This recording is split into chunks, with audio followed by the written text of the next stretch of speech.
Nurse? Yes. There's someone to see you. Yeah? This is Superintendent Andrews of the State Institution. Oh. What do you got there? I've set up a dictaphone out in the hall. Careful of the wire, nurse, when you close the door, please. The doctor said... Yes. I'll make it as brief as possible. You may go now, nurse. Very well. Do you mind if I hook up this microphone at the head of the bed? Suit yourself, fella. Well, it was a choice between a dictaphone and a stenographer, and I figured that in your condition... I don't feel too bad. Well, go on. Ask your questions. Now, I understand you were driving the bus. Tell me what happened. You mean I can tell it my own way? That's right. Great. I had an uncle once, that was a writer.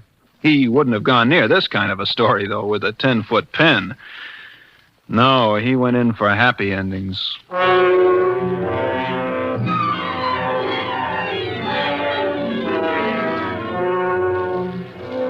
Uncle Mort wouldn't even have liked the beginning of this one.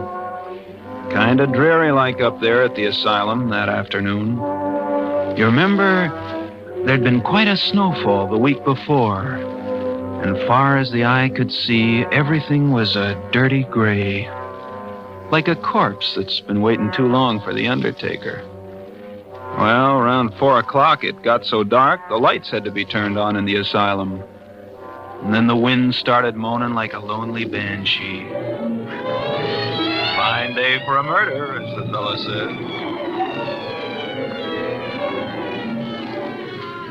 Well, there were 3 passengers sitting in the bus when I went outside for the return trip. 2 men and a woman. Maybe I ought to call her a girl, because she wasn't really much more than that. Anyway, these 3 passengers all had return tickets, and I went down the aisle collecting them. Tickets, please. Can I have your tickets, please? Driver, how soon do we start? Right away, miss. But we're 2 minutes late already, driver. Oh, these little jerkwater bus lines never keep to their schedules. Now we'll never get out of these mountains before that blizzard lets loose. Can I have your ticket, please, mister? You really think there'll be a storm? Why, sure, it can't fail. And, lady, when they have snow up in these godforsaken mountains... Well, this morning on the bus coming up, a man was telling me... Well, here we go, folks.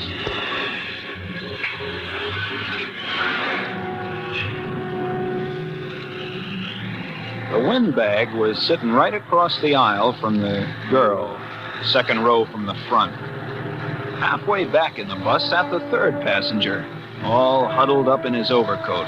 He didn't open his trap. Well, that was the picture as we swung out onto the highway for the return trip. And this guy in back of me seemed to be itchy to start a conversation with somebody as soon as we got rolling.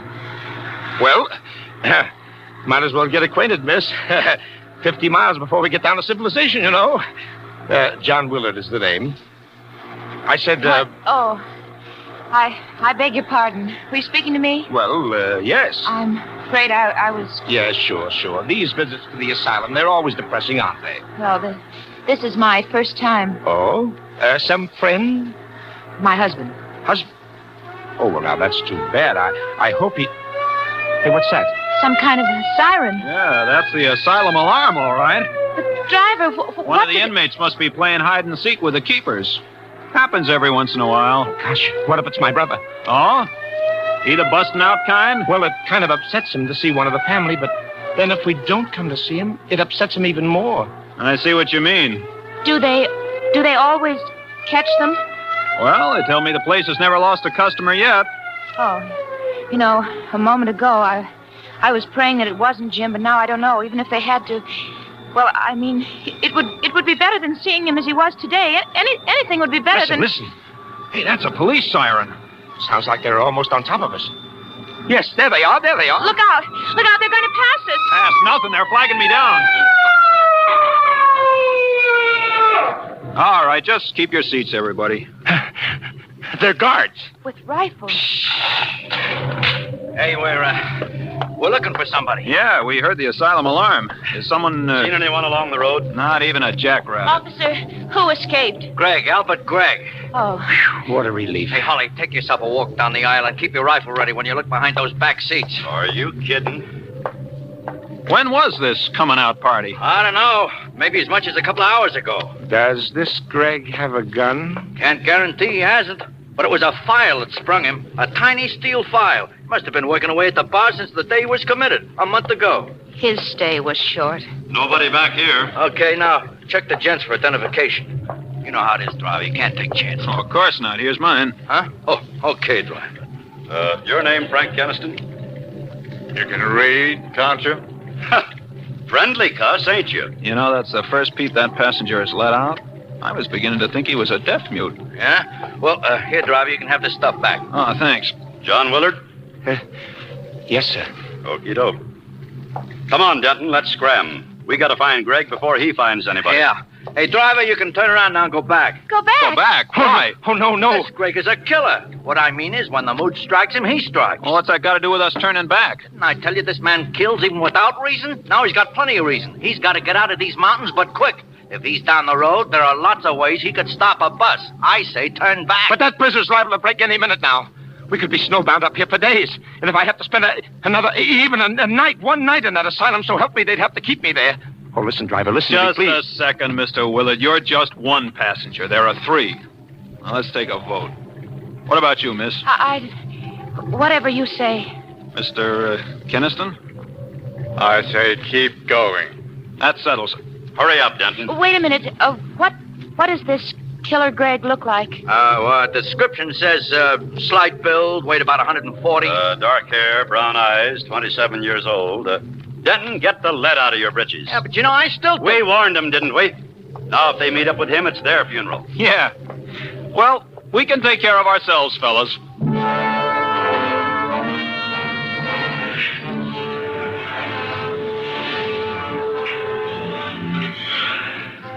Well, after the guards left, I really set that bus to rolling. Out of the mirror up above the driver's seat, I could see that the girl was plenty scared. But she had nerve, I'll say that for her. When we slid around some of those snowbank curves, her lips would be drawn so tight the lipstick had a white border. But she didn't say boo. Willard, the windbag across the aisle from her, gave up trying to draw her into a conversation.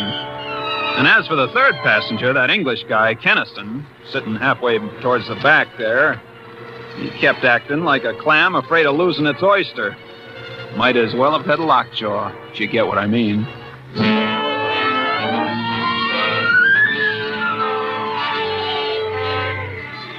Well, we hadn't gone more than another mile or two before the wind started to rise, and kept it up until you'd have thought all the devils in hell were trying to break loose. It got black as the inside of a tomb until the snow started to fall. But with that wind whipping it around, it didn't exactly fall. Mister, that's what I call a blizzard. This is getting on my nerves. What have we got here anyway? A collection of zombies? Somebody say something.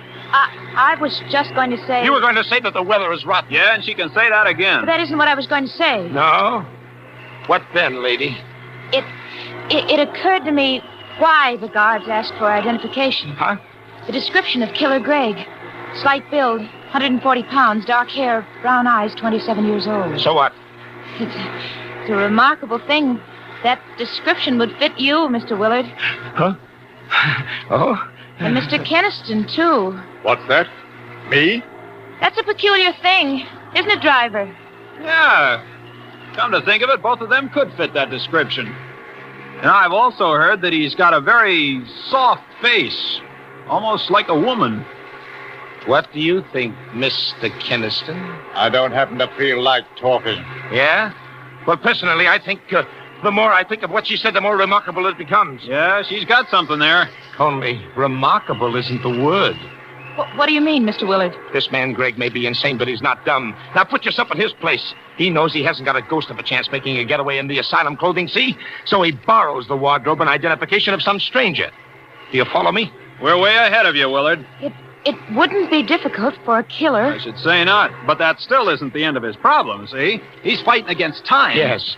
He's got to get out of these godforsaken mountains down to civilization before they can throw a noose around the whole area.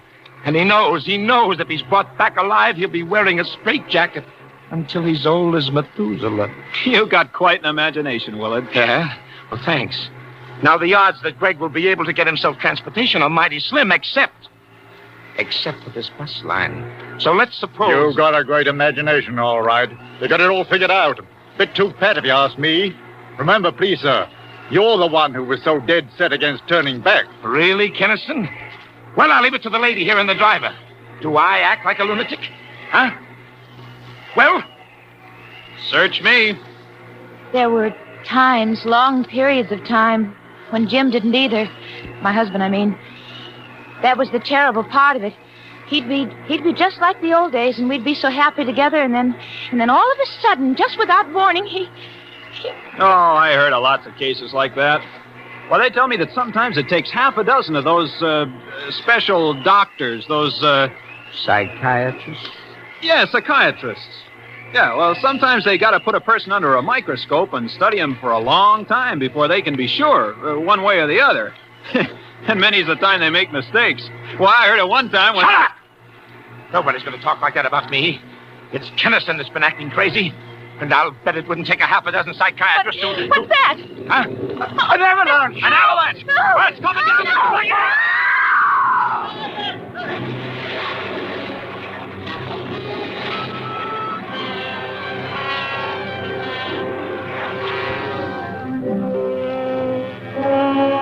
For Suspense, Roma Wines are bringing you as star Elliot Reed in Return Trip, a radio play by Maurice Zimm. Roma Wines' presentation tonight in radio's outstanding theater of thrills, Suspense.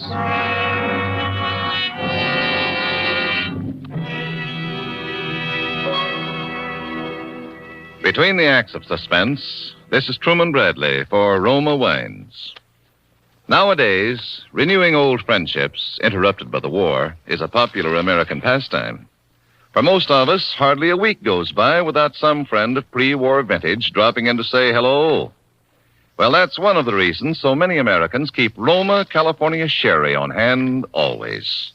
For the gold and amber radiance and tempting nut-like richness of Roma Sherry capture the very spirit of gracious hospitality. And Roma Sherry does more than welcome guests.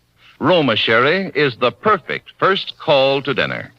The happy, mellow, moderate wine that suits your every entertaining need. Like the other fine Roma California dessert wines, Roma Port, Roma Muscatel, and Roma Tokay, Roma Sherry is a true wine from just the luscious goodness of the finest grapes. Patiently guided to taste perfection by Roma winemaking skill and resources, unmatched in America. That's why Roma is America's favorite wine. Why more Americans enjoy Roma than any other wine. So insist on Roma, R-O-M-A, Roma wines, and enjoy unvarying goodness at reasonable cost, always. And now, Roma Wines bring back to our Hollywood soundstage Elliot Reed, starring with Wally Mayer as Mr. Willard, Kathy Lewis as the girl, and Raymond Lawrence as Mr. Keniston in Return Trip, a tale well calculated to keep you in suspense. Well, Superintendent, what do you think of the yarn so far? Let's hear the rest of it. Okay. If you'll help me get a swig of that water. Sure. The way they got me rigged up here. Oh, thanks.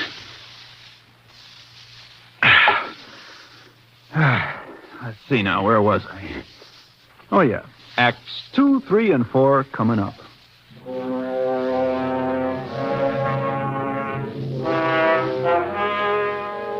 Well, after the avalanche struck, I just sat there gripping the steering wheel, sort of stunned.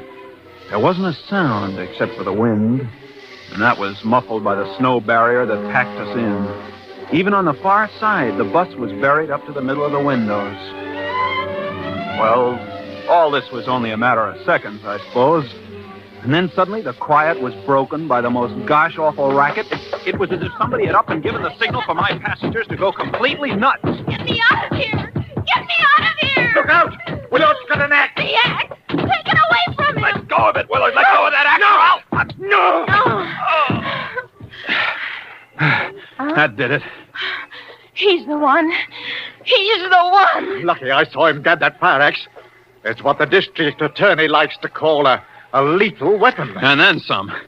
Step back, he's coming too. Tie him up. You'll find a rope in the dashboard compartment. Get it for me. Driver, I'll report you for this. You will, huh?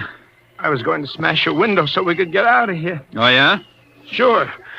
What did you think I... Oh, so that's it, huh? Here's the rope, driver. Now, look here. Wait a minute. You can't do this. You can't tie me up, you fools. I'm not Killer Greg. Maybe he isn't. Maybe. But like that guard said, we can't take chances.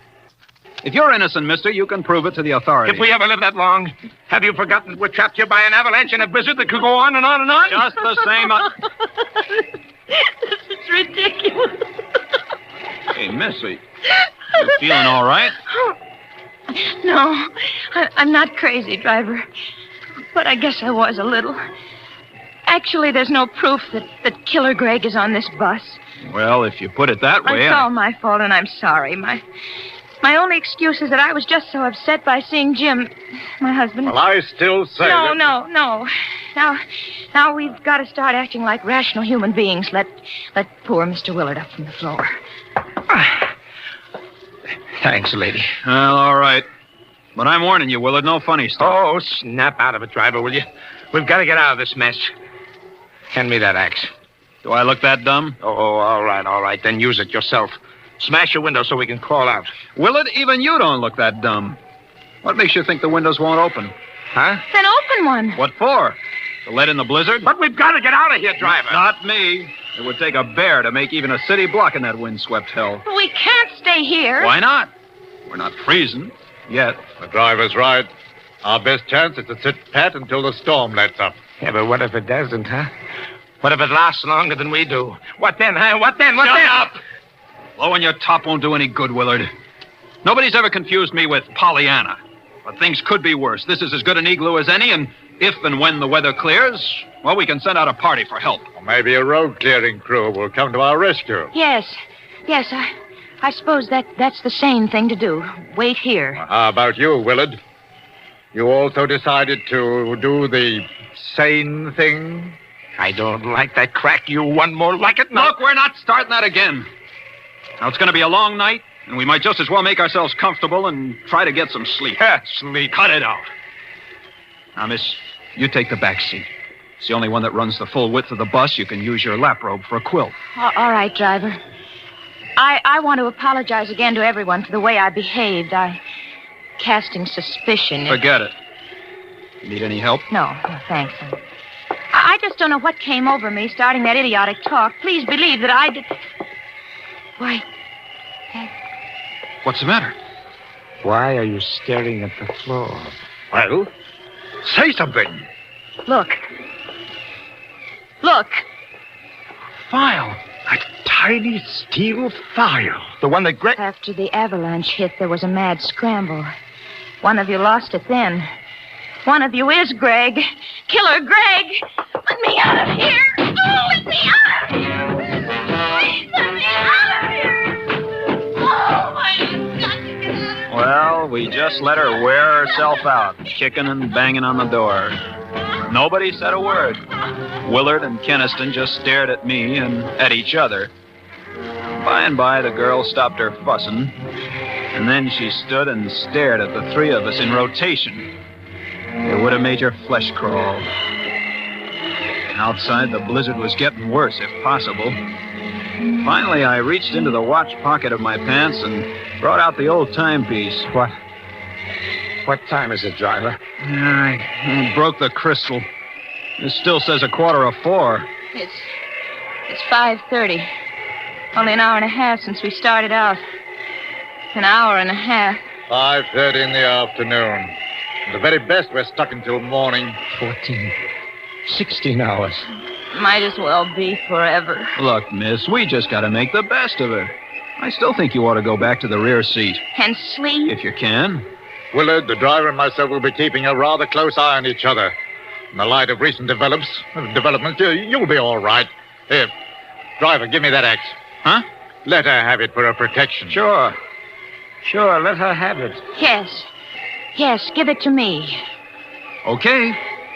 You holding on to the file, too? Of course she is. The file could also be a lethal weapon.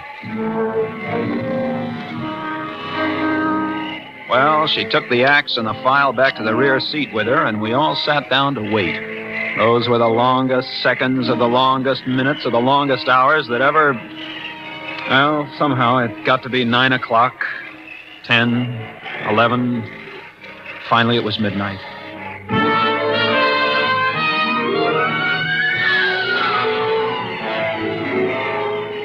Ever fought against sleep, with the cold numbing you and the wind lulling you? Sometimes even the fear of sudden death can't win against those odds. Time and again, the girl's eyes would close just for a second, and then they stayed closed longer, and her head nodded and her body slumped over against the corner of the seat. I got up and started down the aisle. Where you going? Shh, Kenneth. Can't you see she's asleep? Where you going? Her lap robe slipped to the floor. I was going to pick it up and cover her so she wouldn't freeze. Any objections? I'll do it. Oh, no, you won't.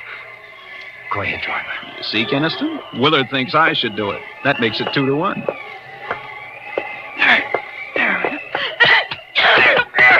Help me! Help me with this wildcat! Get that file away from her before she jabs my eyes out!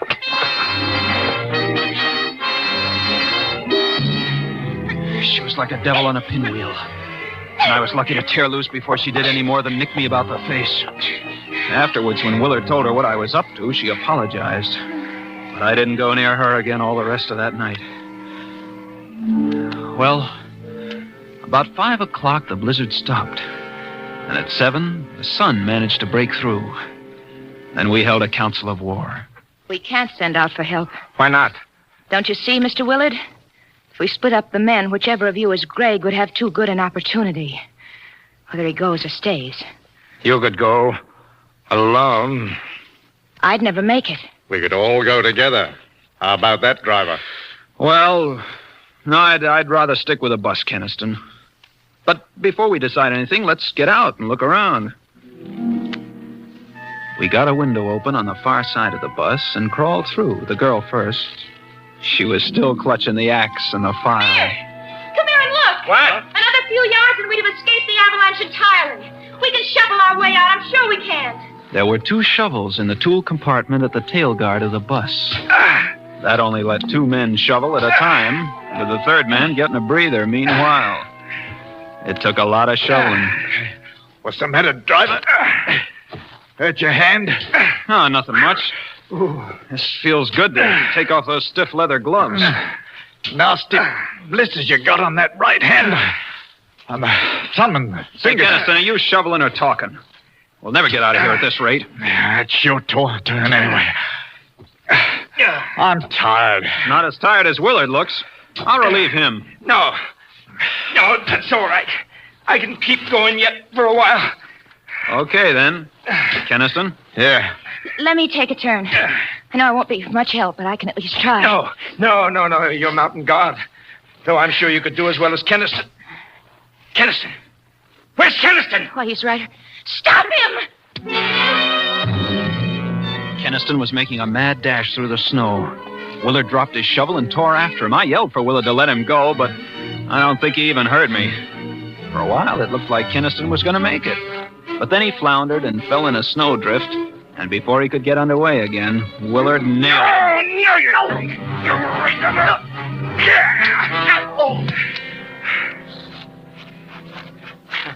Well, he'll stay put for a while. What'd you do, knock him out? Well, what else was there to do? Is he? Oh, I knew all the time it was Keniston. you think his running away proves it? It's the same as if he confessed. He knew it was his last and only chance. What are we going to do with him now? Tie him up. Then we're getting him and the bus out of here. Say, I wonder if there's a reward.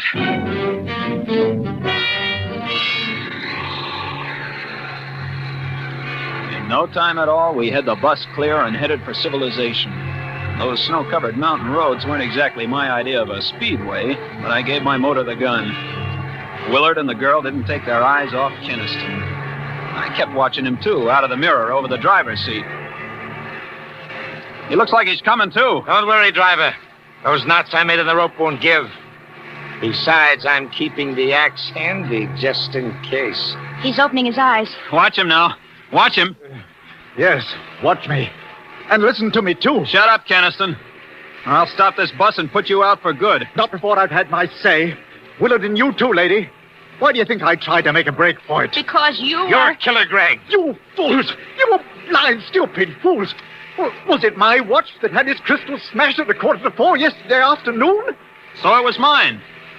So what? At 4:45 yesterday afternoon, Killer Greg waylaid the real driver of this bus and took his place. What? That's how the crystal came to be broken. Shut up, Kennison. You can't talk your way out of this. It could be a coincidence. Sure. That's what I thought, too. Coincidence. Until I noticed the blisters on the thumb and first two fingers of the right hand. A file would make blisters like that. A file held in the right hand of Killer Greg. Look at him. Look at him. It's true. Greg! Don't come a step closer, any of you. You make the slightest move and I'll crash the whole lot of us. Don't do it, Greg. Stop the bus. We won't do anything. It was a perfect plan. It had to work. If only that avalanche hadn't come along. But I'll still make it. I'll make it even if I have to. Look out!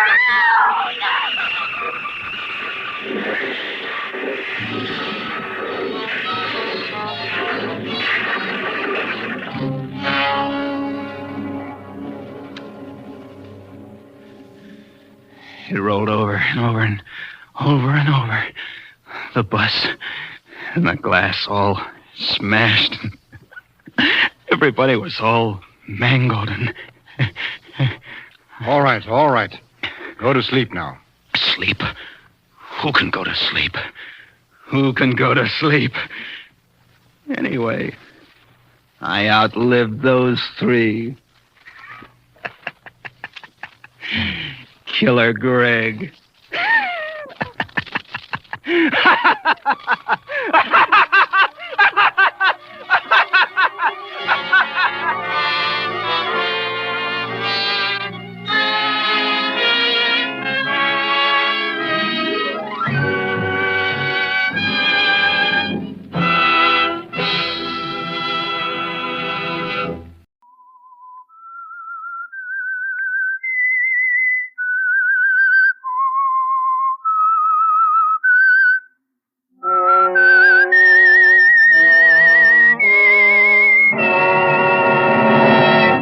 I am the Whistler, and I know many things, for I walk by night.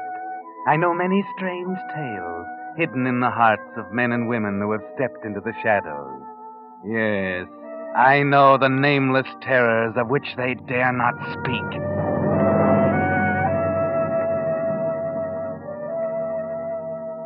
There are many kinds of jealousy, and none of them are good. The jealous one in love is the most frequent. But there is another more terrible jealousy. Yes, that of a man for his co-worker. Tom Reddick was jealous of Charles Fremont's cleverness, his ability to succeed.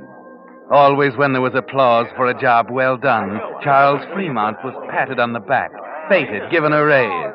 Charles, you did it again. Boys, I don't know what we'd have done without that building.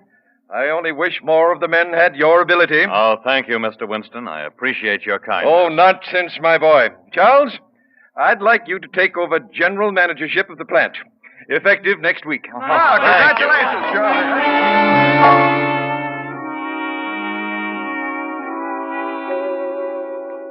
That's when the jealousy reaches a sickening height. When the man of whom you're jealous gets your job. Tom Reddick had been the general manager of the plant, but Tom Reddick hadn't been able to arrange the lease on the new building. Hadn't been able to do anything but his job the best way he could. Slowly and often blunderingly. And when he lost the job, that's when Tom Reddick knew he had to kill Charles Fremont. Be careful, Tom. Remember, you're a slow, blundering thinker. But this time, you have a plan that's beautiful in its simplicity. You'll have a few drinks with Charles that evening and offer to drive him home from work. And at the railroad crossing out on the highway, you'll get rid of Charles Fremont. It will look accidental. Charles will be out of the way, and you'll get your job back. So, after work that evening, you stop Charles in the washroom. Hello, Charlie. Congratulations on the promotion. Oh, thanks, Tom. I'm awfully sorry, fella, replacing you this way. It doesn't seem fair somehow. Don't be silly. I was never comfortable being general manager anyway. I'm more of a shop man. Feels strange when I'm not around machines. Oh, I'm glad you're taking it this way, old man. If I thought it was going to bother you, I'd rather not have the job. It really doesn't mean that much to me. Now cut that out. You're the man for the job, and you take it. Hey, let me buy you a drink, and we'll toast your promotion and my return to the shops. Well, I should be getting home. Oh, come on. A drink will only take a few minutes. Well, okay. Let's go.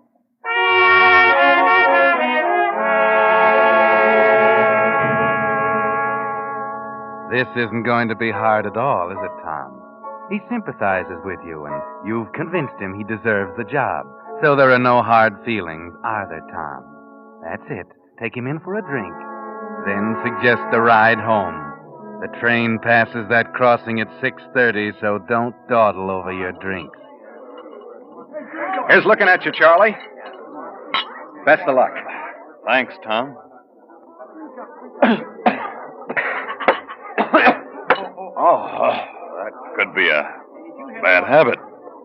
Let me buy you one. Oh, it's almost 6. I really should. Come on. Don't make me hang around here alone waiting for that train. Tell you what. I'll let you buy me a drink if you let me drive you home. Well, that's darn decent of you. You're getting the worst of the bargain, though. Not at all. It's a pleasure. Take you right to your door. It's only a few blocks out of the way.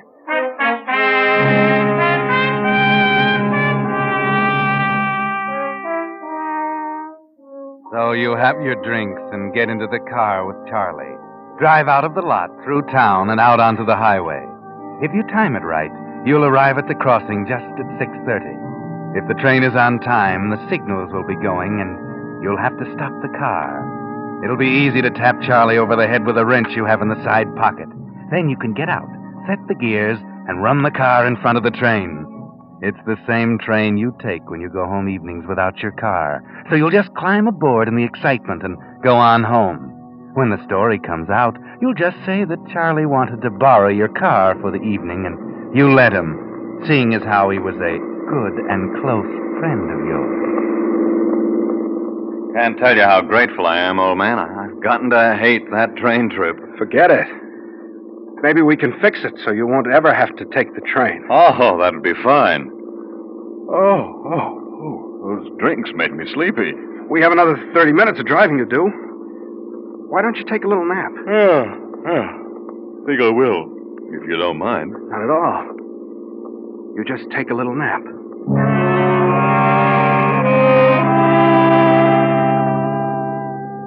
This is even easier than you figured it, isn't it, Tom? He's sleepy from the drinks, and he dozes right off. Now you won't have to tap him with a wrench. You drive at normal speed, and soon the railroad crossing is just ahead of you.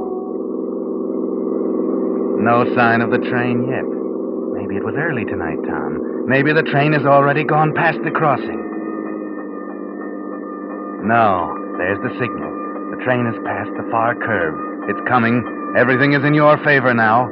Charlie is sleeping soundly. The road is empty of cars, and the railroad was kind enough to put one of their new automatic signals at the crossing.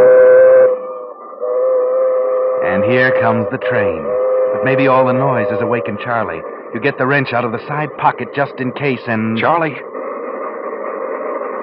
Charlie? He doesn't hear you. He's sound asleep. The train is close enough now. You get out of the car, put it in gear.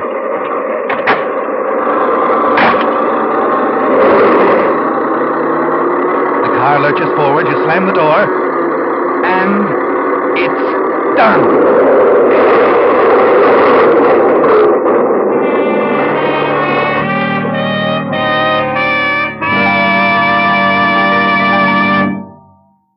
Whistler fans, don't look now, but right near your home is one of the sponsors of this program. Yes, I mean your Signal gasoline dealer. That friendly station wearing the black circle sign with the big yellow letters spelling Signal gasoline.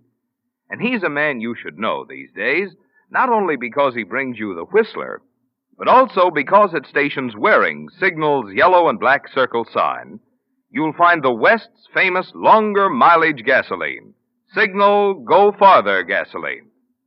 And after all, what's more important these days than getting the most miles you can from every gasoline stamp? So make it a point before next week's Whistler broadcast to get acquainted with your Signal gasoline dealer. Prove for yourself what more and more thousands of wise Western drivers are constantly discovering, that you do go farther with Signal gasoline. And now, back to the Whistler.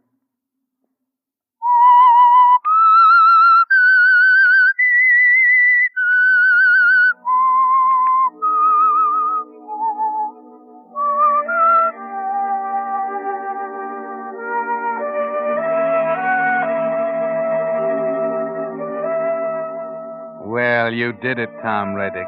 You killed Charlie Fremont. He's lying in that flaming wreck that was your automobile.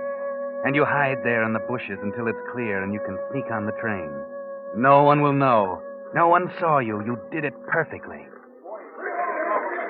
But you keep rubbing your ankle, Tom. Does it hurt? Maybe you twisted it, jumping down into the bushes alongside the road. But it'll be all right, won't it? Nothing can go wrong now. The crime is done, and done well. It looks clear now, so you decide to run for it to get on the train.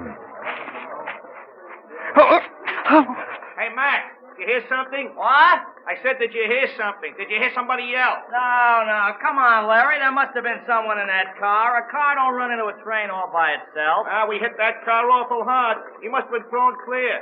I thought I heard him moaning. Tape him over there. All right, you look over there. I'll keep looking around here. The guy might still be alive, you know, if he got thrown clear. Oh, why don't you just stop talking so much and look a little bit harder? You got no sympathy. Guy is probably in great pain if he is still alive, but you don't care. Hey, Max, I did hear something. Right over here. What are you fellas doing over there? We're looking for the victim. Find him over here. He's over here, Larry. Come on. I just heard something right here. Come on. They found him. Stop playing hide and seek in them bushes. He's over here. Hey, is he still alive? No, he's dead. And no wonder. Take a look at him.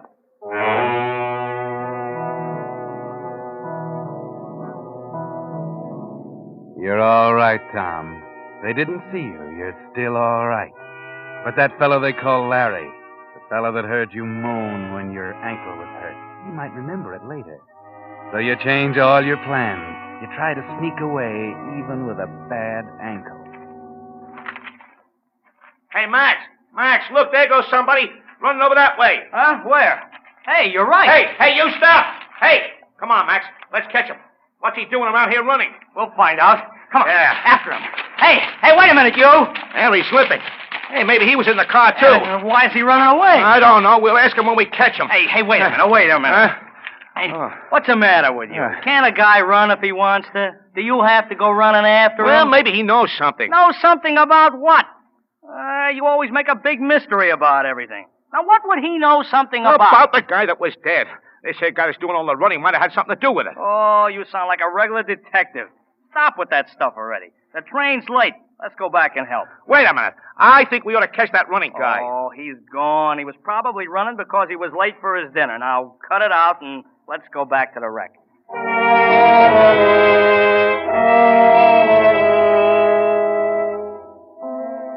It's still all right, Tom. You got away, but that was awfully close. You hadn't figured on the ankle or a snoopy person. Now you've got to change all your plans. You can't get back to where the train is, and your ankle is swollen from the running you did. But there's a bus stop down the road, and the bus goes right by your house. It's not far to the bus stop. Just walk slowly, and you'll make it all right. There's the bus, waiting to leave. You get in and take your seat. Evening, Mr. Reddick. Haven't seen you in a long time.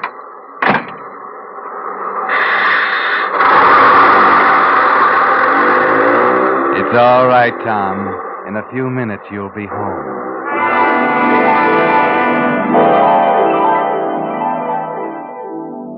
You forgot, Tom. You can't go right home. The bus has to pass the railroad crossing, too, and the train is at the railroad crossing. You'll have to wait until they get your car off the track. Have to wait a few minutes, folks. Sorry. Hey, Mac. Yeah? What happened? Car ran into the train. They killed the guy driving it. Really? Anybody hurt? I told you. Killed the guy. I mean on the train. Anybody hurt on the train? No. Hey, open the door, will you? Two of us gotta go with you and tell the widow what happened. Yeah. Get in. Hey, Max, come on. Okay. Gee, I sure hate to have to tell that dame what happened, Larry. Shouldn't the police or somebody do it? No, it's better we should. It's bad enough what happened without the police going to the house. Well, okay. Get in. Where do you want to go? The name of the deceased was Fremont. Charles Fremont. Lives on North Brookside Avenue. I passed a couple of blocks from there. Awful, ain't it? Oh, well, you know how it is. People don't pay no attention to signals at all. Yeah. It's awful, but serves a guy right for not paying attention. Hey, here's a good seat. Yeah. Hey, buddy, that right? What? I was just telling the driver what a terrible thing it is. Oh, yeah, terrible. Hey, do I know you? Seems like I seen you somewhere. I don't remember. I don't think Well, I meet a lot of people. I guess no. Did you see the accident? Oh, me? Yeah, I did. I seen the whole thing. Yeah. Yeah, it was terrible. Mm-hmm. My friend Max here and I were out taking a hike when we saw the accident. It was quite a joke. A guy driving the car. That's a guy I feel sorry for. He was a pretty young guy. Really? Yeah, maybe 35. Me and Max here are going to tell his wife. I think it's better if we go than if the police were to go. The least you can do, you know. Yeah, it's the least you can do.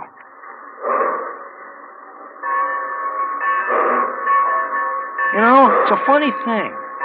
The guy wasn't driving his own car, but some other guy's car. Yeah, can you imagine lending a guy your car to drive and then he gets killed in it and wrecks your car? Especially now when it's so hard to get cars. Guy named Reddick. Tom Reddick. What? The guy that owned the car. His name was Tom Reddick. Yeah, we're going to tell him, too. Okay, folks, all clear. Here we go.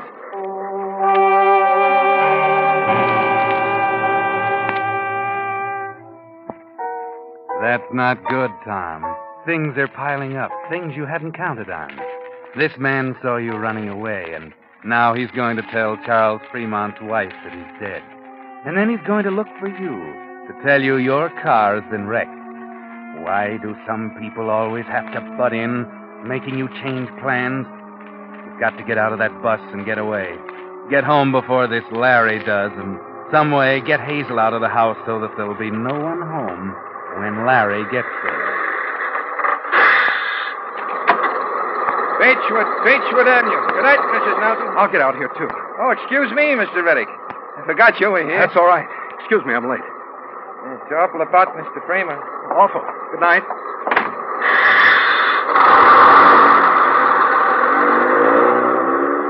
Hey, driver, just a minute. Hey, what'd you call that guy? Mr. Reddick? Reddick, yeah. Hey, what's his face name? I don't know. Why? That car was owned by a guy named Reddick, that's why. Hey, stop the bus. Oh, what difference does that make?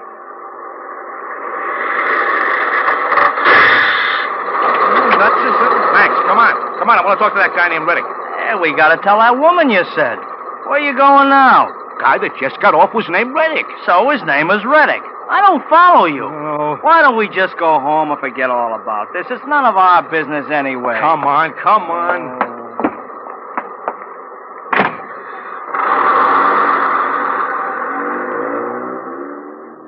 Don't you understand?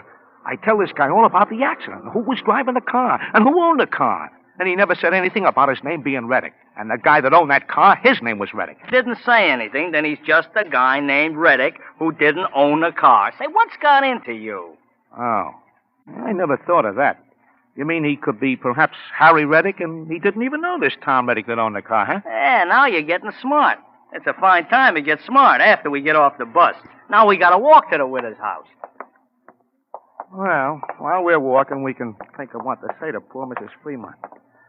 Ah, that's a terrible thing to happen to a lady, losing her hubby so suddenly.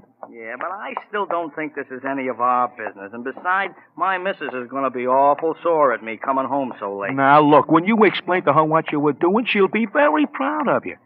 Not every man has the heart to do what we're going to do. Yeah, you mean it's not every man who's such a Budinsky to do what we're going to do. We could walk right back to the corner and get right on that bus and go right home. No. I gotta tell the widow what happened. Hey, I know. Now what? Look at that street sign. This here is Hillbrook Street. Oh, that's very nice, I'm sure. Hillbrook Street is where this Reddick guy lives. Tom Reddick. Let's go tell him first what happened to his car, huh? Maybe he can help us tell Mrs. Fremont. You must know her husband, a dead husband, must have been a friend to borrow the car. Yeah, in fact, maybe he'll go tell her and we can go home. Yeah, now let me see. This house is number 479. What number that guy say he lives at? Oh, Oh, I don't remember. Why don't we just forget all about it, Larry? Why do you want to butt in? I think it was number 456. Let me see. I wrote it down here. Yeah, there it is, number 456. All right, which way do we go? I guess it's down here. Hey, look, that guy up ahead of us has got a bad leg. Oh, you're driving me crazy. Now, what difference does that make? It don't make no difference. What's the matter with you? Can't I remark to a friend that a guy up ahead has a bad leg? Well, you're always remarking something. Sometimes I wish you'd shut up. Max, that's not nice. Well, I do. Here's 460. Hey, look, the guy with the bad leg, he's finally home. See? He's heading into the house down there. Yeah, but he's not going in, see? Hey, he just stopped to look at the number. Hey, that's that other Reddick guy, the one on the bus. Well, he's not going in that house, and that's number 456. Yeah, it is. Well, I hope they got insurance on their car.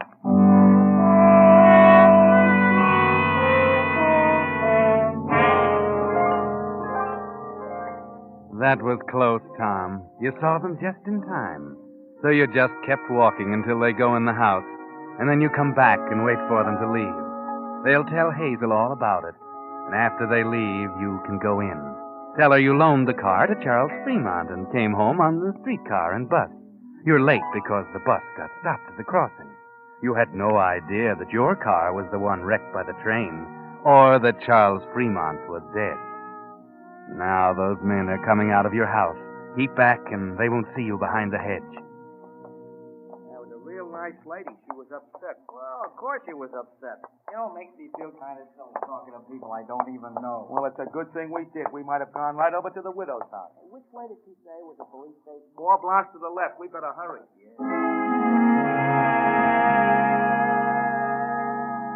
The police station. Why are they going to the police station? What did they talk to Hazel about? Who are those 2 men, Tom, and why do they keep following you? Better hurry in the house, Tom, and see what was said.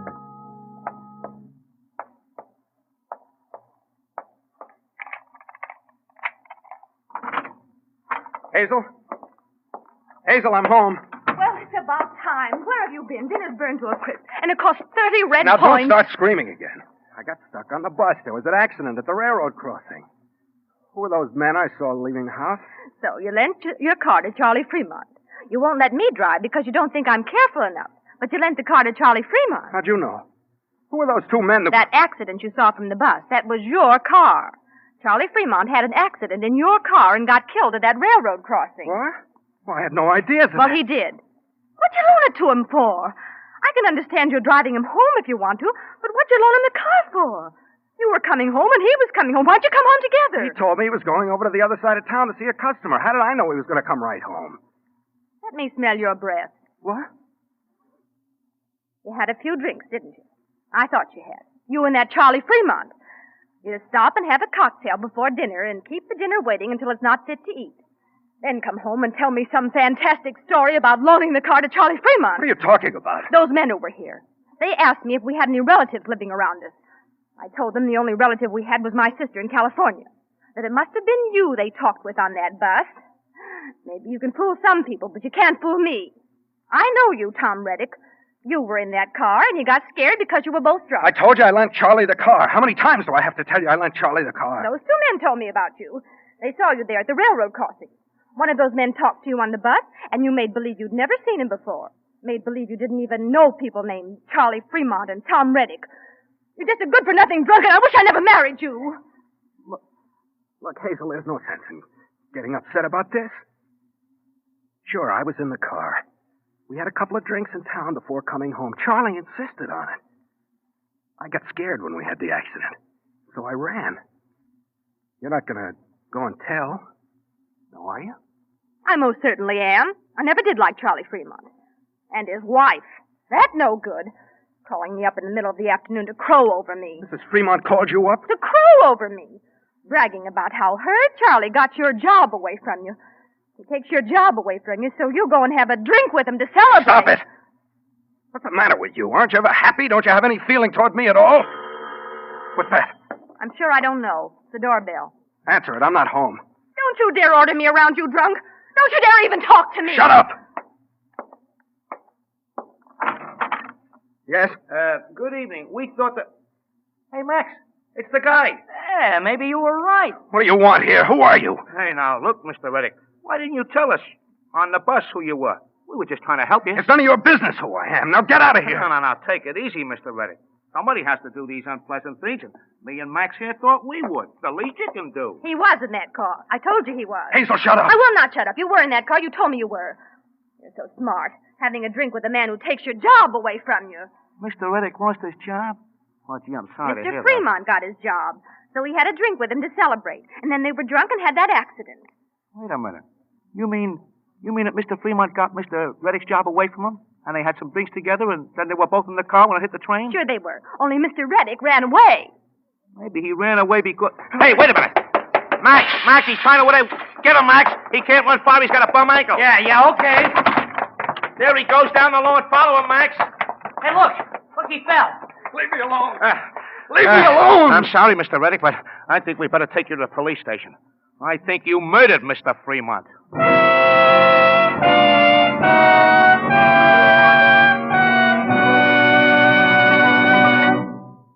The Whistler will return in just a moment with the strange ending to tonight's story. Meantime, I'd like to make clear just what we mean by the more conscientious service your car gets from a Signal gasoline dealer. For example, take Larry Duty's Signal gasoline station in Oakland, California. While checking your water and oil, Larry's also busy making sure that excessive grease and corrosion isn't clogging your cooling system, or that a loose or fraying fan belt isn't about to give you trouble, or that acid corrosion isn't eating your battery cables. And while he's testing your tires, he's on the alert for any little breaks in the rubber that could spread and ruin the tire. What's more, there's a good reason why you'll find these, plus many more unasked-for extras, not only at Larry Duty's Signal station in Oakland, but right at your own neighborhood Signal dealer. You see, being in business for himself, your Signal dealer will go out of his way to keep you pleased so that you remain his regular customer. You can prove this for yourself by looking up the station in your neighborhood wearing Signal's black and yellow circle sign. And there never was a more important time to do this than now, when your car needs Signal's more thorough service to help it last out the duration. And now, back to the Whistler.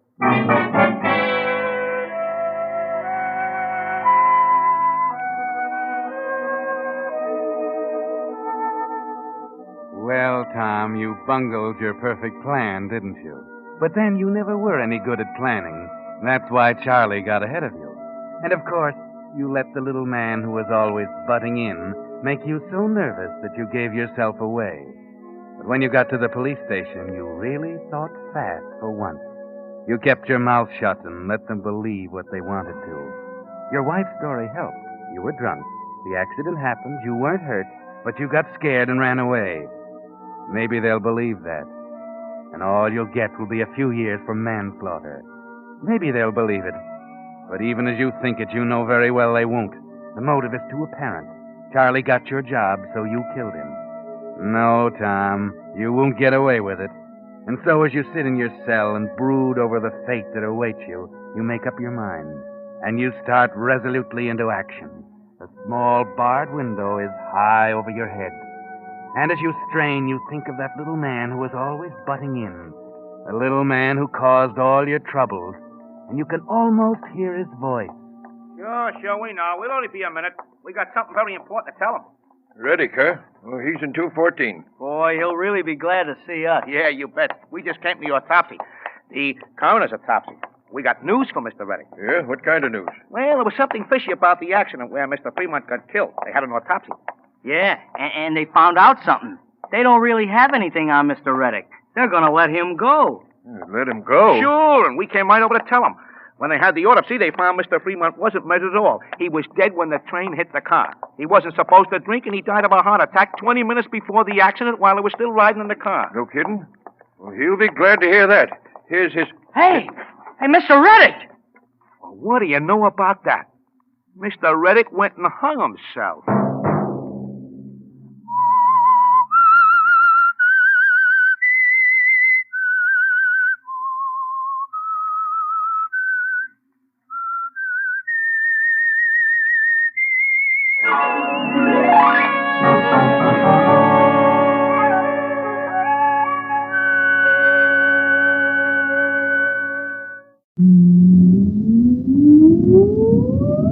Countdown for blast off. X minus 5, 4, 3, 2, X minus 1, fire.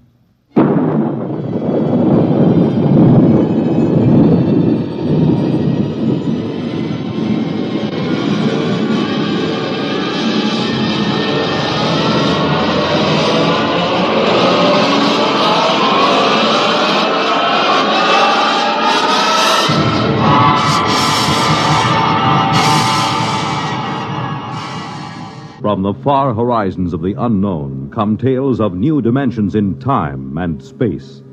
These are stories of the future, adventures in which you'll live in a million, could be years, on 1,000 maybe worlds.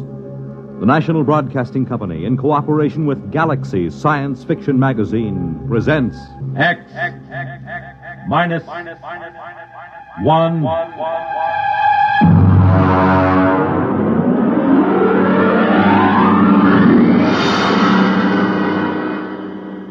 Tonight, At the Post by H.L. Gold.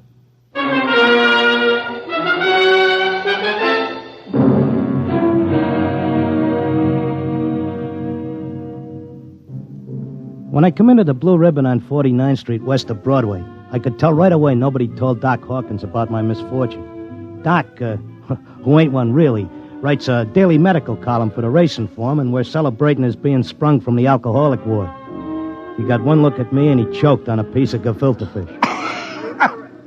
What happened? What happened? Look at that. Clocker's become a character. Now, lay off, Doc. Look at that, a gray flannel suit, a black tie. Clocker, where is your purple and green check sports jacket? Where are your two-tone suede shoes? Why, you've become a character. That was Zelda's idea. She wanted to make a gentleman out of him. Wanted to? Why, you two kids got married just before they took my snakes away. Don't tell me you've flipped already. You don't know, Doc? No. What happened? Well, it was right after you tried to take the warts off the fire hydrant that Zelda started hearing voices. It got real bad. How bad? Well, she's at Glendale Center upstate. I just came back from visiting her. Well, did the psychiatrist give you a diagnosis? Yeah, I got it memorized. Catatonia dementia precox. Oh, rough. Very rough. The outlook is never good in such cases. Maybe they can't help her, but I will. Now, Clocker, you're a race handicapper. You run the best tip sheet on Broadway. But people are not horses. You've got to think of your public. For instance, what's good at Hialeah, huh? My bar bill is about to be foreclosed, and I can use a long shot. Those couch artists don't know what's wrong with Zelda. I do. You do? Well, almost. I'm so close I can hear the finish line camera clicking. Well, now, that's very interesting. Perhaps we can collaborate on an article for the Psychiatric Journal. All right, look. Look at these charts. Look, here. Huh? I use the same system I used to dope the races. Look, Zelda's got catatonia. She used to be a hoofer before we got married, and now she does time steps all day. Stereotype movements are typical of catatonia. You don't get it. She does time steps. The first thing you learn in hoofing, over and over. 10 or 15 hours a day. And she keeps talking like she's giving lessons to some jerk kid who can't get it straight. And I hear when these catatonics pull out, they don't remember much or maybe nothing. Protective amnesia. They work harder and longer at what they're doing than they ever did when they were regular citizens. And they don't get a red cent for it. I beg your pardon? I said they were getting stiffed. Anybody who works that hard ought to get paid. I don't understand what you're getting at. What are they knocking themselves out for if it's for free? Doc, I tell you, I miss that mouse. I gotta save her. She can't see or hear us, but she can sure see or hear something. And I'm gonna dope her. Parker, it's too much for you. Too much for me, huh? Who was it said Warlock had turned into a dog in his third year? Who was it had 7 winners the opening day at Belmont? You take my word for it, Doc. I'll beat the schizophrenia handicap.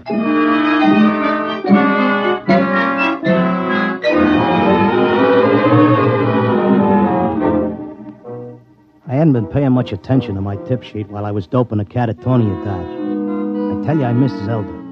I miss the bobby pins on the floor and the nylon stuck on a shower rack, the toothpaste tube squeezed from the top.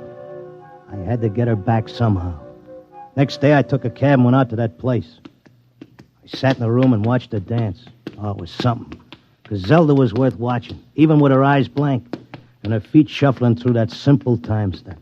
Mr. Locke, visiting time is almost up. All right. Zelda, listen, Zelda. How long can they take to learn a time step? She can't hear you. Look, kid, I don't know who these squares are that you're working for, but tell them if they take you, they gotta take me too, you hear?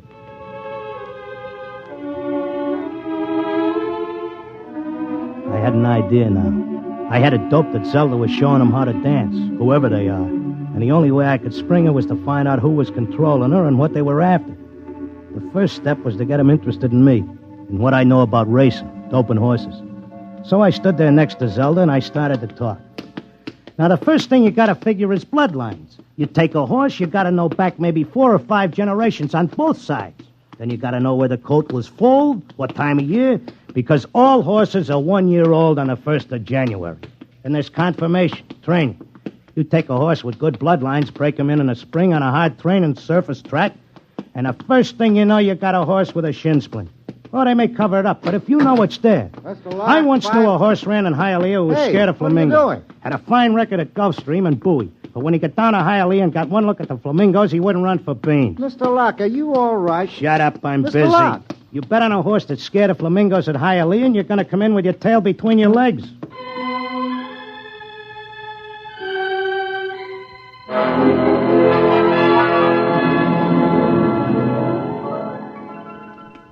Kept coming back every day. I'd just sit there next to Zelda while she did a time step, and I'd talk about horses over and over. And then finally, I started to hear voices. Clocker! This way, Clocker, come this way. This way, Clocker. Come on now, come with me. Like it was a fog, I could see the attendant in his white coat, asking me questions, and I couldn't hear him. I knew I just kept on talking about the horses. And then suddenly I wasn't there. I was somewhere else. I was in a big square, and the buildings looked like the new Roosevelt Raceway, all modern. Or maybe like the World's Fair. There were trees and statues, and there were hundreds of people standing around, and they all looked scared. There was a little man with bifocals and a vest with pins and needles in it standing next to me. He looked scared. But I knew it had worked. I was on my way to Zelda. How did I get here? Excuse me, mister. How did I get here? I don't know. I can't take time for pleasure trips. I've got a customer coming in tomorrow for a fitting. She'll positively murder me if her dress isn't ready. She can't murder you. Not anymore. You mean we're dead? Don't ask me, but I don't think you're dead. That much I can tell you. Some of the people in the crowd were complaining they had families to take care of, while others were worried about leaving their businesses.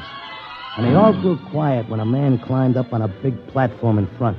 He was a very tall and dignified guy, and he had formal clothes and a white beard like the chief mourner at a politician's funeral. Ladies and gentlemen, please feel at ease. You are not in any danger. No harm will come to you. If you will listen carefully to this orientation lecture, you will know where you are and why. What is it? I don't understand. It's a pitch. Friends, I know you are puzzled at all this. Now let me explain. You've been chosen, yes, carefully screened and selected, to help us in what is undoubtedly the greatest cause of all history. You will learn more about it as we work together in this vast and noble experiment. What experiment? What is it? I got it picked. This is a pitch. These guys are out for something. Smells like a con. Let me state this in its simplest terms. Now, you know that there are billions of stars in the universe and that the stars have planets. A good many of these planets are inhabited. In almost all instances, the dominant form of life is quite different from yours. I am not of your planet or solar system. I am not formed as you see me. My true appearance would seem to be rather confusing to human eyes. Nuts, get to the point. The truth is, we are not here, and neither are you. Here is a projection of thought, a hypothetical point in space, a place that exists only by mental force. Actually, our bodies are on our own respective planets. What's he saying? What does he mean? Wait, he'll give us the convincer after the build-up. Our civilization is considerably older than yours. For many of your centuries, We have explored the universe both physically and telepathically, and during this exploration, we discovered your planet. We tried to establish communication, but there were grave difficulties. And it was the time of your dark ages. And I'm sorry to report that those people we did make contact with were generally burned at the stake. Here it comes. He's getting ready to slip us the sting. I don't think you ought to say a thing like that about a fine, decent gentleman. He's obviously very sincere. The problem we face is that the human race is doomed. The history of your race is a record of incessant wars, each more devastating than the last. And now, finally, man has chained the power of worldwide destruction. The next war, or the one after that, will unquestionably be the end not only of civilization, but of humanity, perhaps even of your entire planet. Then why have we brought you here? Because man, in spite of his suicidal blunders, is a magnificent race. He must not vanish without leaving a complete record of his achievements. Now, this is the task we must work together on. Each of you has a skill, a talent, a special knowledge we need for the immense record we're compiling. Every area of human society must be covered. And so we need you urgently. Your data will become part of an imperishable social document that shall exist untold eons after mankind has vanished.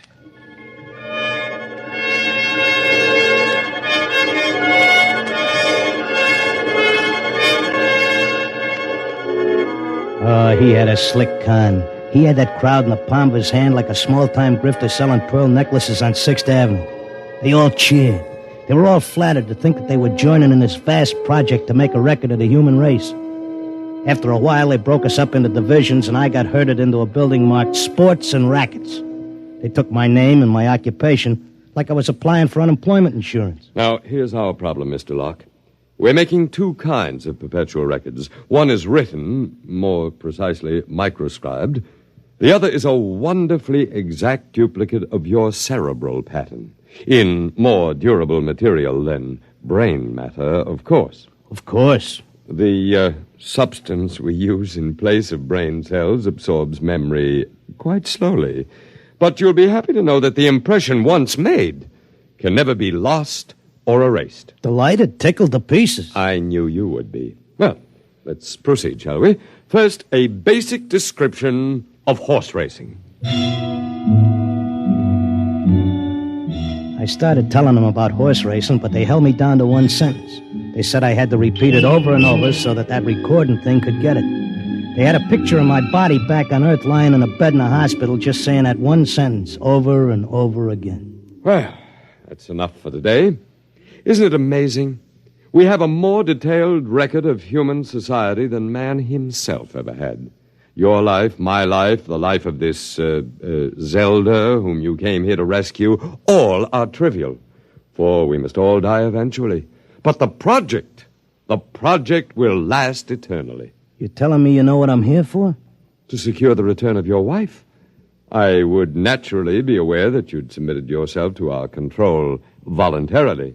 It was in your file that was sent to me by admissions. Then why did you let me in? Because, my dear friend, we also... Leave out the friend pitch. I'm here on business. As you wish. We let you in, as you express it, because you have knowledge that we should include in our archives.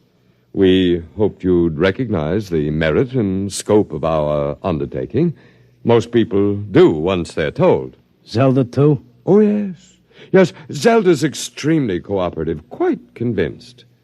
Would you like to see her? Yeah, sure I would. Well, that can be arranged. I'll call the Arts and Entertainment section and arrange a meeting.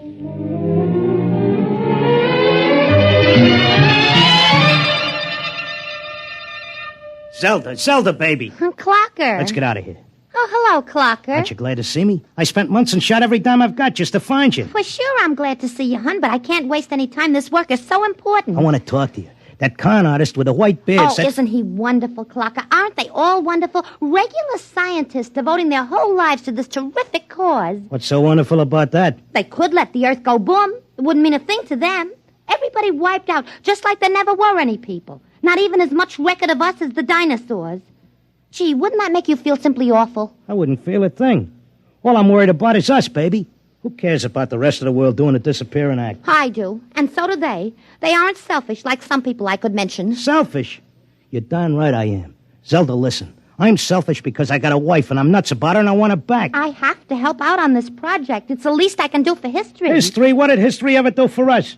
Go turn in your time card, baby. Tell them you got a date with me back on Earth. No, this is my job as much as theirs. More even. They don't keep anybody here against their will. I'm staying because I want to, Clocker. But, honey... Excuse me, I've got to get back. I'm teaching them the soft shoe now.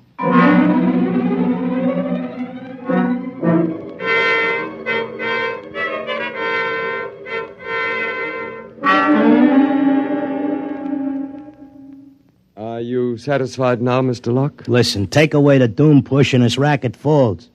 Listen, suppose you're all square. Suppose you're leveling. You're knocking yourself out because your guess is we're going to commit suicide. But is there any doubt of it? Do you honestly believe the Holocaust can be averted? I think it can be stopped, yeah. Listen, between these catatonics and me, we could tell them what it's all about. I notice you got people from all over the world here. They get along fine because they have a job to do and don't have time to hate each other. Well, it could be like that back on Earth. Mr. Locke, we have experimented in the manner you suggest, but a human psychological mechanism defeated us. Yeah? What was that? Protective amnesia. They completely and absolutely forgot everything they'd learned here. Well, what are the odds on me remembering?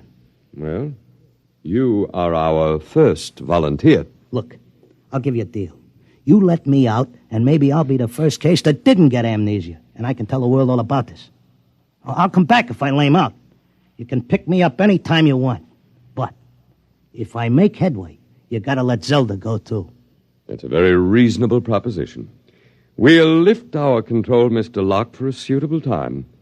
If you can arouse a measurable opposition to racial suicide, measurable, mind you, then we agree to release your wife and revise our policy completely.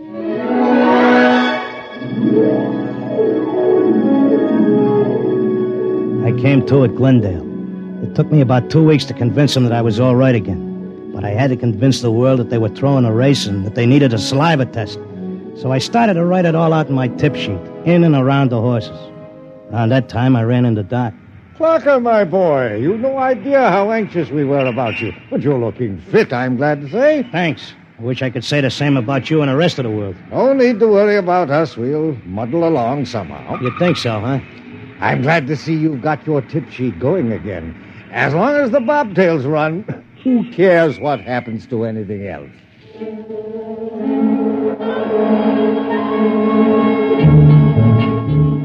Of course, nobody listened to me. I had posters printed telling everybody. I hired sandwich men to walk through the city. I made speeches in Columbus Circle. I told everybody doomsday was near. I sent letters to Congress, to the UN, editors of newspapers. Nobody paid any attention. I sneaked into the balcony of the General Assembly and tried to shout a speech, and they threw me out, very politely. I wrote the whole thing up for a magazine, and they printed it and sent me a check and told me if I had any more fiction, they'd be glad to run it. They kept trying to tell everybody the truth about the catatonics. We ought to go to the hospitals and get ourselves let in and have the aliens take over and show us where we're going. But nobody would listen. And then finally, I went back out to Glendale. Oh, Mr. Locke, we were wondering when you'd come visit your wife. You been away? I want my old room back. But you're perfectly normal. Give me half hour alone, and you'll be glad to give me my room.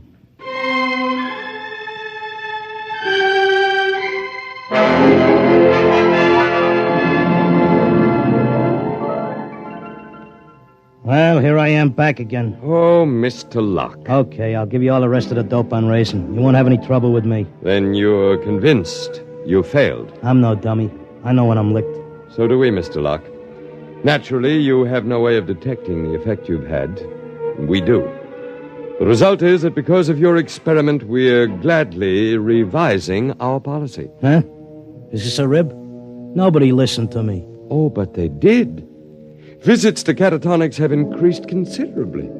When the visitors are alone with our human associates, they tentatively follow the directions you gave them in your article. Not all do, to be sure, only those who feel as strongly about being with their loved ones as you do about your wife. We've accepted 4 voluntary applicants. You mean I made it? That's right. Before long, we shall have to increase our staff as the numbers of voluntary applicants increases geometrically, and then we'll be able to release the first group to go back and carry the message. Whenever you care to, Mr. Locke, you and your wife are free to leave. Okay, but I'll tell you what. I owe you plenty. I'll help make that record before I go. I'll teach you how to dope the horses. Is that what you want? Why, yes. All right, then let's go. The quicker we get started, the quicker we can get back.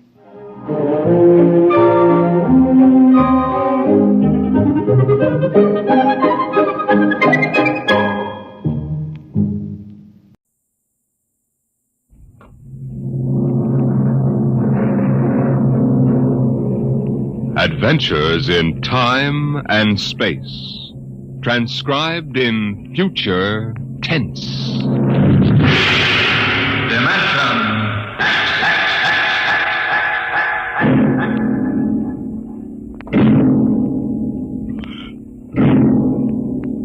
The National Broadcasting Company, in cooperation with Street and Smith, publishers of astounding science fiction, bring you Dimension X. In these times, even a child knows the meaning of atomic fission, jet propulsion, and electronic transmission. What, we ask ourselves, will the child of the future know? What of the time when science unlocks the secret of life itself? Could it be that one day, such things as constructing human life or passing back and forth from one dimension to another will become mere child's play? My name is Sam Weber. I'm an attorney, and a pretty successful one, if I do say so myself. My wife Tina and I live in a comfortable 12-room place up in Westchester. Now, I've read a lot of Horatio Alger stuff in my time, and so have you probably, but I'll bet you've never heard anything quite as spectacular as my story. Maybe you won't believe it, but I used to be a completely different guy. Frightened, sickly, nearsighted, a real Mortimer Meek. No kidding. That was 5 years ago. The big change in me began to take place on a cold December morning in 1945. Just a moment, please. Yes, please. Weber? Yes. Samuel? That's right. Step back. Okay, fellas, bring it in. Oh, just a moment. You must have the wrong address. Watch it, buddy. All right, sign here. Is, that for me? Weber Apartments. Looks like a coffin. I don't design them, Jack. I just deliver them. Sign here.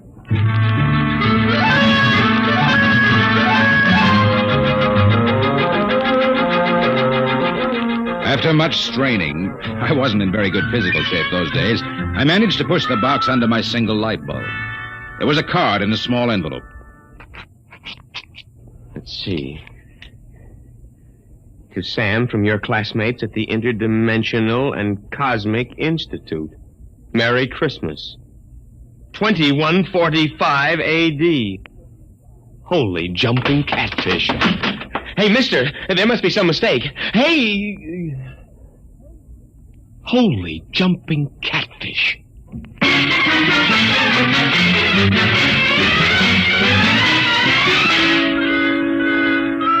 They were gone, and I didn't even know which delivery company it was. Well, I finally decided to open it up and see what was in it. After about a half hour of fumbling, I gave up. All right, then don't open. No sooner had I said the word open than it came apart like the skin off a banana. There inside was something resembling a kid's chemical set. Vials, jars, tubes, wires. You never saw so much scientific-looking junk in your life.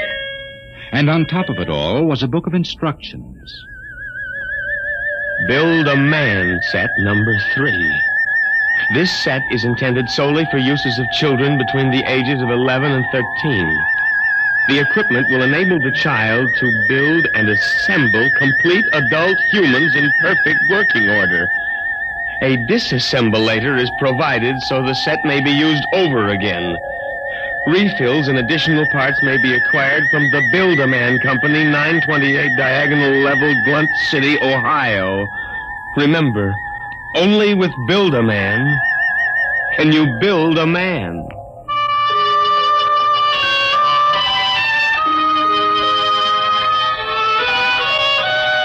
When I left for work that morning, my brain was still reeling with the stuff I'd read in the instruction book. Somerset and Ojack, attorneys at law. Just a moment, I will connect you with Mr. Ojack. Oh, good morning, Mr. Weber. Good neuron. Good morning. I've got to get my mind off that book. Only with Build-A-Man can you build a man. Chapter 1, Making Simple Living Things. Chapter 2, Duplicating Babies and Other Small Humans. Oh, no. I've got to get a grip on myself. Do a little work. O'Brien versus O'Brien. Martin versus the city of New York. Oh, it must have been a dream. Probably go home tonight and find the place empty. Well, if it isn't the poor man's Clarence Darrow. Oh, hello, Lou. I come as a bearer of sad tidings. Well, you don't look very sad. The boss wants to see you, laughing boy. What about? How should I know? Oh, and by the way, you'll be very happy to know that I've just been promoted. I'm handling all the criminal stuff from now on. Congratulations. You know what this means for Tina and me, don't you, Junior? Oh, well, cheer up. Tina's not for you anyway. Some got it, some don't. I got it, you don't.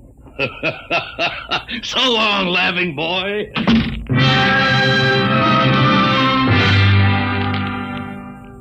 That was my good friend, Lou White. In the year I'd known him, he'd already managed to steal a job I wanted, and he was now working on the girl I wanted. Her name was Tina.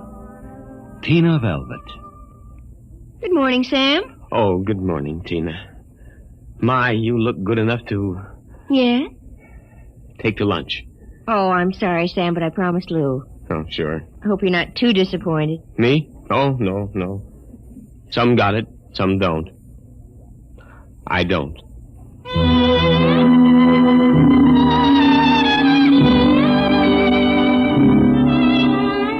And that was Tina. I tried to steady my blood pressure as I walked into the boss's office. You sent for me, Mr. Ojak? Oh, yes. Sit down, Weber. Sit down. Oh, thank you, Mr. Ojak. Weber, I've been reviewing the work of my staff counselors for the past 6 months. I want to know only one thing. Yes, sir? What happened?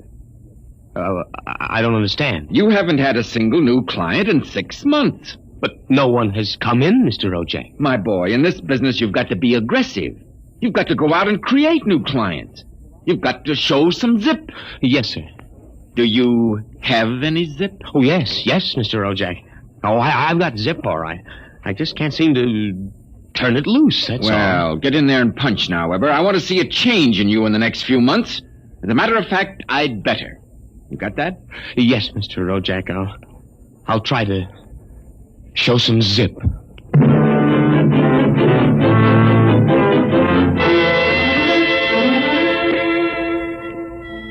I left the office early and went home. Sure enough, there it was, my Build-A-Man set, gleaming a little obscenely in the corner. I walked over to it, gave it a kick, and hollered, "Open sesame." 3 minutes later, I was flopped down in bed reading Chapter 1, Making Simple Living Things. An hour later, I was fooling around with such complicated items as the Junior Biocalibrator, which measured everything from blood pressure to hemoglobin content, and the Jiffy Vitalizer, which was actually supposed to put life in your creation, providing you had followed instructions carefully. At 8:30, I made my first simple living thing. Here, boy. Oh, maybe you aren't a boy. Oh, let's see. According to the book, you are a rubicular oyster hog. Not much to look at, but I made you. Me, Sam Weber, attorney at law. I have created life. Hey, come back here. Come back. Here, boy. Hey.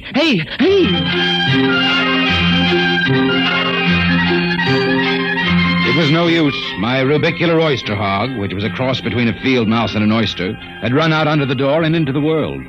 I was about to take off after it when there was a knock on my door. It was Mrs. LaPanty, my landlady.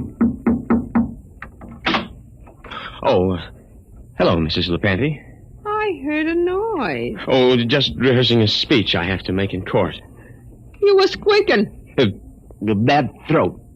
Oh. Oh, by the way, there was a gentleman looking for you this afternoon. A gentleman? Yeah, a tall old man in a black overcoat. Kind of nasty. When I told him he wasn't in, he wanted to go up to your room. Tell you I showed him the way out in a hurry. Oh, thanks, Mrs. LePanty. Probably a bill collector. Yeah. Well, I gotta run.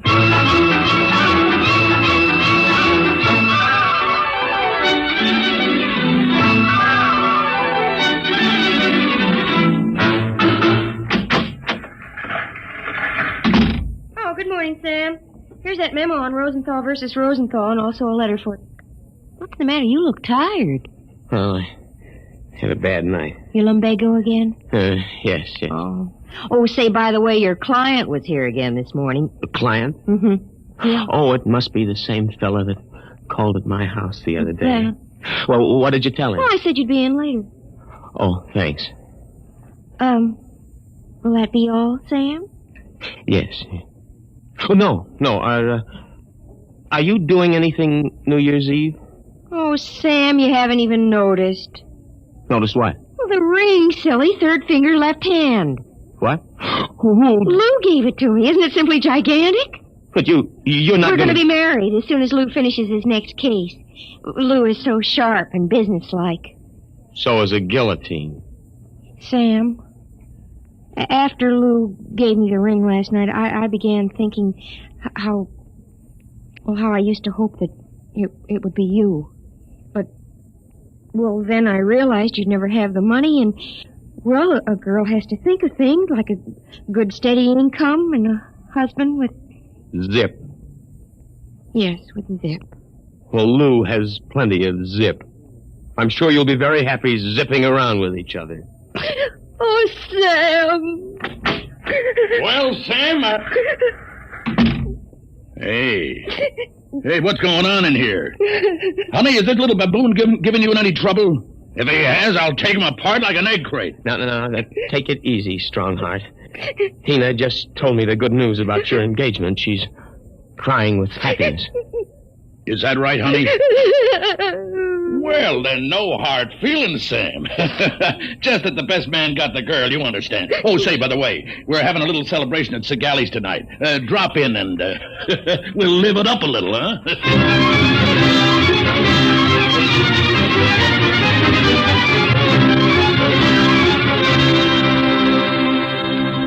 I went home feeling like a man who has been stuffed into a washing machine with the dial set at rinsed dry. I was a failure. I walked over to the mirror for a heart-to-heart talk with myself. Nothing. That's what you've got, Sam Weber, in unlimited quantities. Nothing. We ought to just tear you down and start all over again. We ought to take you... Hey. Oh, no, not that again. But why not? Think of it. A Sam Weber without the psychological problems you've got. A dynamic, uninhibited Sam who could win a girl like Tina by sheer magnetism. Then when it was all over, we could just take the old disassemblator and presto. And I can do it, too.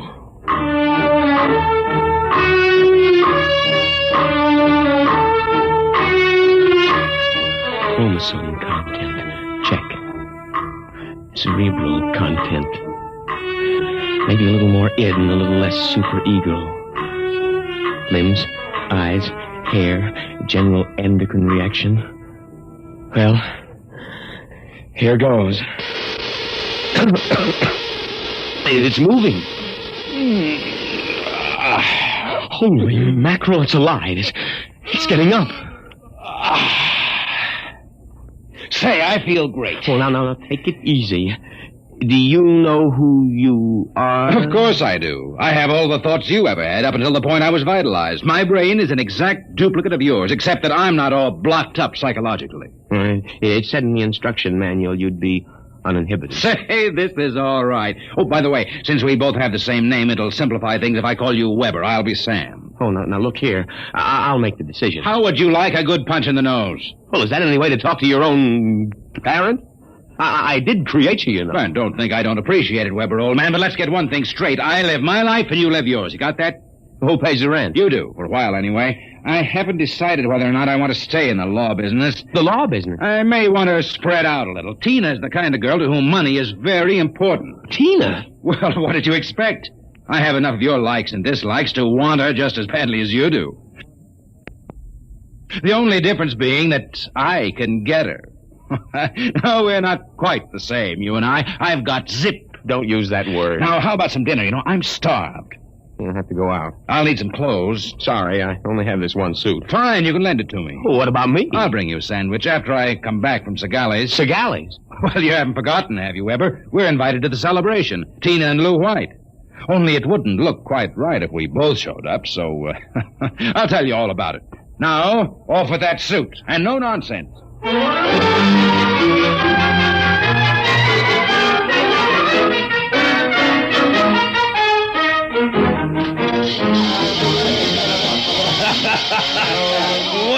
this is living it up, folks.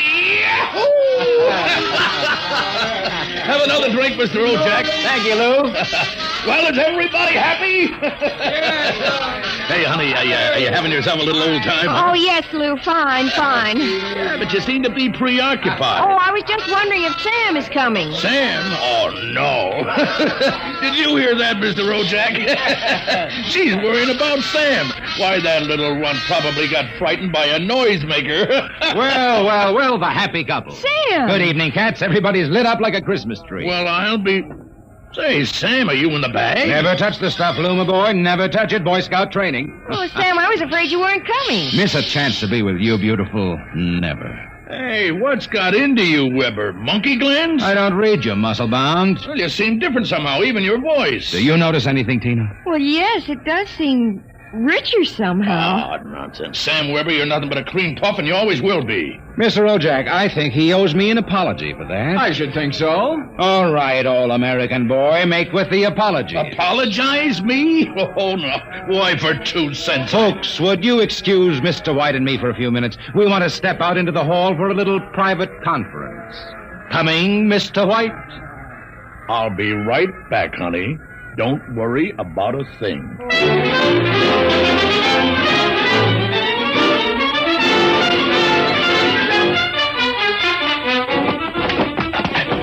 Okay, big boy, you've taken enough punishment. Now. Sam! Lou, don't kill him. He did... Oh, dear. He'll be all right in a little while, baby. But did you... Oh, Sam. Tina. We really shouldn't kiss like this. It's what you've always wanted, isn't it? Well, isn't it? Oh, Sam.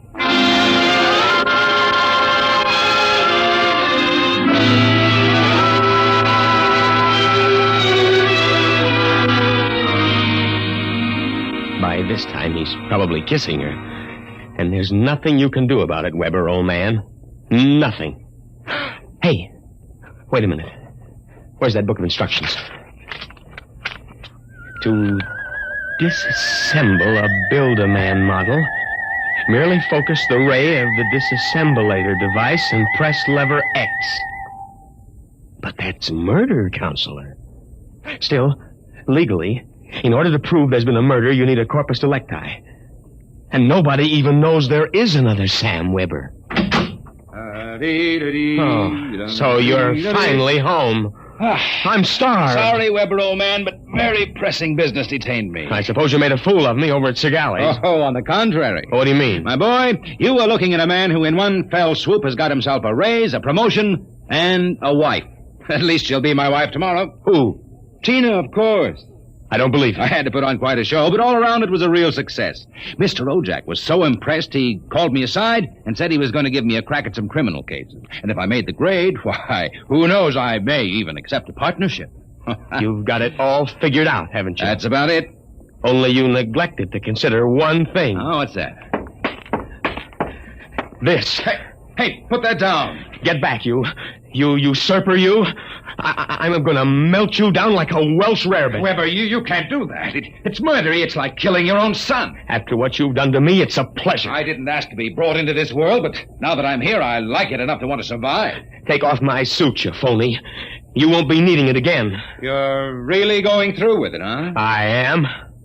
All right. Oh, here's your jacket. Give me that thing. Give it to me. That's better. Now we'll fix this little item so it can't do any damage. Oh, no. Yeah, you see, Weber? You don't have the guts to stand up against the man you might have been. Oh, what's that sound? I don't know. Seems to be inside the house. Somebody's coming up the stairs. Listen. Take a peek through the keyhole, Weber. Holy jump. It's him. The old man with the black coat. His eyes all black and shiny without any whites. Looks insane. Don't open it.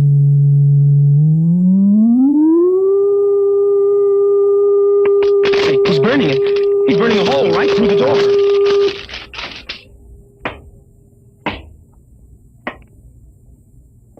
Good evening, gentlemen. As I feared, I'm too late to prevent you from duplication, Mr. Weber. And I see that you have destroyed the disassemblator. That means I shall have to do the job manually. An ugly task. Oh, who are you? I am the census keeper for the 24th Oblong. You see, your Build-A-Man set was intended for one of the Weber children who is on a field trip in this Oblong 200 years from now. Because of an unfortunate time warp, the set was delivered here accidentally. You mean this set came here from 200 years from now? Precisely. Time, as with all things, is relative. We shall have to recover the set, of course, and adjust any discrepancies that it's caused. But meanwhile, the problem is, which of you two gentlemen is the original Sam Weber? Oh, I am. Listen, liar. Difficulties. Why cannot I ever have a simple case like a double conuplication? Now, look here, Mr. Census Keeper. The duplicate will obviously be less stable and more emotionally unbalanced. Certainly, a man of your qualifications can decide which of us is the more valid member of society. Which of us will conform more readily to the standards Naturally. I observe that one of you is naked. Oh, wait a minute. And you also seem to be trembling. Whereas this gentleman seems quite calm. Then hold it. You're making a mistake. I hardly think so. Then stay away from me. Please do not struggle. Help, please, you go. Mr. Weber. Yes. It would be better if you didn't watch. Of course.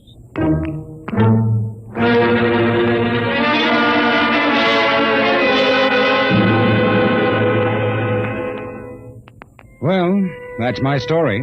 Within 10 seconds, the old Sam Weber had been completely dismantled and packed into the box. Tina and I were married, and I went on to become a full partner in the firm of Ojak, Somerset, and Weber.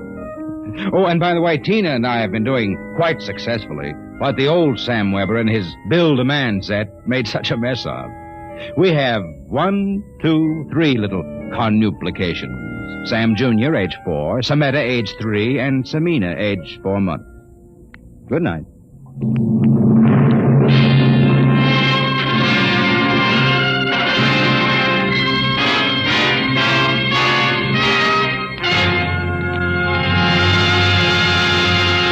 You have just heard another adventure into the unknown world of the future.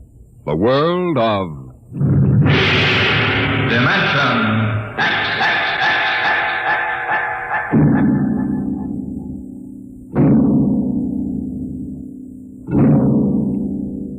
Time is a strange and mysterious dimension. Could we alter the future if we could travel back in time to our own youth? Next week we bring you a story of a man who found the answer in Time and Time Again.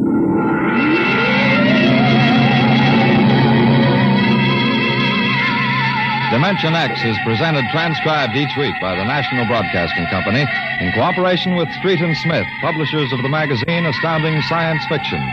Today, Dimension X has presented Child's Play, written for radio by George Lefferts from the story by William Tenn. Featured in the cast were Leon Janney as Sam, Carl Weber as his alter ego, and Patsy Campbell as his girl.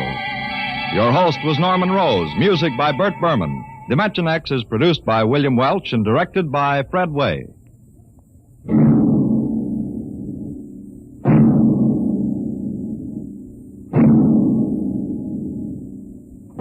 In reply to many queries from our listeners, last week's story on Dimension X, Pebble in the Sky, was written by Isaac Asimov. You, finding life rather dull? Dreaming again of exotic places? Wishing you were somewhere else? We offer you escape.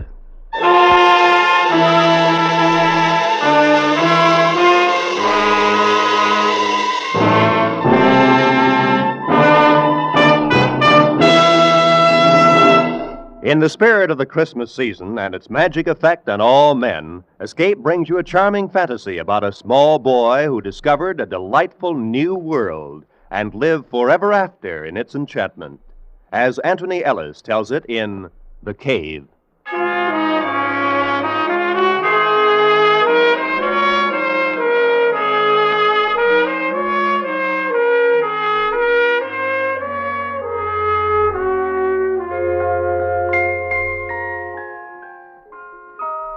It's on days like this that I remember how it used to be before I found the cave.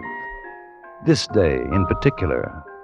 Of course, it's hard to see everything as it really was. Time has a habit of distorting the memories. Memories. Christmas. Christmas Day. Oh, what a long time ago that was. I was 10. And an unpopular uncle had distinguished himself by giving me a flashlight. And it was enormous. 4 batteries and a most incredible gleam to its metal case. I couldn't wait to try it out. And because it was still early afternoon, I could think of only one place that was dark enough for the exciting test. The cave. The big cave whose mouth was near the sand dunes and whose recess was rumored to be miles deep. George Fennell and I had never ventured more than 200 yards or so inside, but on that Christmas afternoon I knew that the cold darkness of the cave would have no fears for George and me. We met near the dunes, as arranged, to compare notes on our respective Christmas presents. It was quite warm, and the snow was beginning to melt in patches. A few gulls were wheeling about nearby.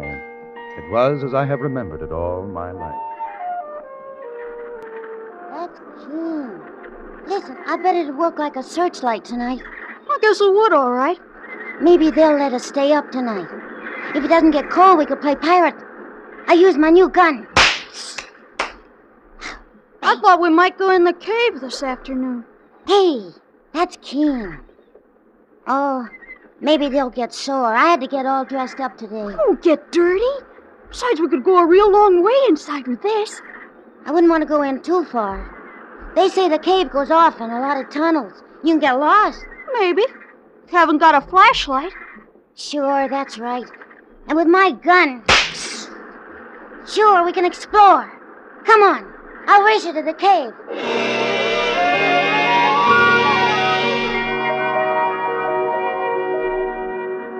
I won the race, and we stood at the entrance of the big cave. The arch had a span of about 25 feet, but just inside, it widened until the walls were 70 feet apart and the ceiling was over 50. As we passed from sunlight to shadow, I turned for a moment and looked down to the sea. At the water's edge, a gull stood, motionless, looking up at us, and then, solemnly, as though with disapproval, it too turned about and gazed out over the water. The opening of the cave receded and became small, and we went deeper and deeper. Shine it up there, Dan. Way up. Okay. Gee, I bet that's high. A mile, I guess. You're dilly, a mile. Maybe 100 feet. Psst. Bang, bang. Boy, that's keen. Just like a real gun. Come on, let's look. Let's look the cave down here. It looks like a turn, see? Well, okay, but we better not go too far. What's the matter? You scared? Heck no, but... Well, I gotta get back for dinner. They'll get awful sore if I'm late. Oh, you won't be late. Come on. I want to see what's around here. Okay. Hold the light on my gun. I gotta reload.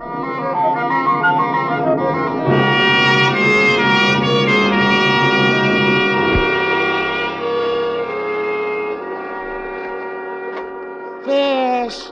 Who ever heard of fish in a stream like this? Where'd they come from, huh? Where? I don't know. They say there are fish in caves sometimes. Blind fish. That's dilly. What are you stopping for? We gotta go back now. Why? Because it's late. Besides, how do you know which tunnel we took? How? Maybe we could get lost. Listen. Maybe if we keep on going, we'll find treasure in here. Treasure? Sure stands to reason. Maybe like in the pirate book. Somebody came here and buried treasure. Henry Morgan or somebody. No. Sure stands to reason. Everybody's like you. They say no, but just suppose. If no one's looked, how'd they know? I think we better get back. Maybe tomorrow we can look. Cave's getting awful narrow. We might even find old pirate bones and swords. You got too much imagination.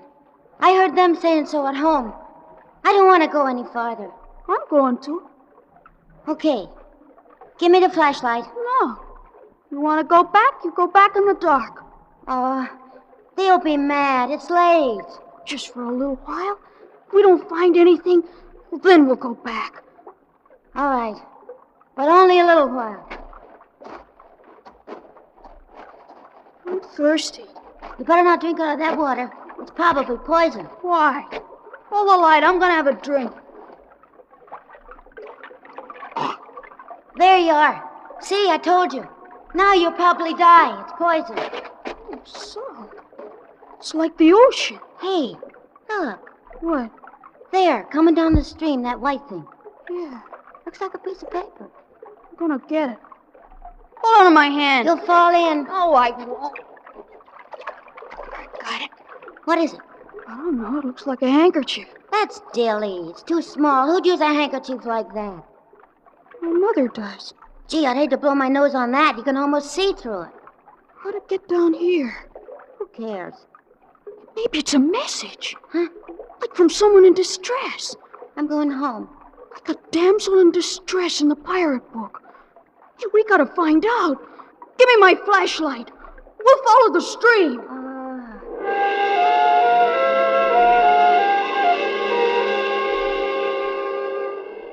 We followed the stream. We walked by it as the cave twisted and curved. We didn't notice the passageway, which had been getting smaller all the time, suddenly widen out, and the stream, which was becoming a river, and the river... The river! Hey! What? Where's the other side of the water? There isn't any. It keeps going. It's like a lake. Or maybe a sea. There's little waves. Dan. Huh? Turn the light around. The walls are gone. There's no walls. There's gotta be. It's a cave. There's no top to it either. It's just too high to see, that's all. Let's go home. Let's go home right now. What are you afraid of? I'm not, but I'm hungry and it's Christmas and... Well, I got things to play with. Come on, Dan. Come on, I want to get outside. What'd you do that for? Turn on the light. Turn it on. Don't you notice something? You turn that on. Give it to me. Oh, wait a minute. I want you to see something. I'll turn it on. You give it to me. I'm not going to play with you anymore. You give it. See what you've done? It's all your fault. I didn't want to come in here anyway. How are we going to get back? It's dark. No, it isn't. That's what I wanted you to see.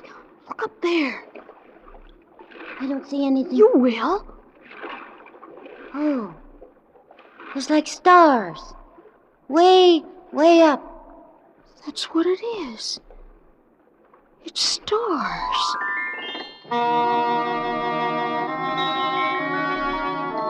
We stood there, George and I, 10 years old, and for a moment no longer afraid because of the wonder of the thing. There was light from a sky that I knew I had never seen before.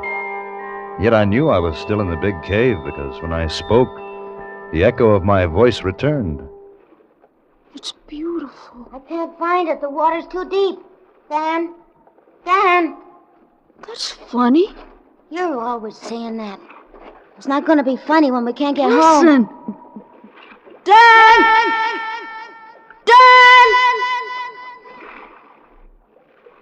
Now you do it.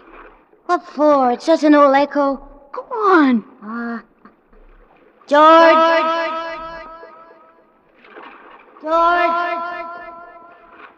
Help! There. How can there be an echo when there's no cave anymore? You're trying to scare me. Well, I'm going. You can come too if you want. Dan, please. I'll bet nobody's ever been in here ever. I'll bet we're the first. Except for pirates, maybe. I wish we could see more. If my mother hadn't taken away my matches, we could find our way out okay. Gollies, it's night. Come on. Please. I'm hungry. Somebody's here. Somebody else. Sounds like it's over there. No, don't go, Dan. Dan, I'm scared. I don't like this place. Go home if you want to. I can see someone. Look. Gee. He's digging in the sand. Don't let's go any closer, Dan. Let go of me. I want to see what he's doing. No. Look. Some other people. They got swords. Got you, Namby, you scurvy wretch! Look on him, bullies! No! Don't hit me, Captain! I just wanted to see if the treasure was still there. It's the truth, I did. I'll show you what's there, you pot-bellied toad! No! No, Captain! No! You're killing me! No, please, no! I wasn't touching the treasure! Don't hit me again! Don't kill me! Kill you? I haven't started to kill you yet, Nemir. Come on, bullies! Lie on! We'll exercise our appetites for the feast!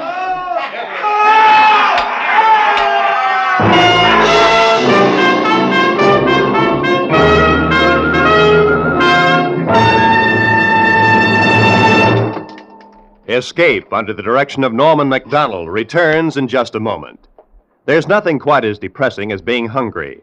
Hunger is the hand which crushes the will to work. Hunger is the enemy of hope. And there are many, many hungry people today in the war-anguished lands of Europe and the Far East. You can restore that will to work. You can restore hope by combating hunger. And your weapon of combat is a care package. For $10, you can send a care package today. Keep sending them until those people can take care of themselves. And now, back to Escape.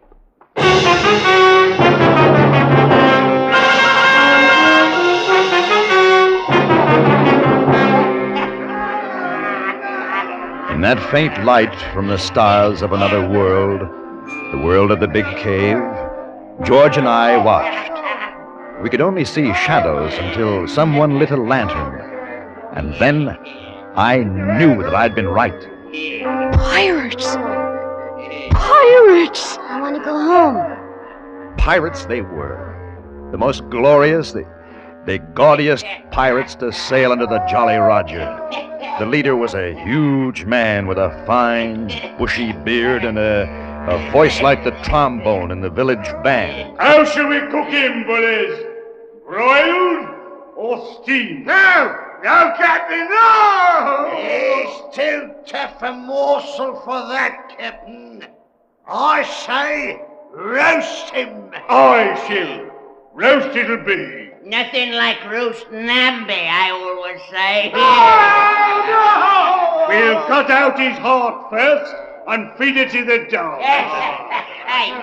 Namby, you lily-livered aggravation, say your prayer. He's gonna kill him. I don't want to watch him. Shut up. Who was that? I don't know, Captain. Sounded like a boy. A boy? A boy? Mayhap 'twas the Lady Alicia. Bilge. She's in the dungeon, Gunfallen. Aye, that's true. It came from over there. Hold the lantern high, Shield. They'll get us, Dan. We gotta run. Don't be afraid. If you're not afraid, nothing can happen. You see anything, Gunfallen? You know it, but... Save us all. 'Tis a boy. 'Tis two of them. Well, scupper me. Boy, huh? Hold the little demon. That's it. Boys. Two small boys. What'll we do with them, Captain? Hang them, I say. Hang them. They're out of the treasure. You! Were it not Christmas, Namby, I should have turned you inside out. How'd you bliss a blethering jaw? Aye, Captain. Aye, aye. Boy, what's your name?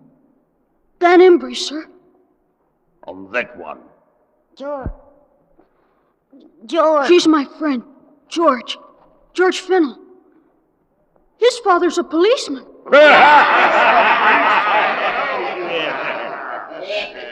Where'd you come from, boy? Greenfield? That's outside the cave. Cave? What cave? What do you do here? Whose spies are you? Answer up! Just exploring. We got here, that's all. Exploring? Where's your ship? We didn't come in a ship. What, no ship? They're boys, Captain. What harm can they do? Come, it's Christmas. I say feed them and send them on their way. What's Christmas got to do with it? If they're spies, it's the blank for them. We're not spies. Honest. We'll look into this further. Meantime, the goose and suckling pig should be ready. I say it's time for the feast. How say you, Willis? Are you hungry, boy? Yes, sir. And him? He's hungry, too. Then join us, and Merry Christmas. For no man can say Captain Blackton lacks the Christian spirit. Am I right, Namby? You're right, Captain.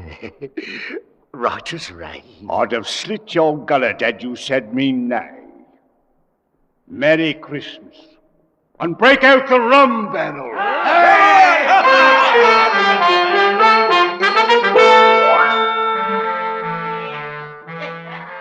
I remember that day, that long ago, the great dining board set upon trestles, the fruits, the wine, roast goose, and pig, the pirates rough in their colorful patched clothing, the songs, and the drinking, and stories of home and sea. Such Christmases are dreamt of, and I had dreamed it to come true. George sat next to me, eyes wide and unbelieving. And after the plum pudding, we were called on to sing a carol.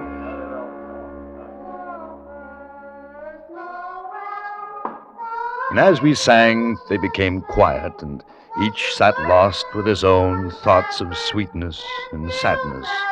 The little man Namby, bird-like and asleep.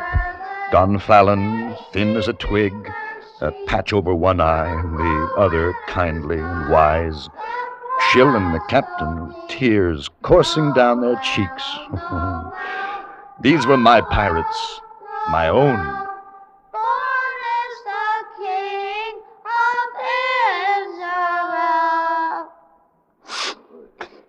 Well done.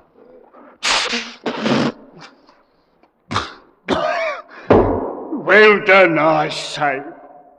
A dollop of rum for the boys. Captain, this being a happy day with us, let's share with those less fortunate. Less fortunate? Oh, we're all well met. The Lady Alicia. Nay, she is our prisoner. Until ransom is paid, so she will remain. What matter if she grace our table for the evening? It has been long since a woman's been with us. Aye, right. Very well. Send the prisoner here. Bring her from the dungeon.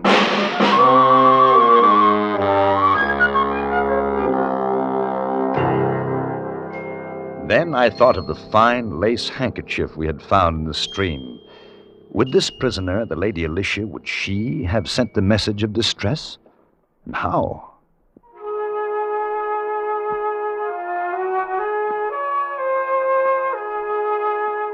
They brought her in, and to me she looked as she should have looked, the most beautiful lady in the world, gowned in silks, with a pale but proud face. I fell in love with her, and I was 10. As the night wore on, the pirates grew drowsy, and one after another their heads drooped, and soon all were asleep. Even George, sitting small in his great chair, nodded. I went to the Lady Alicia's side. It was your handkerchief we found in the stream, wasn't it? Yes, I had not dared to hope. But they have you locked in a dungeon. Beyond my window is a running brook. I prayed that when I dropped the kerchief, it would by some happy chance be discovered. I found it all right. You are very brave to have come here. How long have they kept you in prison? 6 months now. We were sailing to the Indies. Our ship was taken, and I alone survived. Now they hold me for ransom. That's terrible. Gosh, I wish I could do something to save you. There is nothing. I know I'm not very big, but maybe I could fight them. There are too many for you. Dan, they're all asleep. Come on, we can get away now. Let's go home. Home? Sure, our folks are going to be mad. George, we gotta save her. If you could but escape and deliver a message to my father. Sure, okay. Where does he live? London, Lord Basingstoke. He will reward you well. Sure, but we gotta go now. I don't want to leave you. They'll be angry when they wake up. My hope will rest in you. I shall pray for your safety and return. Gee whiz, Dan. Come on. You go ahead. I'll be right along. Okay, but hurry up. I'll wait by the water. Will you be all right? Yes. Suppose I come back and you're not here. I shall try to leave a message. I'm Dan. I know. When I get older, I'll marry you. You're beautiful. I'll wait for you. You must go before they awake. I don't want to go. You will come back to me. Here. I love you. Hurry up, Dan. Gee whiz, I want to get home. They'll be mad. Mother said not to be late for dinner. We gotta save Lady Alicia. Don't forget. Okay, but hurry up. It's dark. Do you know which way to go? I know. I don't want to fall in the stream and get all wet. I got my good clothes on. You won't. I'm sorry I dropped your flashlight, Ian. I'll save up and get you another. I don't mind. I bet it's awful late. I'm glad it's Christmas. Maybe they won't mind. We followed the tunnels one to the other. The stream flowed with us, urging us on. It was dark, but I knew the way. We felt along the damp walls of the cave, and at every step we moved further away from my world. And suddenly, from a great distance, we saw a tiny circle of light, a dot which grew and grew until it was the size of a gold sovereign. There it is, Dan. It's the entrance. And it's still light out. I won't be late for dinner. And I was afraid. I was afraid because I knew that if I stepped out into that sunlight, I should never be able to find my way back again. Never. Hey, what are you stopping for? Why? George? If we run, we can be home before the sun goes down. For Pete's sake, Dan, what's the matter with you? I'm not coming with you. Oh, gee, what's the... I gotta go back. Go back? What do you want to do that for? I got to. I don't want to leave her. The pirates. I want to go back. Pirates? Who? Lady Alicia. Gee whiz, Dan. Come on, it was only a game. Come on.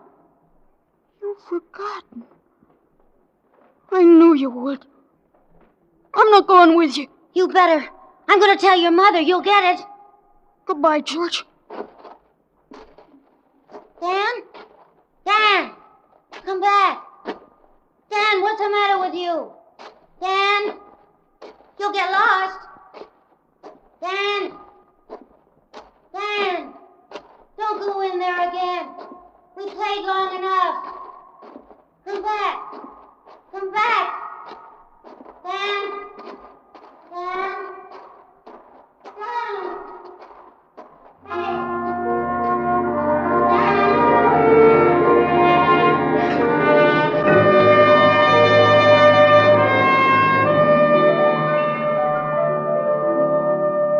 I turned away from George and the speck of light that was outside. His voice followed me, plaintive and lonely.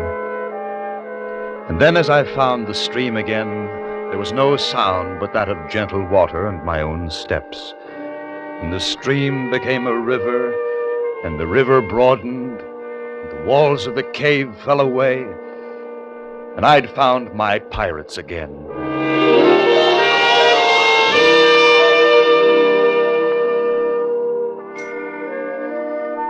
It's on days like this that I remember how it used to be before I found the cave. This day in particular. Sometimes I wonder what happened to George and what it's like outside the cave, but I don't really mind. After all, the Lady Alicia kept her promise and waited for me until I grew up. Now, everything is as I'd always dreamed it in the books. Oh, Captain Blackton? Well, he's still here. A little less ferocious, perhaps, than 20 years ago. Captain? Yes, Blackton. If you and milady are ready, sir, the turkeys are cooked, and the men are waiting your pleasure. Very well, Blackton. Thank you. And a Merry Christmas. Thank you, Captain. Thank you, sir. And a Merry Christmas to you, sir.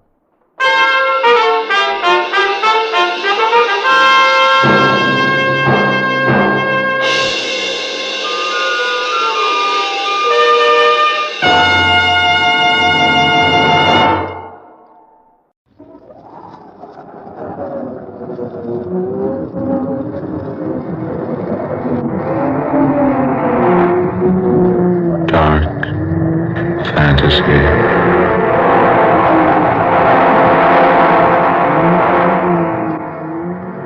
I am the dweller in the house of bread.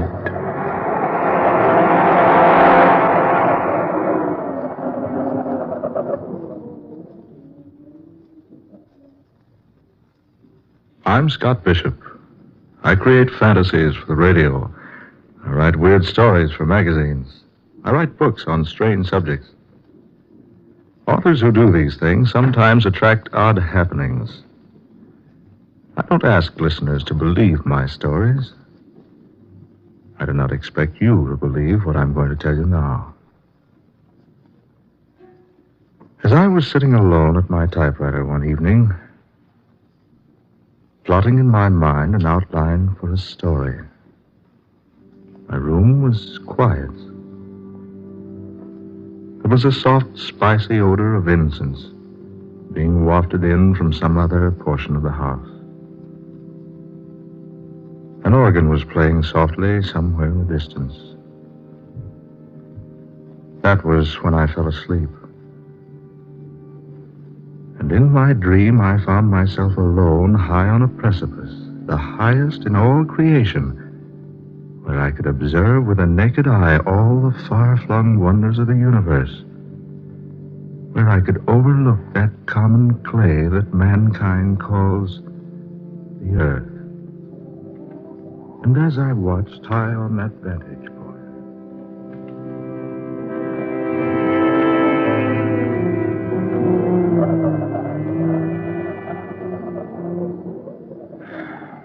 Why do you sigh, my son? Oh, I thought I was alone. Are any of us ever alone? No, I suppose we're not. But it's so desolate up here, so far from anything else. And I seem to be searching for something. Could it be, my son, that the reason is you are searching for the truth? The truth? What is the truth? You ask that? Then asking, you surely must not know. The truth? Is it some vague, inconsequential thing? Some mythical nothingness? Some non-existent wishfulness? Truth, my son, is neither inconsequential, nor vague, nor mythical. If I could only believe that. You can believe it, if you will. Can one believe something he's never seen? Perhaps. You think me a cynic, don't you, sir? I haven't said I do. Nor have you denied it. My son, look upon me. What do you see? Why, a man, like myself. A little older, perhaps. And perhaps wiser. I make no boast of any wisdom I might have. I am the way, and the truth, and the light. What was that? Merely words, spoken by a man who was about to die. I know. The Bible. The Bible. The way, and the truth, and the light. If I could only find them. You will find them, if you look far enough. Who are you? I am just a man. What's your name? It is a very common name. You'll find it in any city directory or telephone book. Then why do you conceal it? I don't conceal it. My name is Word. I can't agree that it's such a common name. Nor could you agree that it is unusual? No. Names are such temporary things. You can say to me, my name is Bishop, and there is no way for me to know whether you are good or evil, religious or atheistic, learned or ignorant, an emperor or a beggar. But you've told me more about yourself than just your name. Have I? But haven't you? Just a moment ago you reminded me that your greater age has made you wiser than I. Well? If you're so much wiser, perhaps you can tell me where to find what I seek. Where to find the truth? The truth. The light, peace, happiness, contentment. All those things man wants so eagerly, yet seldom finds in sufficiency. He only fails to find them, my son, because he is blind to them. Then they're real? They do exist? I have said that they do. Then I beg of you to help me find them. I beg of you. That, my son, I cannot do. For it is given no one to help another find those things which you seek. You must search them out in your own way. You must exert your own efforts in discovering them. But can't you tell me anything? Anything at all? I would like nothing better than to disclose everything to you. But this much I can say. Yes? If you are sincere in wishing to find the truth, if you really desire to know the way of light and happiness and peace, if you would know the road to all these majestic things, then seek you the house of bread. Remember the house of bread. Seek you the house of bread. But wait! Wait, I say! Come back! Don't leave me now! Where is that house? Where will I find it? Where will I find the house? Tell me, O wise one. Where will I find the house of bread?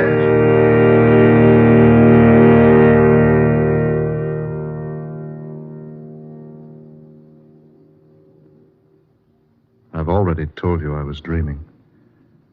I make no secret of that. At first, I didn't tell my dream to anyone. Instead, I cherished it. Gave it many hours of deep thought and serious contemplation. I didn't even tell Sonia. Not at first. I gave much thought to the things the man on the mountaintop had said to me. Those lines he quoted from a book almost as old as Christianity itself. And the house of bread. Where was it? Could I find it? I resolved to try, so I went to my boss.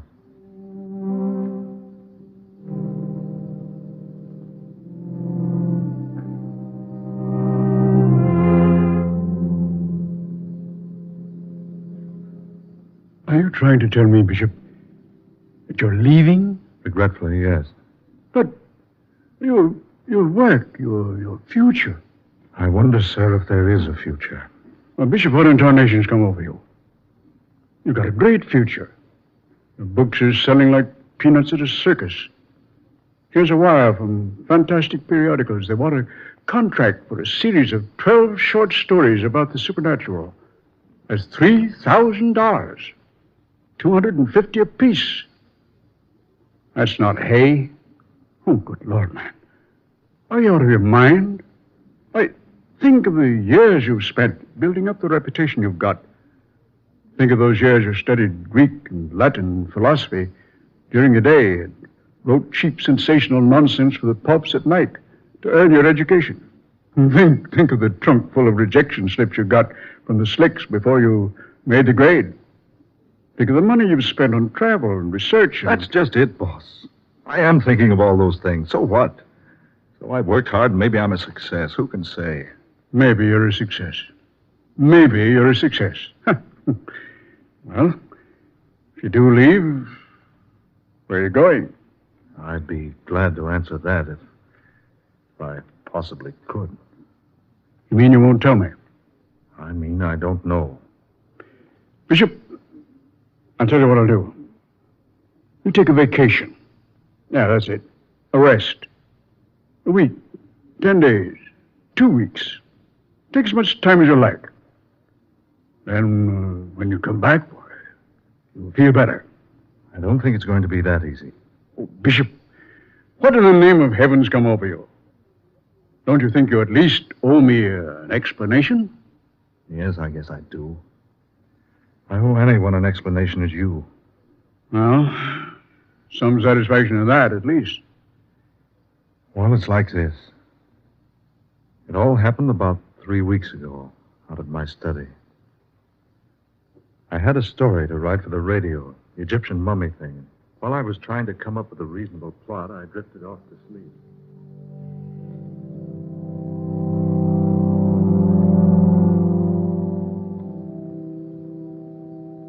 Telling Sonia was different. The difference between telling her and the boss was like the difference between saying, I love you to an actress on the stage and the same thing to the girl you adore. It was pleasant and soothing because Sonia understood. Sonia understands everything. She wouldn't be Sonia if she didn't.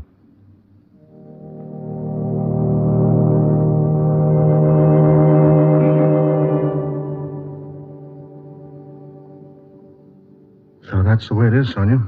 Well, my darling, when are we leaving California? Scott, you look so strange. Didn't you think I'd want to go along? But, Sonia, you want to seek it too? What better thing could I do? Yes, I might have known you'd wish to go along. Do you mind so much? Mind?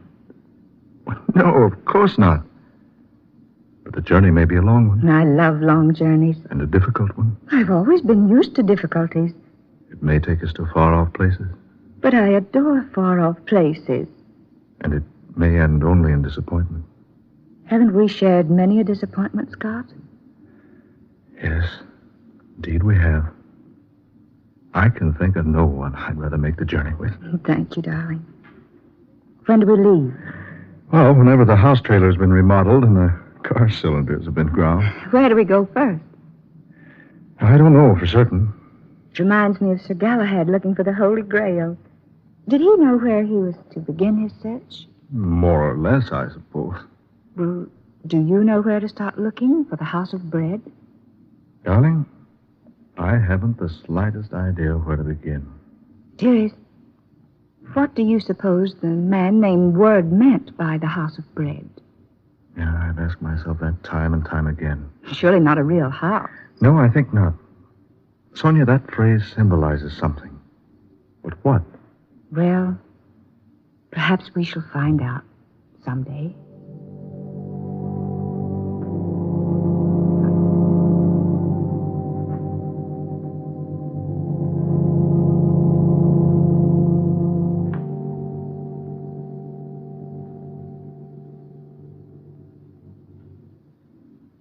That was when we decided to go seeking a house of bread. As I look back on it now, I don't blame the boss for thinking I was balmy. Here we were, Sonia and I, two supposedly sane, sensible people throwing up everything, kit and caboodle, and taking out to look for something more vague and unknown than Shangri-La or Arcadia or Nirvana, some other synonymous place. And all because of dream.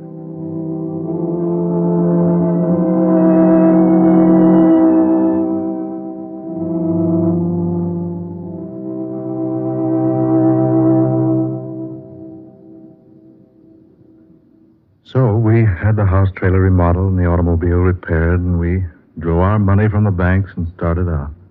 It was the 21st day of May, my birthday, about 6 o'clock in the morning. I gathered up the morning newspapers on the way out of the house, breathed in some of the fragrant California atmosphere. Sonia wanted to stop at the used bookshop on Pacific Avenue, so we drove through the spacious Long Beach streets until we came to the place opposite the post office. Sonia bought 7 travel books and a back issue of a magazine that contained one of my better stories. She said she wanted to drive around Rainbow Pier once, so we did. Then we scooted over to L.A., picked up Highway 66, and drove to Las Vegas. We stayed in a tourist cabin at Boulder that night. Bright and early the next day, we drove over to the dam.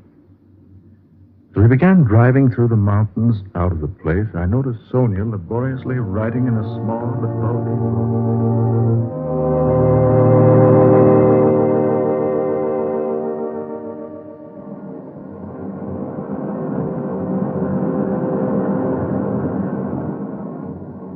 What's that, dear? A 5-year diary. I thought we should log our trip.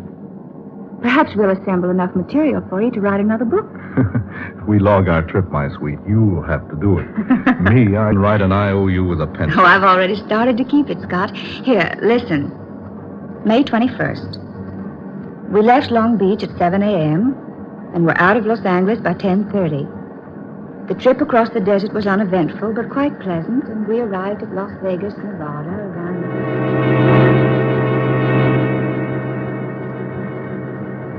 May 22nd, Flagstaff, Gallup, Albuquerque. May 23rd, Amarillo, Oklahoma City, Tulsa. Kansas City, St. Louis, Chicago. Philadelphia, Washington, New York City.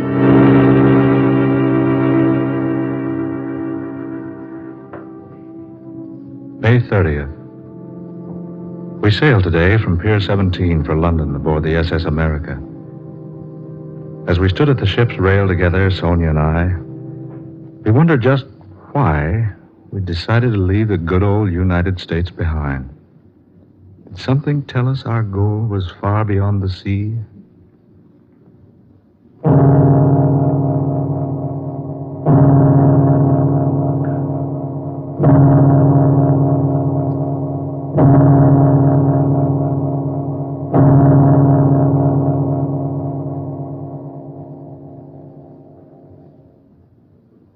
We have spent the past few days in London.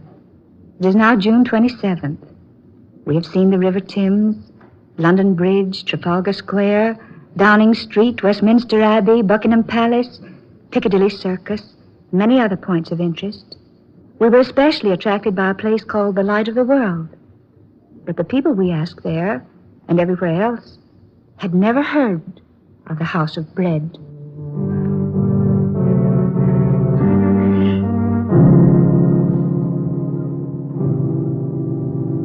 July 16th. We're about to leave Paris for Madrid. Sonia and I sought diligently in this city of pleasure for the place the man called Word named to me. We searched everywhere. The magnificent Bois de Boulogne, boulevards, everywhere we could go.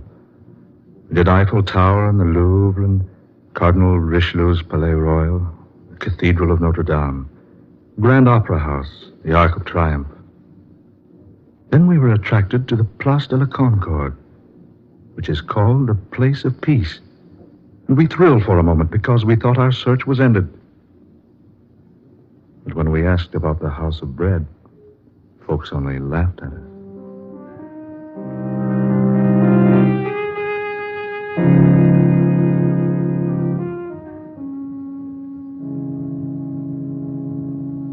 July 30th, Madrid, where there are two classes of people, those who go to bed after 3 a.m. and those who get up before 4. No Spaniard had ever heard of the House of Bread.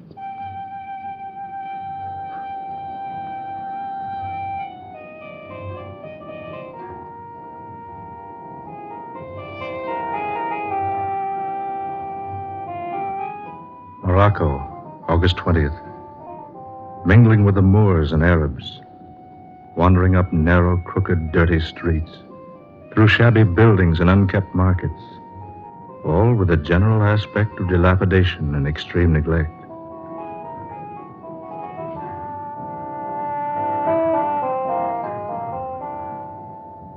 Tripoli, September 15th.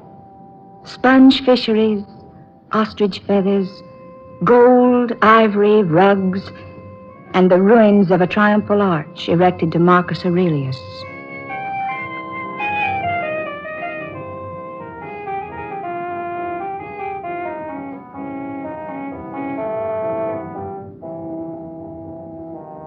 Cairo, Egyptians, Arabs, Nubians, and Turks in a city of mosques, high stone houses, barred windows, stately turrets and domes, rising above the surrounding dirt and squalor, and the temple where tradition has it that God talked with Moses. No encouragement here either. The house the man Word spoke of is unknown. It is late October.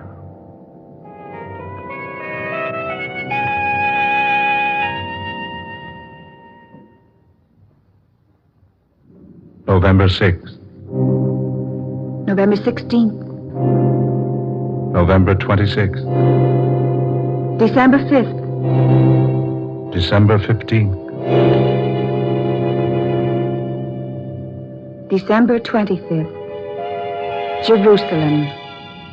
The hill of Calvary, not far from the city gates, where once a humble man bearing a cross of misunderstanding and hate, far heavier than mere beams of wood, drank the last drop in the cup of human bitterness.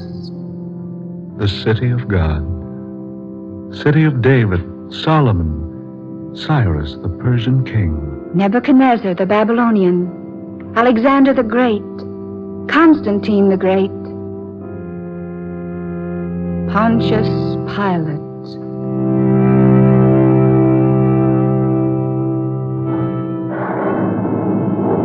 The storm swoops down. Rain begins to fall. The newborn stars are hidden, all save one. There is one star to the east, quite close by. It scintillates through the gloom, through the downpour. It sends out its rays and engulfs us, enfolds us, becomes almost a part of us. And Sonia writes that we must follow the beam it sends pounding vigorously earthward.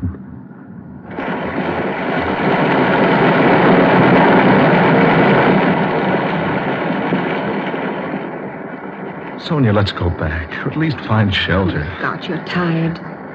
We've tried to find shelter. It's strange. The lodgings are completely filled. Then we'd best go back to Jerusalem instead of wandering about here in the darkness. Here. There's some sort of a shelter here, Scott. Let's step inside a moment, shall we? It's all right, dear. There seems to be a light in here. Yes. And there's someone here beside us. Scott, look. I bid you welcome, good people. We beg your pardon. We thought this place was unoccupied. No, do not go. You are welcome here. I say, haven't we met before? I believe we have. Yes, we have. Now I remember. You're the one in my dream. Your name is Word. In the beginning was the Word, and the Word was with God, and the Word was God. The way and the truth and the light. I am come, a light into the world, that whosoever believeth in me shall not abide in darkness. The way and the truth and the light. And lo, the angel of the Lord came upon them, and the glory of the Lord showed round about them, and said unto them, Fear not, for behold, I bring you good tidings of great joy. For to you is born this day a Savior, which is Christ the Lord. Be not afraid. Have you not been told, Seek ye the Lord, and he will not be scornful unto thee? Here in this humble manger, you were born. 2,000 years ago. Verily I say unto you, I am with you at all times, in all places, even unto the consummation of the world. Then this is our answer. This is what we have been seeking so earnestly. Because you have seen me, you believe. Blessed is he who has not seen me and still believes.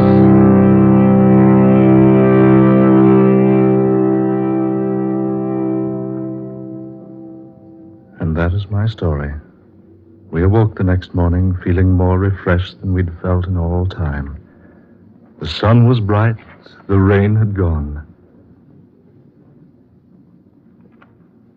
What was the significance of the house of bread? We didn't learn that until later when I consulted the Britannica. I quote as it is written word for word. Bethlehem, a small town in Palestine situated on a limestone ridge 5 miles south of Jerusalem, a city called by the Hebrews the House of Bread. This is the National Broadcasting Company.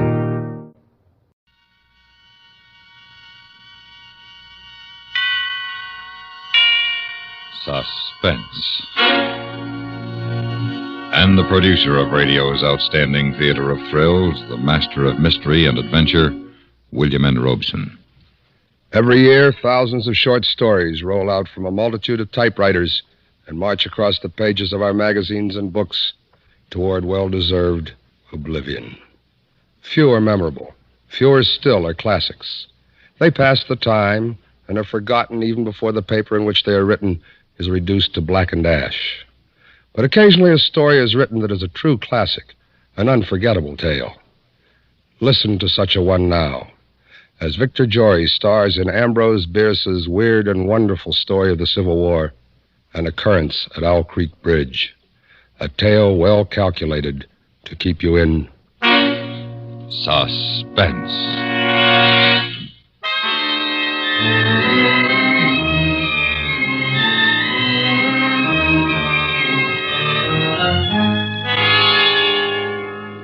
A man stood upon a railroad bridge in northern Alabama, looking down through the ties at the swift water 20 feet below.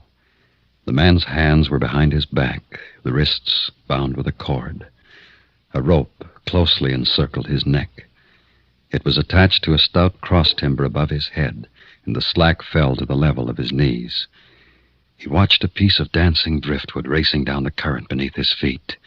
He thought, if I could free my hands, I might throw off this noose and dive into the creek. If I swam underwater, I would be safe from their bullets. If my wind held out, I could make the southern bank, take to the woods, and get away home. Peyton Farquhar, Alabama planter, stood at the end of a plank. A captain of the Union Army and a sergeant stood at the other end.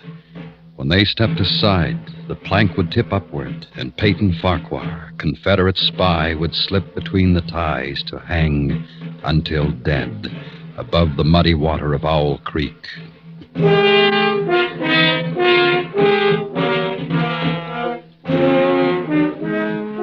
Even in this far outpost of Sherman's march to the sea, the formalities of death are observed by men most familiar with him. The captain's company is drawn stiffly at attention along the tracks on the northern side of the bridge. The lieutenant stands stiffly on the bank of the stream, the point of his bared saber scraping the gravel of the roadbed. Peyton Farquhar is being ushered into the Confederate beyond with every Union amenity. The captain steps aside. Now, only the weight of the bulky sergeant counterbalances Peyton Farquhar at the end of his thin board. They say this is the moment when all the past events of your life tumble into your memory. But how could anyone know? Who has come back from the dead to tell us what dying is like? I don't recall any childhood memories. The past doesn't engulf me in this naked moment. I'm only aware of what is here now. Those damn Yankees lined up on the bank. The captain's tired eyes. That turkey buzzard circling up there, waiting for me. And that noise. That beating, driving sound like a distant engine. A pump. The roll of thunder on a summer evening coming closer. Getting louder. Choking me. It's your heart, of course, that you hear, stepping up its cadence, pounding under the forced draft of fear. Now you can see nothing, remember nothing, sense nothing but the strangling, suffocating beat of your own heart, throbbing its final protest. You stand there, erect. The work is nearly at an end now. The captain draws his sword, flourishes it to a carry, sings out a command. Company! Ready! Rest! The men on the bank smartly spread their legs, thrust hands forward over their rifle barrels. The sergeant on the end of the plank takes one step to the left. The plank tips forward, and Peyton Farquhar drops between the timbers of Owl Creek Bridge.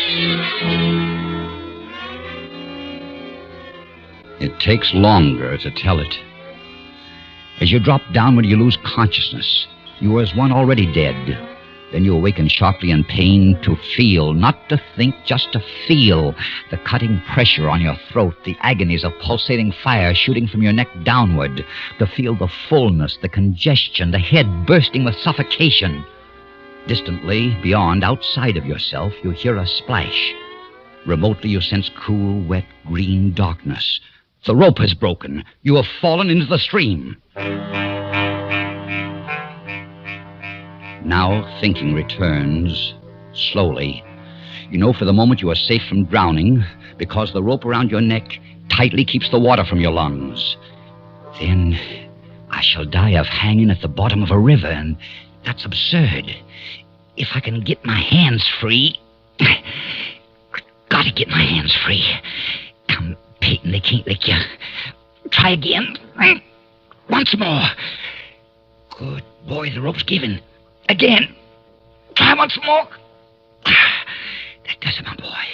Now, the rope around your neck. You must breathe when you come to the surface. You must breathe quickly. For if they haven't hanged you and they fail to drown you, can't let them shoot you. Loosen the rope around your neck. You must get it loose. Now. There he is! Down there! At the bend! Come here! Here, son! Ready! Aim! You dive deeply, but above the ringing in your ears, you hear the volley of the rifles. And as you rise toward the surface, you meet shining bits of metal, singularly flattened, the distorted and spent bullets oscillating slowly downward past you. One catches in your collar, and it feels uncomfortably warm. You snatch it out, And this gray piece of Yankee lead reminds you of the gray uniform of the soldier who was responsible for your being here. You recall that it was only night before last when the soldier had ridden up to the driveway as you and your wife sat under the magnolia trees in the cool twilight. Evening, sir. Good evening, Corporal. I wonder if I might trouble you for a glass of water, sir? Well, of course, Don't disturb yourself, Peyton. I'll go fetch it. Well, you're most kind, ma'am. If you'd just indicate the well. Oh, nonsense. You just sit a spell with my husband. You look as if you could do with some rest. Yes, ma'am. Reckon I could. I'll be back in a jiffy. Thank you, ma'am. Whose command are you with, Corporal? Colonel Tolliver, sir. 13th North Carolina. We gets a little news down here. How are things going at the front? Oh, not good, sir. The damn Yankees are getting ready for another advance. They're repairing the railroad.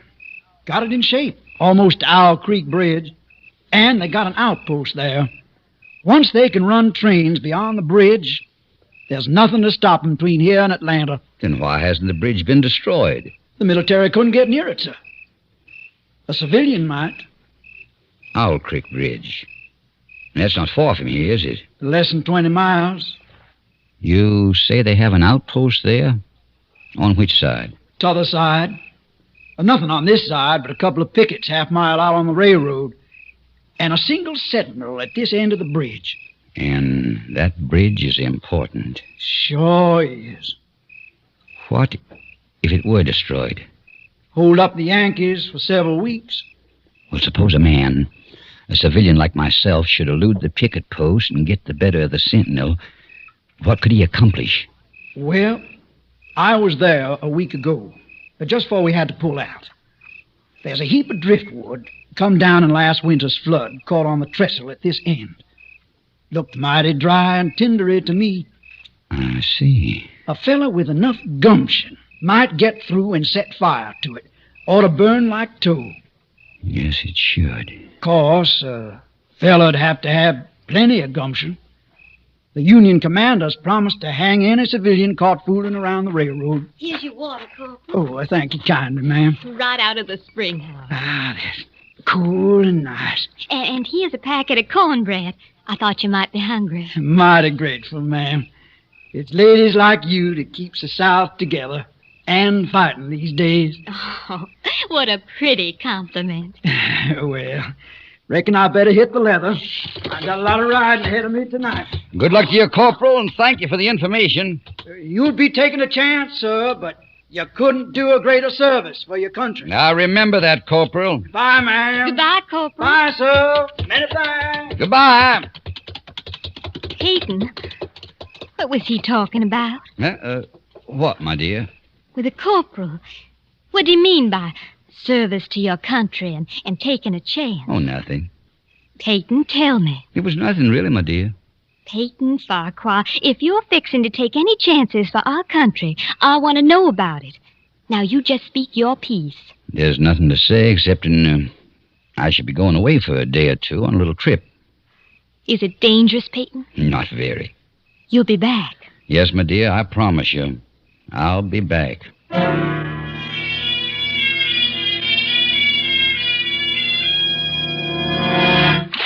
You break the surface of Owl Creek for a second time. Now you are much further downstream, further away from the Union soldiers on the bridge, reloading their guns, the ramrods flashing in the morning sun. That captain won't make the same mistake again.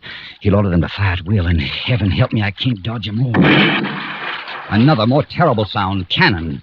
They've trained cannon on you. And close. Next time they use a charge of grape.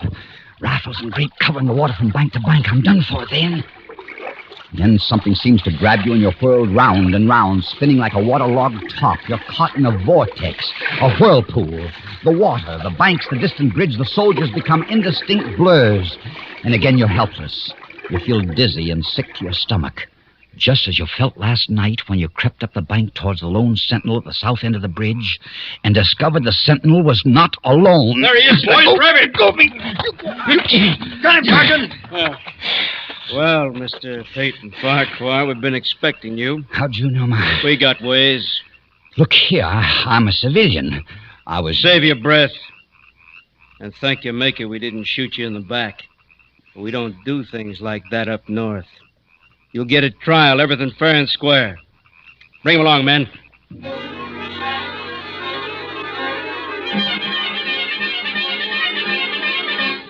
The whirlpool spins faster and faster. A sharp piece of driftwood tears at your coat. The churning brown water chokes you. You know there is nothing you can do as you had known it last night when they shoved you into a tent near the bridge to face the infantry captain with the tired eyes. Here he is, sir, right on schedule. Good work, Sergeant. Is this the man, Lieutenant? That's him. Why, you're the corporal who stopped at my plantation last night. That is right, Mr. Farquhar. But not of the 13th North Carolina Volunteers. Mr. Farquhar, this is Lieutenant Saltonstall, intelligence officer, 5th Massachusetts Regulars. You trapped me. You deliberately led me into a trap.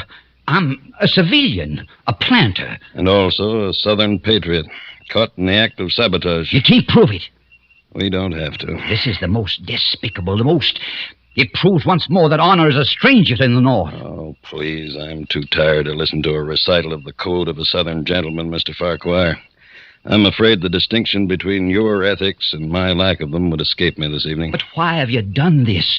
Why have you deliberately trapped me? It's so much easier to eliminate civilian resistance by luring it into the open. You fell for the bait. Too bad. Now, look here. It is my constitutional right. Which Constitution? The Constitution of the United States of America or Jeff Davis's? You insult me, Yankee! Remember your manners, sir. I demand a trial. You've just had it. Post a guard over him, Sergeant. Yes, sir. We'll hang him in the morning.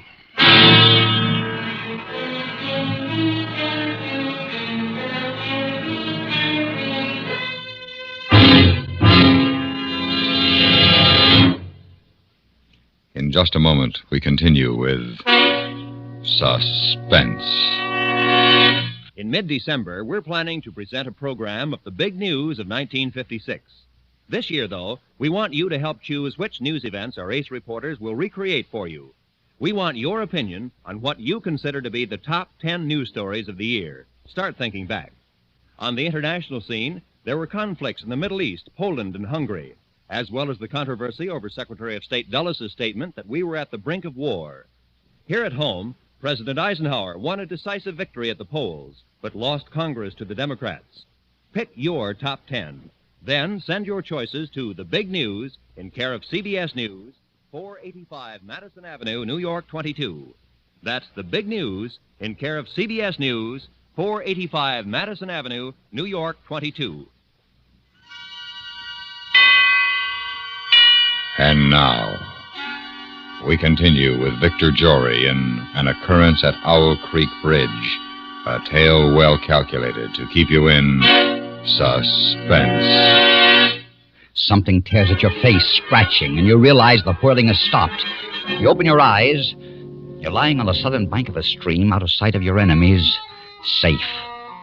The gravel which has scratched your cheek now seems soft as new-picked cotton. The forest around you is a garden of luscious beauty, reeking with heavy perfume of freedom. Even the whiz and rattle of the final charge of grapes screaming through the treetops seems a benediction from the baffled cannoneer. You leap to your feet and run into the woods south towards home.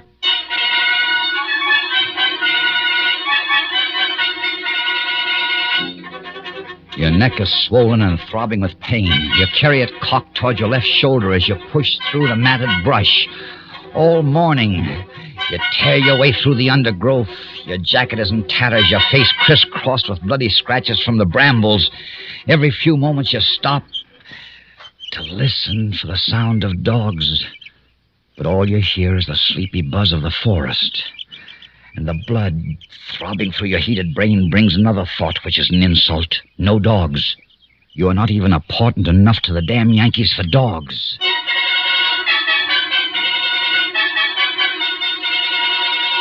It is nearly noon now, and for half an hour you've been plunging through a swamp waist deep in green ooze.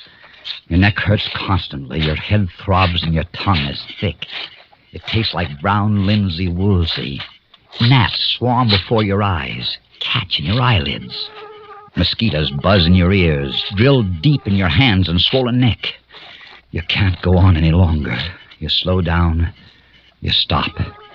You reach towards a palmetto root for support, and it slithers from your grasp and slides softly into the water. Water moccasin.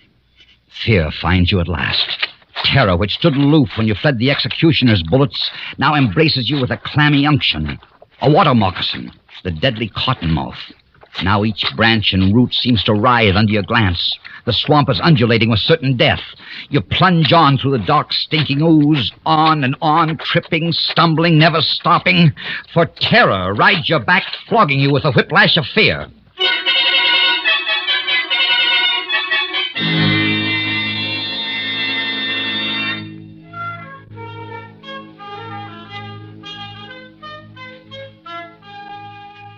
Old Jethro gonna have Mas Farquhar fit as a fiddle in jig time. Now you just drink this here yob tea, Mas Farquhar. Thank you. Thank you. Jethro. Yaza, Mas Farquhar. What are you doing here? Well, I lives here. You live... Where am I? What happened? Well, I was a-poling my dugout and coming home through the swamp with a mess of catfish. I seed you laying out here on the bank in front of my cabin. Jethro, I thought you were dead. Who, me? Dead? Of course you thought Jethro dead. You knew he had consumption when you sold him. You knew he couldn't last long and he wasn't earning his keep. His wife and daughter carried on some at first, but after a while they calmed down, and the last you'd heard, Jethro was dead. You thought I was dead, Mas Farquhar? Sir, you don't mean to tell me you don't know what done happened to me? I'm free. I'm free at last. News travels fast. Even in the middle of this backwoods swamp, this lonely black man has heard of Abe Lincoln's traitorous Emancipation Proclamation. Yes, sir, I'm free. And I expect pretty soon my woman and my little girl gonna come along and join me. How is they, Mas Farquhar? Is they well? Yes, indeed. They're both fine. Your daughter's grown into a young beauty. Mrs. Farquhar's brought her into the kitchen, began to train her for the house. Well. Now, what you think of that? And my woman? She still sang pretty. Yes, Jethro. Sunday's a meeting time. We can hear all the way up to the big house. That woman's voice. It's prettier than angels. Jethro, I don't know how to say this, but I was really sorry about having to sell you. But there wasn't anything else. I understand, Mas Farquhar. Don't you pay it no mind. I done forgive you a long time ago. You have? Well, sure. Don't the Lord tell us to forgive those who trespasses against us? And don't the Lord promise us we shall be free? Don't you worry none about it, Mas Farquhar. Here now, quiet that spot. Quiet, sugar. They must have heard a razorback in the brush. No, it ain't no hog. Look, Mas Farquhar, there's a horse coming down the back road. Why, it's a soldier. It's one of our soldiers. Corporal looks like. Jethro, you've got to hide me.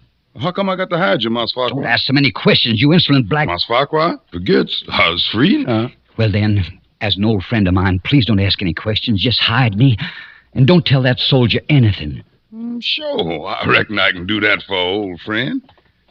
Here, you get down under this bed here, and I'll put the covers over the side. Yeah, there he is.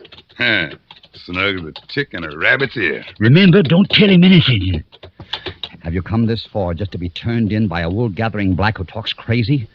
If Jethro knew this gray-clad corporal was really a Union lieutenant, he'd guarantee his freedom by turning you in. Even so, he bears you a big enough grudge to turn you in anyway. Unless, of course, he's planning to dispose of you himself. Yes, that's it. That's why he talks so silly about the Lord and forgiveness. He's going to do you in himself. Never heard of him. Well, if you run into him, don't tell him I was looking for him. Yes, sir. I remember not telling.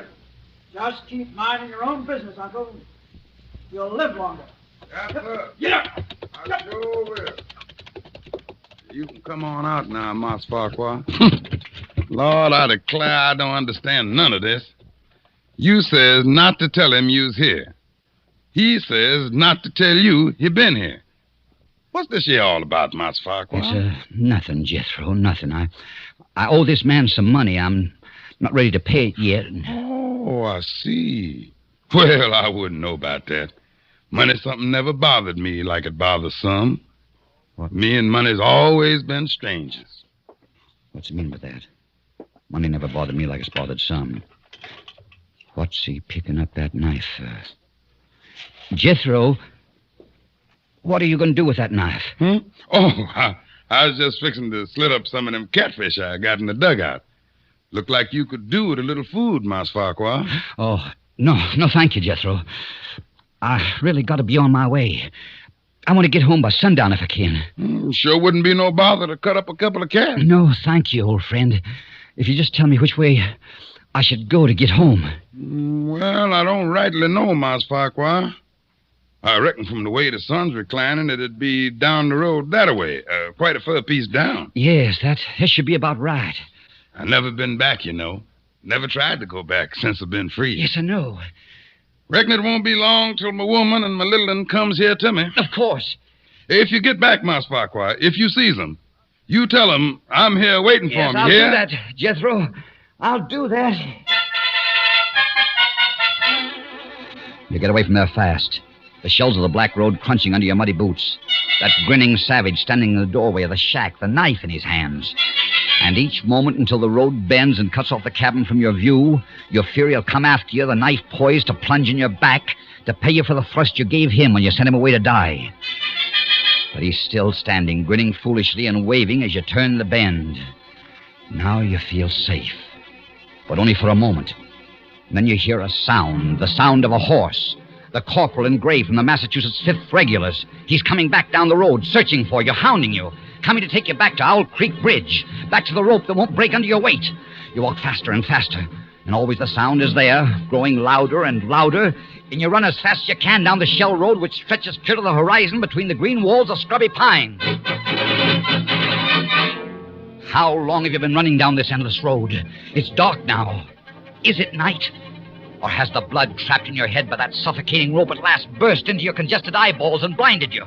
Will it next pour from your swollen and bruised neck into your brain, stopping all sensation, instantly bringing to a welcome end this day of agony and flight? Ridiculous fantasies of fatigue and fear. You can see. The darkness is the black of a sudden summer storm. That lightning flash clearly shows the white road ahead and the black silhouettes of trees along the sides. And since you are sure you can see, the other senses return. You hear the rumble of the thunder. You feel that insupportable ache of your straining lungs, the leaden weight of your tired feet, and now the patter of rain. First washing the stinging sweat from your scratched and bitten face, now pounding harder, flowing down across your hatless head, matting your hair, slowing down your headlong gait to a dog trot. Another flash of lightning directly overhead. For an instant, you see the soldiers of Owl Creek Bridge standing at the side of the road, rifles leveled, their eyes boring down the sights, aiming at your heart. Again, you're running, and the rain has turned to hail. Pellets as big as hominy grits beat down on you, pound your swollen, bruised neck, hammer at your countless cuts. Again, the lightning, and on the other side of the road, the gray-clad corporal sits astride his horse, waiting for you. No, you can't get me now. No! This bolt of lightning strikes a tree ahead of you, and in the white blinding light stands Jethro, black and grinning, knife raised in the air. No, Jethro, forgive me! He's gone, and now you see dangling from each tree along the road a noose swinging in the wind. Wherever you turn, wherever you look, a noose waiting for you. A noose which wiggles like a water moccasin.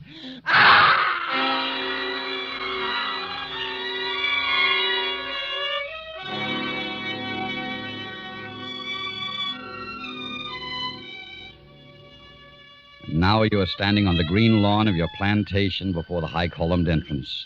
The storm is over. The clouds are black and menacing all around the horizon, but through a break overhead, glorious sunlight streams down, bathing your garden and your house in heavenly light. You are home.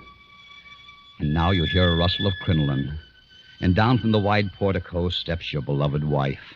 She walks across the lawn, her arms outstretched. You're back, just as you promised you'd be. For this moment you have endured the agonies of this day. And were those agonies multiplied 1,000 times, they would be a small price for the benison of this breast, the sanctuary of these arms, the security of these lips. You step forward to fold your wife in your embrace. The rope stretched tight sang like a bowstring. Peyton Farquhar, was dead. His body with a broken neck swung gently from side to side beneath the timbers of Owl Creek Bridge.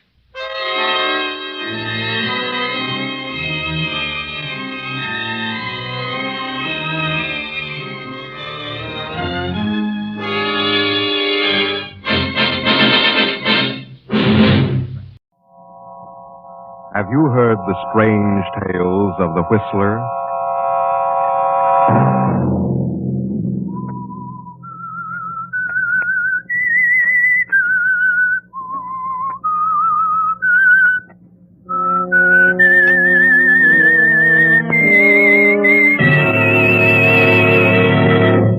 I'm the Whistler.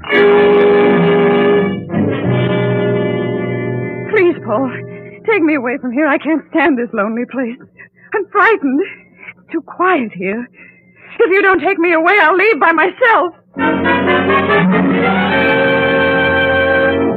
Saturday night, and again CBS presents The Whistler.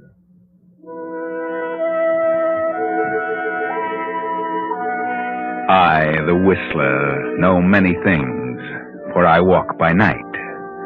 I know many strange tales, many secrets hidden in the hearts of men and women who've stepped into the shadows.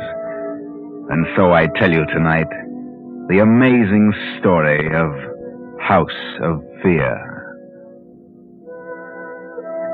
In an apartment overlooking New York City, a young man and a young girl stand facing each other.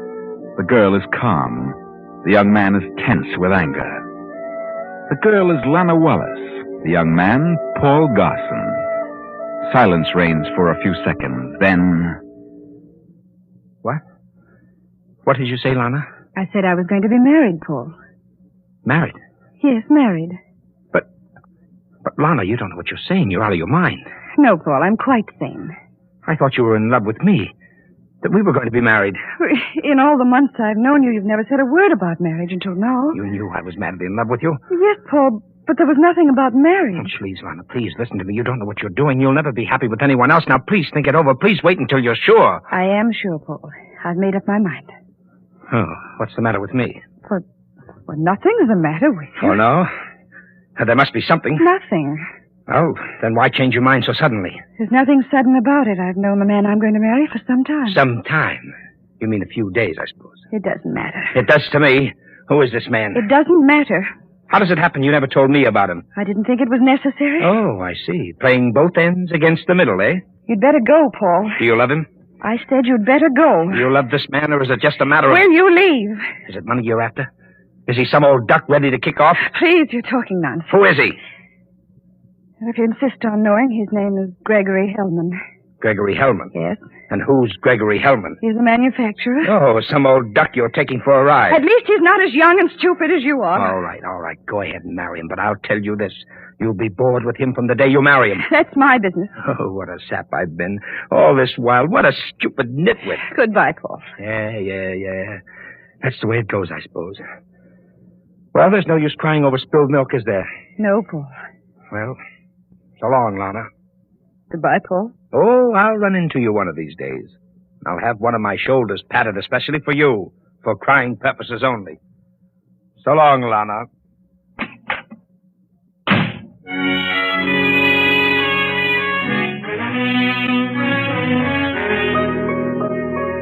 Nevertheless, Lana had a mind of her own. A few weeks later, found her married to elderly Gregory Hellman. Now they're on a train, following the ceremony, on their honeymoon. Well, my dear, are you happy? Oh, of course I am, Gregory. I've never been so happy in my life. You seem a bit solemn. Do I? Yes, you've been staring vacantly out the window for half an hour. What are you thinking about? Nothing. Nothing in particular. Are you wondering if you've done the right thing? Oh, no, Gregory, certainly not. I'm really very happy. It's just that... Just what? Oh, I don't know, but for some reason there's something about a wedding ceremony that makes me sad. Sad? Mm-hmm. I don't know why, but it seems so much like a funeral service. Funeral? Oh, good heavens. I'm sorry, Gregory. I know that's an awful thing to say. Oh, come, Lana. Stop thinking about it. Cheer up. Yes, I must get such a thought out of my mind. I must. Just wait till we get to our honeymoon house. You'll cheer up then. Yes. Did you buy a place? Buy? Oh, no, I wouldn't buy a place way down here. It's too far from New York. You rented it? Yes, took it for a month. What is it, a cottage? Oh, no, it's a villa. Well, what's it like? Well, I've never seen it, but I understand it's on a cliff overlooking the sea. Quite secluded and about 8 miles from the town. How on earth did you happen to rent a place way down here, a place you'd never seen? Oh, I was looking for an out-of-the-way place, and this agent approached me, and it sounded like the very thing for a quiet honeymoon. No one around, not even servants. No servants? No, and I doubt very much if we'd be able to get any. But we'll get along. In fact, I'd prefer it that way. A villa. Sounds fascinating, doesn't it? That's why I took it. I'm sure you'll like it, Lana. Yes, Gregory. I'm sure I will. You're a darling. You know, I never realized how vacant my life has been the past 10 years. How really lonely I've been since Emma died. No children, no close relations. No relatives, Gregory? No? Oh, I think I have a second cousin somewhere. Well, I'll do my best to make up for those lonely years, Gregory. I'm sure you will, darling. It's strange. Here I am, 50 years old, and all of a sudden I feel like a youngster again. You think I look 50? Certainly not. You're very young looking. Well, I'll keep up with you, even though I am twice your age. I'm not falling apart yet. Of course you're not. You know, I think I'll retire from business. I have plenty now. Why should I go on working like a slave when I can forget everything and enjoy life? Give up your business? Yes. We'll find some nice restful spot somewhere and take it easy from now on. What say? Yes, Gregory. I'd like that. Just the two of us. All right, darling. It's a deal.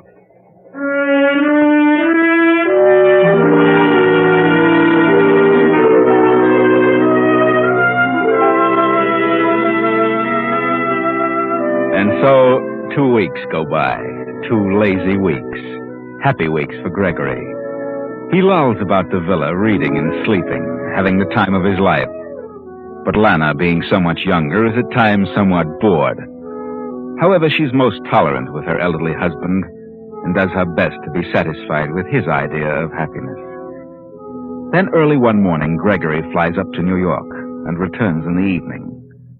Well, Lana, I'm back. Gregory, so soon? I didn't really expect you this early. No? Well, it's a quick trip by plane. Good weather all the way. How did you find things at the office? Oh, running along as though I'd never left the place. That's good. Well, the business will have to run without me from now on, darling. Without you? That's right. I'm through with it. You mean you're not going back? Nope, I've sold out to another firm. Gregory, you don't mean it. I do mean it. It didn't take an hour. I had several good offers, so I took the best one. Closed the deal, signed the papers, and said goodbye to the whole thing. Well, and what are you going to do now?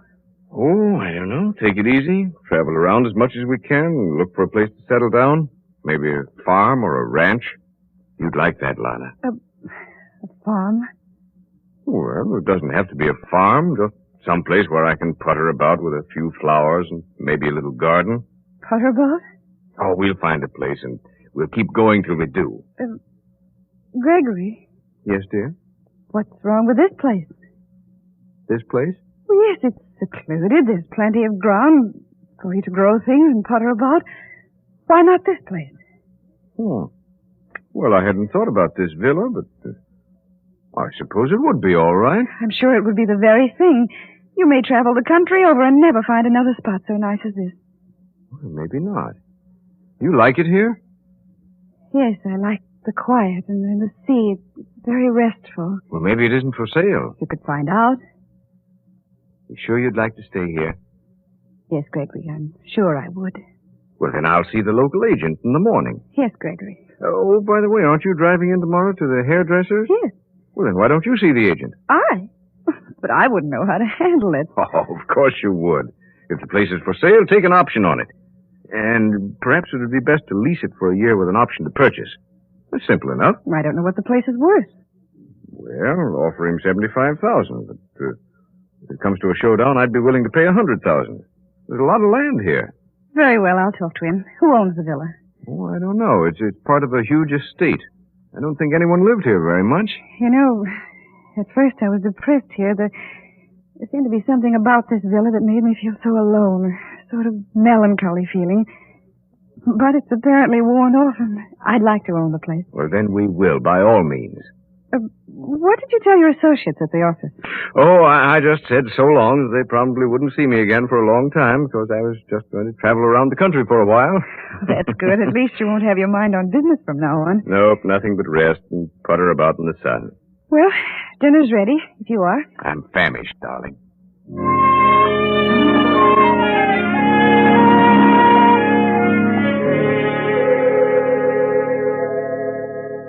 Well, Mrs. Hellman, the villa is for sale. It's been up for sale for quite a spell. What do they ask? I haven't set a price. What do you offer? $75,000? Mm-hmm. Well, that's somewhat in line. I think that would be accepted. Where's the owner? How soon could you contact him? Well, that's trouble. I don't know where he is just now. Been running around all over the country. Why don't you take an option? Well, I'd rather lease the place for a year with an option to buy at any time. Fair enough. Lease for a year with an option to buy. I'll make out the lease and the option. You better put up 10% on the option. That'd be $7,500. Very well. I'll give you a check. Good. I'm sure this will go through because the owner wants to get rid of the place. Hasn't been here in 2 years. Why does the owner want to get rid of it? Oh, I don't know. There's too many other places, I guess. Well, it's yours for a year anyway. You feel confident he'll accept? I know he will. Don't you worry about that. Thank you, Mr. Blodgett. Thank you. This will make me a nice commission. I've been trying to sell the villa for several years, and this is the first offer I've had. I see. Just take a few minutes, Mrs. Hellman, to draw up the papers.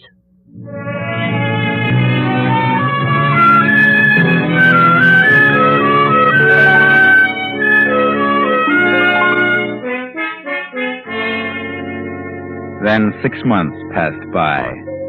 6 months during which Lana became more and more bored with her elderly husband and his puttering about in the garden. There were harsh words about it, and so they closed the villa. Gregory left, and Lana took a plane for Mexico City. And there she ran into, of all people, young Paul Garson.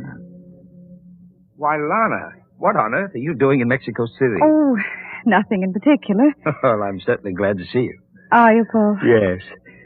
And now I guess now is the time to apologize for the way I acted when you ditched me. You don't need to apologize, Paul. I wish I had listened to you. What? Didn't your marriage work out right? No. Oh, what happened? Oh, I just couldn't stand it any longer. I was bored within an inch of my life, so I up and left him. Left him? Well, no, not exactly that. He left me, too. We just left each other. He went away, and I came down here. Well, why down here? To get a divorce. Oh, Lana. A divorce? Did you get it? I did. What happened to your husband? I don't know. He was notified, but he didn't contest. He didn't even answer the charges. Incompatibility? Yes. Did you ask for a property settlement? No.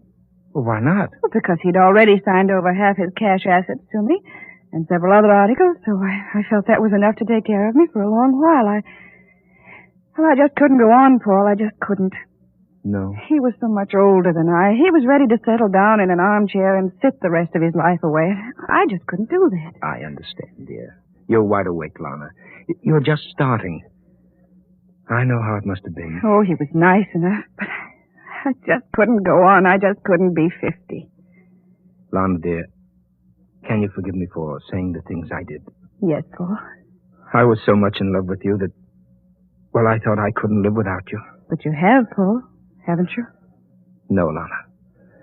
No, I haven't. I've banged around all over this hemisphere since you turned me down, and I haven't been happy one single moment. Haven't you, Paul? No, dear. No, not until this very moment. Oh, I'm sorry. So sorry. I made a big mistake. You did? Yes. I should have married you. Then why didn't you? Well, I'll tell you. This is a confession. As a child, I lived in poverty. Everything I had was a hand-me-down. My father never earned his salt. My mother was always in need, so I made up my mind that love wasn't worth it. That I would sacrifice love for the things I felt I deserved. So you turned me down for this man, Hellman, because he could give you the things you've always wanted. Yes. Well, how did you know that I couldn't have given you those things? How did I know you could? You didn't indicate that. Oh, I took you to cheap little cafes. I was apparently penny pitching, but it wasn't necessary. What? No. Why, every girl I knew was after me for my money. That's why when I found you, I acted as though I didn't have an extra dollar. I never dreamed it was money you wanted. Oh, I loved you, Paul. I still do. But I made up my mind that I wouldn't marry a poor man. Understand? Yes, Lana, I understand. And I sympathize with you. I see now what it must have meant to you. But I have money, Lana, plenty of money. I admire you for your sacrifice you made. You do understand, really? Yes, I do. You still love me? Yes, Paul. Then why not marry me? Well, no reason. I'd love to, if you still want me. Oh, wonderful, darling. We'll be married as soon as possible. We can be married tomorrow. Then tomorrow it is, darling. Yes, Paul. And where shall we go for a honeymoon? Where would you like to go, Lana? Oh, I don't care. Anywhere. I'll leave that up to you. All right, darling. I know just the place. You'll love it. Cuba? No, not Cuba, but quite like it. Wherever you say, Paul. Oh, darling, I feel as though I've been born all over again. I feel like a new man. I'm happy. Oh, Paul, what a fool I've been. I should have known better. Oh, from now on, darling, I'll see to it that your life is filled with surprises. Never a single monotonous moment. Yes, Paul.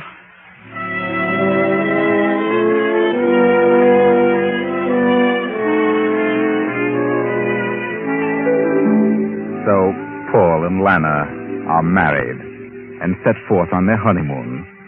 Paul owns a lovely place by the sea, and there he takes Lana. But from the night they arrive, Lana has been ill. Some strange malady has come upon her. Just what, no one seems to know. A doctor stands beside her bed as Paul slips into the room. How is she, Doctor? Still the same. I haven't the slightest idea what's wrong with her, but I've just given her a sedative. Do you suppose it's the climate? Oh, it could be. Semi-tropical here. Yes. Well, there's nothing more I can do, so I'll run along now. Yes, and thank you, Doctor. Lana. Oh, Paul. Lana, dear, what is it? What's wrong with you? Why don't you tell me? Well, I don't know what it is. I'm just sad. I want to cry all the time. I can't help it. Cry? Yes, ever since I've been here, I've wanted to cry. But why, darling? I don't know, but I can't help it. Don't you like it here? I don't know, Paul. I don't know what it is. I'm afraid. Afraid of what? I don't know. Nothing in particular, but I'm afraid. You mean you'd rather leave here? Yes. Yes, Paul, I don't want to stay here. But this is such a nice, quiet place, dear. It's so restful. Where could you go that would be better for you? I don't know, but I'd rather leave. Why? I don't know why. But there must be a reason, darling. I'm frightened here. I hear things. You hear things? What things? Strange sounds. Noises. I've heard nothing strange. I have. I hear them all night, and at times I've seen things. What things? Things, and I won't stay here another day. Oh, Lana, I think you're just hysterical. You're letting your imagination run away with you. I'm not. I'm sick, terribly sick. But the doctor doesn't know what's wrong with you. Please, Paul, please take me away from here. I don't like this lonely old place. I've always been frightened of being lonely. That's what it is. It's too quiet here. Too alone. If you don't take me away, I'll leave by myself. Now, don't get yourself so excited. Please. The doctor has given you a sedative, dear. Now go to sleep. You'll be all right in the morning. And then we'll take a walk over the estate. Now, please, darling, please try to sleep, Lana. All right, Paul. I'll try. I'll try.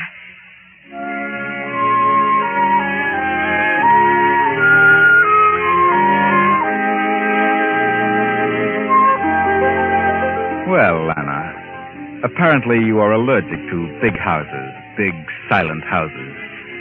You felt somewhat like this once before when you were with Gregory. Remember? That house made you feel sad and melancholy. Now the night has passed, and the morning has come. Paul has a visitor in the library. I've been trying for many months to get in touch with you, Mr. Garson. I heard you left the States. Yes, I was in Mexico City. I was surprised to learn you were back here. Oh? Why surprised? Well, although no one's been living here for several months, a party holds a lease on the place. Oh? I didn't know that. Yep, they took an option to buy it. They did? Yes, sir. So you can see that you're sort of trespassing. Oh. Well, no one is being inconvenienced. Not exactly. What did the party offer for the place? $75,000. Well, that's fair enough, but I don't want to sell. What? No, I've changed my mind. I want to keep the place. Keep it? But, Mr. Garson, I've practically made the deal. Well, you can call it off. Oh, did the party make a deposit? Yes. Then return the deposit with my apologies. But I've worked hard for 2 years and more trying to sell this place, and now you back down on it. Well, what would your commission have been? Well, $3,750. Very well, I'll give you the $3,750, but call off the deal. I prefer to retain ownership. Yes, of course. Thank you very much, Mr. Garson. That's mighty kind of you. Paul. Yes, dear. Paul, what is that hammering? That noise? Hammering, my dear? Why, that's the workman. Workman? Yes, I'm having the place completely renovated, darling. From the garret to the cellar and all for you. Oh, you'll love it when it's finished. I see. You should be in bed, darling. Oh, yes, Paul. Well, the hammering made me so nervous. I wondered what it was. I'll run along. Sorry to disturb you. Well, Mr. Blodgett, I think that you'd better... Mr. Blodgett. What? Well, what's wrong with you, sir? You're as white as a sheet, man. Are you ill? Who is that woman? Why, that's my wife. Your wife? Yes. Well, how long have you known her? Oh, for a long time. Several years now. I see. What are you trying to say? Mr. Garson, I don't understand it. But that is the woman who wants to buy this house. What? You know what you're talking about? She's the one who took a lease and an option to buy. Oh, you must be out of your head. My wife. That woman lived here for 7 months. With her husband. With her lived here? Yes, sir. And they closed the place up, and she come to me and said they were leaving for a while, but to go ahead with the deal. Are you sure? Yes.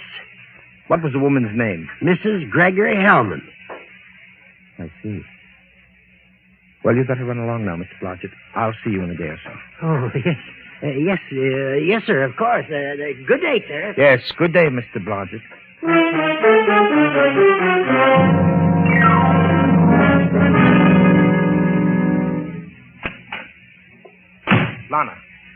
Lana, what are you doing? I'm packing. If you won't take me away from here, I'll go alone. But, Lana, why should you leave? I won't stay here another minute. Why not, darling? Why not? I don't know. I have no real reason, but I just don't like it here, and I won't stay. I don't understand you, Lana. It doesn't matter. I'm leaving now. All right, Lana. If you insist, you may go. Sorry, Paul, but Yes? Oh, Mr. Garson. Mr. Garson. Yes. What is it? We've been working in the cellar. Yes? You better come down there, Mr. Garson. Why? We just uncovered a body. Buried in body? Yes, buried in the cellar floor. body? You'd better stay here, Lana. I'll not be long. Yes, Paul. Yes.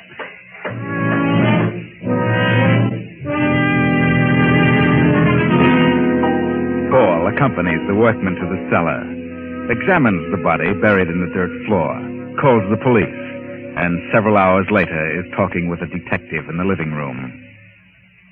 Well, there's no doubt about it. It's the body of Gregory Hellman. Oh, no.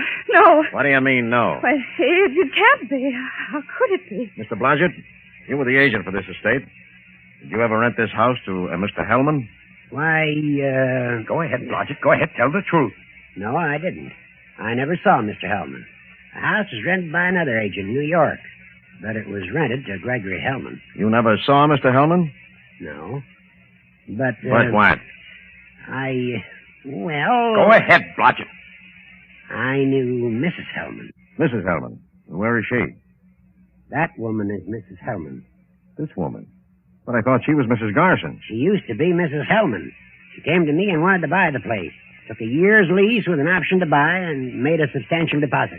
That right? Yes, that's true. I did. I was Mrs. Hellman, but I was divorced in Mexico. Divorced? Why did you get a divorce? Because Mr. Hellman and I decided to separate. We couldn't get along together. He said he was going to New York. I left first and went to Mexico. Are you sure you left here first? What? Yes, of course I'm sure. Why did you try to buy the place? Well, because my husband, Mr. Hellman, asked me to. Why didn't he attend to it? Well, I don't know. He asked me to see to it. Did you get part of the estate through this Mexican divorce? No, Mr. Hellman had given me considerable cash and property before that.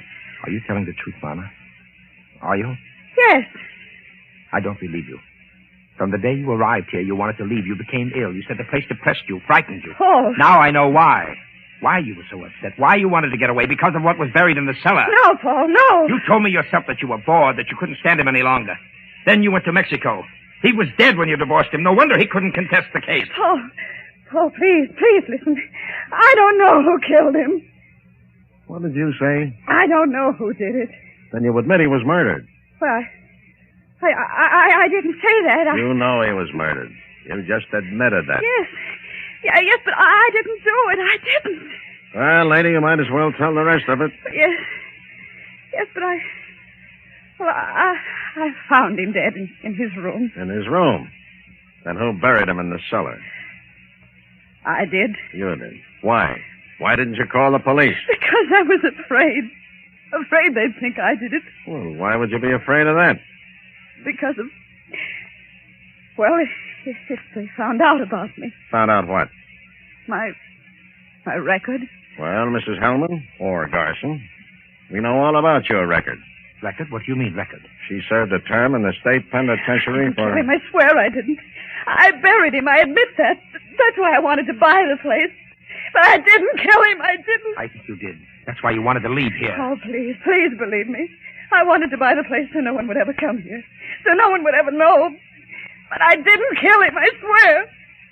I'm sorry, Lana, but I don't believe you. Mr. Garson, where did you meet this woman? In Mexico City. Really? Didn't know her before that? What? You heard me. Oh. You didn't know her before she married Hellman? Why, yes. You know her? What are you stalling about? Well, yes, I did know her. That's what I thought. And you were in love with her. Wanted her to marry you. But she turned you down for Hellman. What are you talking about? Well? Are you trying to accuse me of killing Hellman? It's possible. You had a motive. Oh, that's ridiculous. I didn't even know the man. Murphy. Oh, yeah? What did you find out about Paul Garson? Well, his financial affairs weren't in any too good a condition. He's been trying to dispose of a lot of white elephants like this villa. I see. Well, do you know what I think, Mr. Garson? I think you and Miss Lana Wallace know what this is all about. I think you're in this together. So I'm going to take you down and book you both on a charge of murder.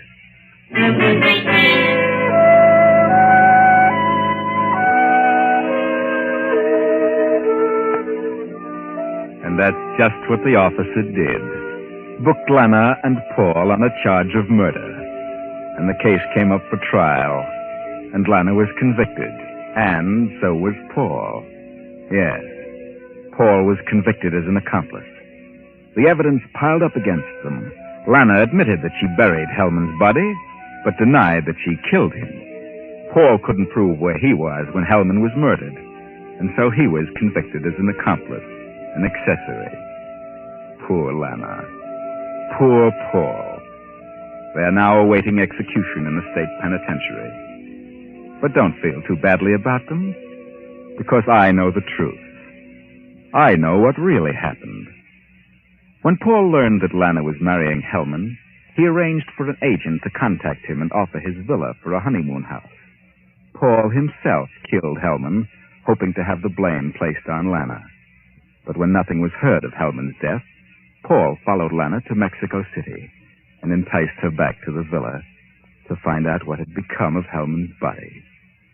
And he found out, much to his sorrow.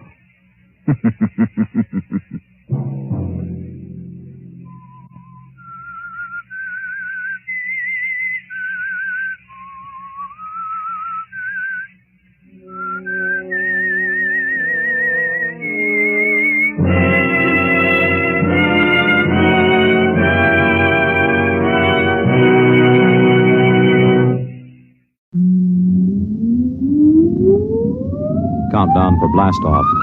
X minus 5, 4, 3, 2, X minus 1, fire.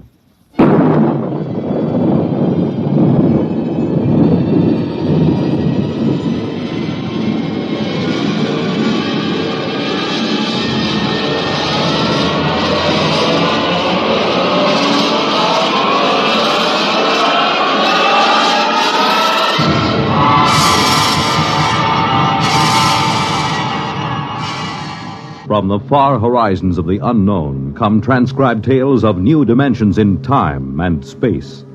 These are stories of the future, adventures in which you'll live in a million, could be years, on 1,000 maybe worlds. The National Broadcasting Company, in cooperation with Galaxy Science Fiction Magazine, presents X minus 1.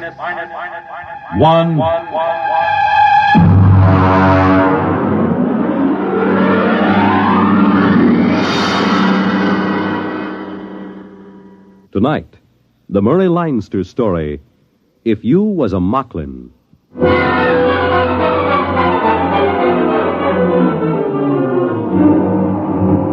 Up to the last minute, I can't imagine that Moklin is going to be the first planet that humans get off of. Moving fast, breathing hard, and sweating copious. There isn't any reason for it. Everything was all quiet at the trading post. I was sitting on the front porch while Deeth, he's the Moklin clerk, looks a lot like a guy named Casey, used to be a wiper on the Palmyra. He comes out on the porch. Mr. Brinkley? Morning, Deeth. How's business? Not so good. There were a few wood Moklins in this morning. Yeah, I saw him. Kind of nice looking. Those big saucer eyes. Hey, what makes the noses wiggle like rabbits? I don't know, sir. I'm not a woods Moklin. Oh, sure. No offense. They buy much? No, they didn't. They said the prices were too high. Oh. Yeah, they said they can get the same goods at the other trading post for half price. Yeah, it's kind of hard to run a nice little monopoly for the company with another trading post opening up at half price. What is it, sir? Look at that little kid playing in the mud. You mean the Moklin kid? It's my cousin's niece. I can't get over those little kids with the droopy mustaches like old man Bland. I gotta laugh every time. Well, I understand. But you see, Moklins are getting much more human every day. Hey, look at that.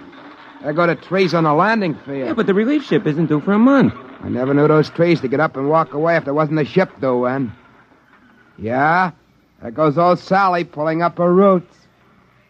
Well, this can't be any routine ship. I wish Brooks was back from the hills.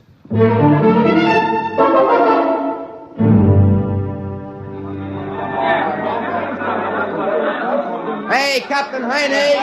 Over here! All right, come on, let go of my hand. Yeah, nice to see you all again. Friends, yeah, sure. Friends. Yeah. I wish those Moklins were a little less friendly each time. It's like being a movie star. Captain Haney? Hey, what's that? We didn't send in a requisition for anything like that.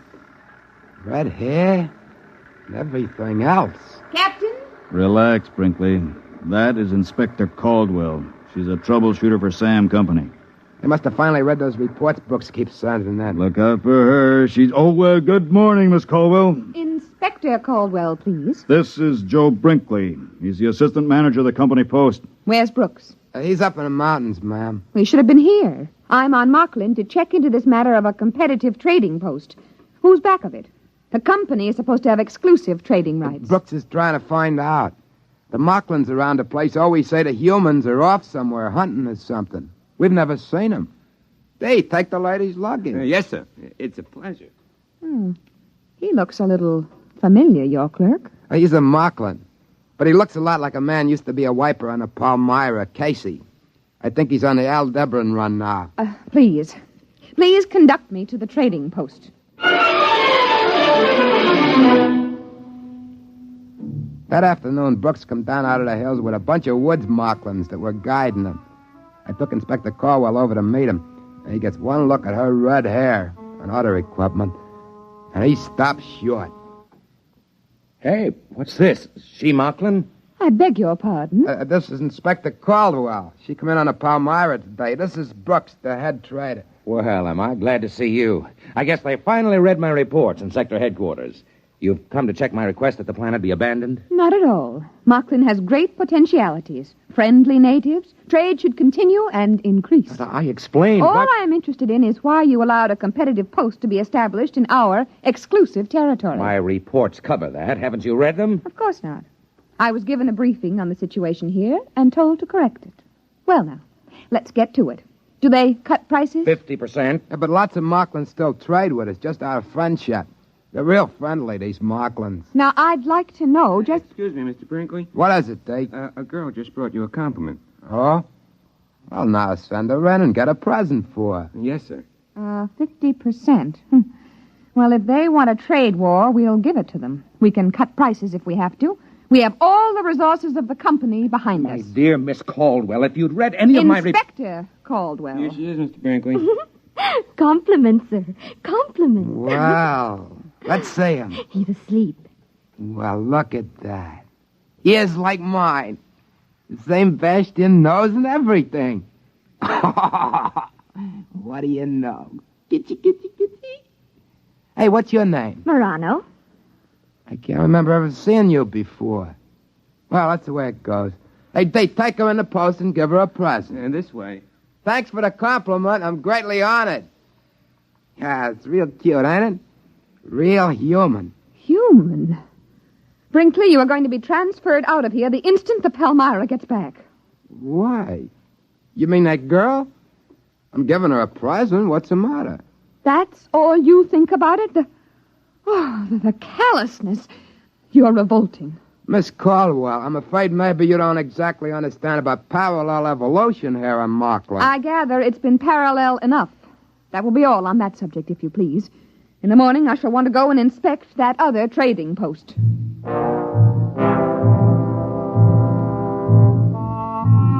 We set out for the trading post the next day. Brooks stayed behind on account of he was peeved that she hadn't read his report. Anyway, she was cute as the bug, and he resented anyone with a figure like that in authority over him, especially without reading his report. I tried to explain to Miss Caldwell that we just couldn't go in and rip up the opposition post. Why not? They're poaching. Moklins imitate humans. Now, if we start trouble, they'll start it too. Anything. Mayhem, murder, theft, bigamy. Bigamy? You're worried about that? Listen, Miss Caldwell, you've got to understand about Moklin evolution. I'm not interested. Here, wait a minute.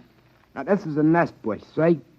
There's about a dozen nests on it. Now, only about 2 of them are ripe. Look.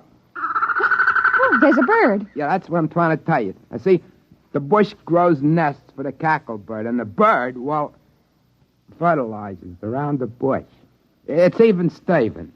See, that's the way evolution works on Moklin, like we were trying to tell you. Mr. Brinkley, I am not interested in learning about the birds and the bees on Moklin or any other planet from you. Now, let's get on to that trading post. Naturally, when we got there was only a couple of Moklins hanging around. They told us the same story about the humans having gone off somewhere hunting donderflies. When we got back to the company post, Inspector Caldwell, furious as a wet cacklebird, marched right into Brooks. I have just ordered a price cut on all items on sale by 75%. I've also ordered unlimited credit for Moklin customers. They want a trade war over there? I'll give it to them. But you don't understand. There's a whole planet where they could have put another trading post without being discovered. Why put it so close to us? That furnishes them with a ready-made market for human trade goods. And it furnished them with Moklins trained to be interpreters and clerks. And it furnished them with a Moklin head clerk, who was a very handsome young man, Mr. Brooks. He not only resembles you in every feature, but he even has a good many of your mannerisms. You should be very proud. Goodbye. That's funny. Like me, huh? That's right. Spitting image. Funny as folks never brought him for a compliment present. How good's the likeness? If he was wearing your clothes, I'd swear it was you. Maybe. Joe, remember that time you went off hunting with Deeth and his folks? Yeah, sure. We were after donderflies. We caught about 6 of them. You were wearing Moklin clothes, weren't you? Oh, you know how they are. You're insulted if you don't. Listen, did you come back after one day for tobacco and a bath? No. No, we were way over at Tunlib Hill. Some Moklin got killed and we had to bury him. It took 2 days. Well, during that week, while you were off wearing Moklin clothes, somebody came back here wearing your clothes. He got some tobacco and went out again. He looked just like you, Joe. Exactly. Nobody suspected it wasn't you. Why should he want to do that? He might have been checking to see if he could fool me. Oh, that's a situation, ain't it? I haven't mentioned it before, but I've been guessing it's something like this. Moklins like to be human, and they have kids that look human. Look at the difference between Deeth and a woods Moklin. Well, maybe they can want to be smart like humans. And pretty soon they are, or their kids are. That rival trading post. You figure there aren't any humans running it? They're practicing with that. You mean they might figure to get rid of us? and have a couple of Moklins take our place. I don't believe that. Moklins like humans. They wouldn't harm humans for anything. They like to be just like them. Listen, Joe. Miss Caldwell is the first human woman on Moklin, isn't she? Yeah? Why? And she's got red hair. The first woman the Moklins see, and with red hair. You know how Moklins admire humans. With luck, it ought to turn up soon. Boy, she's going to take it hard if it does. Women hate to be wrong. But it's about our only chance. Listen, Joe, we've got to have some check between us. What for? Well, if there's a Moklin that looks like me and one that looks like you, we better have a signal. Look, I'll cough twice, like this. And you whistle back. That way we'll know it's us. Okay. Try it. Good, good. That way we'll know we're us.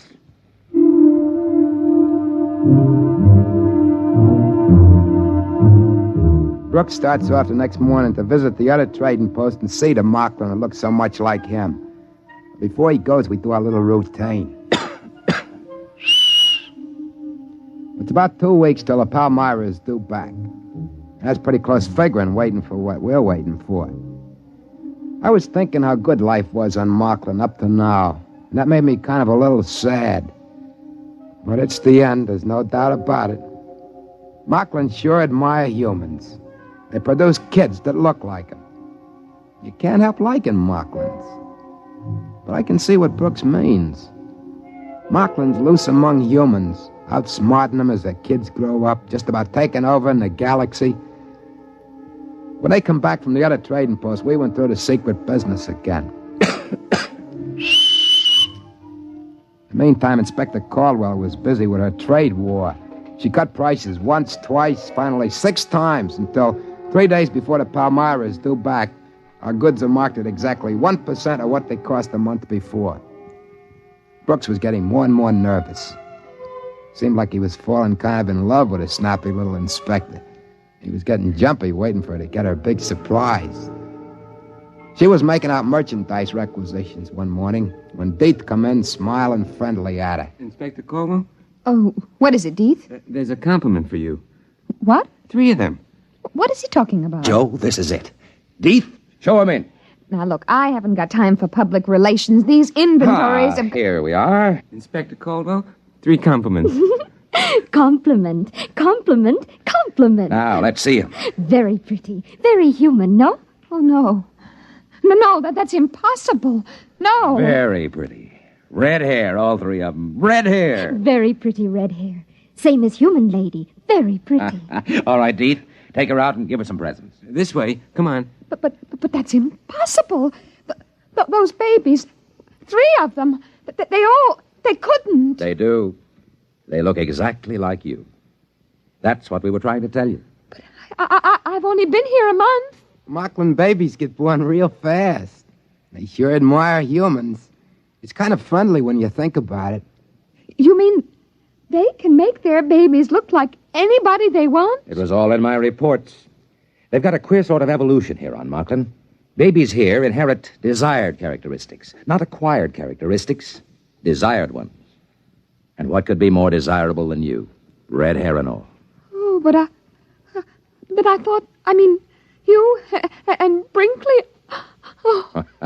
You couldn't help it, dear, really. But I hated you.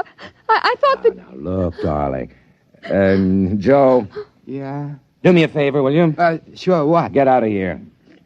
Oh, okay. And stay away for a while. Sure, only one thing. What? That's... Okay. Then I'll leave you 2 together.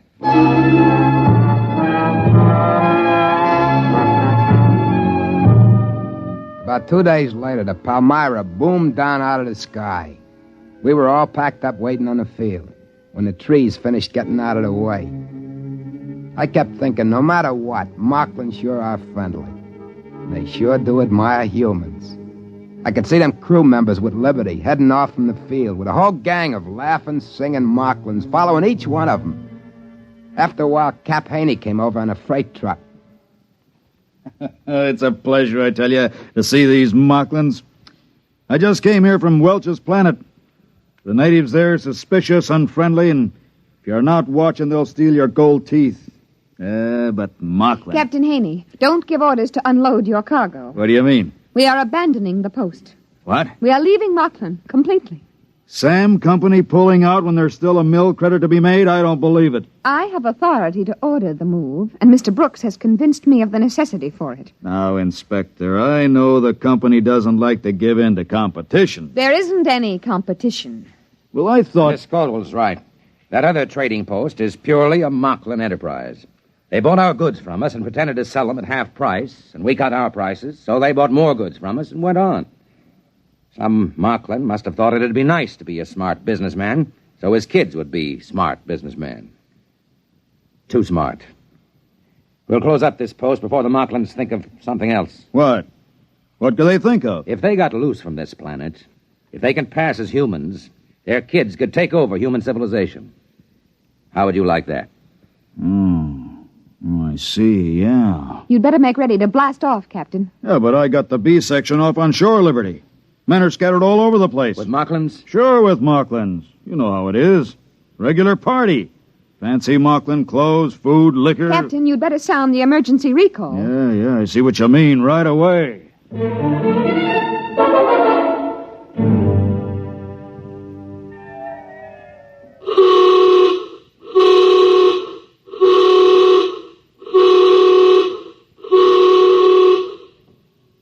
Well, that accounts for all but about 5 of them. They're coming across the field now. Keep that line straight for the hatch. We got to count off. 4, 5. Yeah, they're all in line. I'll check against the roster. Wait a minute, there's another one coming. Look. By that tree. There can't be. I've got 38 men lined up already. 38, that's a full count. That's a human. He's wearing Moklin clothes. It looks like Pete Werber from the engine crew. Hey, wait. Wait for me. Wait. Yeah, but it can't be. Werber's already checked in. There he is, in line. Wait for me. Hey, where'd you come from? I couldn't find my clothes. You see, I was in these Moklin clothes when the signal went off. I was trying to find my clothes.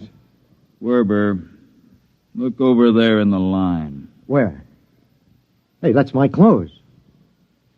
That guy. He looks just like me. Now, what's the idea? Hey, you! Come over here. Yes, sir. What's the idea? All right, you caught me. I'm a Moklin. He stole my clothes. Why did you do it? Oh, we Moklins like humans so much, I thought it would be nice to make a trip to Earth and see more humans. How come he looks like me? My parents planned it 5 years ago when you came here first. They made me look like this wonderful human and hid me till now. You give me back my clothes. Well, of course. I wouldn't want to make any difficulties for humans.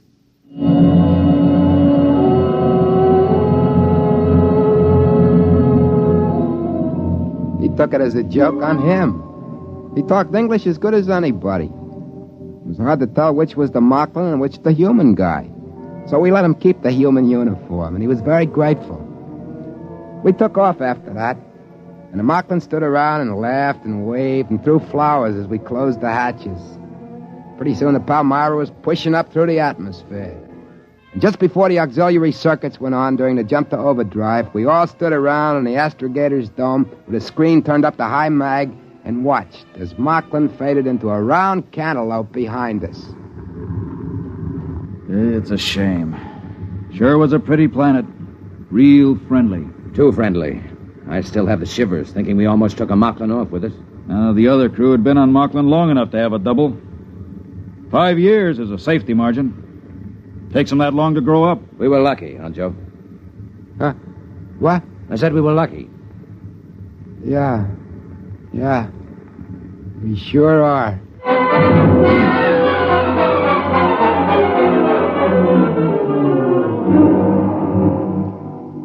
I guess I was the only one who felt a little different from the others about leaving Moklin. I mean, Moklin's are swell folks, and it seemed a shame. There'll be an order out that no human ship is allowed to land on Moklin. But I was thinking, I'll save my money, and those compliments, those 3 little kids that look just like Inspector Caldwell, in about 5 years they'll be grown. And I'll buy me a little private ship and shove off for Moklin again.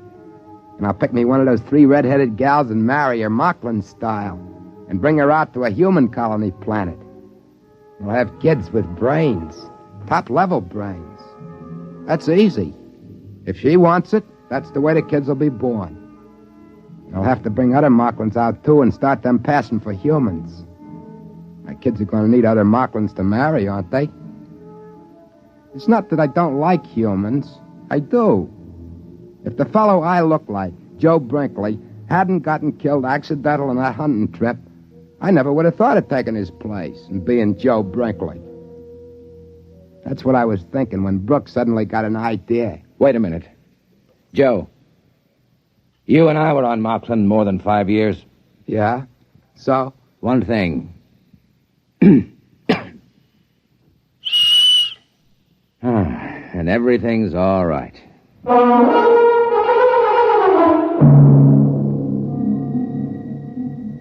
I mean, you can't blame me for wanting to live among humans, can you? Wouldn't you, if you was a Moklin?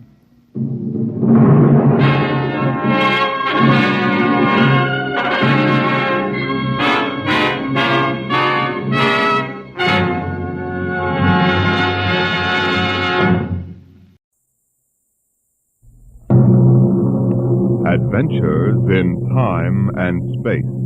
Transcribed in future tense. Dimension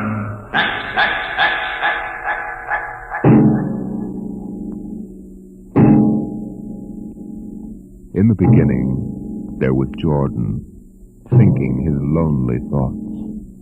Out of the loneness came a longing. Out of the longing came a vision. Out of the dream came a planning. And out of the planning came decision. Jordan's hand was lifted, and the ship was born.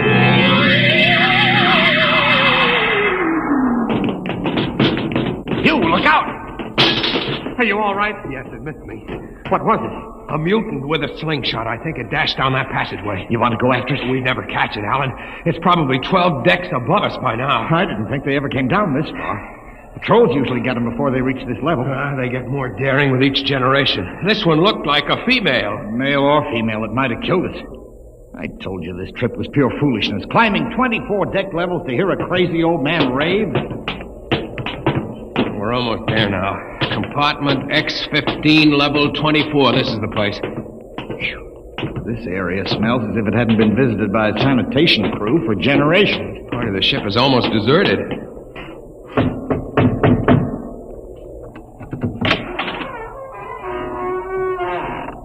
Yes? This is the compartment of John the Witness. Who are you? My name is Hugh Hoyland. I'm a cadet from the scientist barrack. This is my friend Alan Mahoney. What do you want of John the Witness? Only to talk. Are you a believer in Jordan? Naturally. I have heard that there are those among the younger scientists who doubt the word of Jordan. To doubt is death. We're not heretics. Enter. I have brought a gift of tobacco, grown on the richest level. It smells good. I assure you it's the best. Wait here. What a rat's nest. Shh. What the devil do you think he can tell you? I don't know. Now, hush.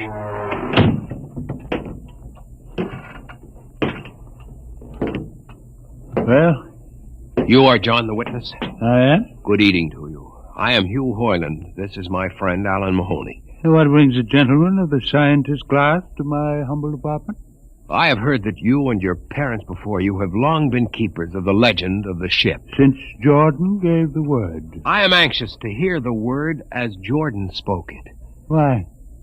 You see, among the young scientists, there have been some who talk against the word. Regulations against such heresy? Some of them say the ship has no purpose. They say that we're here accidentally.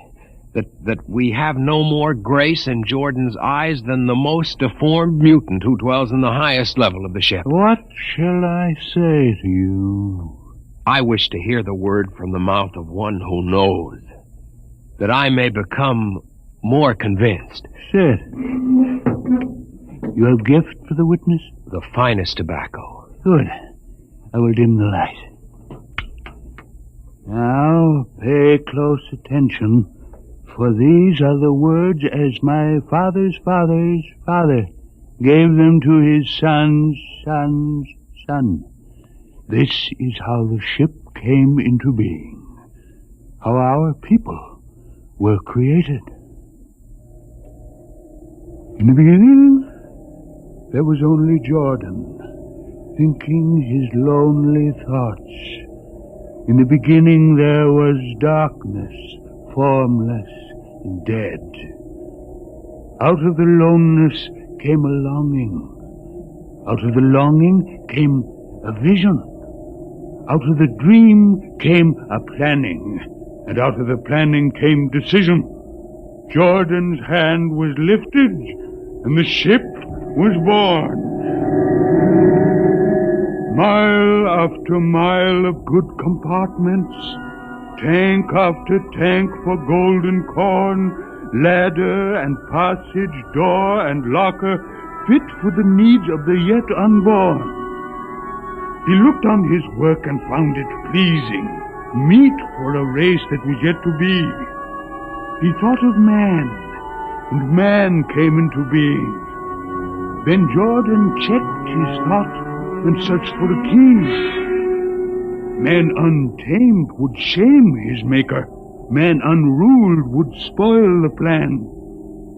So Jordan made the regulations, some to speak and some to listen. Order came to the ranks of men. Crew he created to work at their stations, scientists to guide the plan. Over them all he created captain, made him judge of the race of man. Thus it was in the golden age.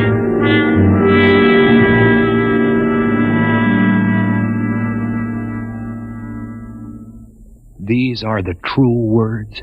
As my father's father taught them. But what of the strange beast-like people on the upper levels of the ship? Surely Jordan did not create them. Jordan is perfect. All below him lack perfection. You have heard of the legend of Huff? I have heard that he mutinied against Jordan. Darkness swallowed the ways of virtue. Sin prevailed upon the ship. And before wisdom prevailed and the bodies of Huff and his followers were fed into the converter, some of the rebels escaped and lived to father the mutants. They are tainted with the sins of their fathers. One more question, witness. Speak. What is the ship? The ship is a great sphere, 25 kilometers wide and 100 levels deep. I know that, but what about the upper levels? The regulations forbid us to venture into the upper levels, but it is said that beyond the levels of the mutants lies the forbidden place where Jordan's spirit prevails. So I've heard. But something troubles me. Something which prompted my coming here. Yes, my son. What lies beyond the ship? What? What lies beyond the ship? This is heresy. Answer me. I will not permit such talk.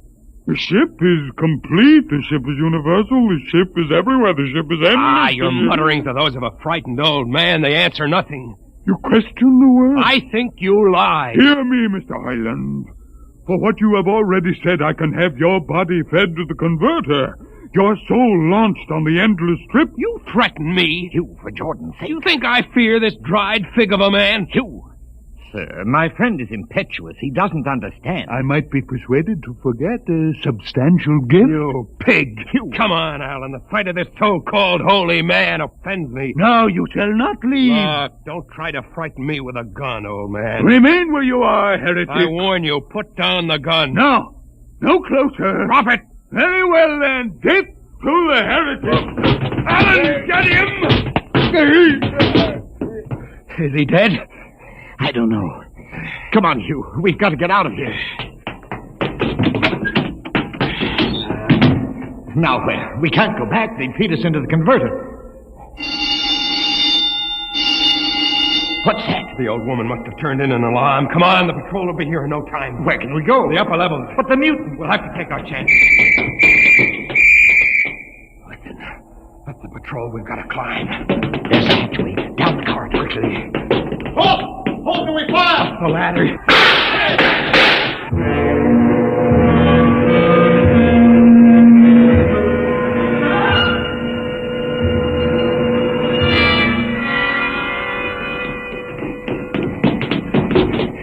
Wait.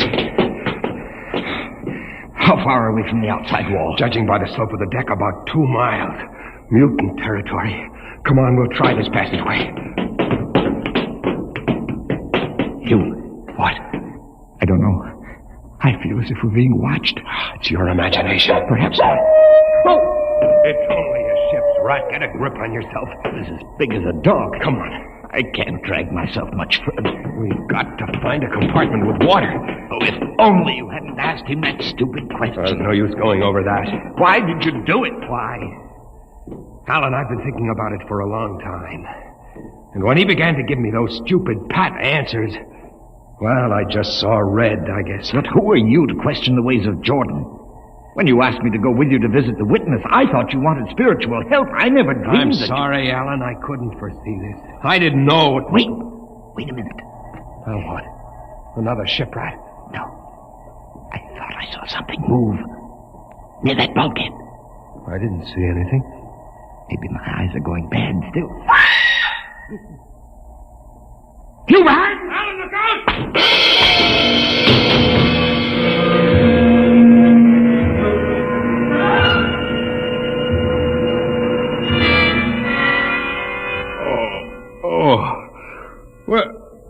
Where am I? What are you? Get away from me! Alan! Alan! Look out for that knife! Stay away from me, Alan! Alan! Don't kill him, Bobo. Not yet. Who are you? Forgive my friend Bobo. Like so many of my people, he's rather impetuous where members of the so-called super race are concerned. Who are you? What place is this? As you can guess from my leg, I'm a mutant. Where is Alan? Your friend is dead. I was not able to restrain my people in time to save him. Why don't you destroy me and get it over with? We do not kill for pleasure, Mr. Hoyland, only when necessary. You know my name? I read your identification tag. Who are you? Mutants can't read. My name is Gregory. I'm a leader of my people. Although we are unfortunate in our heredity, Mr. Hoyland, many of us are quite intelligent. Why do you live like animals? We would rather live like free animals than like regimented slaves, as you do. I've heard that you practice cannibalism. Undoubtedly, you hear many things about us. We raise our own cattle on the upper levels, and those of our people who choose to farm raise enough crops for our small population. You turn your head. Why? This one. I've never seen a creature like him. Bobo is an unfortunate. He was born without the power of speech. How can you tolerate a monstrosity? We have learned to live with difference. If we began to destroy our imperfects as you do on the lower levels, there would soon be no one left. It violates the regulations. The word of Jordan. You know, Mr. Hoyland, your people are really primitive and barbaric. You dare say that to me? I dare say a good deal more. Let us go to my compartment and speak further. I'm always interested in information of the lower levels. I won't give you any information. Bobo, I want Mr. Hoyland in my cabin, please. Hey. I advise you to go quietly, Mr. Hoyland. Bobo has a hatred of superior beings, which is unfortunate, but quite understandable. Proceed.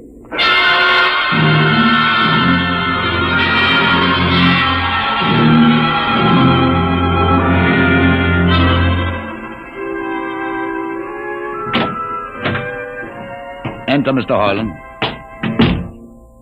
This is where you live? Yes. But you have books. Stolen from your libraries, Mr. Hoyland. Compton's Astrophysics. The Philosophy of Interstellar Navigation. Celestial Mechanics. You have read these? Most of them. Why did you bring me here? What do you intend to do? Do you believe in Jordan, Mr. Hoyland? There is no other belief. And the trip? I suppose you believe in the trip, too. Well, what else is there to believe? When you die, your remains are fed to the converter, and your soul makes the trip. And where does the trip take you? Why, to Centaurus, of course. Huh? Where, what is Centaurus? Why, Centaurus, mind you, I'm just telling you the orthodox answer. Centaurus is where you arrive when you've made the trip. A place where everything is happy and everybody's happy and there's always good eating. It's mythological, of course. And you believe this? The peasants believe it, literally, but many of the younger scientists like myself know that it's figurative, symbolic. Why do you ask? Didn't it ever occur to you, Mr. Hoyland, that the trip is exactly what your peasants believe it is? That the ship and all the crew were actually going someplace? Moving? The ship can't go anywhere. It already is everywhere. Imagine a place bigger than the ship, much bigger, with the ship inside it, moving inside. But there can't be any place bigger than the ship. There wouldn't be any place for it to be. Oh, for heaven's sake. Listen, you know the lowest level? Yes. If you started digging a hole in the lowest level, where would that hole go? Where would that hole... Oh, no. No, it's forbidden to think such a thought. Where would it go? No. No, I can't think about it. Bobo! Bobo, we're going to take Mr. Hoyland to the place. Where are we going? To the top level. But it's certain death. Nonsense. I've been there 1,000 times. Come along. No, I won't. You can't make me. I think we can. Now, shall we proceed peacefully, or shall I have Bobo persuade you?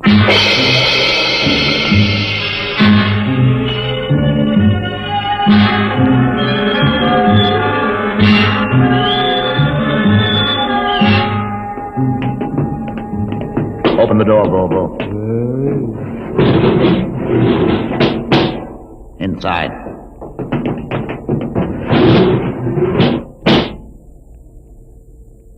What place is this? This, Mr. Hoyland, is the main control room. Why, Mr. Hoyland, you're trembling. It isn't true. There is no such place except in mythology. You younger men are so wise, Mr. Hoyland, except for one thing. This happens to be the main control room of the ship. But it's nothing but a huge room with an instrument panel. What did you expect? How do you know this is the main control room? See these instruments? Using them, the navigator, many hundreds of years ago, actually steered the ship on its voyage. I don't understand. I didn't suppose you would. Your people have been so steeped in superstition and ignorance that the whole concept has lost its meaning. Sit in that chair. Don't be frightened. Sit down. Very well. Look up. What do you see? Nothing but a huge shield. Watch it for one moment, Mr. Hoyland. You are going to see something that few of us have ever been privileged to witness. Something so dazzling that you may find it hard to accept at first. But it is there. It is a reality. And ultimately you must accept it. What are you doing? I'm dimming the lights. Don't be frightened. Keep your eyes focused on the shield above us. Ready? Watch. The shield! It's sliding back! Ghost of Jordan! Well? What am I seeing? The universe, Mr. Hoyland. The universe in all its beauty. The stars, the planets, the sun, the moon, and the constellations. This is your heritage, Mr. Hoyland. The heritage you've been too stupid to seize. But it can't be. The ship is the universe. There is nothing but the ship. Ah, but there it is. You see it before your eyes, spread out like a canopy of glory. You still deny it? Answer me, Mr. Hoyland. Do you deny it? No, I can't. They lied. They lied to us.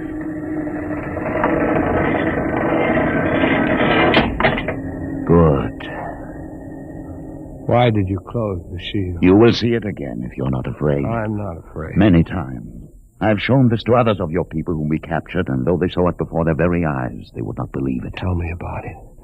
Tell me about the ship, about the universe. What are these things? How did this come about? Many thousands of years ago, on a planet like those you've just seen, a planet called Earth, a scientist named Jordan decided to build a ship that would carry men from one planet to another. For many years, Jordan and thousands of others studied and planned.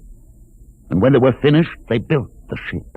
A ship so large that it had to be assembled in its own orbit beyond the place called the moon. 60 years it took them to construct. And when it was finished, a whole new science had been conceived. Then the trip was begun.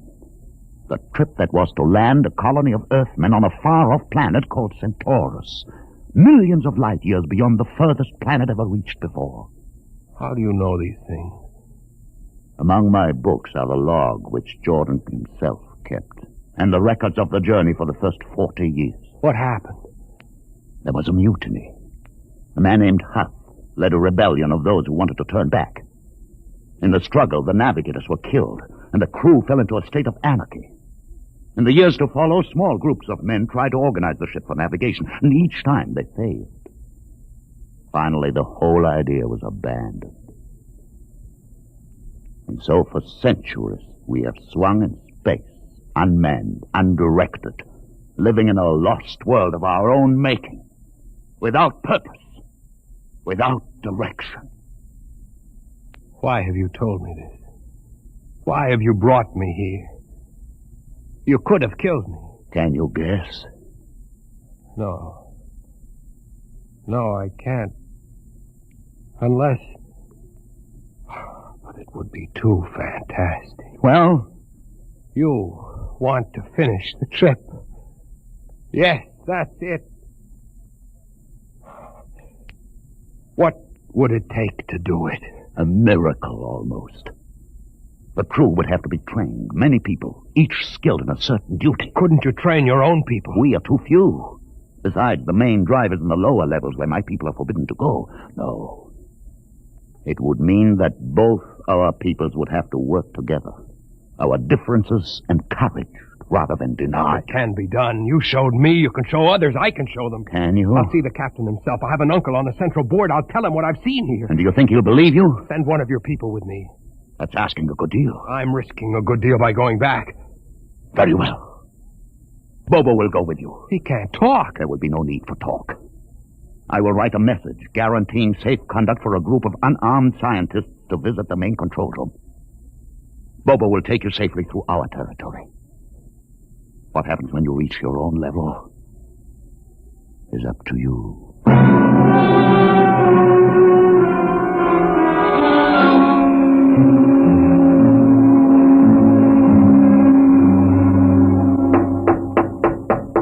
One moment. Yes, what you? Quick, Uncle Edison. But this mutant... He's harmless, please. Now, what is this? You're wanted I know all about that. Listen, Uncle, I must see the captain. The captain? Are you mad? You're a council member. You can get me to see him. They'll kill you. You're wanted for heresy. I don't care. I must speak with the captain. You're close to him. You can arrange it. I don't understand why... Uncle, listen to me. The ship is moving. I can prove it. Do you understand there is a purpose in the ship?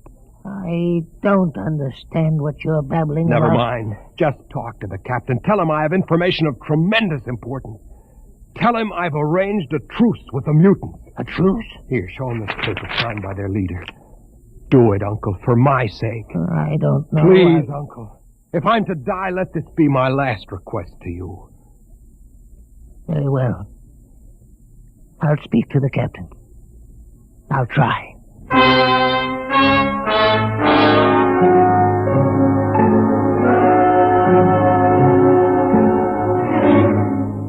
And you say, Mr. Hoyland, that you saw this with your own eyes? I swear it, Captain. I swear it on the word of Jordan. Let me see that paper again. What do you think, Commander Erst? I don't know, sir. It might be a trick. I guarantee you safe conduct. If these things are as Mr. Hoyland reports them, it would pay to risk a few lives. The man is a convicted heretic. Still, we mustn't discount his word entirely. He has a safe conduct. The mutant risked its life coming with him. I think we might investigate. You will do it? I'll have an expedition outfitted. Dismiss, Mr. Hoyland. Thank you, sir. Thank you. Captain, do you... Commander Erst. Sir. You'll make the necessary arrangements for an expedition. I trust you understand. Perfectly, sir. Perfectly.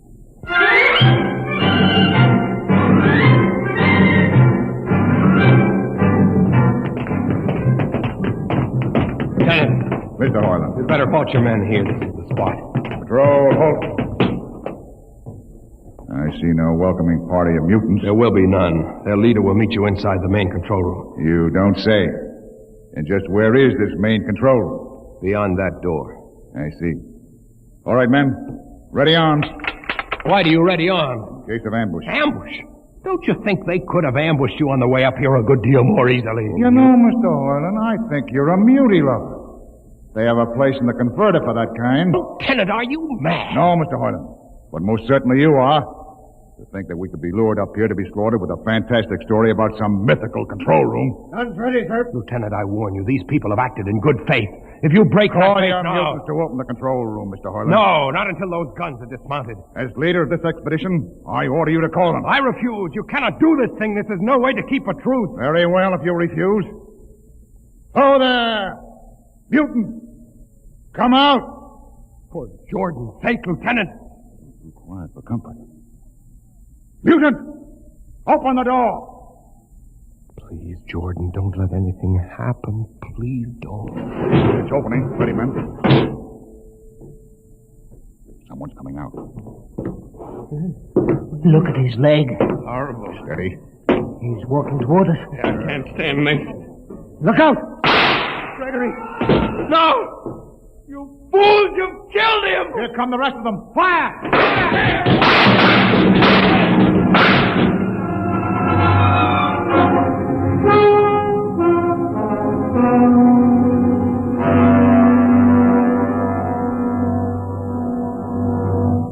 That should teach them a lesson they won't forget.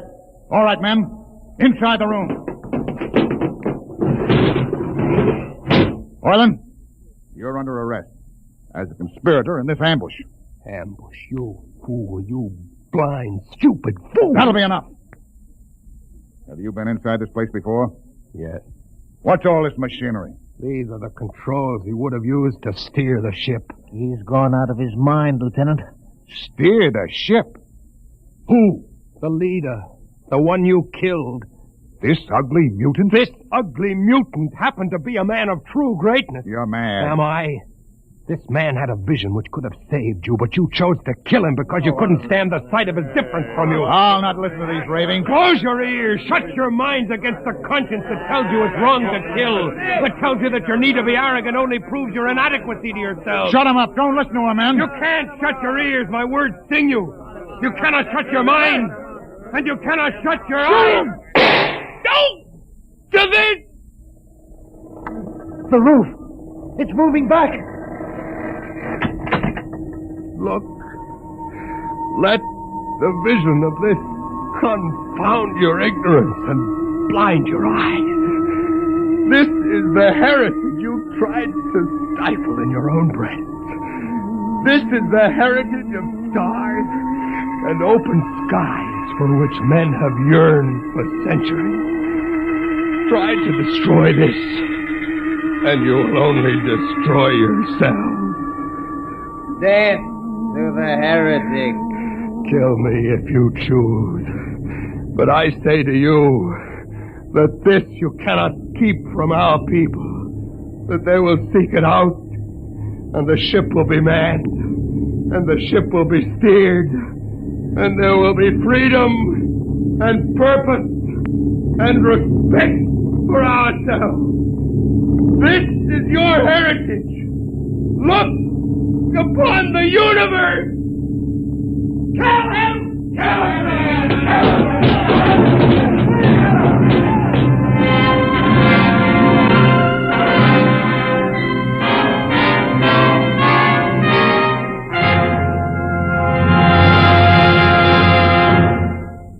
have just heard another adventure into the unknown world of the future.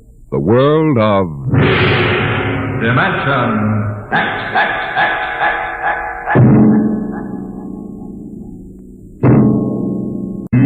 Today, Dimension X is transcribed Universe, written for radio by George Lefferts and based on a story by Robert Heinlein. Featured in the cast were Mason Adams as Hugh and Peter Capell as Gregory. Your host was Norman Rose. Music by Burt Berman. Engineer Bill Chambers. Sound created by Manny Siegel, Max Russell, and Wes Conant. Dimension X is produced by William Welch and directed by Edward King. And now, with The Perfectionist and the performance of Mr. Richard Basehart, Autolite hopes once again to keep you in suspense.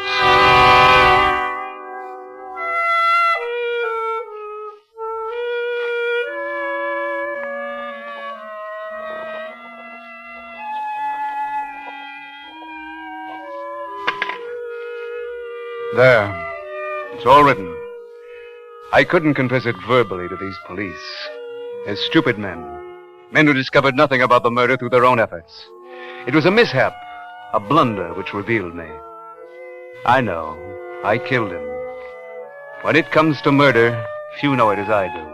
Few could have planned as I planned. Few could have put the body in such a trunk as I designed. A perfect trunk for transporting the body. Perfect. I'm a perfectionist. And that is my failing. I have been, in my perfection, destroyed by imperfect men.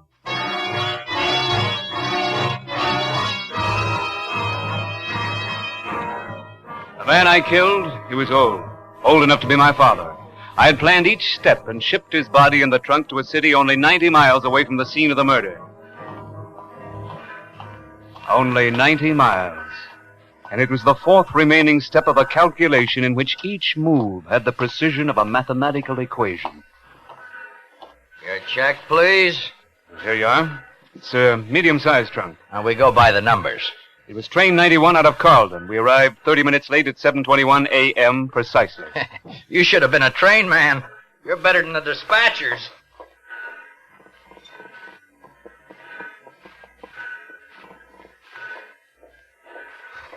Gee, I'm sorry, mister, but I think we sent your trunk out by mistake.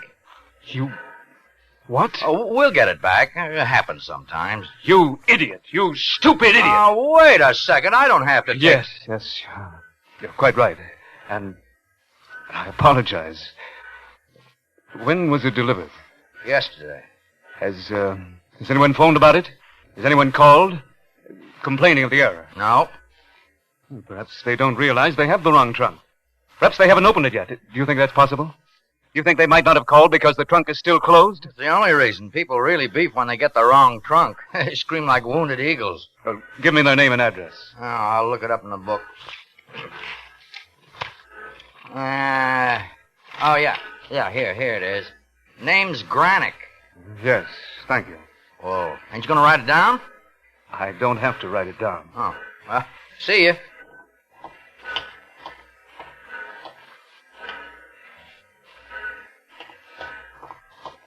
Clerk, let me see that trunk.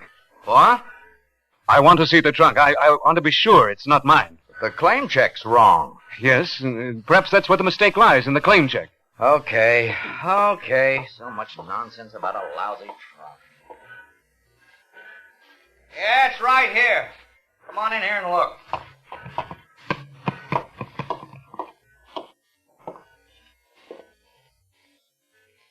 Yes. This is my trunk. You sure? You have skeleton keys. Open it. If it's your trunk, you got a key. I lost my key. Here's $10. Open it. Okay.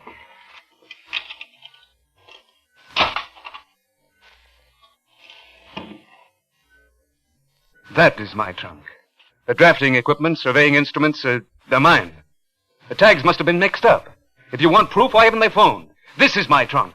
This one. Not the other one.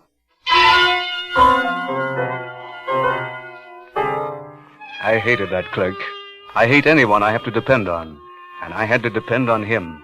I had to ask him to help me when I know you can never trust anyone's help. Ever. But I had to discover who the other people were, and their trunk would tell me. I had to know their secret before they found out mine. Take their trunk, not to exchange it with mine. They might doubt me, ask me to open it. No, I had to get my trunk my own way and dispose of the body before anyone missed the man I had killed.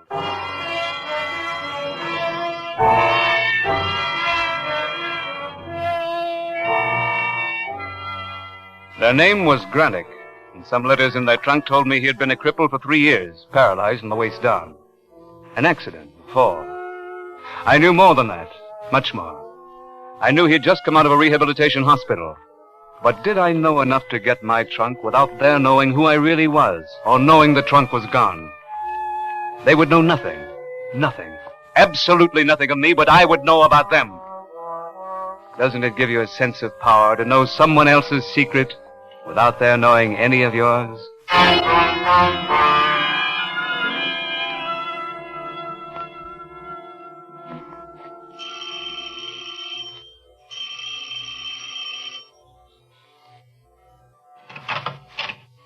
Yes? How do you do, Mrs. Granick? Yes. My name is Christensen. Is your husband around? My husband is in the living room. I know. You're going to say he can't come to the door. I know of his accident. What did you say your name was? Christensen. Chris. I know your husband has a great problem. He must. Anyone handicapped like that must have. You have no right to say anything like that. No, didn't they call you from the office? Didn't they tell you I was coming here? Who is it, Betty? It's just If they didn't call you, then you must listen to me. It's to your benefit to listen before I see him. Betty! In a minute, dear. See, we're a non-profit organization devoted solely to evaluating the attitudes of the crippled, how they're functioning, how much help they need, how dependent they are on others, on their loved ones. You know what I mean, Mrs. Granick? Surely you must know how terribly dependent such victims become with an inability to help themselves, a refusal. Or rather, a refusal to see what they're doing to the lives of their loved ones. Isn't that so, Mrs. Granick? Do you want me to tell him who you are? You can tell him I'm from the hospital. Routine interview checkup. Follow-through checkup. Come in, Mr. Christensen.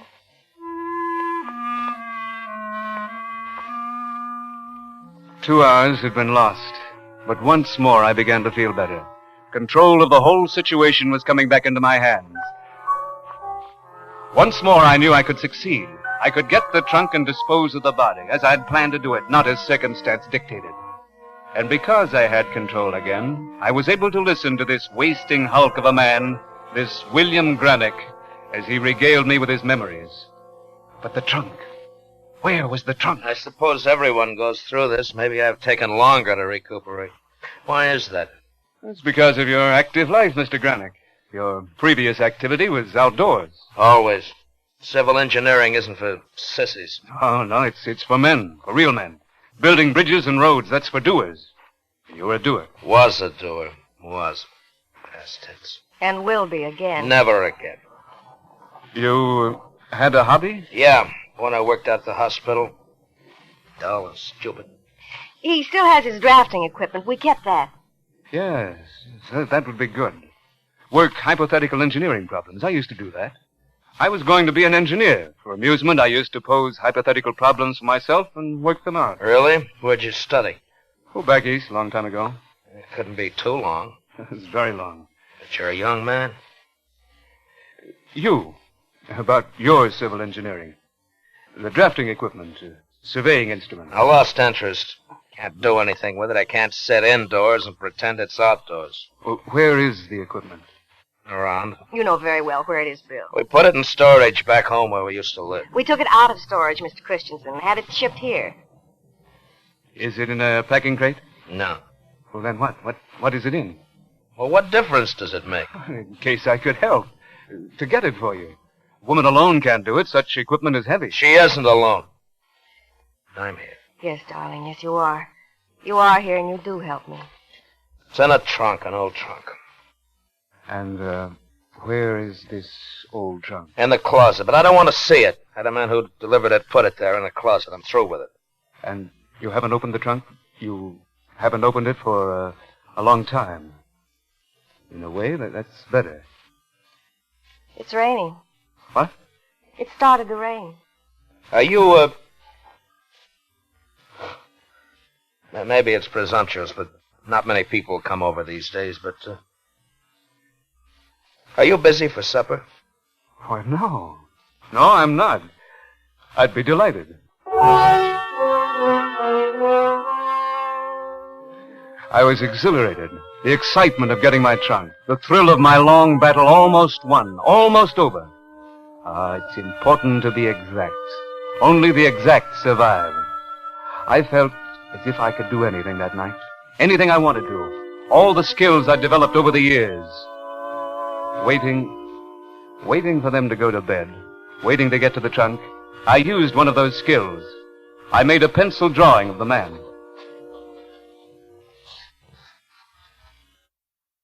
All right, turn your head. A bit this way. Like this? There, that's it. No, it's not right. We'll start over. It's about the 10th time. I'm going to do this in oils, ultimately. It must be right. Exactly right.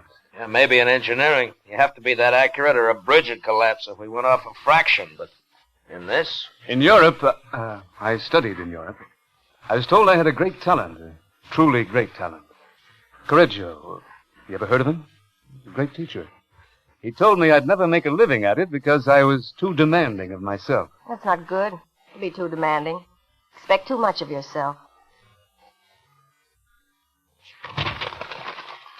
It's wrong. It's gone. Once you decide to abandon a talent, never turn back. My husband is going to turn back. Of course, but that's different. I mean, an artist, when he doesn't feel greatness in one field, should go on to another. And an engineer? And I'm sure you were a fine engineer. Yeah. I was one of the best. He's won awards. Mr. Christensen? Would you like to see him? Why, yes. They're in the trunk. I'll show you. No! Please, don't bother yourself now. We'll have lots of time to talk. Lots of other conversations. Many. Yeah, I guess it would be kind of boasting. Oh, it wouldn't be. There's nothing wrong with being proud of what you've done. No. Never mind, Betty. Oh, excuse me. It's awfully late. You know, Mr. Christensen, you've been kind of good for me. Brandon. How's that? Brandon. Brandon Christensen's my first name. Oh. I'm glad I've helped you. But how? Well, by showing me that we shouldn't hold on to something we can no longer do. But you can, darling, you can. No, I'm a cripple. I can't. And what would you propose as a solution? Well, maybe I ought to start with those drafting instruments. Start? How? Maybe sell them. Maybe get them out of the trunk tomorrow morning and sell them. Yeah. Well, I better get to bed. Good night, Mr. Christensen.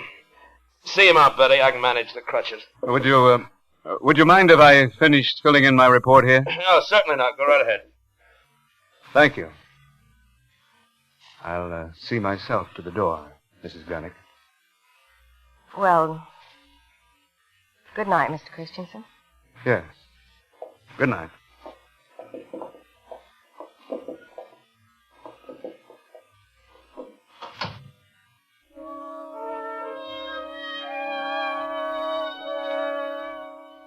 Now, wait. Wait for them to sleep.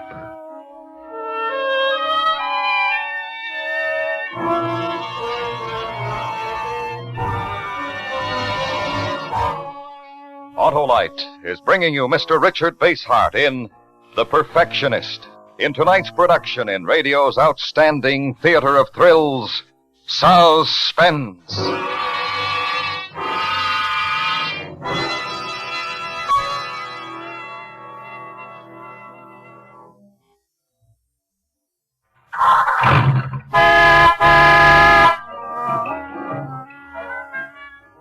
Hey, Harlow, what are you doing? I'm showing you how the Autolite electrical system in your Autolite-equipped car provides the power for starting the engine, sounding the horn, and playing the radio. And the lights and heater, too, eh, Harlow? Right, Hap, as well as the power that's so important every second your engine is running. They're all powered by the Autolite electrical system, in which every unit and component part are related by Autolite engineering design and manufacturing skill to give you the finest performance money can buy. The electrical system is mighty important to us car owners, Harlow. And that's why you should treat your car's electrical system to a periodic checkup at your authorized Autolite service station or the dealer who services your make of car. You can quickly locate your nearest authorized Autolite service station in the classified section of the phone directory. Or call Western Union by number and ask for Operator 25. She'll quickly tell you the name of your nearest authorized Autolite service station. And remember, from bumper to tail light, you're always right with Autolite. And now, Autolite brings back to our Hollywood soundstage Mr. Richard Basehart in Elliot Lewis's production of The Perfectionist, a tale well calculated to keep you in suspense.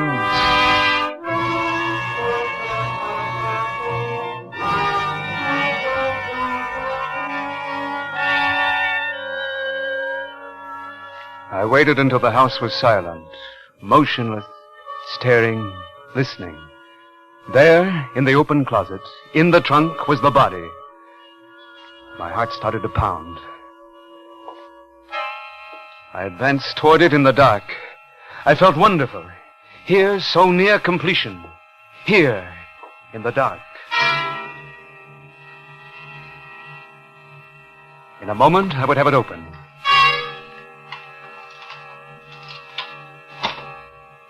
In a moment. She came into the room and turned on the light. I slammed the lock back and whirled to face her. What do you want, Mr. Christensen? I only wanted to... You had the key to that trunk, didn't you? I wanted to tell you something. Yes? Don't press me. Don't demand. I'll wait. Well? It isn't easy. It isn't easy. It's very difficult to admit an error. A lie, not an error. No, not a lie. Yes, a lie. You're not from the hospital. You were never near the hospital my husband was in. How did you know? How did you find out about us? Who are you? Oh, can you forgive me? Listen, don't judge before you listen. What's your name? And don't come any closer. I have this poker. I won't be threatened. I won't. I mean you no harm. My real name is Brandon. Carl Brandon. I mean you no harm at all. Please believe me. Please. Please. Why did you come here?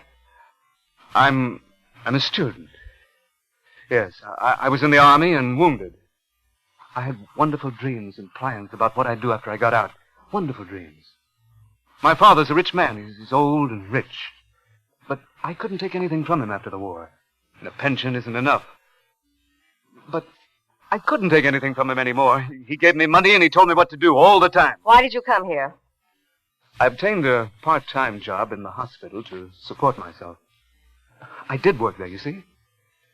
But in their storage room. And I heard about the trunk your husband had. With his drafting equipment in it? Yes. The valuable equipment. I knew I could steal it and sell the things. I knew they were valuable. I know about things like that. I can tell you the cost of each instrument. Didn't the fact that my husband and I couldn't afford to buy new ones affect you any? Yes, that's what I'm trying to say. Yes, I admitted everything. Why do you keep accusing me? I admitted everything and I ask your forgiveness. Yes, I was wrong. What more can I do? What more do you want me to do? To leave. Turn to my father and say that I was wrong. I made a mistake. That he was right. Give me money. Tell me what to do. Order my life. Live my life. Show me my failings. Show me where I'm not as strong as he, as bright as he, as strong as strong. No, wait. Don't leave. What? Stay a while. Just a minute.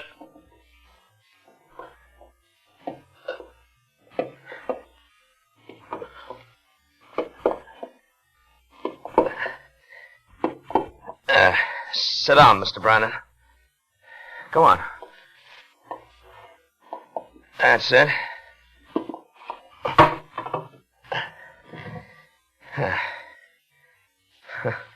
The Mr. Brandon sounds wrong. Mind if I call you Carl, isn't it? Yes, Carl. Carl Brandon. It's a nice sounding name. Betty, make some coffee, will you, honey? Coffee? Yeah. How do you like it, Carl? Just plain black coffee. The way they drink it in the Army, huh? The Army?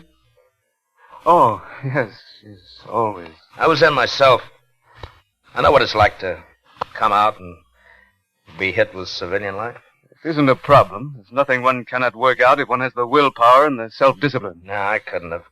Not without Betty. It takes a woman or a friend or just somebody who cares. It takes someone to help. I don't need any help, Mr. Grenick. Bill. Just call me Bill. Mr. Grenick, I don't need any help. I'm fully capable of solving my own problems without help, without advice. We all need help sometimes. None of us can live without it. You're bitter. I can understand it. I've felt it. But you have to listen to other people sometimes. Now, why don't you try your homey little platitudes on yourself? Did they do you any good in that wheelchair? If they made you bounding with hope and ambition? Are you a better person now than you were before you were paralyzed? Don't preach to me. You'd better leave right now. Now. No, Betty. You have to listen. Maybe he's right, too.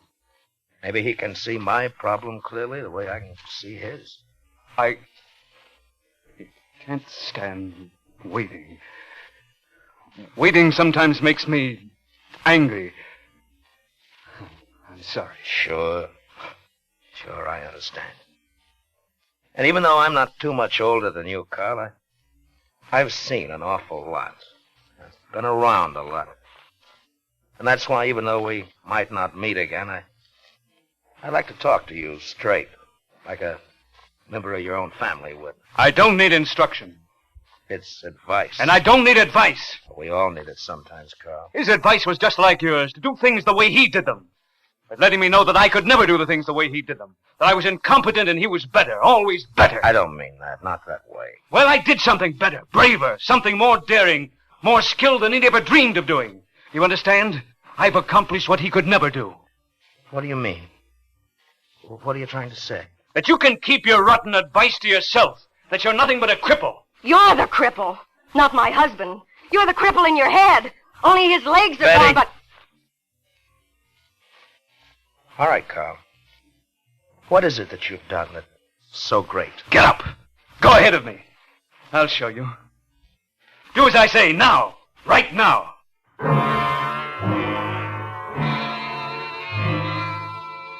I knew then. I knew I'd have to kill them. And perhaps they knew. A woman with a cripple for a husband. Perhaps they knew they had to be killed because... I don't know why. I knew then, but I can't remember now. I knew more and more as they went fearfully toward the closet. Afraid to make a move to attack me. Afraid because he was a cripple and she was powerless. And I opened the closet door. My excitement was so great, I hardly remember each step. I'm not lying, I barely remember. I turned the key in the lock. Each move was precise, not a motion wasted, not one action misplaced. For this was my victory against everything that stood in my way. Not to argue, not to discuss, but to kill. To kill perfectly, quickly. Kill what stands in my way. Kill the Grenicks. Kill the man in the trunk, the man who looked like my father. And I swung it wide.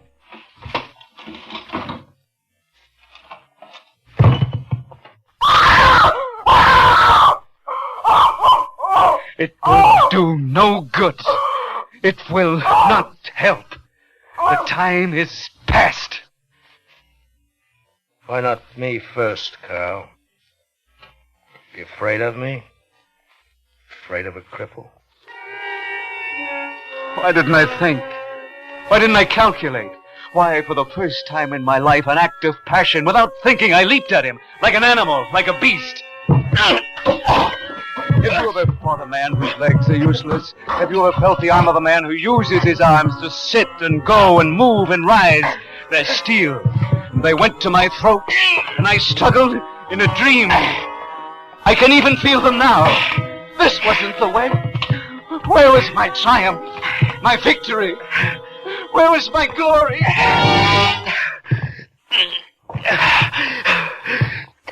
You afraid of me? Please. You afraid of a cripple. Perfect man. Stop. Please. Stop.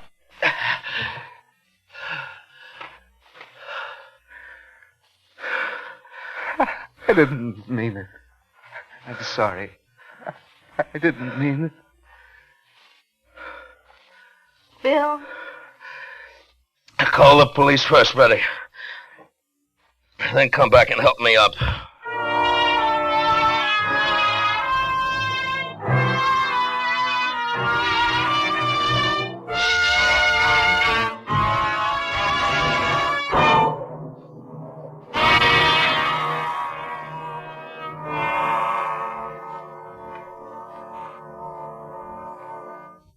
The Whistler.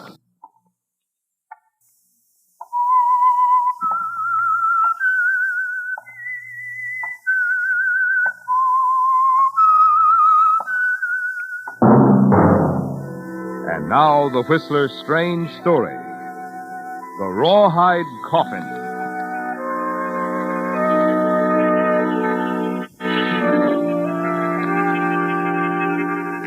The girl, sitting alone at the Kauaui bar, paid for her drink, and then counted what little she had left.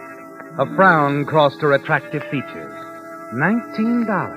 $19 and a few cents. This, at the moment, was Marilyn Millington's sole fortune. Not a very comfortable backlog for a girl alone in Honolulu.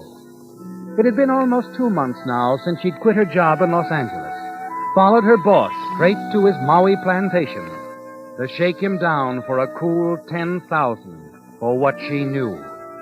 But something had gone wrong. The authorities had gotten to him first, and Marilyn's dreams of blackmailing her way to Easy Street went up a dead end. She sighed now and picked up her drink and sipped it thoughtfully. Her eyes wandered toward the entrance of the bar. She saw a woman there looking around nervously, anxiously, until her gaze met Marilyn's. Almost immediately, she started toward her, crossing the room in swift, nervous strides. You look like a decent kid. Here. What? I want you to do something for me. What are you talking about? Take it. Keep this for me till I get back. Your purse? I haven't time to explain. Put the purse under your coat and keep it out of sight. But I can't stay. They'll be here any second. Hey there. Don't try to get away. Leave me alone. Just take it easy, lady. You're not going anyplace. The race is over now. No, let me go. You haven't anything on me, not a thing. We'll just let the judge decide that. Come on.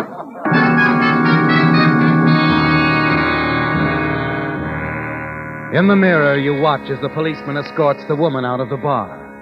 You wonder what it's all about, don't you, Marilyn? And as soon as they're gone, you go to the powder room, lock the door, and open the purse you've kept hidden under your coat, and draw in your breath at what you see. It's a thick roll of bills, Marilyn, and confused as you are, you start to count.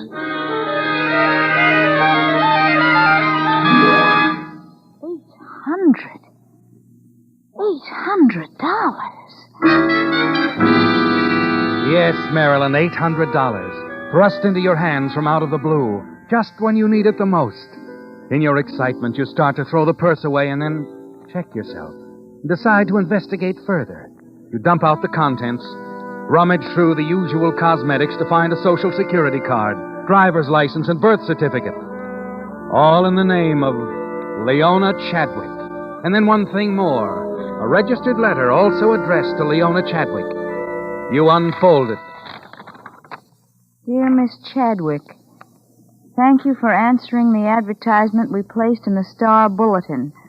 Our reason for going to these extremes and trying to locate you is to notify you that your uncle, Henry Chadwick, passed away several months ago, and you, as his only survivor, are his sole heir. He suffered losses recently, and his estate now amounts to only $51,000. Your uncle regretted that the untimely death of both your parents years ago resulted in his losing complete track of your whereabouts, and he was deeply sorry never to have seen you since you were a child. However, we ourselves are looking forward to the pleasure of meeting when you arrive in San Francisco. All necessary documents have been prepared and await only your signature. Very truly yours. Well, Marilyn, it's quite a letter, isn't it? But there are some things it doesn't explain. Why were the police after Leona Chadwick? And why was she so anxious to get rid of her purse?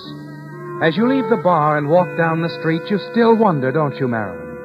Wonder if maybe there's more in all this for you than the $800. The thought stays with you throughout the night, and the following morning an idea occurs to you. You decide you're going to find out more about this Leona Chadwick. You hurry down to the courthouse, and after several inquiries, you find what you're looking for. A half-filled courtroom, and you're just in time. For the woman who handed you the purse last night is now standing before the judge. Well, so you're back. Yes, Your Honor. This time I see you're booked as Thelma Porter. One name's as good as another. I thought you'd learned your lesson the last time you were in here. Guess I didn't. 2 months ago, I gave you the opportunity to straighten yourself out. I thought you were smart enough to see. I guess I'm not smart. Now, see here. Why are you always getting into trouble?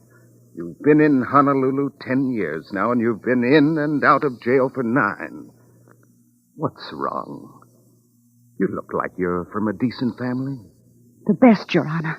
Then why don't you tell me your real name? If we could get in touch with your family, maybe they'd make things easier for you. Thank you, Judge. But you'll never know my real name. Never.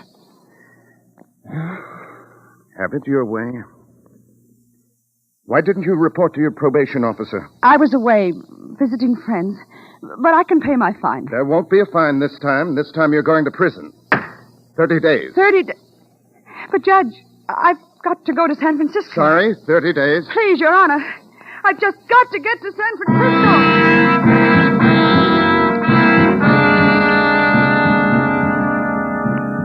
You watch them lead her away again, don't you, Marilyn? This time for a 30-day sentence. And as you walk out of the courtroom, your mind is spinning, trying to put it all together.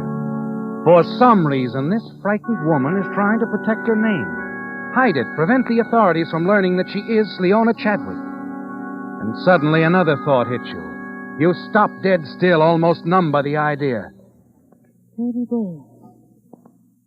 She's in jail for 30 days, and no one in San Francisco, not even her lawyers, have ever seen her. Why couldn't I be Leona Chadwick? Yes, Marilyn, it's a startling thought, isn't it? So wild that at first you discard it, try to get it out of your mind. But it keeps coming back, intriguing you at first, then tempting, and then finally it's an overwhelming challenge with a promise of a fortune if you achieve it. You know that the lawyers in San Francisco will ask many questions before they're satisfied. But they might be questions that you can answer, Marilyn. The letter said Leona had been away for 15 years. You have her identification, everything, even her Honolulu address on the envelope. That gives you another idea, doesn't it? Something that could put you on more solid ground and make the whole plan possible.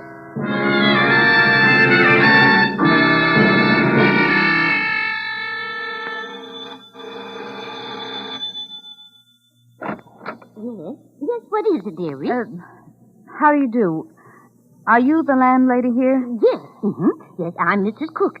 Well, come about a room, have you? Well, no. You see, I'm a reporter for the Star Bulletin.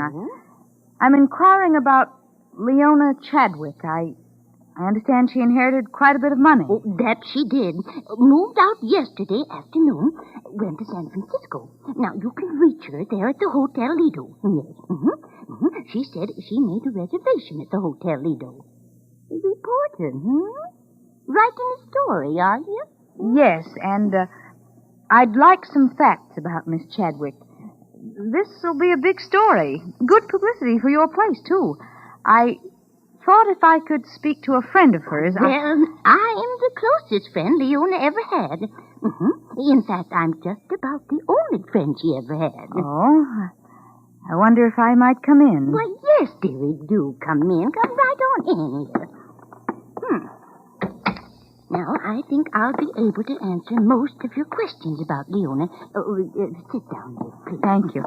Now, of course, I can't tell you much about the uncle. Leona knew nothing about him. But just that he bought, and he sold antiques in San Francisco. I see. About her parents. Well, she had two. Their names. Did she ever mention their names to you? Oh, my, yes, many times. Now, her father's name... Wait, now, let me see now. Oh, yes, it was Fred. Yes, that's it. It was Fred. Now, Leona used to say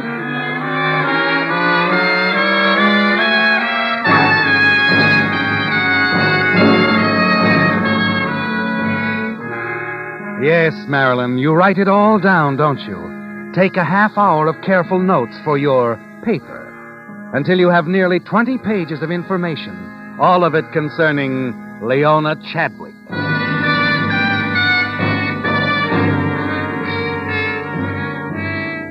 Back at your hotel room, you go over the details of your borrowed identity, pore through the vital statistics supplied by Leona Chadwick's cooperative landlady. Speak the important ones aloud over and over until they're almost a part of you. And there's something else that's important, too. Leona's signature. And far into the night, you practice writing the name 100 times, 1,000 times, until it's exactly like the signature on the Social Security card. And then the following morning, you're at the airport. Yes, miss? I'd like a ticket to San Francisco. Round trip? No. One way, please. Very well. And the name is... Chadwick. Miss Leona Chadwick.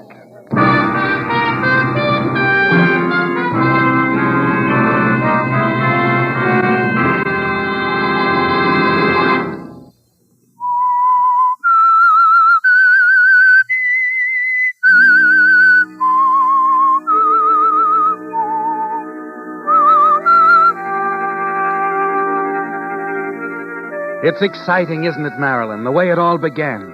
One moment you had nothing, a girl alone in Honolulu without money. Then a purse is thrust into your hands, a purse containing $800 and the biggest opportunity of your life.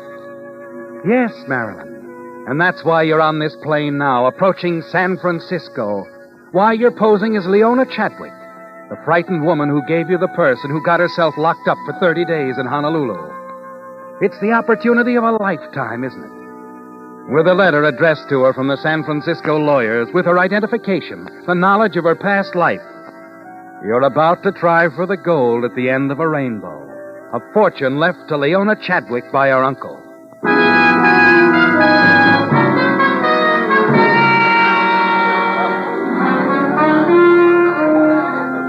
Front boy.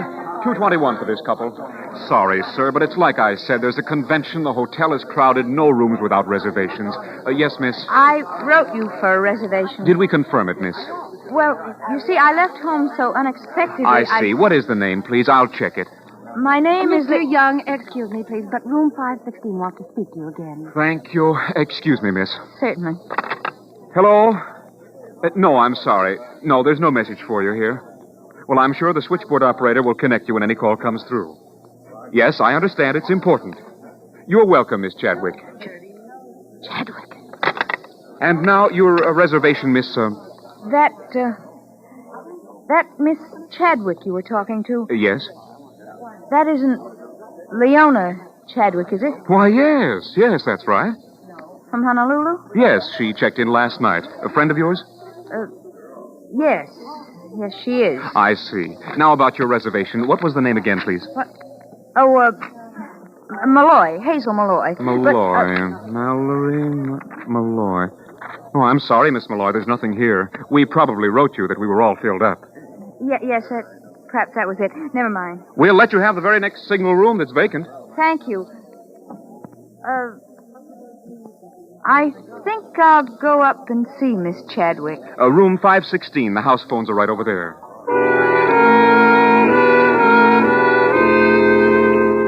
Well, Marilyn, your scheme hasn't worked out according to plan, has it? It seems someone else is taking advantage of Leona Chadwick's jail sentence. Yes. And as the elevator reaches the 5th floor, you know there's only one thing you can do. And that's to have a showdown with the girl in room 516. Who is it?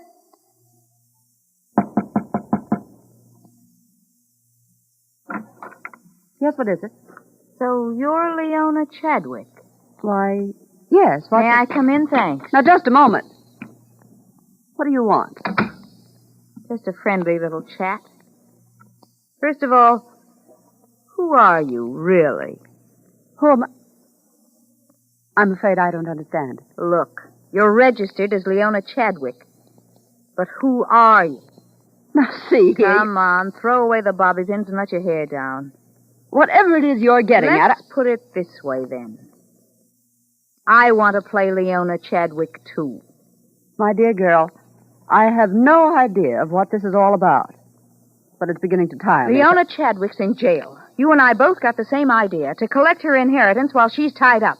I hate to disappoint you, my dear, but I am Leona Chadwick. Sure, say it often enough and you'll believe it. I think I can explain your unfortunate confusion. This girl in jail, she had a purse, perhaps? Purse? What do you mean? The purse was mine. That girl was a thief. She grabbed it from my arm just as I was going through the gate to get aboard my plane. That purse was hers. The only reason she gave it to me was to hide her identity. If she gave you the purse, she was only trying to dispose of stolen property before the police could find it on her. Got it all figured out, haven't you? Very convincing story. Only I don't believe it. It really makes very little difference to me whether you do or not. If you are Leona Chadwick, why don't you call the police? Right now. That's an excellent idea. Well, go ahead. What are you waiting for, Leona? Call them. All right.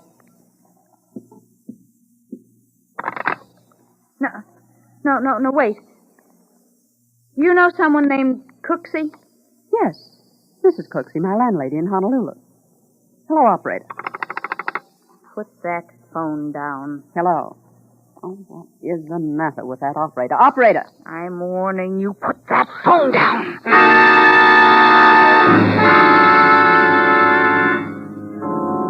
Hello? Hello? Yes, operator. It's nothing. I accidentally knocked over the phone. As you replace the receiver, you stare at the lifeless body at your feet, unable to believe what's happened. It's like a nightmare, isn't it, Marilyn? Something unreal, and you don't belong in it. You shut your eyes tightly and try to blot out the scene, but it's no use. It is real. It has happened, and you're a murderess. Now you must act. You must get rid of her body somehow. You look around the room. Your eyes fall on a large rawhide trunk in the corner. It's perfect, isn't it?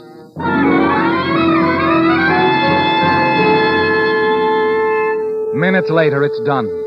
You've placed Leona Chadwick's body inside the trunk. And now all you can do is wait. Wait for the call from the lawyer's office. The same call that Leona was waiting for. It's got to come, soon. You tell yourself that. And as the moments tick into hours, you become increasingly worried. And then... Yes? Miss Chadwick? Yes? This is Miss Mencken at Hodgkiss and Winters. Mr. Winters has just returned to his office. He'll be able to see you now. Oh, thank you. I'll be over right away.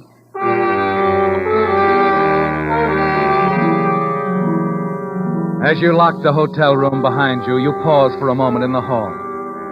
It worries you, doesn't it, Marilyn? Leona still being in there while you're gone. But you're quick to reassure yourself that it's safe, that no one will open the trunk. And by the time you've reached the street, you've driven the thought from your mind. 10 minutes later, Miss Mencken ushers you into the private office of Mr. Winters. Well, Miss Chadwick, this is a pleasure. Do sit down. Thank you, Mr. Winters. Sorry I couldn't see you this morning when you called. I had business in Oakland. Quite all right. Gave you the opportunity to see a little of our town, Yes, I... Well, so we found you at last. You gave us quite a time of it, you know. Your uncle tried to locate you for years. Lost track of you after your parents died. Terrible tragedy, then. Train wreck, wasn't it? No. Father's car skidded off a cliff. Oh, yes, of course. Here in San Francisco, wasn't it? Seattle. Oh, that's right. Your uncle did say that. Your father's business was in Seattle, wasn't it? Yes, he was in the banking business. with my mother's brother, Charles Turner. Oh, yes. Your uncle always spoke highly of your mother, Miss Chadwick. Born in Hong Kong, wasn't she? Yes, but she spent most of her childhood in England. Yes, I remember. Then she came to the States as a young lady. Met your father here. No, she met him in England. They were married in London. Oh, so they were. I remember hearing your Uncle Henry mention your mother's brother. Very fine. Your conversation with Mr. Winters goes on for nearly an hour, doesn't it, Marilyn? A conversation of facts. He wants to be certain that you're the Leona Chadwick he's been looking for. Yes, and you're ready with the right answers. Not once are your defenses down. The more you talk, the more restless you become as you think of Leona's body in the trunk back at the hotel. The fear within you grows, the fear that her body will be discovered while you're here. You twist the handkerchief nervously in your hands, wishing the cross-examination would come to an end. And then finally, Mr. Winters slides a sheet of paper across the desk and hands you a fountain pen. It's the moment you've been dreading, isn't it, Marilyn? Fighting to remain calm, you take the pen, sign Leona Chadwick's name to the document. Mr. Winters picks it up, looks at it. Then at the signature on the Social Security card. A smile crosses his face, and he rises. Well, that's fine, Miss Chadwick. Well, I suppose that's all we can do for the present. I'll let you know when the other papers are ready for your signature.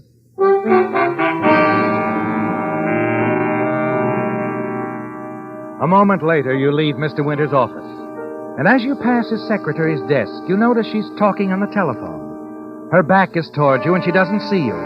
And then as you open the outer door and are about to step out, something she says on the telephone stops you in your tracks. The Hotel Lido. Just a moment, please. Mr. Winters, I have a call for you. It's the desk clerk at the Hotel Lido. Desk clerk? It's about Miss Chadwick. He says it's important. You rush out of the office, run along the corridor, then down one flight of stairs and out into the street. You're certain the thing you feared most has happened, aren't you, Marilyn? Leona's body has been discovered in the trunk. As you reach the corner and step off the curb, Miss Chadwick! Miss Chadwick! you hear Mr. Winters calling you from his office window, and you start rapidly across the street.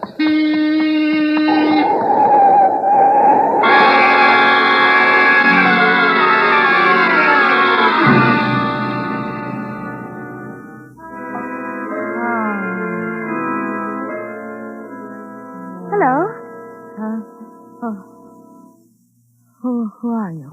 I'm Nurse Connors. You're in the hospital. Hospital? You had an accident, but you'll be all right. Accident? You were struck down by a car. You've been unconscious for over 12 hours. How do you feel, my dear? Oh, Mr. Winters, You know, I feel somewhat guilty about all this. If I'd run out after you instead of trying to call you from my window, I might have prevented it all. What do you mean? Well, there was a phone call for you from your hotel. The clerk was inquiring about a friend of yours, Hazel Malloy. Seemed they promised her a vacancy. Hazel Malloy? Yes, he wanted to know where he could reach you. Oh, I see. Oh, by the way, I brought the papers along for your signature. I just leave them with you. Oh, thank you, Mr. Winters. And there's no hurry whenever you feel up to it. You need rest, my dear. And don't worry. Everything's going to be all right.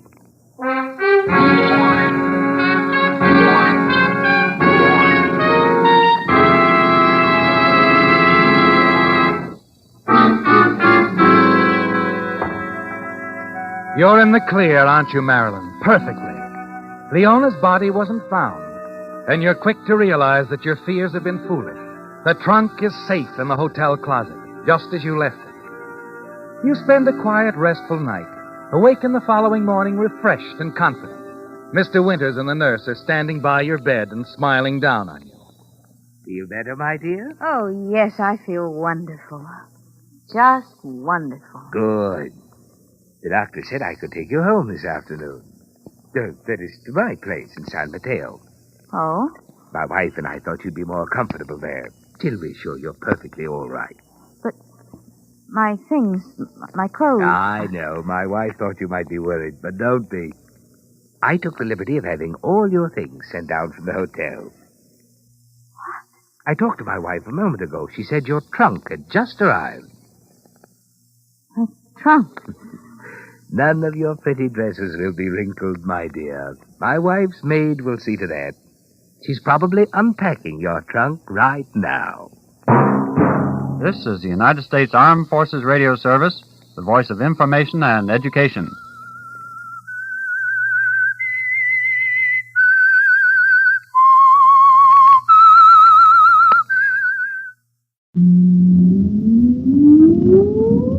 Countdown for blast-off.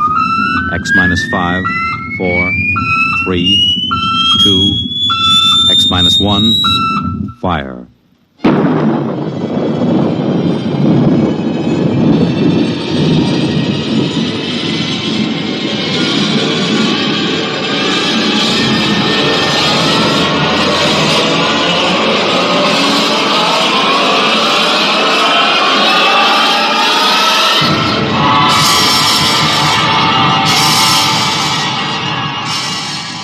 From the far horizons of the unknown come transcribed tales of new dimensions in time and space. These are stories of the future, adventures in which you'll live in a million could-be years on 1,000 maybe worlds. The National Broadcasting Company, in cooperation with Street and Smith, publishers of astounding science fiction, presents X minus 1.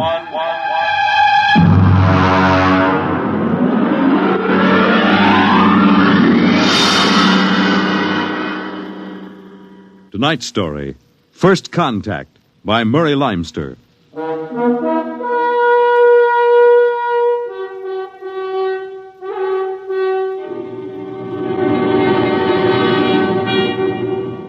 They had been in space 6 months now, moving with the incredibly faster-than-light speed of the overdrive.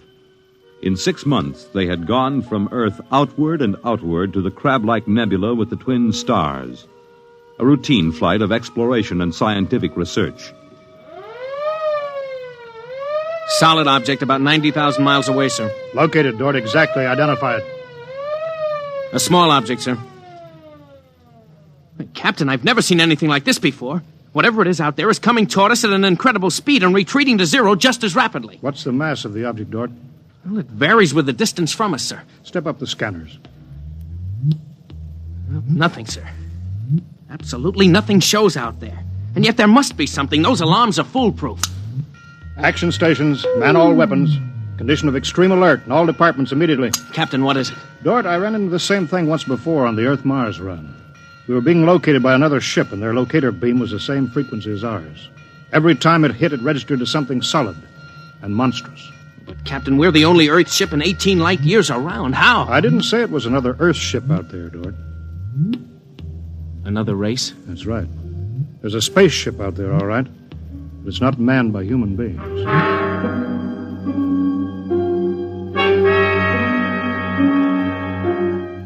It had been contemplated and speculated upon. Mathematically, it was almost a certainty that such a race existed. But in 18,000 Earth years, no human spaceship had ever encountered them. Now the situation was precipitated, and somewhere outside the Earth vessel there was an alien race. Of what shape? Of what quality? Of what psychology? It's moving, sir. Heading right for us. At that speed, we'll be in touch in 10 minutes. Heading right for us, huh? Just what we'd do if a strange ship appeared in our hunting grounds. Friendly? Well, maybe. We'll try to contact them. We have to do that. But friendly? Thank the Lord for the blasters. They may not be hostile, sir. Well, they may be. That's what I'm paid for. Put on this job for, to worry about the troubles that may never happen. To all hands, now hear this. A ship is approaching manned by an alien race. I'll give the signal for attack or defense if it be necessary. There'll be no move made unless I give the order. I do not wish to provoke trouble. Stand by. Their ship is slowing down, sir. It's stopped. Weapons Department, report. Weapons Department, report. Alien ship remarked. Target fixed. Weapons alert. Communications Department, report. Communications Department, report. We're receiving a modulated short wave, sir. Frequency modulated. Apparently a signal. Not enough power to do us any harm. We'll try to make some sense out of it. Report any progress to me immediately. One thing in their favor, sir. They didn't attack immediately without question. They're trying to establish contact. That seems to indicate they're reasonable. We'll see. What are they doing now? Can you make out the locator screen? Bring that power up. Yeah, they're doing something now, sir. There's a section of the hull opening. Probably an airlock, sir. If they breathe there. Yeah, they're letting something out. It's round.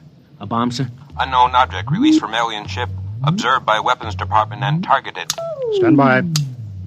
See what they're doing, sir? They've left the object out there right where they were. And now they're withdrawing the ship. There's no reason why that object couldn't be a bomb, Mr. Dort. Intended to let us think precisely as you're thinking right now. I just have a hunch, sir. I think they're friendly. I think whatever it is out there is a means of communication. You're probably right, but I won't gamble the ship on a probability. Sir, I'd like to volunteer to go out there and look that thing over. You understand whoever does examine it is expendable. Yes, sir. Requisition a lifeboat. If it's all right with you, sir, I'd prefer just a suit with the drive in it. It's smaller and the arms and legs won't make me look like a bomb. And I'll carry a scanner, sir. You may leave when you're ready. Thank you, sir.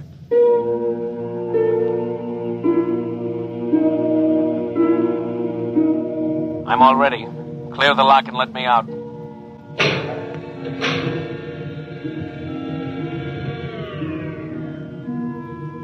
Weapons department reporting to the captain. Mr. Dort located. Mr. Dort is targeted. Stand by. If that object out there is a device to capture one of our people for observation and questioning, it'll be blown out of existence, including Mr. Dort. Stand by.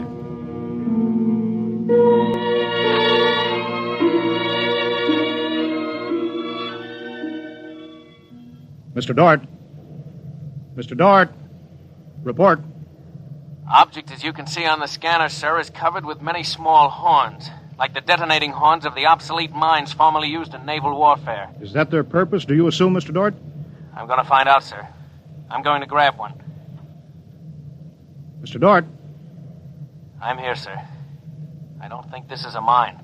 Circle it so we can see it completely through your scanner. Deadlock, sir. Nothing to report that the scanner hasn't shown you. Oh, wait a minute, sir. A section of the outer hull seems to be opening. Do you see it? Very good, Dort. Hold that. I'm sure it's a communications device, sir. It looks like it. Fix your scanner so it'll focus on that communications device. Return to the ship.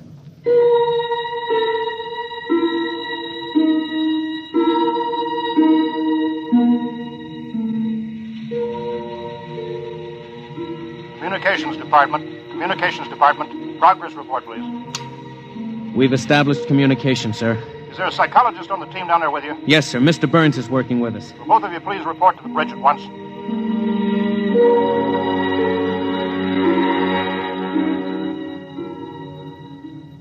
Oh, you look tired, Dort. We've established fairly satisfactory communication, sir. They seem to have highly developed thought patterns. We got a satisfactory translation from the machine on the fourth attempt. We can say almost anything we want to say to each other now. Of course, how much of what they tell us is the truth, we have no way of knowing. Mr. Burns, you're the psychologist. What do you think? Well, I don't know, sir. They seem to be completely direct. They haven't let slip even a hint of the tenseness we know exists. They act as if they were setting up a means of communication for friendly conversation, but, well, there's an overtone that... Yeah? Well, Mr. Burns, I have a decision to make. On the one hand, opening contact with the friendly people of a vastly different culture could only be beneficial to us of Earth. On the other hand, if they're hostile, I ought to blast them out of existence without any other preliminaries. Oh, but, sir, you can't... I'm not talking to you, Dort. It's not warranted yet, sir. Yes. Now, hear this, all departments. Hear this, all departments. This ship is on an extended alert. Provisions will be made so that personnel can have maximum rest and nourishment.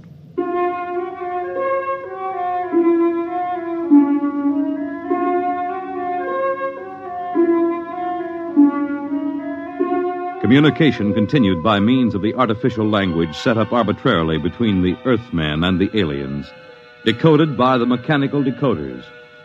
Dort disobeyed orders. He lived on powerful stimulants so that he could stay with the communications machine. Talking to the aliens. Other people. Are we being received? We are receiving your message. The chief of this ship wishes to speak with the chief of your ship. The message is heard by the chief of this ship. The chief of this ship communicates that he will hear the message of the chief of that ship. Go ahead, sir. People of the other ship, I'd like to say the appropriate things about this first contact of two dissimilar civilized races, and of my hopes that a friendly intercourse between the two peoples will result. People of that ship, what you say is all very well, but is there any way for us to let each other go home alive? That's all, sir. They've stopped sending. Very direct people. Very direct. But, sir, I don't follow. I didn't know what that meant. Is there any way for us to let each other go home alive? It means what it says, Dort.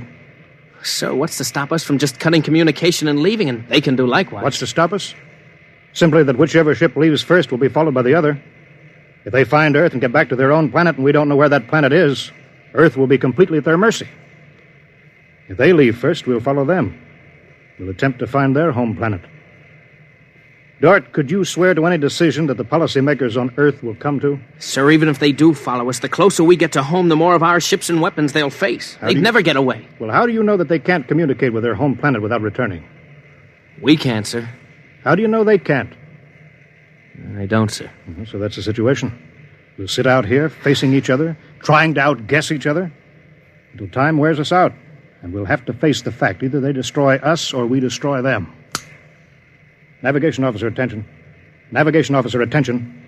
Every star map on this ship is to be prepared for instant destruction. The chief of this ship wishes to know whether the chief of that ship can suggest an answer to the problem concerning us both. Do you want me to answer that, sir? I'll answer it myself. Tell me when to talk. Now, sir. I am giving that matter personal attention. Every effort will be bent to the solution of this problem. Will you consider a temporary truce in the meantime? What would a truce gain? Could we trust you? Would you trust us? I suggest that we continue as we have up to this particle of time. I agree. Sign off, Doug.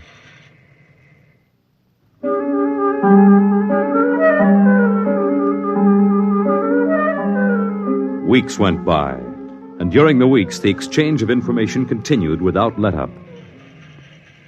What particle of time are the people on that ship at? The resting time. All rest except myself and others on alert duty.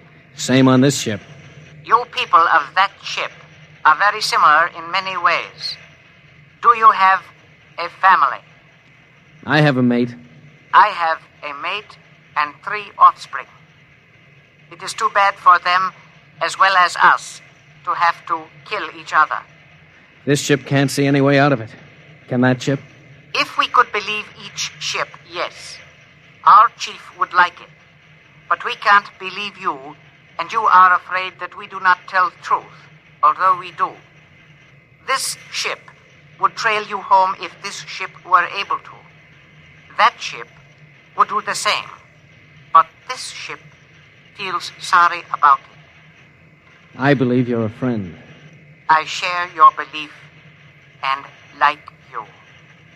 But there is a possibility that you were put to make a trap for me. I will stop now and think it over.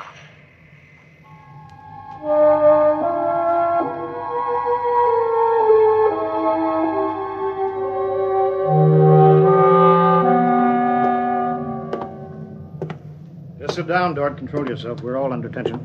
Doesn't do any good to pace like some caged animal. Yes, sir. All right, now, I've read the complete transcription of your conversations with this one alien. What does it prove, Dort? Sir, these people are so much like us in their thinking. Well, sir, they're likable. They're likable and they breathe oxygen. Their air is 28% oxygen instead of 20. But they could do very well on Earth. It'd be a highly desirable conquest for them. Dort, I'm as set against violence as you are. I don't see any way out of this. And I think we've got to break this status quo.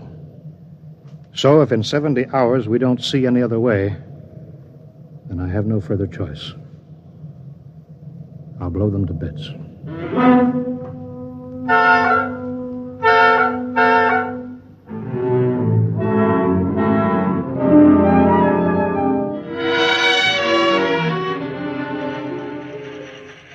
Will that ship receive communications? Will that ship receive communications? This ship is listening. It seems to me better to communicate than to sit by the machine silently. I would have called you, but you signed off before. The problem goes around and around. I find no answer. Perhaps we could turn our thoughts to other things. The psychologist of this ship tells us that you people on that ship have a threshold of tolerance to tension.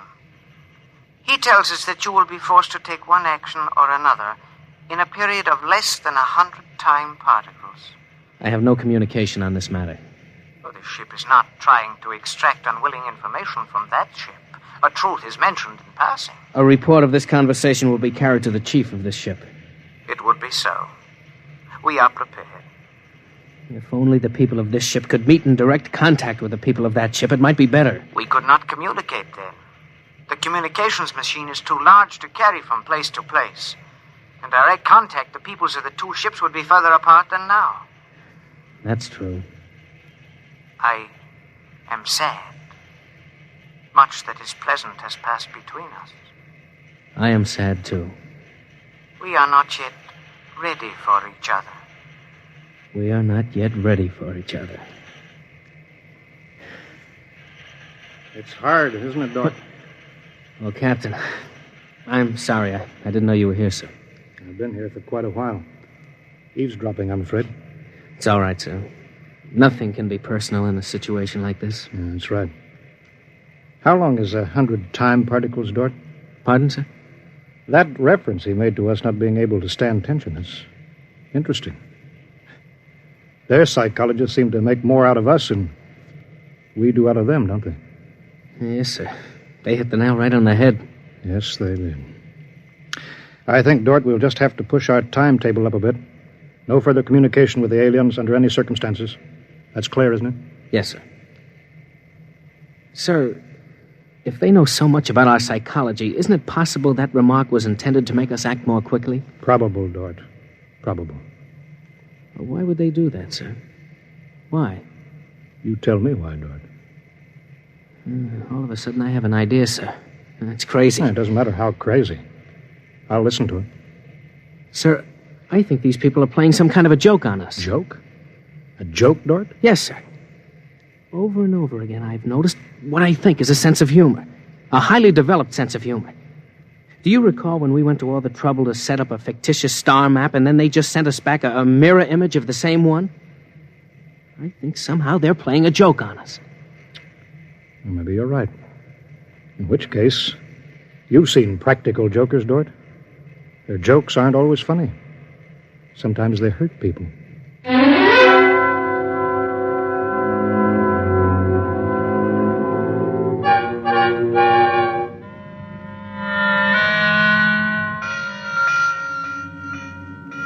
All departments, man, instant alert. All departments, man, instant alert. Report instantly. Report instantly. Weapons Department alerted. Target, the enemy ship. On target, sir. Stand by.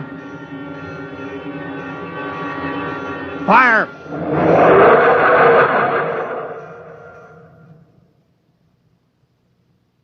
They're gone, sir. Not a trace of them left. Not a tiny trace. Now we can go home.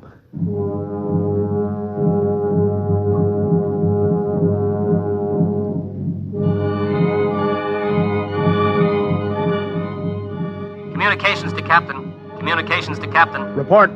Sir, I'm picking up new signals. Same frequency as the original alien signals. That's impossible. That ship was destroyed. I'm receiving signals, sir. Set the machine up. We'll be down there in a minute. Mr. Dort, come with me, please.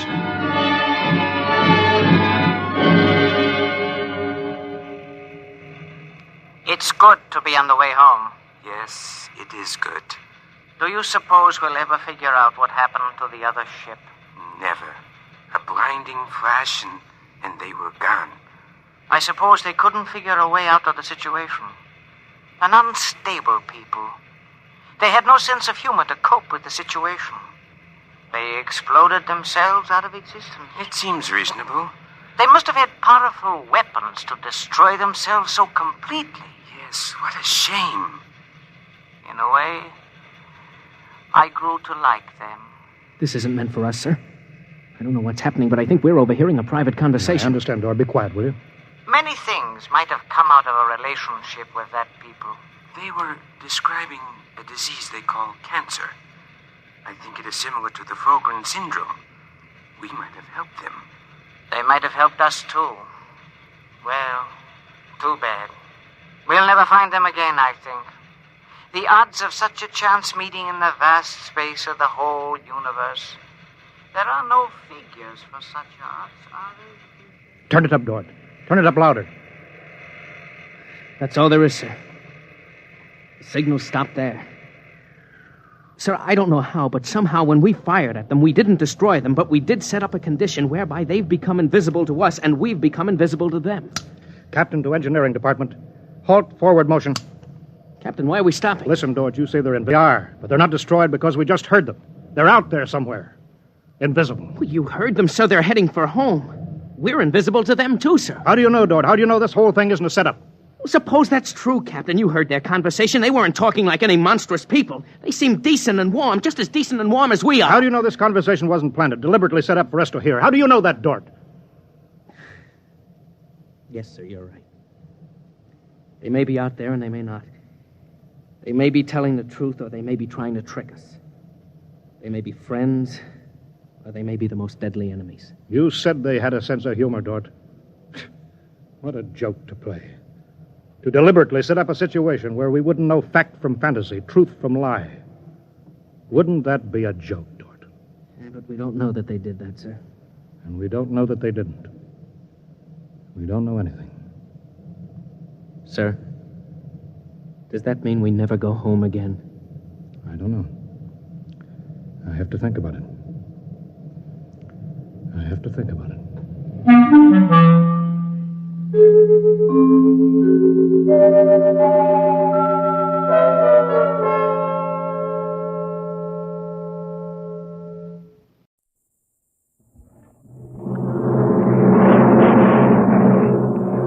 Adventures in time and space, transcribed in future tense.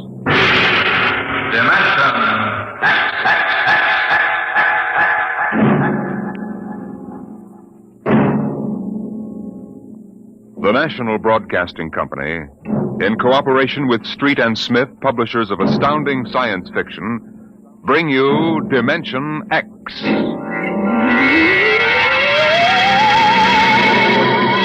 The civilization of the galaxy spread across 200 million worlds. The black void of space swarmed with the ships of the Empire. But far off the trade routes, almost forgotten, lay the dying planet Earth, a backwater in galactic culture, a place of exile, a pebble in the sky.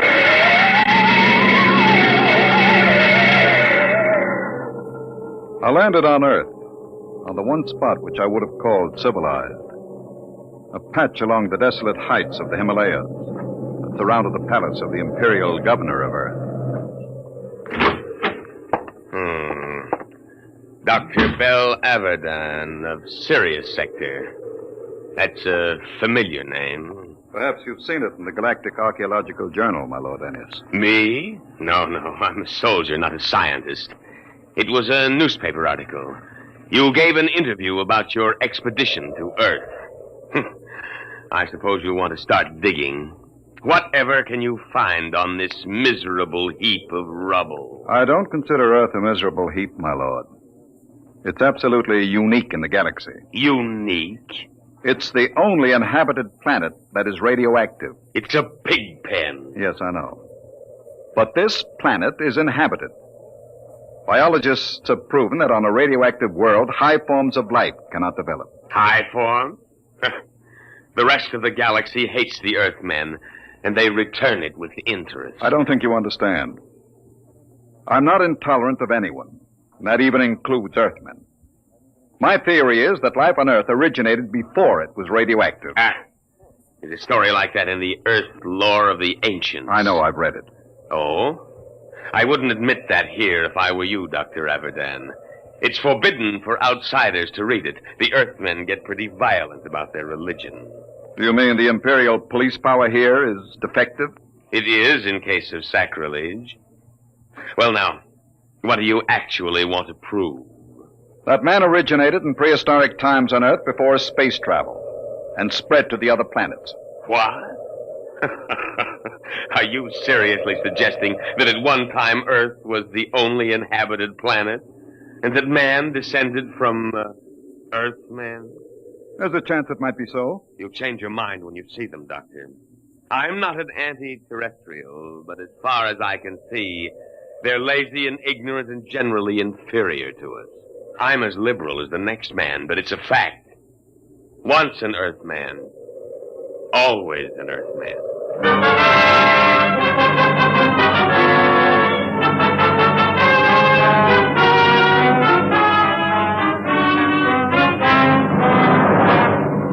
I booked passage to the city of Chica on an Earth line. My fellow passengers seemed ordinary enough. But I was conscious of being alone among Earthmen. I beg your pardon. Could you tell me what's going on there? Sure. You see that couple? They've been married 40 years. It's their anniversary. Yes, sir. 40 years. Hey, Mother? It seems like yesterday. Just like yesterday. Hey, when are you folks scheduled for the 60th? In a month. 16th of November. Well, I hope you have a nice day for it. My father reached his 60 in a pouring rain. Kept complaining we were getting soaked. So I told him, what are you complaining about, Dad? I've got to come back. Now, this 60 they're talking about, are they referring to their 60th birthday? Sure. That's when they put you away. Euthanasia. It's a custom. Can't have people living on. Eats up all the food. That's right, isn't it, Pop? Yes, sir. Mother's coming with me when I reach the 60. She's not due for a couple of months, but she thinks we might as well go together. Yeah, that's the spirit. There's many a man living past the 60. Sneaks, stealing the food from the next generation. A guy should go when it's his time. Yes, but suppose It's only fair to... Hey, where are you from? I beg your pardon? Asking all them questions. Yes. Who are you? A spy? Where are you from? I'm Bel Abaddon from Baron, Sirius Sector. Oh, an outsider, huh? Come on, we'll go forward. Did you hear that, Mother? An outsider.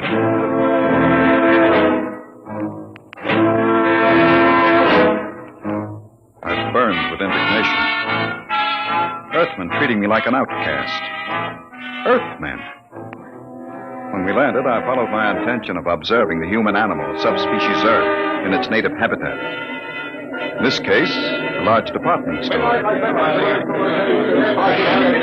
Perhaps I resembled a floor walker, for a young Earth girl came up to me and asked a question. Pardon me. Well, it's my father. He's about 5'4". He wears eye lenses. I think he had on a brown coat. I'm afraid I don't remember seeing anyone. But they followed me here. I've got to find him. Are you in trouble, miss? No. No, it's nothing, really. I'm sorry I bothered you. Attention. Attention, please. What's that? All patrons of the store will kindly leave by the 5th Street exit. This store is being evacuated for radiation fever quarantine.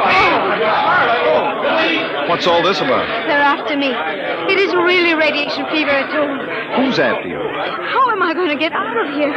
They'll be checking registration cards at the door. Haven't you got one? Yes, but it has my name on it. I don't know what to do. Come on. But you don't even know me. I don't know anybody here.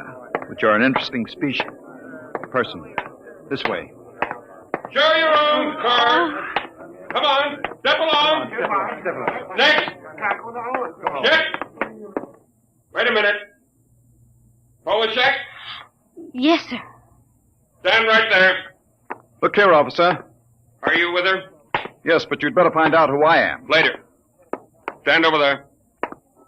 Next. Come on. What is it now? The Imperials.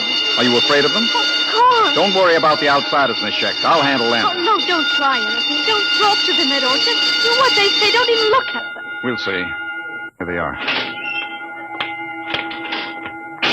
All right, now. You, guard. Yes, sir? I'm Lieutenant Cloudy, Imperial Garrison.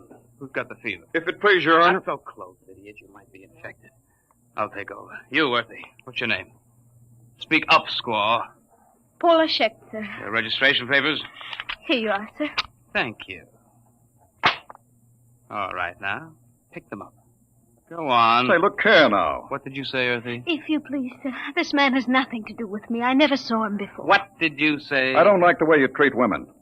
And I'd advise you to improve your manners.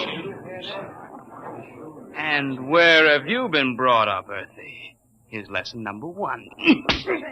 Why, you... My arm! Let go! Sergeant, neuronic whip! Oh, no, no! Yes, sir.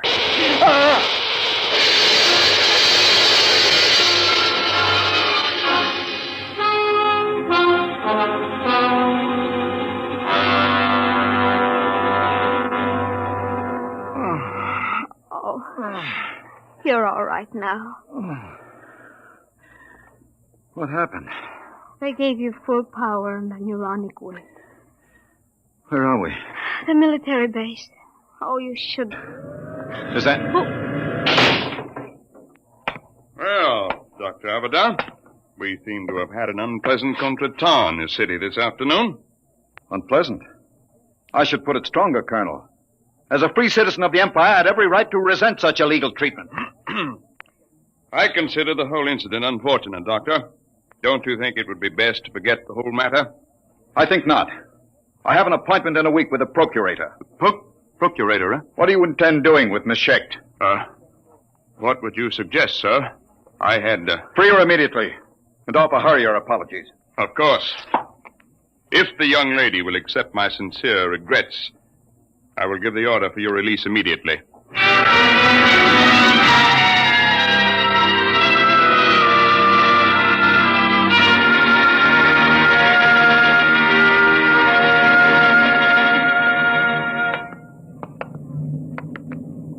I don't understand. They just turned us loose.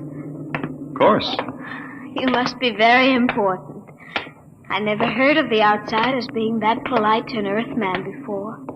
I'm not an Earthman, Paula. What? I'm an archaeologist from the outside. Oh. Well, then you stood up to the soldiers because you knew it was safe all along. And I thought... Oh, I should have known. Paula, does my not being an Earthman make me any different from 5 minutes ago? You might have told me, sir. If you don't mind, don't call me sir. Don't be like the rest of them. Like the rest of whom, sir? The rest of the disgusting animals that live on Earth? Please, Paula. If you'll excuse me, sir, I must leave. Oh, wait. Paula! Listen to me, Paula!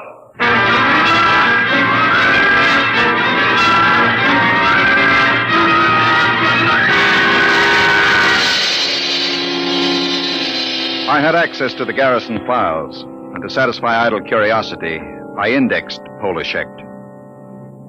Her father was a Dr. Mikhail Schecht, biologist, and against his name was a black star with the notation, condemned in absentia. Charge, evading the 60. That was why she was afraid. So I sent a note asking her to meet me in the North Park after dark. Paula, over here. Dr. Abaddon? Sit down. Oh, I want you to understand. I wouldn't have come except... I understand. I've seen your father's record. You know about it. I looked into it, Paula. There doesn't seem to be much that can be done about the 60. Oh, it isn't that. It's not for my father. It's for the whole galaxy. What is it? Earth is going to revolt. No. All of it? Oh, don't laugh at me. Paula, the galaxy has a volume of several million cubic light years. It contains 200 million inhabited planets. Earth has a population of only 20 million. And no resources. What can Earth do? I don't know, Doctor, but my father does. He's told me that Earth knows a way by which it can wipe out all outside life and... Wait. Listen. Someone coming. Park Patrol. Quick, kiss me. Don't be stupid. Kiss me. They won't suspect anything. Oh, yes, of course.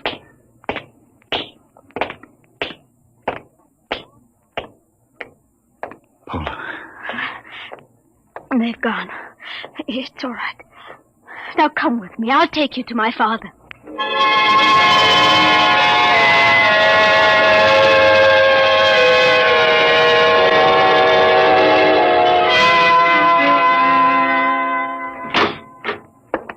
Dr. Avedon, this is a pleasure. I have read your articles in the journal. It is hard to get copies. Our neighbors don't care to trade with Earth.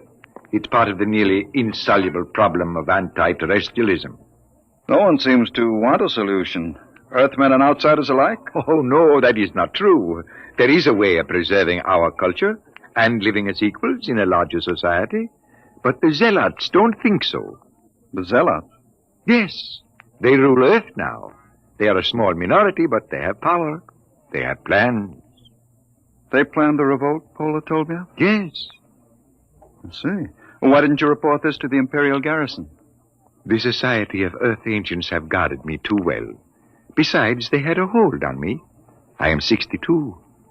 You know the customs of Earth. The 60 years. They allowed me to live on. The price was silence about the weapon. You agreed to this? I wanted to live. What is this weapon?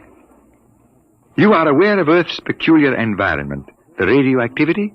Yes. Over the years, we Earthmen have built up certain immunities to radiation burns, for one. But it's a minute difference. I measured it experimentally. But, Doctor, human life is not the only form affected by radiation and mutation. There is microscopic life, bacteria, viruses. We have been searching out such a virus, one to which Earthmen have developed a high degree of immunity, but not outsiders. You mean a particular disease? Yes, common fever. It is a mild children's disease here, like chickenpox or German measles. But to outsiders, it is radiation fever. Symptoms develop in 2 hours. Lips are so badly affected that the victim cannot talk, and in 2 days, he dies. They've isolated this virus? Tons of it in crystalline form. And they plan to let this loose in the galaxy? By means of guided missiles. Then frightened refugees will carry the disease across space. Billions will die. You're sure about this? You have proof? I worked on the project. We've got to get to the Procurator. I can catch the evening train at... Who is it? I don't know. Open up. There should have been an alarm. We've got to get out. Is there a back Open up entrance? there. No. Don't move. Hands in front of you. What's the meaning of this? I demand... Shut up! I'm a galactic citizen. You've got no right to detain me without legal authority. I am an Earthman, but I think you'll find I am all the authority needed at this moment, Dr. Avedon. I am Balkus, the High Minister of Earth. The High Minister? What are you doing? I always look after distinguished visitors, personally. Avedon does not know anything. I doubt that, Dr. Schecht. We will proceed now to the Hall of Correction. You can't do this. When the Procurator... The Procurator will hear nothing until it is too late. The guided missiles will be fired tonight at 12. Guard, if they make a false move...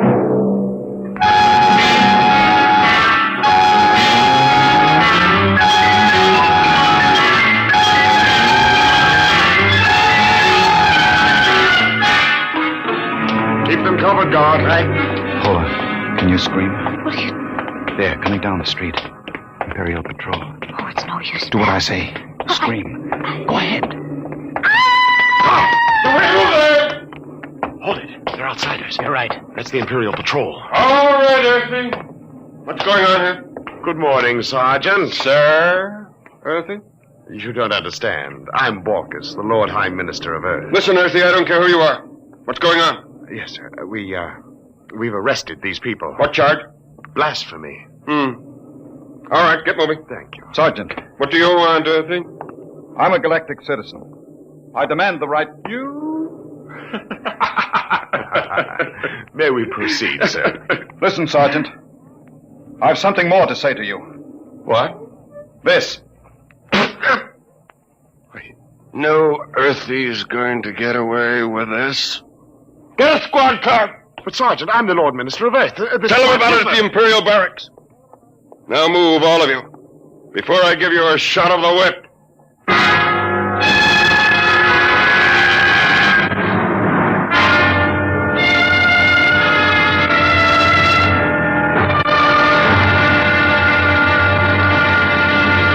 I tell you I'm a citizen of the Empire. Listen. I can prove it.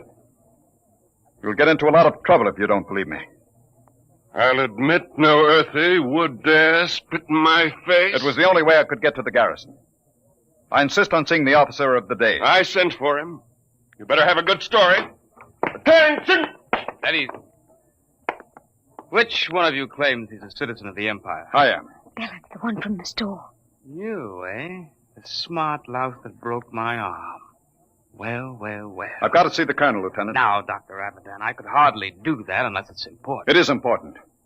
It's life and death for the galaxy. Mm-hmm. Come here. Closer. Oh, it's too bad I've got to save you for the colonel. What? He'll see you at 5:30, his orders. You knew all along. Sure. Come on, Earthy lover.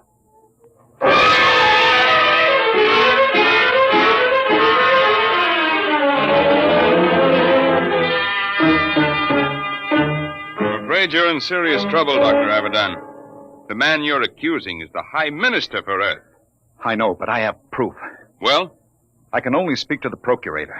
You've got to contact him. There are channels, Dr. Abadan. We haven't time for channels. I have the details of the plot from Dr. Schecht. You've got to let me speak to the procurator. I've already advised him of your arrest. He's flying in. You had better be able to prove what you say. If you don't, we'll have to hand you back to the native authorities and their courts, notoriously savage.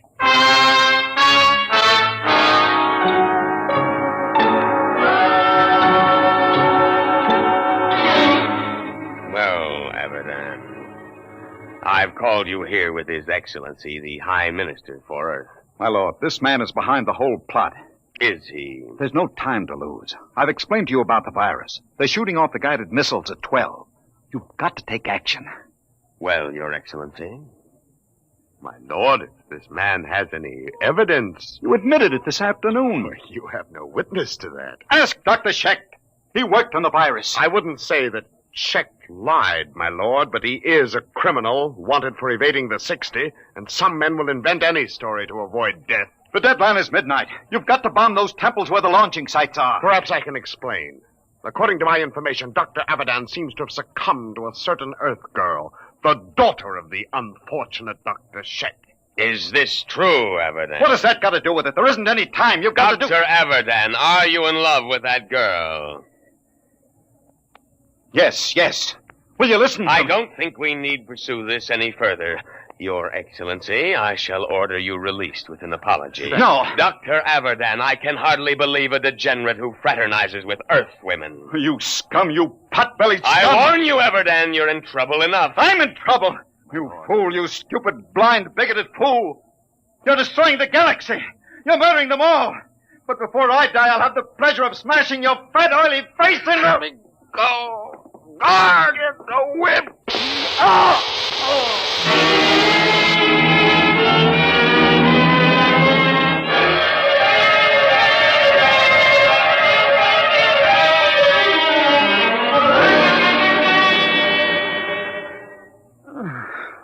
Belle, are you all right?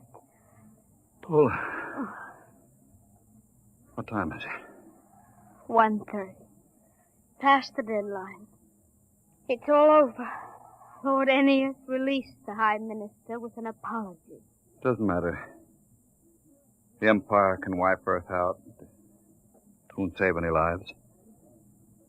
The virus must have been spread here, too. Earthmen are immune, but outsiders... Belle, you're an outsider. Yes, Oh, I am. We're paying, Paula. The rest of it. Paying for centuries of intolerance. oh, Belle. Look out there. Through the bars. The night sky. Pinpoints of light. The Empire. Doomed. Oh, Bill. Bill, don't. I was just thinking. I came to Earth to prove a theory that man started here. That once in prehistoric times, Earth was the only populated world of the galaxy. Funny. Now it will be that way again.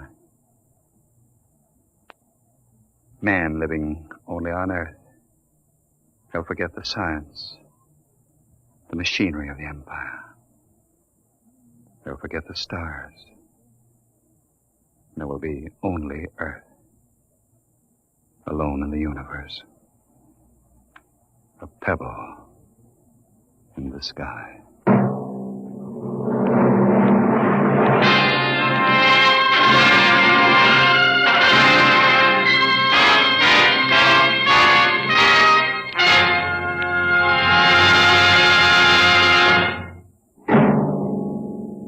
The children of tomorrow will play with toys. But what will those toys be like? An ordinary clerk in an ordinary job finds a terrifying answer to that question next week as Dimension X brings you Child Play. Dimension X is transcribed each week by the National Broadcasting Company in cooperation with Street and Smith, publishers of the magazine Astounding Science Fiction.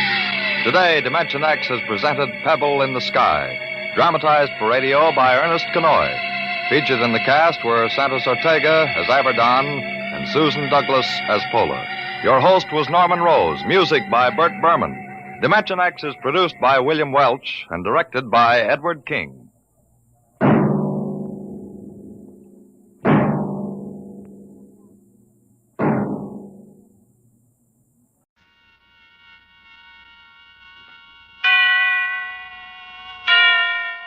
Suspense.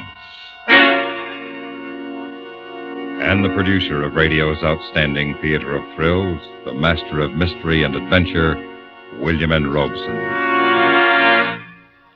Everybody knows it is unwise to pick up hitchhikers.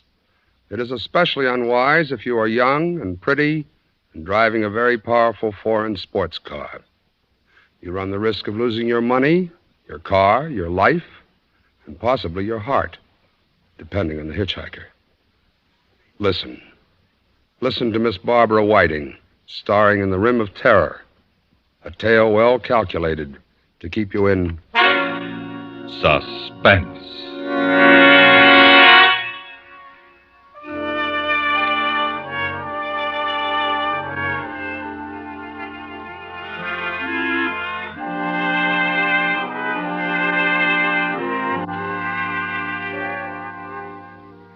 I don't know why I gave him a lift. Even now, with the terror gone like a half-remembered nightmare, I can't be sure why I stopped my big Mercedes on that lonely road in Nevada and gave him a lift. Maybe because he looked so bedraggled standing there, headless in the rain, by the side of the road. Maybe because he smiled grimly, almost with a sneer that was a challenge. I don't know. Anyway, I slammed on the brakes and he walked slowly up to the car. Torkel, my big husky, stiffened on the seat beside me. Quiet, Torkel. So you decided I don't look like too much of a risk, huh? Not at all. Please get in. You look very wet. As a matter of fact, I am very wet. Back seat, Torkel. Torkel, is it? How are you, Torkel? That was quite a dog. I'll bet he could easily kill a man. He's really quite well behaved, and he wouldn't attack without orders. You have made yourself quite clear. This is an impressive machine. I love it, but I'm really not used to it yet. I just got it last week. You drive it very well. Thank you, but I don't really. Where are we now? Well, I'd say about 25 miles east of Winnemucca. You're new to this part of the country? Yes and no. I've never seen that view before. It's breathtaking. So much different from back home. Back home? Vermont. This is the first time I've ever been in the West, and I love it. The scenery is so... Yeah, but this particular scenery doesn't appeal to me very much at the moment. Why not? I'd say that there's someone waiting for us down there. Look. I looked. Far below on the valley floor was a fork in the road and an abandoned building. Near it was a black speck that looked like a wagon. and 2 smaller black specks that moved. Men, no doubt, though from here they looked like ants. I'd suggest slowing down. Not much, though. I expect they are watching us through field glasses. Who? You let me out here. What? This cut hides us from them. Stop the car. Sorry, our ride together must end so soon. Now, don't be afraid. You have your dog sit on the front seat and keep him there until you are safe in Winnemucca. I don't understand. You know what a roadblock is? A roadblock? Are the police after you? Not the police of this country. You just tell them that you haven't seen me and they'll pass you on all right. Huh? Goodbye. Thank you. He turned and started climbing the steep bank at the side of the road. He stopped halfway to the top and impatiently motioned me to go on. I slipped the car into gear. I motioned Torkel into the front seat and started down the pass into the desert valley.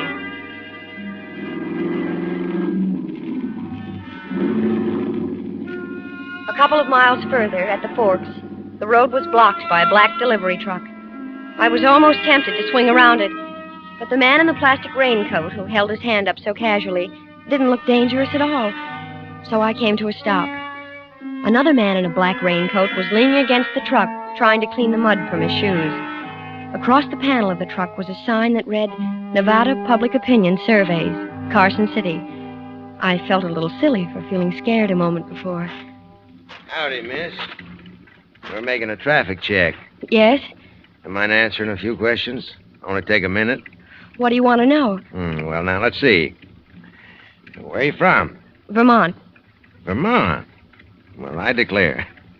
We don't get many tourists from Vermont. You come all this way all alone? Well, I don't suppose you'd count my dog as a passenger. Guess not. Although I always say a dog's a man's or a woman's best friend. Nobody else with you? No. Have you given any rides to hitchhikers? No. Through the windshield, I saw the man in the black raincoat reach into the van. There was a smear of yellow paint on his raincoat, and the letters on the neat sign were blurred. It had been freshly painted, and the paint had rubbed off when he leaned against the sign a moment ago. Well, even if you've given somebody just a short ride, we have to put it down. It's for the statistical average. I'm sorry, but I've lost too much time already. I can't answer any more of your questions. Let's quit stalling, Mr. Smith. The man in the black raincoat was beside the car now, peering in over the interviewer's shoulder. Somebody's been sitting in the seat next to Curlyhead there. You can see where the seat's wet. Ma'am, you can see for yourself. You've had somebody sitting in that seat not very long ago. My dog. Your dog's dry as a bone, ma'am. I'll search the trunk compartment. Maybe she's got him hid in there. Get her keys, will you? Take your hand off the steering wheel. Now, ma'am, just give me the keys. Torkel?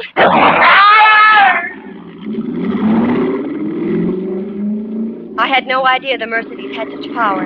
It leaped forward under the accelerator. As I swung it around, clipping the front bumper of the delivery truck, skidding across the wet road, throwing a sheet of liquid mud over the 2 men. Through the rearview mirror, I could see them, running up the road after me, then stop and give up. I shifted into fourth and headed back up the mountain at 80 miles an hour. And then as I rounded the curve, there he was again, my passenger, laboriously clambering down the bank at the side of the road. He waved to me when he heard the car. And again, I don't know why I stopped. Maybe it was because he was limping now. Maybe because his figure looked so tiny and alone in all that vastness. Maybe it was because I remembered the cruel blue eyes of the red-haired interviewer behind his thick glasses. Anyway, again I stopped. Back seat, Torkel. Get in. I'm driving back to the main highway. I can take you into town that way. I wouldn't have hailed you, only I twisted my ankle up there. Oh, I'm sorry. What happened? Bruise your nerve? I'm afraid I did. After they saw the damp mark your suit had made, and the man reached for the ignition keys, I guess I lost my nerve. Where was the third man? There wasn't one. Well, he must have been hiding. Was one of them red-headed with glasses? Yes. The other one called him Mr. Smith. What's this all about? Who are they? Who are you? Well, I suppose I owe you some kind of an explanation. My driver's license and army discharge say that I am Peter Whittlesey of Elko, Nevada, but they are very excellent forgeries. Forgeries? Well, yeah. You see, I am... All right, I was a spy. What? Yeah.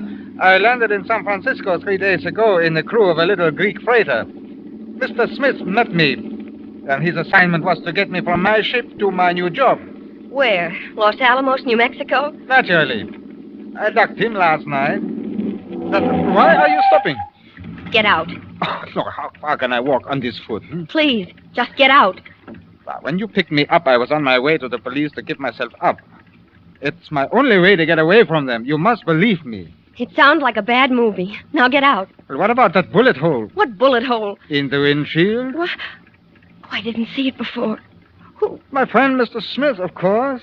I suppose I didn't hear the gun over the sound of the motor. Do you believe me now? Maybe I do. You see, when you have been sent on a mission into a country by the left arm, you are not supposed to change your mind and go over to the other side. They don't like it. The left arm?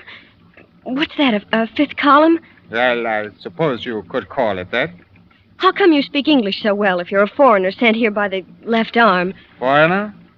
I was born right here in Nevada, and this is the only way I could get back home. Now, please, don't make me get out. Take me to the nearest police station, will you? Please?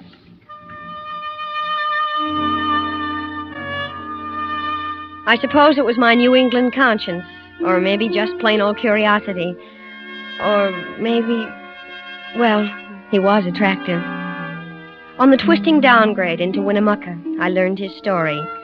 How he'd been born in Nevada of Central European immigrant parents. How he'd been taken back to their homeland when he was a little boy. And after the war, had been educated by the new regime as an undercover agent. How he had passed every test and resisted every temptation his teachers offered in his one desire to return home to America. And believe me, America is home. I was born here. I want to live here, work here, and to die here. Do you think the police will believe you? I don't know. Do you? I want to, but it's a pretty wild story. But it is true, every word of it. I know it is. I feel it is. Thank you. And now, tell me a little bit about you, poor little rich girl. Don't let this beautiful car fool you. I came into a little money a while ago, and, well, it's the only extravagance I've ever indulged in my life. Well, I must say, when you decide to be extravagant, you don't do it by halves. There's the city hall. A police station must be there. You can drop me here on the corner, and you won't waste any time getting through town. Yeah. You know, I don't even know your name to thank you. Elizabeth Whitehill. I shall never forget it. Nor your face. You're forgetting your coat. Huh? Oh, thank you. My real name is Alex Peck. Well, I hope I shall see you again someday. Until then, you wish me luck? I do, Alex. Yeah. Goodbye. And thanks.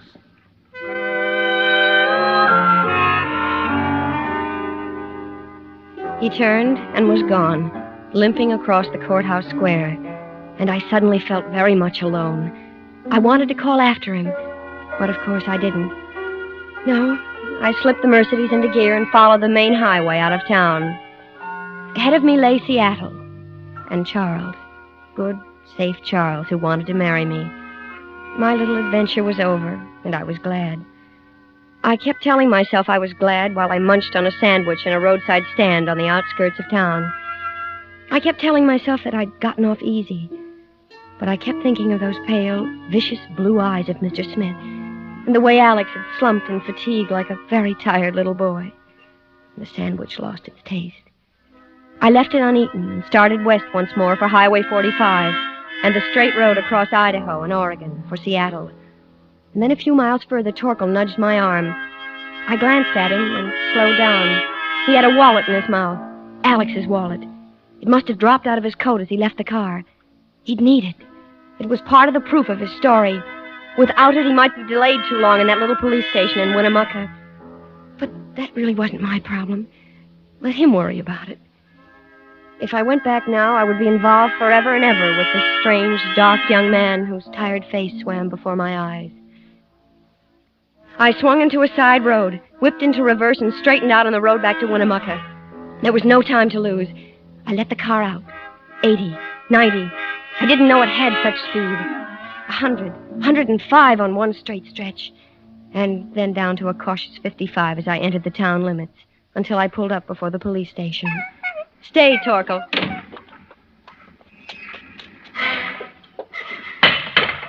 Ma'am? Are you the officer in charge here? I'm Sergeant Helding. I'm looking for Mr. Alexander Peck. I drove him here not more than half an hour ago. Mr. Peck left his papers in my car. I thought he might want them, so I brought them back. He's gone, ma'am. Gone? Ma'am, you don't know how lucky you were. That fellow was a lunatic. Lunatic? Sure. His name is Peter Whittlesey from Elko. Nuttier than a fruitcake.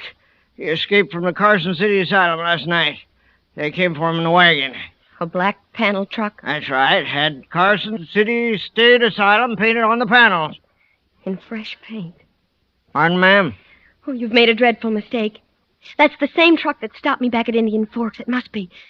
You're one of the most stupid, incompetent ignoramuses that ever sent a man to be tortured.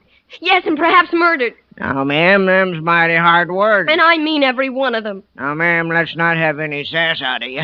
You're too nice a gal to go around picking up strangers. Just run along now, ma'am. We're pretty busy here. But you don't understand. Understand you're wasting our time. Good day, ma'am. Oh. Just a minute, miss. What? That's your car over there? That imported hot rod? Yes. Do you have any idea how fast you were going when you passed the airport? Why, I'll tell you. I was doing 90 on my motorcycle, and you walked right away from me. I've got a good mind to throw the book at you.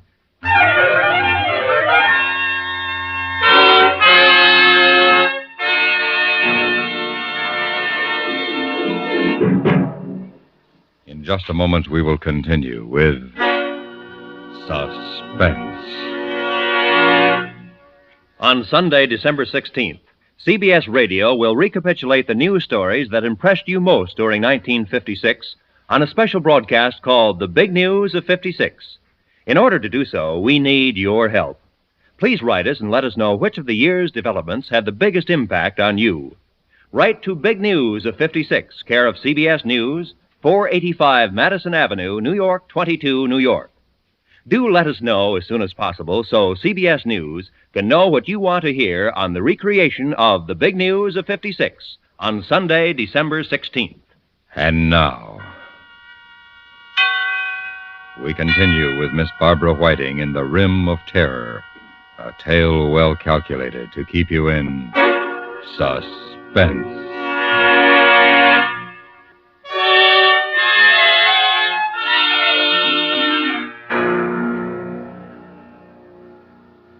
He was tall and capable looking, this state trooper. He had a kind face, even if he was threatening to throw the book at me. So I told him the whole story, every bit of it. And he seemed to believe me. All right. Now, look. That van can't go much faster than 50, 55. My bike can do close to 100. Now, we didn't run into the van coming into town from the north, so I guess it's traveling along the highway south to Reno or maybe to California. I can catch it and stop it, sure. So what? How do I know the guy isn't a lunatic and the van isn't on the level? I've got to have identification. Why don't I follow you? Yeah. If you can identify them as the men who stopped you and tried to shoot you, I got a case. I'll make them wish they'd never been born. Come on, let's go.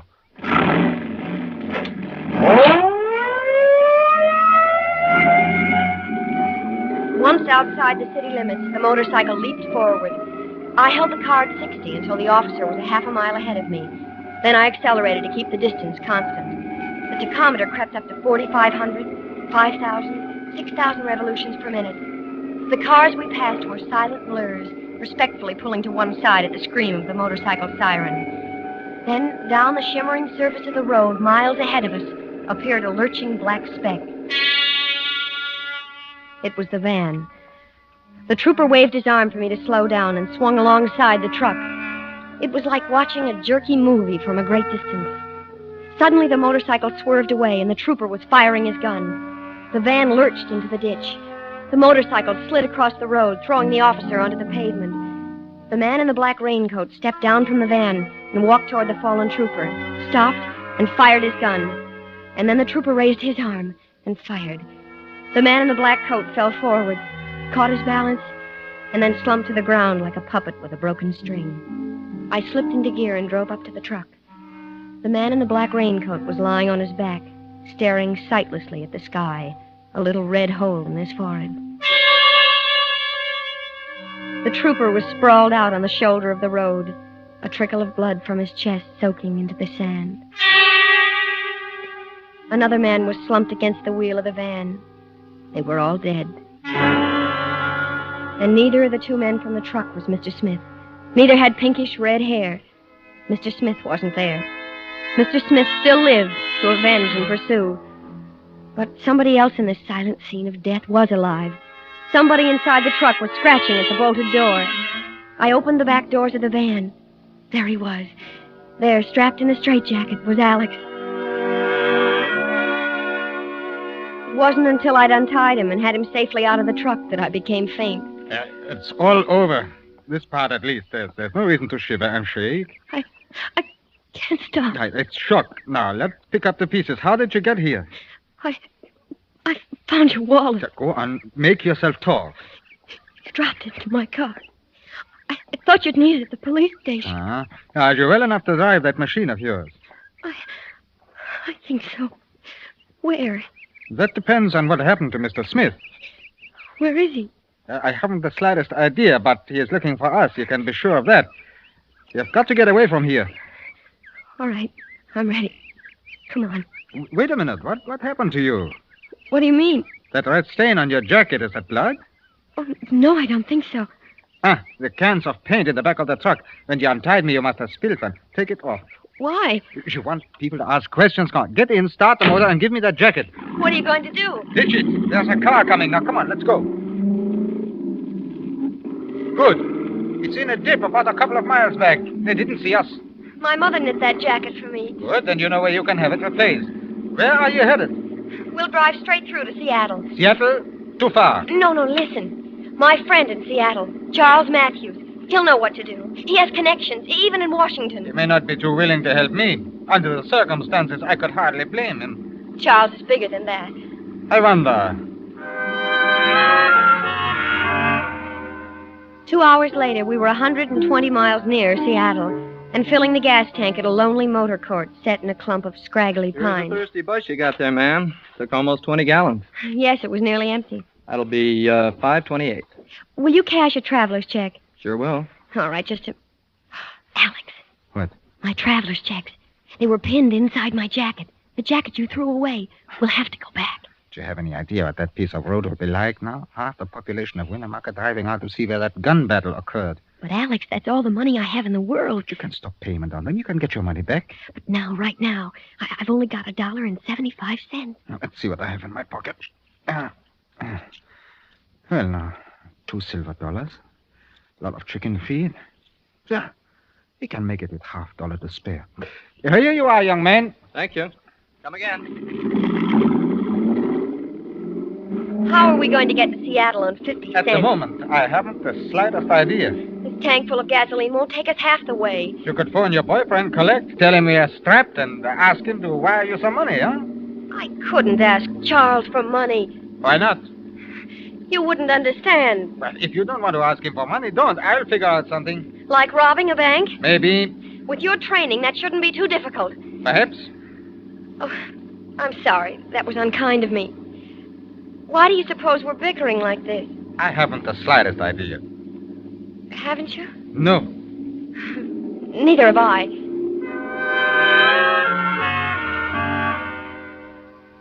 Payette, Idaho was the first big town. It was dark when we got there. Alex told me to pull up in front of the hotel. You can get a room and a hot bath while you're putting in your call to Charles. I can't get a room for 50 cents. Look across the street. That's what I've been waiting for. What? A pawn shop. My watch should be good for a few dollars. It's Swiss. International currency, you know. Swiss watches. Now beat it. Get a bath. I'll take Torkel with me and call you in your room in half an hour. Come on, Torkel.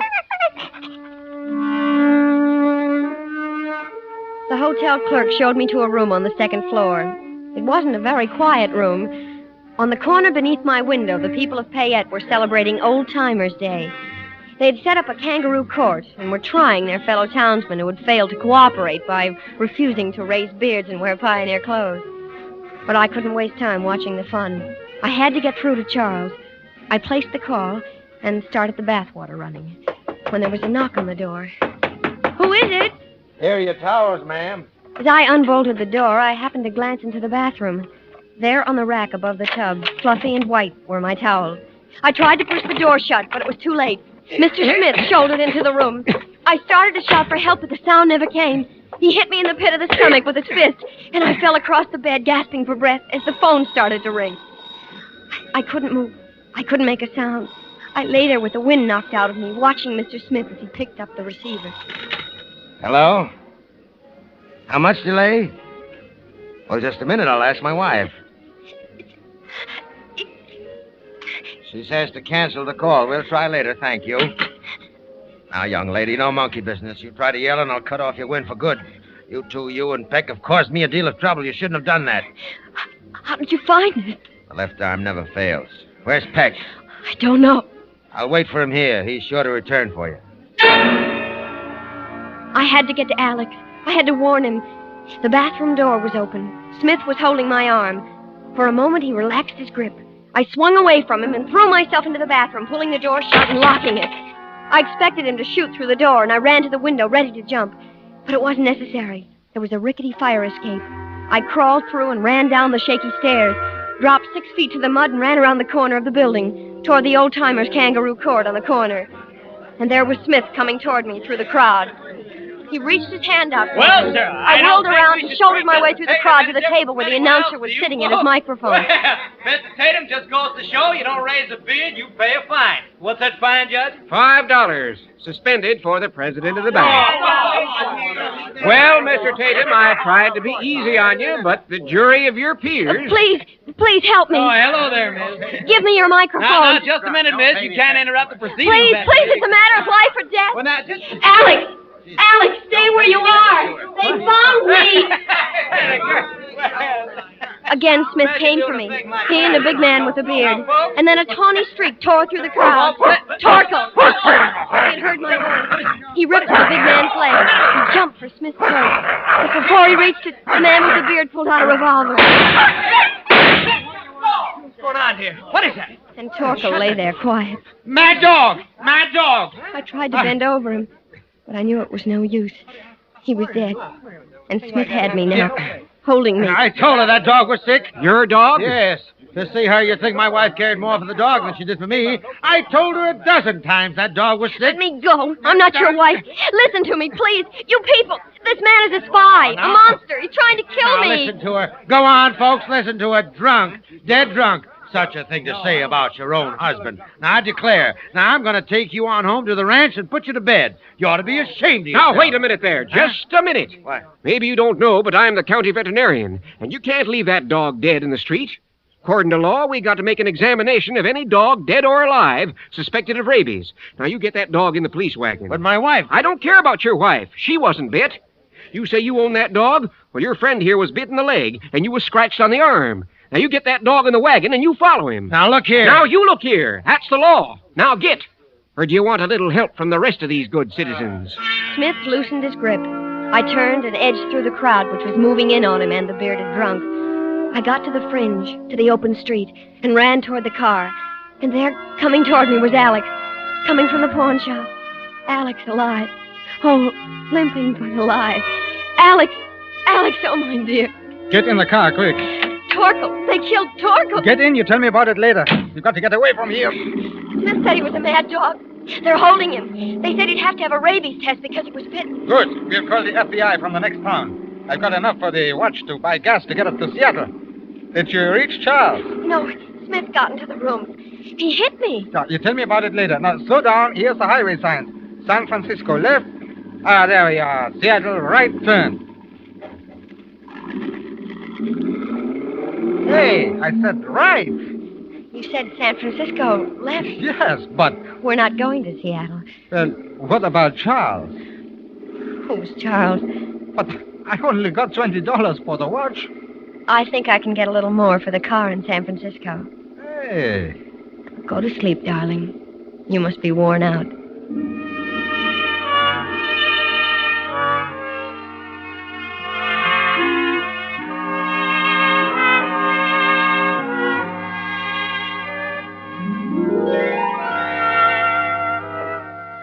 I don't know why I gave him a lift that day, but I'm awfully glad I did.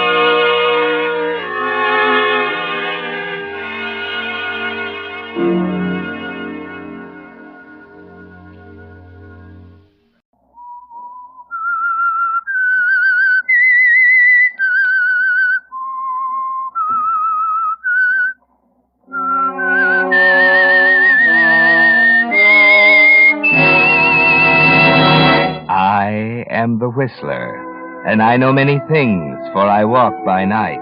I know many strange tales hidden in the hearts of men and women who have stepped into the shadows. Yes, I know the nameless terrors of which they dare not speak.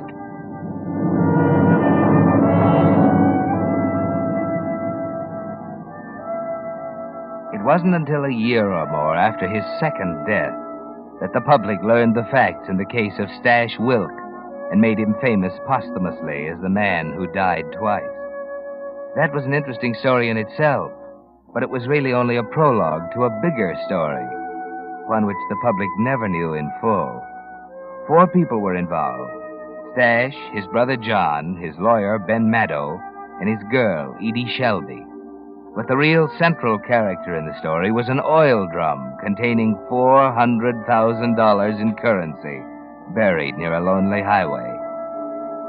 Yes, Stash Wilk, if you hadn't been stupid, if you hadn't killed that bank guard, you might have made it. But there's no use crying over spilt milk, is there? You're in the state penitentiary now, in the death cell, 48 hours from the gas chamber. And all you can think of is the $400,000 buried in the oil drum near the highway, safe. Only you know where it is, Stash. Maybe that's why Ben Maddow, your lawyer, is trying so desperately to get you a reprieve. But listen to reason, Stash. I tell you, we saw the governor. They all turned us down. There must be some other way. Where's Edie? I gotta see her. She's coming with John. And my brother? What's he doing here? Trying to help. You mean he's money hungry too, like the rest of you? Please, Stash, don't you see? You've got to tell us where that dough is, so we can put it to work for you. Oh, you low down... Let me just go, you crazy idiot. That guy's coming. Nobody gets a smell of that dough till I'm out, see? Yeah, Stash. Yeah. Now, let me go, yeah. Thanks. All right, straighten your tie. They're coming. Miss Shelby and your brother to see you, Wilk. 10 minutes. Stash. Oh, Edie. Oh, I missed you, baby. Hope you miss me, too. I have, Stash. I have. It's getting so I figure everyone's got his eye on the dough. Even you. Oh, please. Okay. What's on your mind, Johnny? Ben, did you ask him about... I just told Ben exactly how I feel about the dough, Johnny. Just so there won't be no mistakes. You see, there's one thing worse than walking to that little green room tomorrow. That's walking there knowing someone else is making free with that $400,000. In other words, John, he doesn't trust us. Right. Once I'm out, it's a different story, of course. Of course. Well, that leaves us just one alternative. What's that? It's a long shot, Stash, but that's about the only kind we have left. It'll take money. Now or later? I think you'll be satisfied with later. Who? The doctor. Are you kidding? What good can a doc do me? Let him talk, Stash. It's this way, Stash. With the right injections, a man who's been gassed to death can be brought back to life. Brought back? What are you giving me? What kind of a double cross is this? Are you all crazy or something? Relax before you have the guard here. I'm telling you a plain fact. A man who's been gassed and pronounced dead can be revived, providing you get him to the right doctor fast enough. Now, cigarette, anyone? Yeah, I'll have one. Thanks. A little less noise now, huh? Yeah. Well, Stash, you ready to listen to details? Don't have much choice, do I? Okay, Johnny, I'm listening. But get this straight, the 3 of you. I don't do no talking about the $400,000 till I'm out of this pen. And you can figure how much talking I'll do if I come out dead.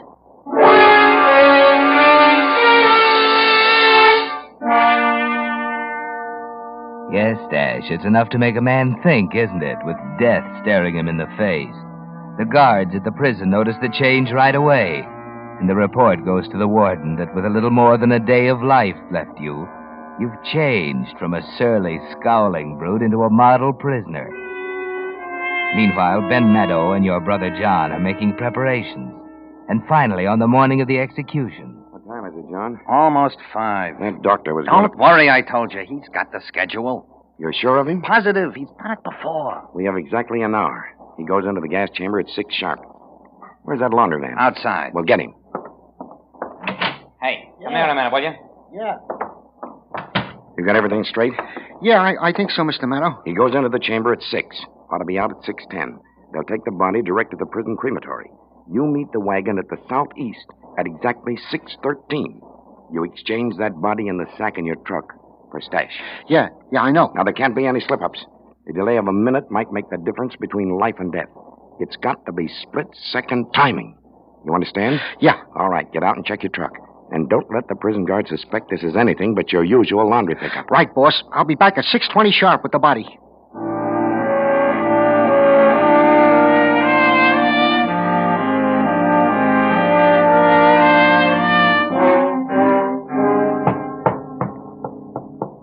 Laundryman. Good, I'll give you a hand. Right through here. Okay. All right. Right here. On the table? Yeah. Yeah, here's your money. Thanks. Remember what I told you. Keep your mouth shut. Don't worry. All right, Doctor. Let's go.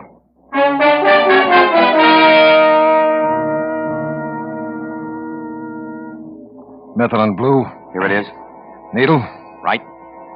There. Oxygen on. It's on, Doctor. Heart? Not yet. More methylene.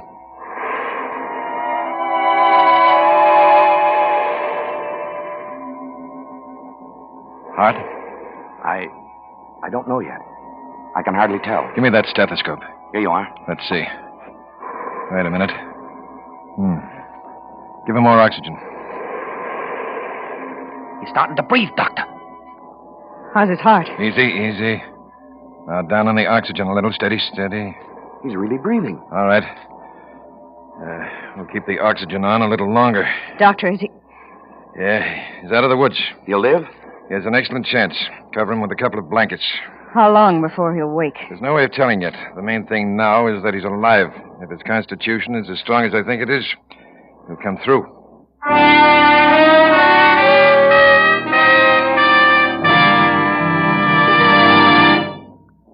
Ping. Remember that word? Ping. That's what cars used to do going up hills and on the getaway before the days of New Signal, the new gasoline you can prove is superior. But ping is a lost word now, on its way clear out of the motoring vocabulary. For with New Signal gasoline, tired old motors purr with pleasure, even when they're working hard. But higher anti-knock isn't the only improvement you'll notice when you try Signal's new super fuel. No, indeed. In addition, you'll enjoy quicker starting the moment you touch the button, faster pickup that you can really feel. And because you'll be shifting less, you'll get more of those pleasurable high-gear miles, actually go farther than ever with New Signal.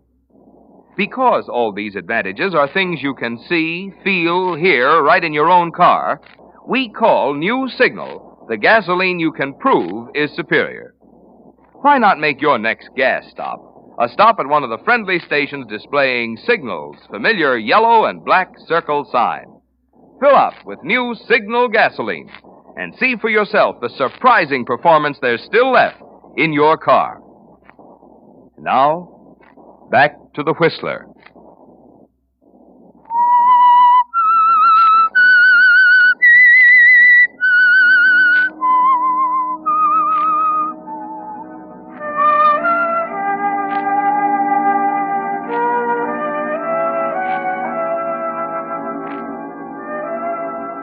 $400,000 is a lot of money, isn't it, Stash? It brought you back from the dead. Paid for the split-second timing, the calculated accuracy, the medical exactness that turned a one-way journey into a round trip. You remember nothing from the time the paralyzing fumes surrounded you as you sat strapped in the gas chamber. Nothing, except a feeling of strangulation, the sudden stabbing of a million knives at your chest. And then darkness, a limitless ocean of darkness, in which you lost all sense of time and space and being. Then all of a sudden there's reality again. There's light coming in windows without bars on them. And Edie's here beside you. Can't believe it, Stash. Yeah, why not? I'm here, ain't I? I was scared. You were scared. And help me up, baby. Try out these pins of mine. Yeah. There. Think you can walk? Walk? Maybe I can fly. Watch. Oh, take it easy. I'm okay. Boys, he's walking. Huh? Hey, well, look at that. Not bad for a corpse, But huh? it's great, Stash. Hiya, fellas. Well, when we getting out of here? We're not getting out of here until we make sure there won't be a slip-up. What do you mean? We're going to find you a new face. Huh? A plastic surgeon, Stash. Now, wait a minute. It's the only way. Your picture's been in every paper in the country. You'd be spotted in 2 minutes if you left this house. Will it be much of a job? $30,000 worth. He must be good. He is. Okay, pay him. Let's get it over with. He wants it in advance. Well, lay it out. What's the matter? Ain't my credit good for 30 grand? Hey, take it easy. We worked hard to get you this far, and we want to finish it, but we're broke. What are you giving me? What do you want? An itemized statement of how much it cost to buy your skin? All right, here it is. $5,000 each for the 2 attendants. $1,000 for the other stiff. $1,500. You'll get it back with interest. You know that. Sure. We trust you, Stash. Then what are you after? It isn't what we're after. It's what we've got to have. That $400,000, or enough of it to buy the plastic surgeon and then get us all out of here. But it ain't safe for me to go after it. You said so yourself. That's right, I did, but what about one of us? Or don't you trust us yet? Oh, I don't know. Let me think.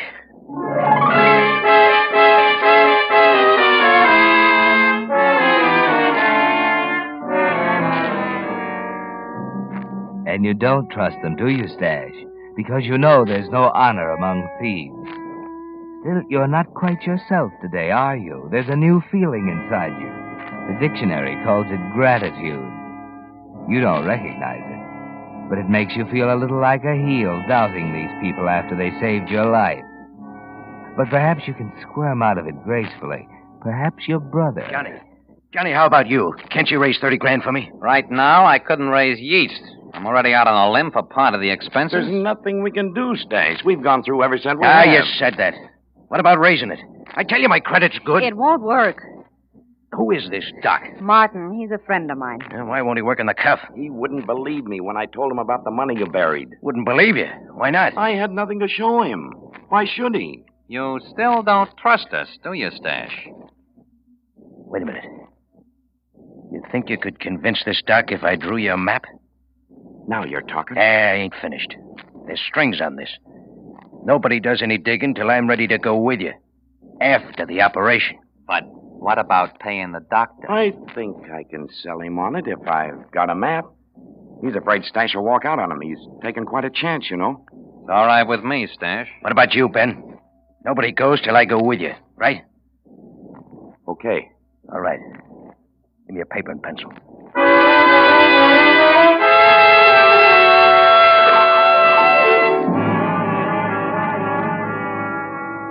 Then right at this point, on the left side of the highway, there's an Auto Club road sign.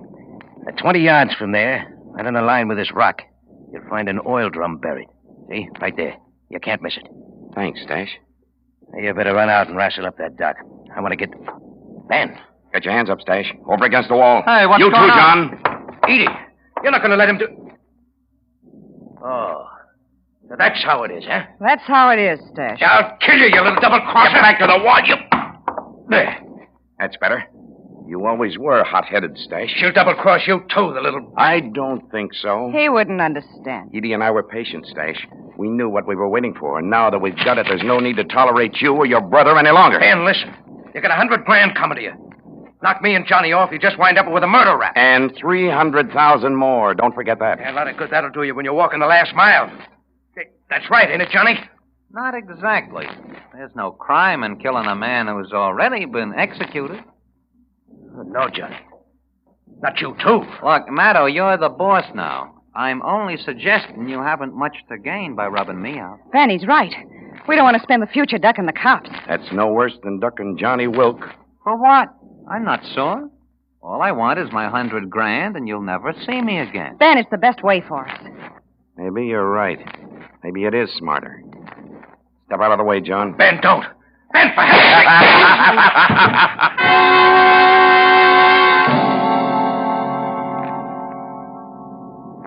So Stash Wilk died twice, reducing membership in the corporation to 3. Ben Maddow, John Wilk, and Edie Shelby, each with one eye on the 400,000 and the other on their partners. They're all jittery that night on the way to the spot Stash marked on the map. What are you trying to do, Edie? Kill us all? Don't jump at me. I saw the car. Well, don't drive so fast. You want to get there, don't you? Exactly. I want to get there. I can wait until tomorrow if I have to. Look. Why don't we just take it easy, huh? We can stop at a roadside hotel. I think it's crazy. You're outvoted. May as well slow down. All right. That better? You know, it's funny, Ben. Someday you'll probably fall and break your neck in a bathtub.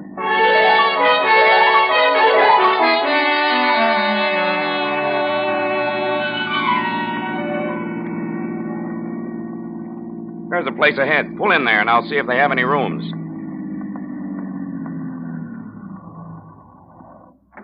Be right back. He knows better than to leave it. Leave what? Oh, don't give me those sheep eyes, Edie. You had your eyes in his inside coat pocket ever since we left. Don't tell me you're in love with the old goat, neither. You're pretty sure of yourself. I know women. You know me? Yeah?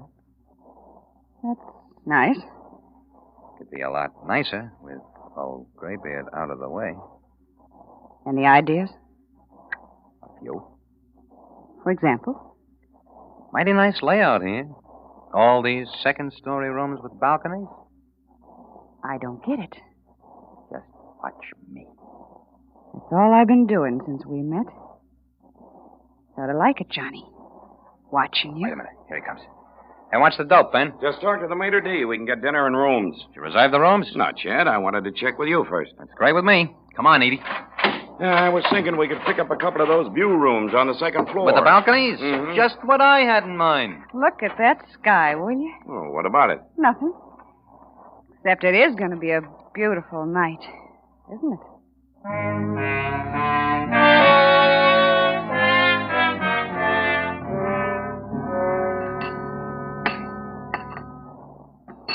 Shall I serve some more wine? You, John? No, thanks. Mr. Maddow and I'll have some more. Yes, ma'am. Good. Now you're talking, Edie. There you are. Hey. Will that be all? Yeah, that's all. Hey, wait. Just leave the bottle, huh? Yeah. Yes, sir.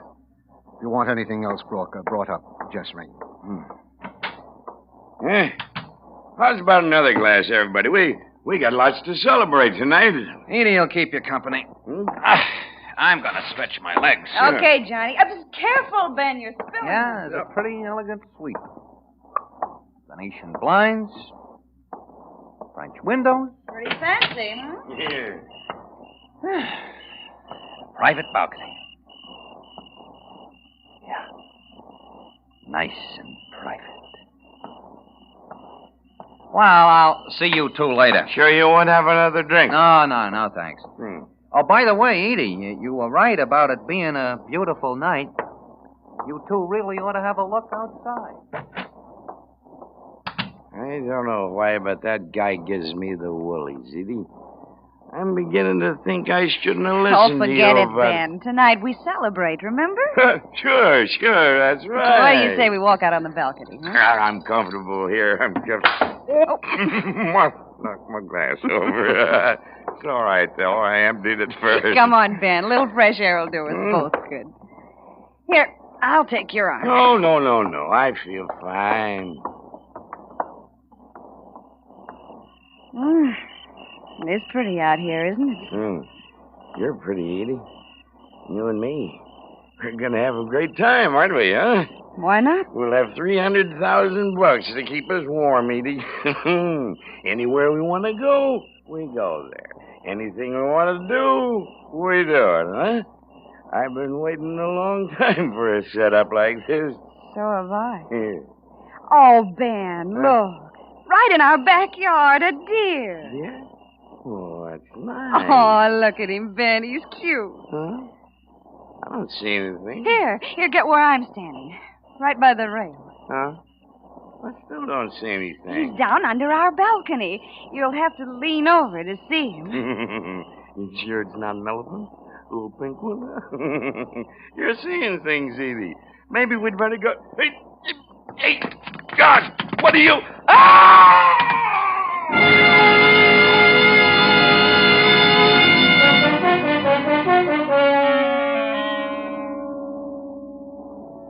Too bad, Dad. You turned your back once too often, let your guard drop for one fatal instant, forgot for a second that you were dealing with big leaguers, members of the 400 Grand Association. Of course, John and Edie testified the next morning before the coroner's jury. And of course, the verdict was... The deceased, Benjamin Maddow, met his death from an accidental fall while under the influence of alcohol. And, of course, the other guests of the hotel understood when Ben's fiancée and his best friend left immediately after the inquest. Of course. After all, Edie, you couldn't bear to remain around the scene, could you?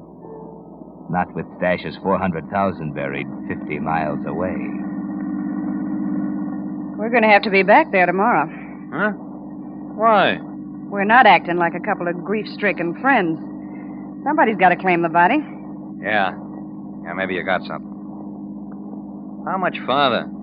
About a mile. Oh, we'll be there soon.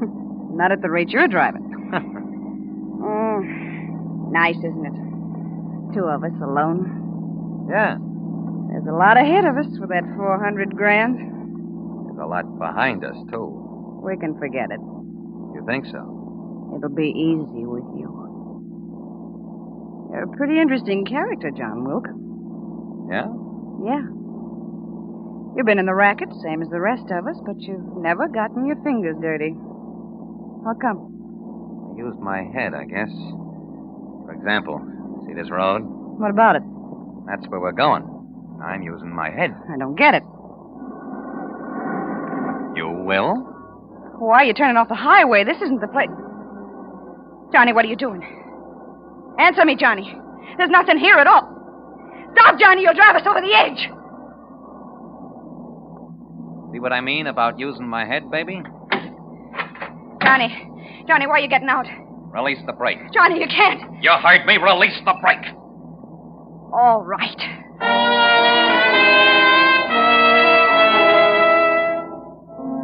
You know what he's doing, Edie. He's too smart to shoot you with that .38 he's holding. The shoulder of the road slopes down for about 10 feet. Then the cliff. They'll find you in the wrecked automobile, and there'll be no telltale bullet holes. You're thinking fast. You've got one chance, haven't you? There, he's behind the car now to start it rolling down the slope. That's it. Into reverse, quickly. Run him over. I got him. You're going to have to turn around. It's narrow, but you've got to make it, Edie. That's right. Now into reverse. You have to back close to that edge. You have to watch where you're going. Better take your eyes off John for a minute as he lies on the other side of the road. Johnny! No! Keep right on going, baby. Right on over.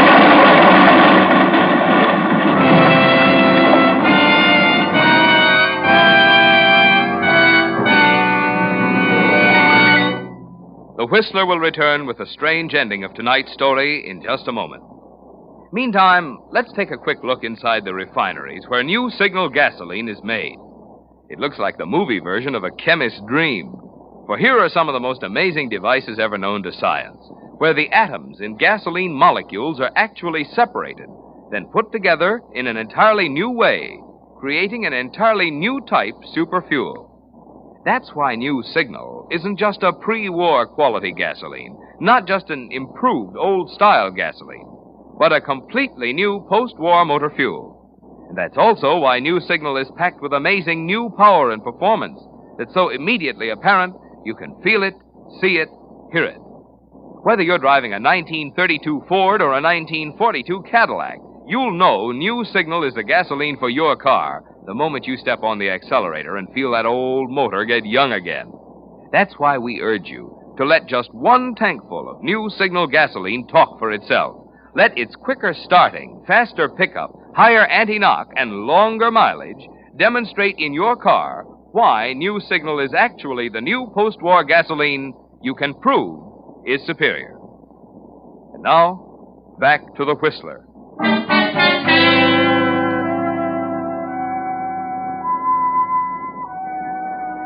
So the corporation is finally cut down to one. And you're it, aren't you, Johnny? It's been a hard struggle. Your chest is crushed, your right foot mangled.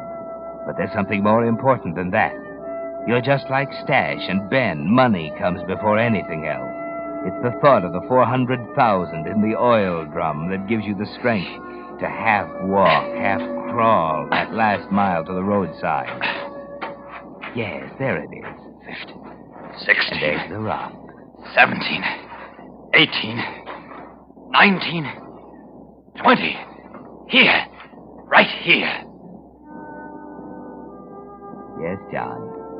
This is the spot you've lied and betrayed and killed to reach. You don't care whether you live or die now. All you want is the sight of those greenbacks, isn't it? You look for something to dig with, a stick or a sharp stone. There's nothing. So you dig with your fingers, claw at the dirt, forget the pain in your hands, every breath feeling as if you've inhaled a load of razor blade. But at last you reach it. The oil drum, just as Stash had said. The top comes off easily. There.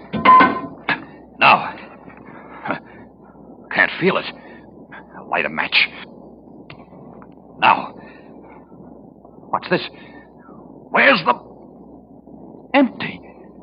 No, I'm wrong. It can't be. Here. A piece of paper. Just like Stash. Must be another map. The dollar bill. Map, it must be a map. Sure, he's written directions. Whoever's double-crossed me, keep this buck for your trouble. The rest of the 400 grand, I leave to the worm. Stash. Oh, no.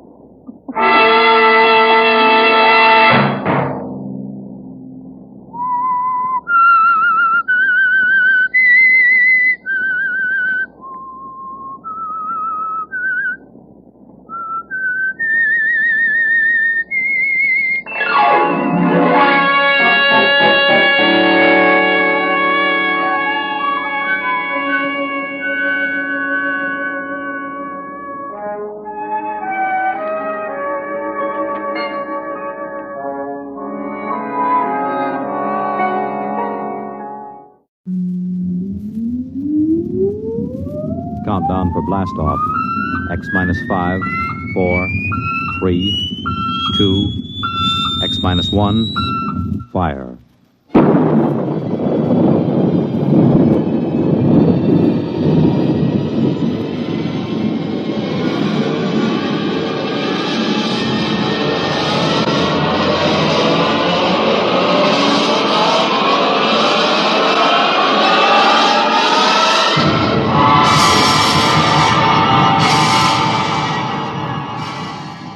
From the far horizons of the unknown come transcribed tales of new dimensions in time and space.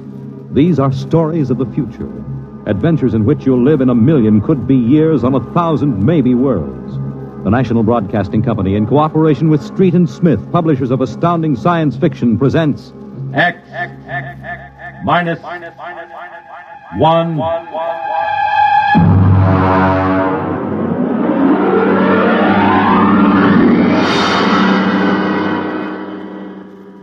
Tonight's story, A Logic Named Joe, by Murray Leinster.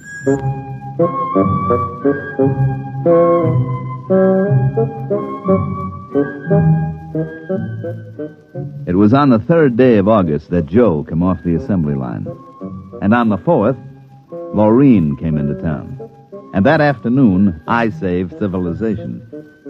Maureen is a blonde I was crazy about once, and Joe is a new 1974 model Logic that I've got stored away down in the cellar.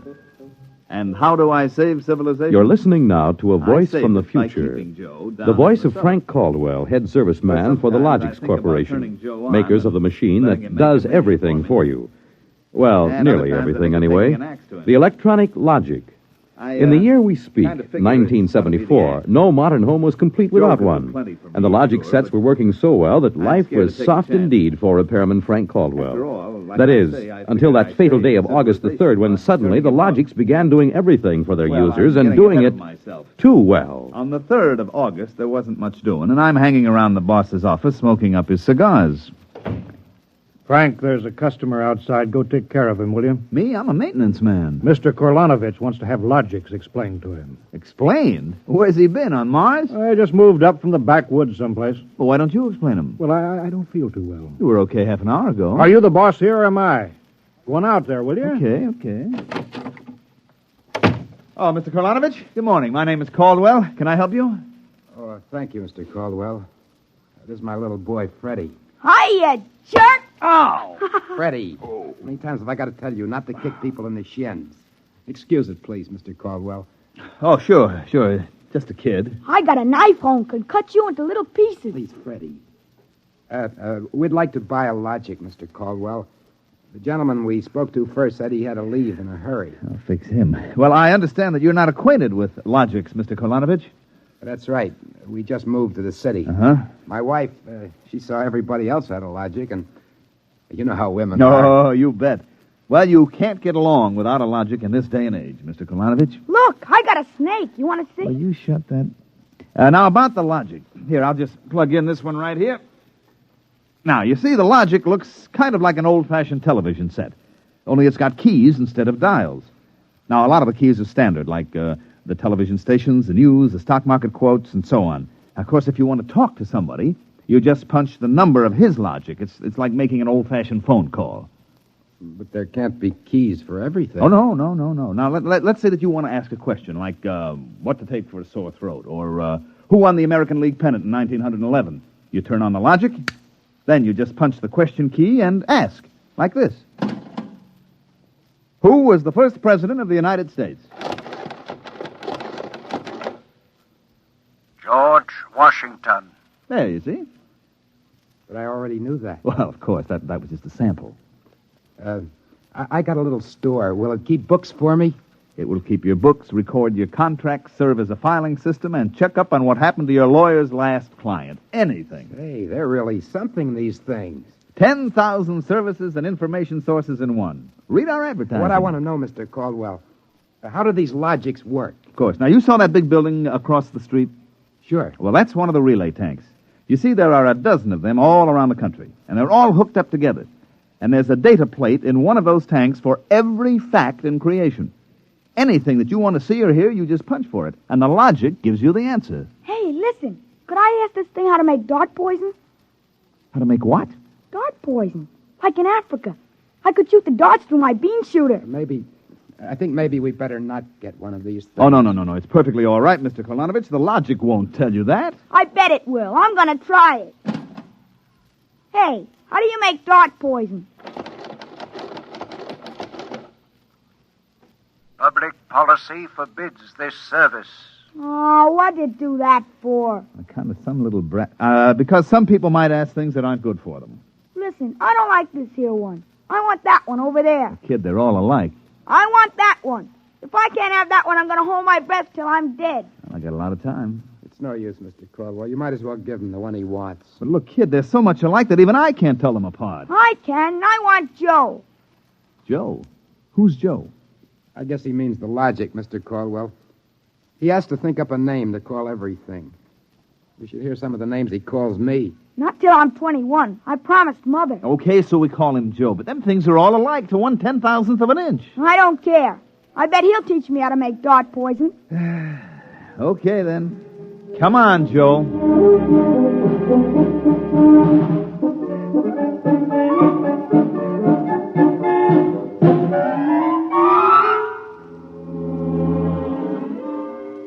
So he keeps yelling, I want that one. I want that one. I'm going to call him Joe. Mike, I tell you, I could have wrung his neck. How many cards? I'll draw 2. What a holy terror. He had his father scared to death. It's too bad that kid ain't mine. I'd show him quick enough who was boss in the family. Uh-oh, holy smoke. What's the matter? I'm sorry, fellas. I got to hold up the hand a minute. I just remembered. Oh, I got to call my wife. Oh, let her wait. You ever met my wife? Hey, it's the matter with this thing? It ain't getting my house. Announcing new and improved logic service. Your logic is now equipped to give not only consultative, but directive advice. If you want to do something and don't know how to do it, ask your logic. Hey, did you guys hear that? Well, they should have told us about this. Oh, it's just somebody trying to pull a gag. Oh, it didn't sound like a gag to me. Maybe the boss decided to add a new logic service. Look, the minute the system starts giving advice, some joker like you is going to be asking questions like, how do I get rid of my wife? Oh, no. The boss knows better than to start anything like that. Yeah, but you heard what the logic just said. Oh, listen, the censor circuits will block the question. If you don't believe me, go ahead and try it. Well, anything for a gag. Okay, logic, I got a question for you. How do I get rid of my wife? Service question. Is your wife blonde or brunette? You guys hear that? She's a blonde. Hexacrylobinatine is a constituent of green shoe polish. Take home a frozen meal containing pea soup. Color the soup with green shoe polish. This poison is fatal to blonde females only. This fact is a product of logic service. You cannot be convicted of murder. It is improbable that you will be suspected. The saints preserve us. And it's bound to be right. These things can't make a mistake. Well, Mike, don't just stand there. Check the sensor circuits, quick. Oh, we can't get to them. They're all sealed up. It's supposed to be impossible for them to go out of order. Well, they're out of order now. And I got a feeling that some awful things are going to happen.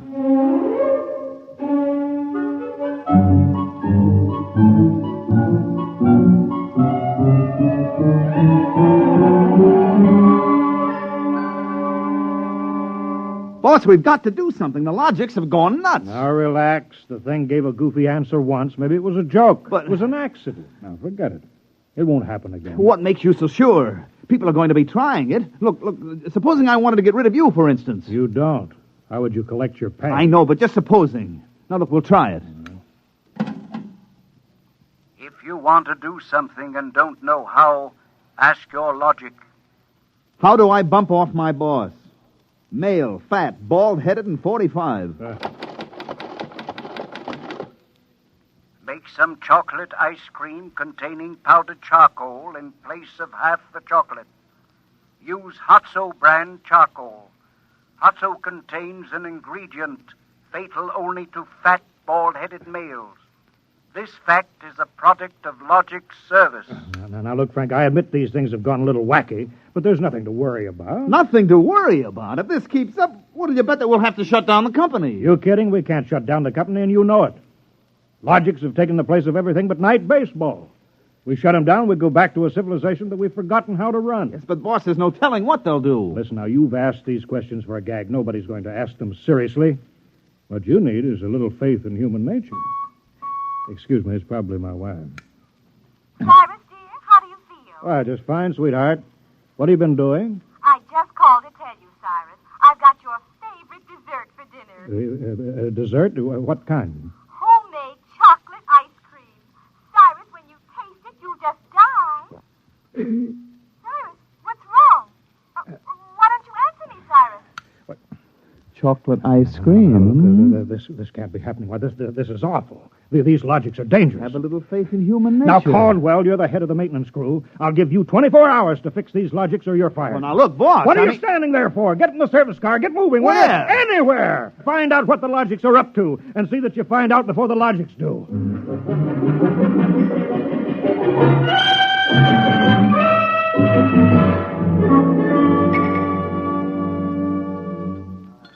Bartender, give me a double. Last night, have a little drink, pal. What's the matter, pal? You had a bad day? Oh, excuse me, bud. Listen, pal, you gotta listen. I got troubles. Bartender, will you get this barfly off of me? On your way, son. Oh, don't say that. I got troubles. How am I going to keep my wife from finding out I had a couple of little drinks? How am I going to do it, huh? Look, mister, it's a hot day, and I've been driving a car around in it, see? And I've been trying to keep a bank president from having apoplexy on account of his logic told him how to rob his own bank. I've been trying to stop 6-year-olds from asking what comes after the bees and the flowers and their fathers from asking how to get $1 million by tomorrow. I've been tripping over dead bodies so artistically croaked that nobody's ever going to find out who done it, and all you got on your mind is How am I going to keep my wife from finding out I've been drinking? Dry up, will you? Go ask a logic. My pal, my boy, where's the logic? Where's that logic? Here, right behind you. Here's a nickel. Listen, I gotta hear. Now, come on, logic, old pal. Old pal, be nice. How does a guy keep his wife from finding out he's had a couple of little drinks? Answer me that, huh? Buy a bottle of Franine hair shampoo. It is harmless, but contains an ingredient which instantly neutralizes alcohol. 1 teaspoonful for each jigger you have consumed. Oh, boy, gotta buy a bottle of... what was that again? The president's right. You'll never remember it as far as the drugstore. I think there's a bottle in the back room. Somebody left it. Oh, my pal. Oh, my boy. No more trouble. Just show me the way to go. I got a picture of him back there drinking that shampoo. Yeah. Give me another double. I don't know what's worse, to be as low as you or as high as him. Where is he? I know he's here. Where is that bum? What do you want, lady? My husband. I know he's here. Where is he? Show me the way to go. That's him, that no-good louse. I'll show him. Thinks he's coming home staggering again, does he? Well, I'll teach him. Poor guy. Why, my dear, what a surprise to see you here. Archibald, you're sober. Of course, my love. I'm sober as a judge. Then what are you doing in this saloon? Your suspicion wounds me deeply, my love. Let me tell you, my dear, that I have been conducting a research project that is going to make us a fortune. I'm going to patent Soba, the drink that makes happy homes.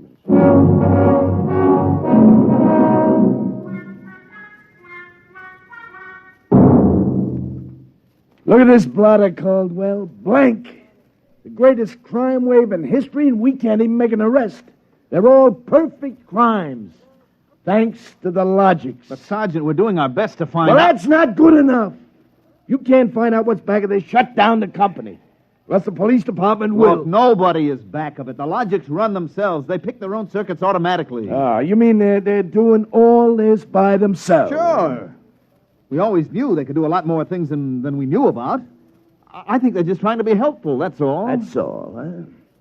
Well, you better make them cut out the tricks, including this new business they're up to now. What new business? Just started an hour ago.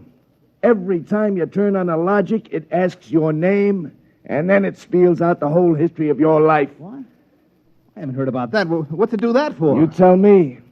Go on, go ahead, try it. Okay. What is your name? How do you like that? I'm Frank Caldwell. Frank Caldwell. Were you ever called Ducky? Ducky? Wow. Lay off, will you, fella? What if I was? It's been years. Ducky, there is a call for you. Hello, Ducky. Holy cats. Lorene. Ducky, darling, how marvelous. Hey, let me get a look, huh? Gosh, Lorene, where are you? I'm in a hotel. I just got into town. Oh, Ducky, wasn't it smart of the logic to find you? The logic? To find me? I asked it how to find Ducky. You must have an unlisted number, darling.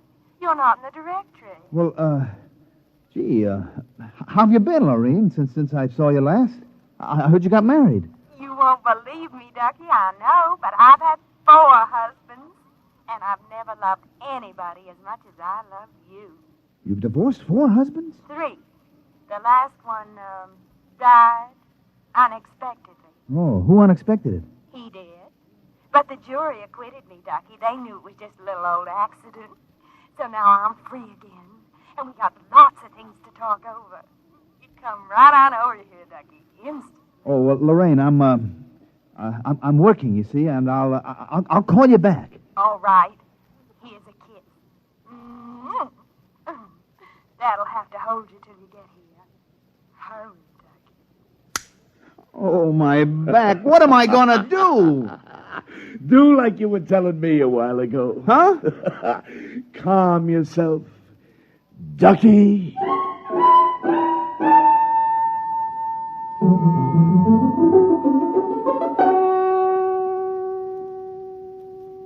Call on the logic for you, Frank, your wife. Oh, thanks, Mike. Hi, Gerd. Frank, I've been trying to get you for an hour. Where you been? I've been out making calls, honey, trying to find out what ails these logics. Well, you better find out in a hurry or there's going to be trouble. Now, look, Gerd. Now, just take it easy, huh? Caldwell, you can't let this happen to me. They're asking everybody's name, and when you tell your name, it reels off your whole history. Well, honey, I don't think they're doing that anymore. I think that was just temporary. Well, in the meantime, it's told everybody in the neighborhood all about me. I punched Mrs. Hudson's name. She's been married 3 times, and she's had Mr. Hudson arrested twice for non-support and once for beating her up. It'll tell anybody anything. Yeah, but look, Gerd, I'll tell you. Frank, you stop these things or I'm going to leave you. Oh, honey, you don't mean that? I do. If you can't figure out how to keep our private lives out of every logic in town, then I'm through, and that settles it.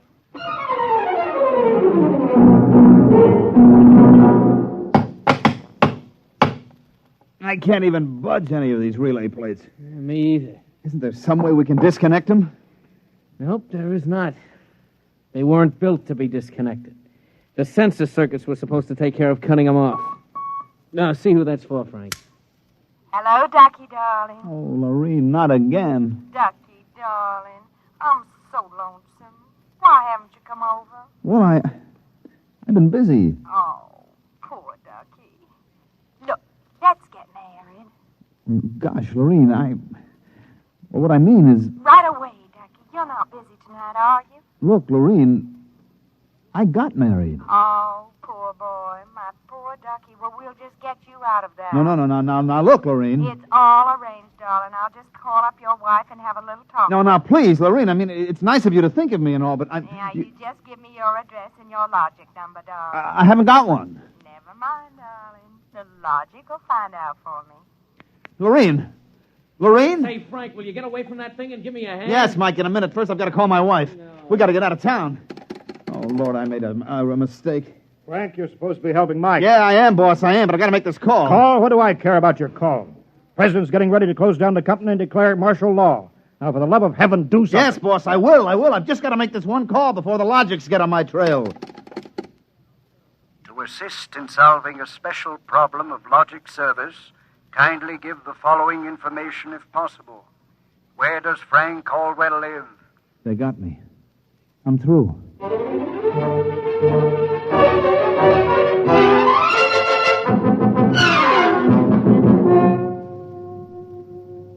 Look, Gert, will you please not ask any more questions? Frank Caldwell, I told you I was leaving you. Honey, leave me later. Right now, will you pack up yourself and the kids? We got to get out of here. But what is all this? Are the cops after you or something? Yeah, that's it. That's it, the cops. Now get moving, honey, will you? And will you get away from that logic? But don't you think we ought to hear the police call?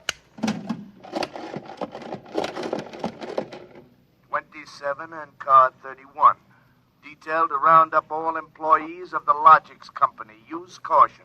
They are suspected of sedition. Holy smoke, the cops are after me. But you just said they were. Car 17, proceed to vicinity of 119 East 7th Street. Child terrorizing neighborhood. Use extreme caution. Child is armed with bean shooter using poison darts. Freddie. Who's Freddie? Something I met once in a horrible nightmare. He wanted a logic that would tell him how to make dart poison. They're all alike, I kept telling him. They're all alike. What are you talking about? Oh, I don't know, Gert. All I know is it was a nice world up till yesterday. Now it's like a guy named Joe come along and squashed all our mud pies for us. Looks to me more like it was a logic named Joe. What'd you say? A logic named Joe. A logic name? But they're all alike. Gert, baby! Frank, let me go. Don't be so silly. All right, honey, look, you hold the fort. Maybe they aren't all alike. Where are you going? Frank, are you going to make a getaway? Getaway, baby. If you've got the right inspiration, I'm going straight to the middle of this whole jamboree.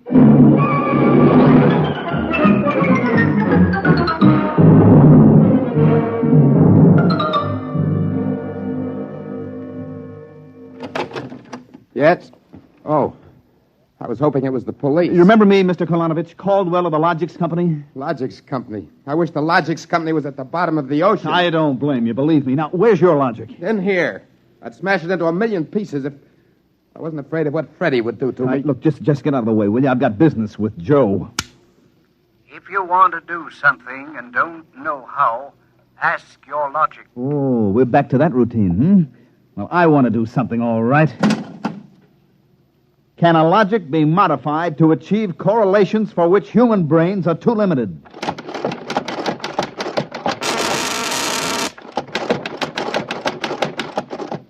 Yes.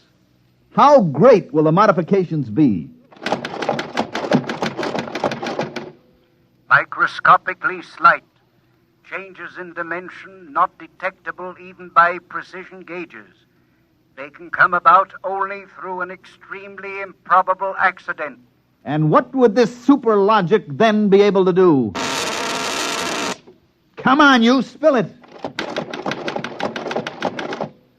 It could set up entire new combinations of electronic relays, which would bypass the normal sensor blocks, thereby enabling it to perform valuable new services, including the giving of helpful advice on any human problem. And has this accident ever happened?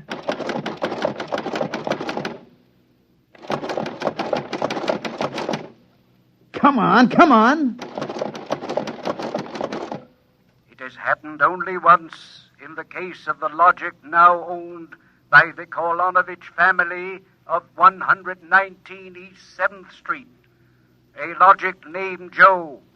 Thanks, Joe. That's all I wanted to know. Hey, what's all that about? I'm taking this logic away, Mr. Kolonovich. I'll bring you a new one, and our troubles are all over. Hey, you, get away from Joe. Correction, our troubles are just beginning. Freddie, put down that blowgun. Ah, shut up. Hey, you, I said get away from the logic. Look, Freddie, I'm going to bring you a nice new one, see? I want that one. Get your mitts off it. What I got in this bean shooter ain't lemonade. Mr. Caldwell? Mr. Caldwell, the police. They're outside. Yeah, for me and Freddie. Nuts. What they want you for? You ain't smart enough to do nothing. Oh, no? Hey, there's plenty I could tell you. Look, there's the cops, kid. It's you and me against them. So what you gonna do about it if you're so smart? Now, look, we may have to fight our way out. Let me see that blowgun. I know a way to hop it up so the cops won't have a chance. Now, come on, give it to me. Okay, let's see what you can do. Here. Thanks. Here! Mr. Caldwell, you're a great man. Now all I got left to do is pull this plug out of the wall. Come right in, Sergeant. Well, that must be the kid. You don't look so tough to me. Well, he just got a little softening. There'll be no more complaints, officer. I guess I can go on where Mr. Caldwell left off. Caldwell? Hey, you wanted... Now, look, I just came to pick up this busted logic. I don't know a thing. You said that before. Come on, you're going to the cooler. Let's go. Now, wait a minute. You act like you wanted to go to jail. Well, just till a certain party leaves town. I got a feeling it's safer. Okay, then, Caldwell. Into the paddy wagon you go. Thanks, officer. You may be saving my life. Now, if you'll just help me carry this logic out... Wait a minute. You can't take that in the wagon. I can't? Why not? There's no room. We already got a dame in there who's raising the roof. A dame? Yeah, a blonde. Plainclothesman picked her up trying to buy a gun without a permit. She keeps screaming she's going to miss her date with Ducky.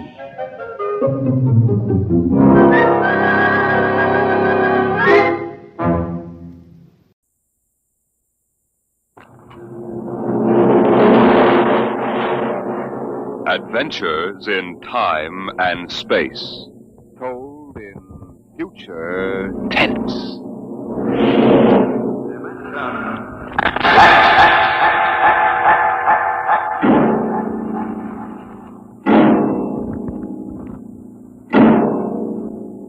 The National Broadcasting Company, in cooperation with Street and Smith, publishers of astounding science fiction, bring you Dimension X.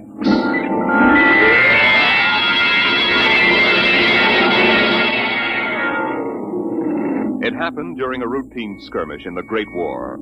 Patrols advanced from the defense perimeter under jet cover and preceded by napalm throwers.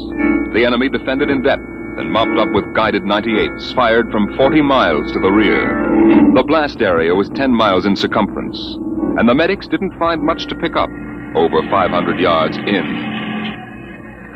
Take it in here. Where? Look out, it's lousy with mud. Okay, man, guide me. More. That left. Okay. More. Okay. Hold it. Stretchers.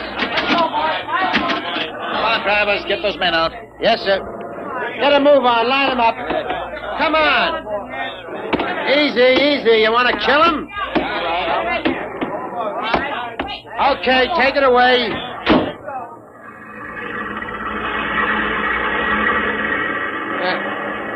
They might have left these Joes where they was.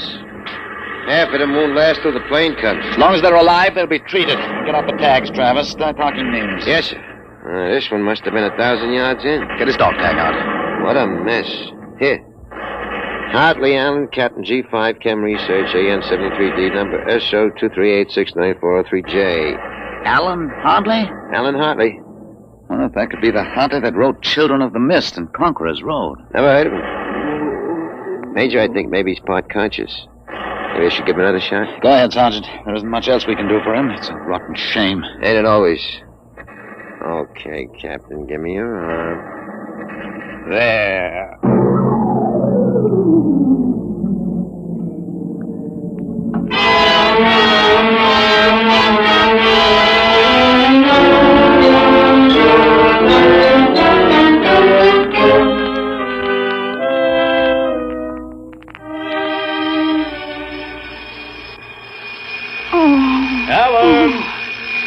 Alan! Look out, down! Get up, Alan. You can't stay in bed all day. I remember that. Clear as if it were real. Up and at 'em. Hit the deck. Remarkably vivid. Strange. Alan, you all right? I'm all right. What's wrong with my voice? It's too high. What are you doing? Practicing singing? My voice has changed. Is that all? You're growing up. Happy birthday, son. Happy birthday? Hey, wake up, son. Wake up. I am awake. Come on, out of bed. I don't understand. Breakfast waiting. Now, out of bed or I'll turn it over. All right. It's a dream. Maybe, but you're wide awake now. I am awake now. Well, half awake anyway. That's the Bell of St. Boniface, isn't it? What day is it? You kidding? You forget today's your birthday? No, I didn't forget. Neither did I. Here, son. Happy 13th birthday. You won't guess what's in here. A rifle. A light .22 rifle. How'd you know that? I remembered. Did I spill the beans sometime? I could have sworn it'd be a surprise. Well, go on, open it. Like it? Yeah, it's perfect, Dad. I'll be shaving, Alan. Come down to breakfast when you're ready. It's a big day today. You're almost a man. Almost. You're still groggy. Snap out of it, Alan. I will. There's a dream in it somewhere. But I'm not sure which. What? Never mind, Dad. I'll be right down for breakfast.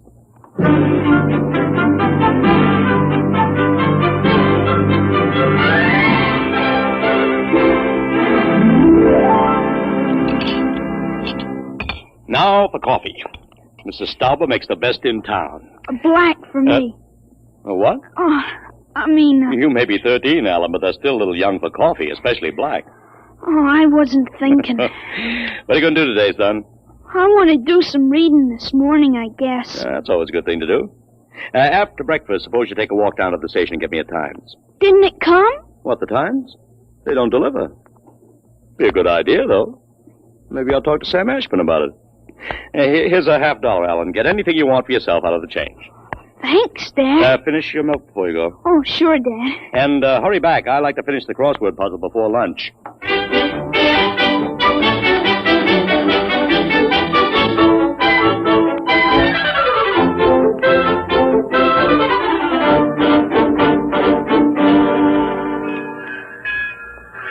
Here you are, Alan. 1 times. Tell your father the puzzle's a stinker. Thanks, Mr. Ashburn. Look out for the trucks when you cross the highway. Oh, I'll go across Elton's lot shortcut.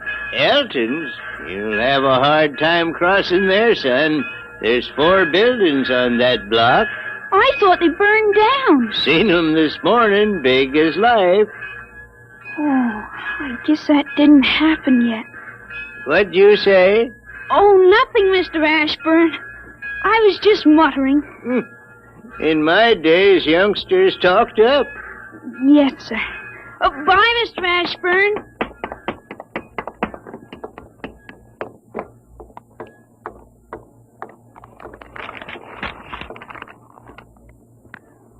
Monday, August 6, 1945. Okinawa 1, bombing Japan. Hey, Alan, wait up. Larry Morton. Hiya, Larry! Hi, Al. Hey, you want to have a catch or something? No, I have some things I want to do at home. Wow, get him. Fancy pants talk. Things I want to do at home. Oh, go chase yourself around the block. Go jump in a garbage can, will you? Go take a flying jet to the moon. Hey, that's a new one. A flying jet to the moon. Hey, you thought up a new one, Al. Yeah. Hey, how about us going swimming at the canoe clubs after? Gee, I wish I could. I gotta stay home. After. You see the football movie at the Grand? Boy, what a team. Notre Dame. I thought you liked Cornell. Cornell? Ha, they couldn't even beat Vassar. You're going to Cornell, aren't you? Me? Cornell? Fat chance. I'll bet you do. I wouldn't take your money. I know you wouldn't. You'll go to Cornell, all right. Cornell. Far above Cayuga's waters, there's an awful smell. Just the same, you'll go to Cornell. I've got to hurry, Larry. Well, so long, Al. See ya. So long, Larry. See ya.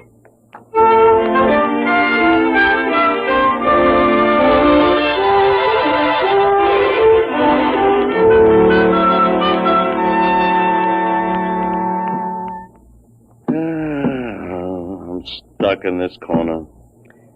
A 7-letter word to mix in proportion. Titrate. Huh? T-I...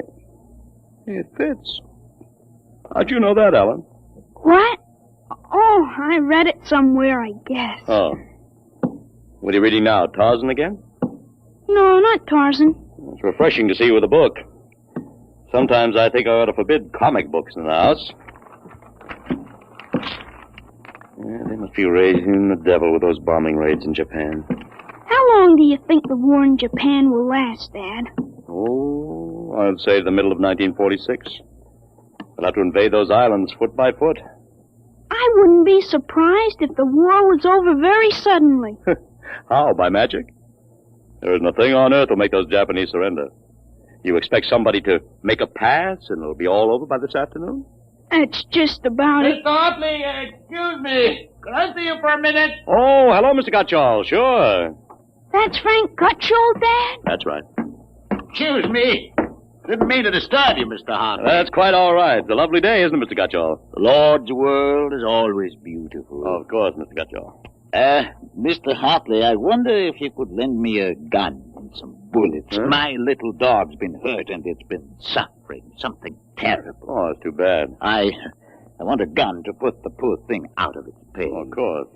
How would a 20-gauge shotgun do? You wouldn't want anything heavy. I was hoping you'd let me have a little gun. Maybe so big. A pistol? So I could put it in my pocket.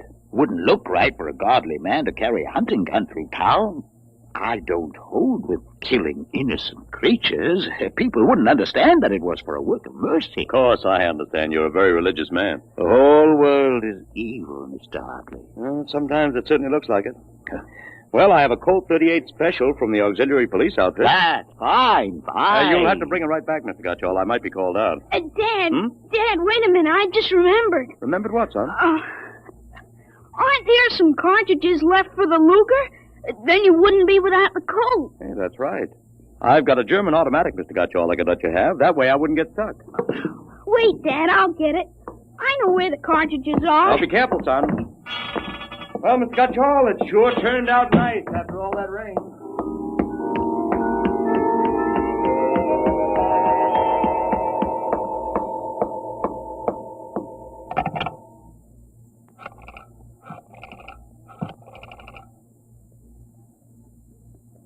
Hello, police headquarters? This is Blake Hartley. Frank Gutchall, who lives on Campbell Street, has just borrowed a gun from me ostensibly to shoot a dog. What? No, he has no dog. He intends shooting his wife. Yes, I'll take out the firing pin. You walk home. If you hurry, you can get a man there on time. Right.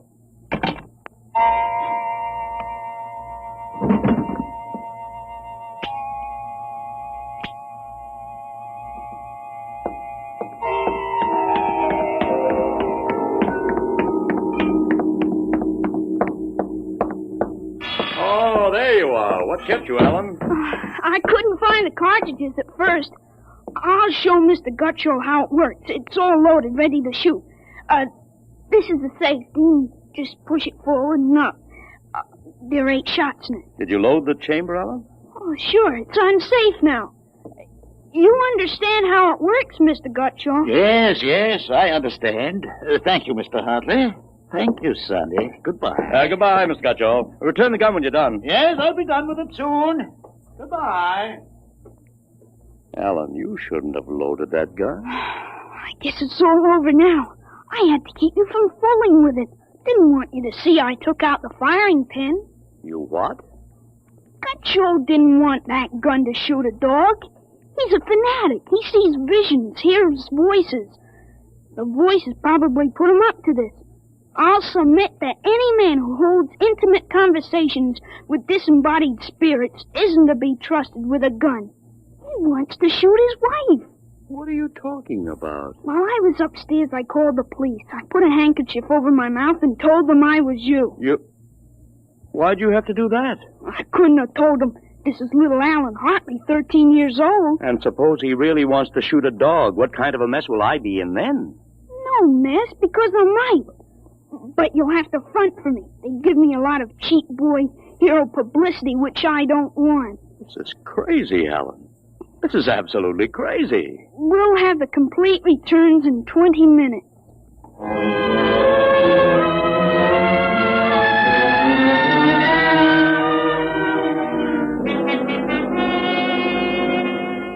Mr. Hartley, Mr. Blake Hartley? That's right. I'm Detective Sergeant Kaborski from Homicide. Here's your Luger. Thank you.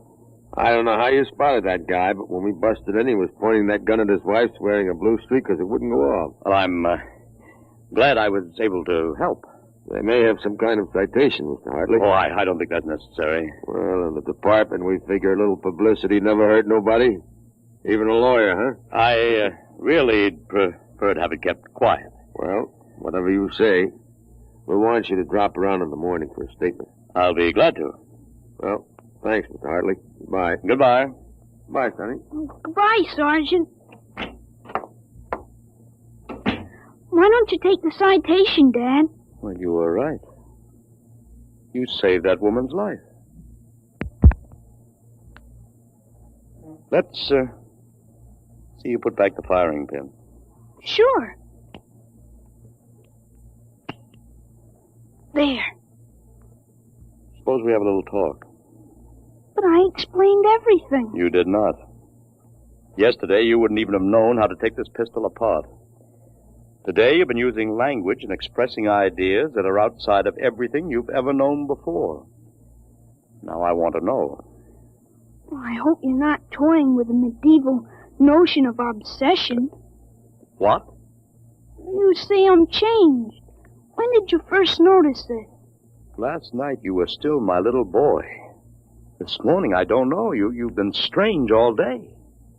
Alan, what's happened to you? I wish I could be sure myself, Dad. You see, when I woke up this morning, all I could remember was lying on a stretcher injured by a bomb explosion. I was 43 years old and the year was 1975. 1975? That's right, you'll be 43 in 1975. But a bomb? Yes, during the siege of Buffalo in the Third World War. I was a captain in G5 Scientific Warfare General Staff. Buffalo? You mean Buffalo, New York? Yes, there had been a transpolar invasion of Canada. I was sent to the front to check on service failures of a new lubricating oil. I got hit by a bomb blast. I remember being picked up and getting a narcotic injection. The next thing I knew, I was in bed upstairs, and it was 1945 again. And I was back in my own 13-year-old body. Alan, you just had a nightmare to end all nightmares, that's all. I thought it might be that at first, but I rejected it. It wouldn't fit the facts. But it's ridiculous. All this Battle of Buffalo stuff. You picked it up listening to the radio. All the commentators have been going on about another war after this one. You've just got an undigested chunk of H.V. Calvin in your subconscious. But that isn't everything. I remember 4 years of high school, 4 years at Cornell, 7 years as a reporter on the Philadelphia Record, 3 novels, Children of the Mist, Rose of Death, and Conqueror's Road. I wrote detective stories under a phony name. I worked in chemistry. You think a 13-year-old can dream up all that stuff? Well, it's the only possible explanation. Maybe, but I can speak 5 languages today that I couldn't yesterday. French, German, Chinese, Russian, and Spanish. Although I've got a Mexican accent you could cut with a knife. But how did it happen? I can't believe it. All I know is here I am. I've been reading up on time theories. Nobody seems to know much about them. Evidently, time exists parallel as another dimension.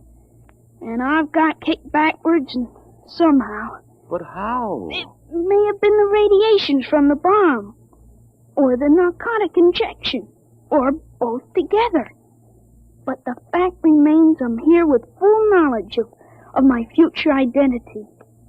This was quite a shock, Alan. But you do believe me, don't you? Yes, I suppose I must. You seem so strange, as if you weren't my son. I'm your son, all right. The same body as yesterday. I've just had an educational shortcut. Wait a minute. If you can remember the next 30 years, suppose you tell me when the war is going to end. This one against the Japs, I mean. Sure. The Japanese surrender will be announced at exactly 7:01 p.m. on August 14th, a week from Tuesday. Better make sure we have plenty of grub in the house by then. Everything will be closed up tight till Thursday morning. Even the restaurant. I remember we had nothing to eat in the house but some scraps. Tuesday week? That's pretty sudden, isn't it? Not after today. What do you mean, what happened today? Plenty. What time is it, Dad? 11:16. Is your watch right? To the second, why? It'll come at exactly 11:17:40. What'll come? The radio announcement. What are you getting at? Something important on the radio? We'll see. Don't bother, Dad. It won't work. I remember we had a tube burned out. Yeah, there is something wrong. What is this announcement of yours? I memorized it in journalism school at Columbia in 1954. What time is it? 11:18. They're breaking into the programs now. President Truman has just announced that an atomic bomb has been dropped on the Japanese industrial city of Hiroshima. The bomb was dropped 16 hours ago, and the announcement was delayed to ascertain the results of the explosion. A man named John Howard Peterson read the announcement from the Washington newsroom of NBC. I don't believe it. No? Listen. That's the Burt Plate factory whistle and the bells at St. Boniface. Next, the whistle at the volunteer firehouse. And it's true. It is true. Sure. Then Larry Morton came by on his bicycle. Hey, Al, you hear? You hear about the bomb? An atomic bomb. Yeah, we heard. Boy, atomic bomb. Oh, boy. I gotta go find my pop. He's on the golf course. Bye, Al. Bye, Mr. Hartley. You knew. You knew about it. The next bomb hits Nagasaki. I thought that stuff about atomic energy was so much fantasy. What? Was that the kind of bomb that got you? That was a firecracker compared to the one that got me. It was a guided 98, exploded 10 miles away. And that's going to happen in 30 years? I remember it. How about me? Oh, wait, never mind. I don't think I better know when I'm going to die. I couldn't tell you anyway.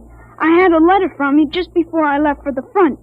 You were 78 then, and you were still hunting and fishing and flying your own plane. But another war and fought on American soil. Alan, I wish this hadn't happened to you. It happened. I remember it.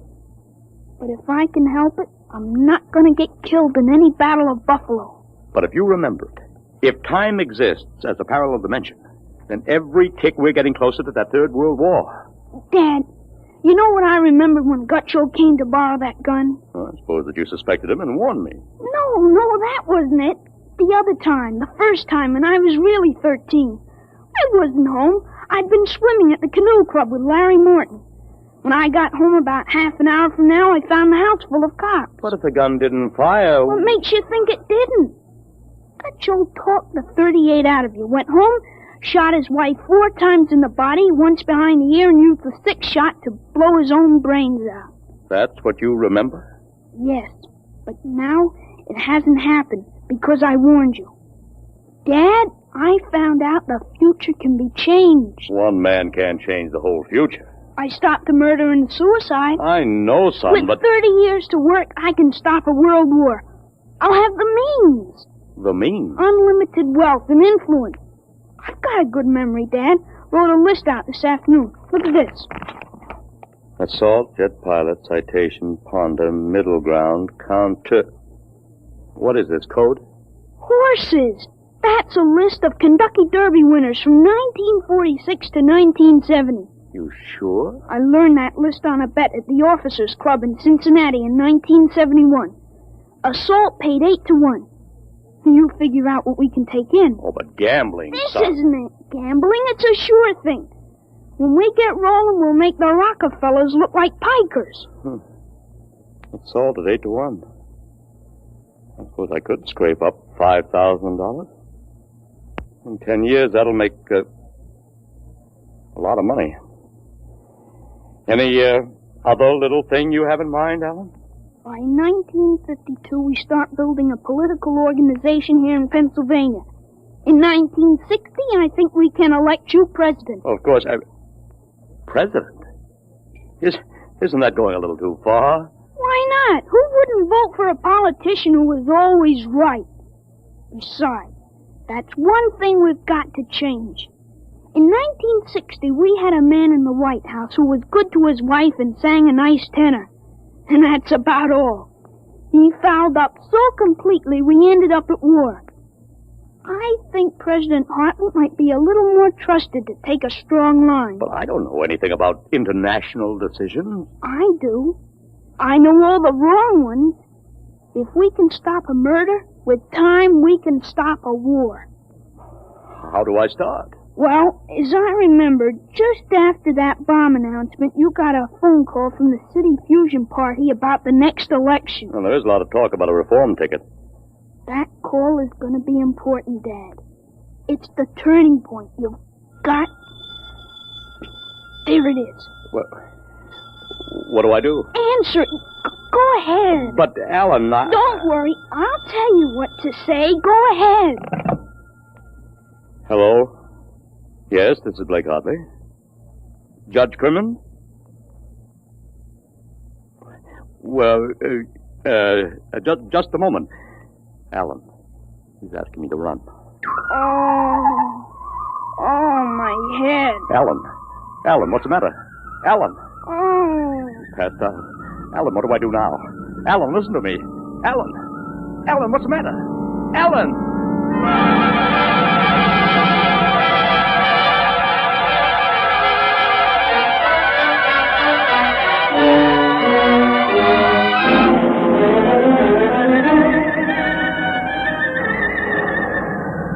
Captain Hartley. Captain Hartley.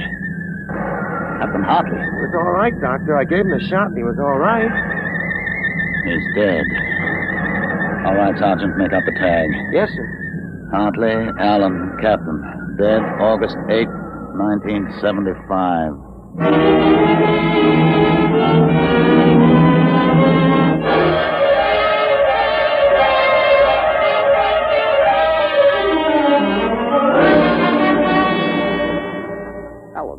Alan, what happened? Alan! Huh? Alan, are you all right? Hi, Dad. I've got Judge Crimmins on the phone. What do I tell him? What? Alan, are you all right? You passed out. Sure, I'm all right. Hey, today's my birthday, isn't it? What did you get me, Dad? What did you get me? Alan, are you all right? Sure, I'm okay. What did you get for my birthday, huh? Don't you remember the Third World War? What Third World War? Gee, Dad, what's the matter? You're looking at me funny. Judge Crimmins, I'll have to call you back. Goodbye. You don't remember. You're back again, aren't you? Back to 13 years old. Sure, I'm 13 today. For corn's sake, Dad. You must have died up there. It was only a mind transfer. That means now I'm on my own. I have to do it myself without your help. Help for what? Oh, if it's the grass, I said I'd cut it tomorrow. No, it isn't the grass. I've got to save your life, Alan. I can't let you die that way in 1975. What are you talking about, Dad? You sound goofy. I've got to change it all by myself. Change what? Never mind, Alan. You don't know yet. Come on, let's have lunch. Sure, Dad. Hey, how about my present now? What did you get me for my birthday? Hey, in a minute, son. Go on in. Hurry up, Dad. All right. Now, where'd I put that list of horses?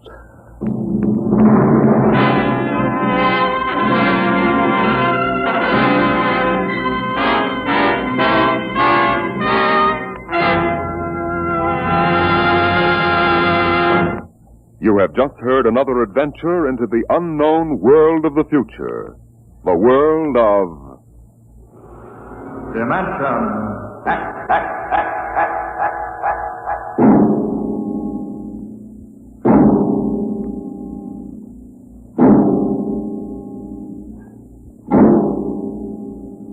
Homecoming is a joyous word. But when the home you're returning to is a burned-out radioactive planet, and when you cannot even imagine what terrible changes you will find there, the word then takes on a very different meaning. Next week, Dimension X brings you a strange story called Dwellers in Silence.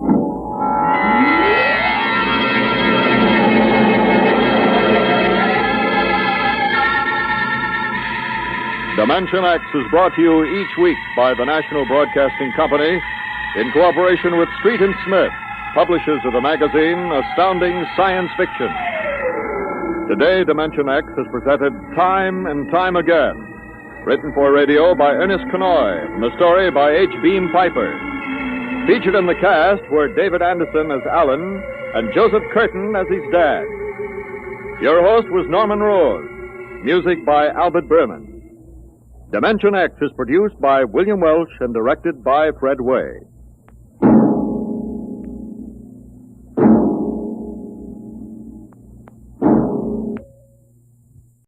And now, Shenley brings you radio's outstanding theater of thrills, Suspense.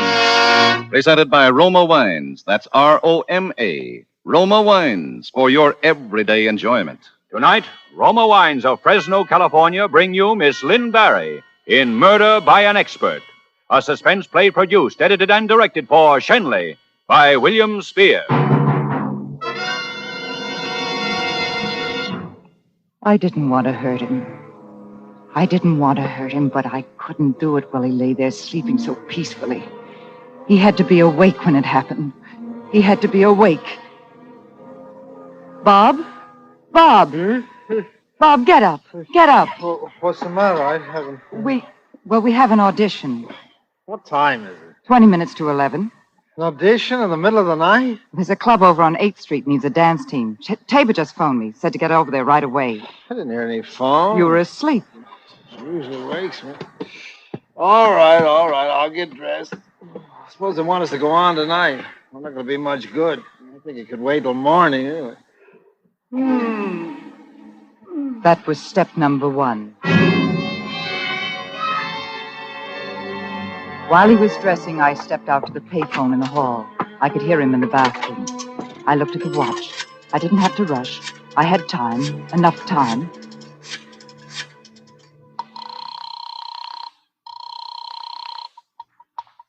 Yes? Hello, Jimmy? Was that you, Edith? Yes. Jimmy, we're battling again. I think this time it's the end. He's going to leave me. No, that's silly. Is he there now? Yes. Well, put him on. I'll talk to him. Oh, he's in the bathroom. He wouldn't come to the phone for me anyway. Perhaps it's best we split up. I don't know. No. Well, you're the best thing that ever happened to that kid brother of mine, and I won't let him do anything you'll be sorry for. Hey, suppose I drop up there now and see him. I don't know, Jimmy. I'll be right over, kid. You just sit tight. Leave it to me. I've been managing that spoiled little brat for years. I'll be right up there. Yes, Jimmy. Step number 2.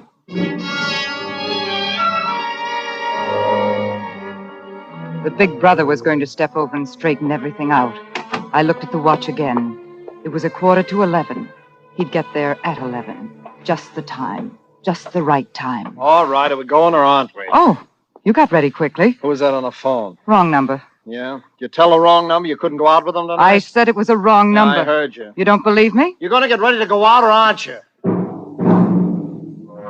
I didn't like to have it that way, but that was how it had to be. Violent, angry.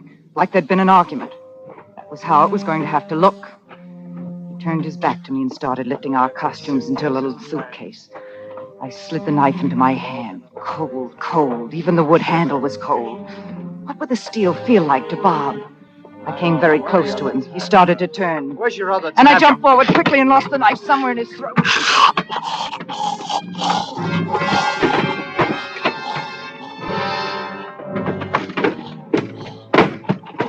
I hadn't meant to let the knife slip out of my hand that way. I stood quietly until he stopped driving. And I reached down and lifted the knife up and wiped the handle off. I had to do that. Then I dropped it again. For a moment, I watched the blood soaking across the rug. I couldn't take my eyes off it. I was fascinated by it. Then I snapped awake. I looked around the room. I don't know what for. I'd taken care of everything, but I looked anyway. And then I saw it. The little pocket watch that George had loaned me for the timing because everything had to be timed right, just right. I must have put it down there when I did it. I slipped it into my handbag, put on my hat and coat. It was 10 to 11. That was when he died. 10 minutes to 11.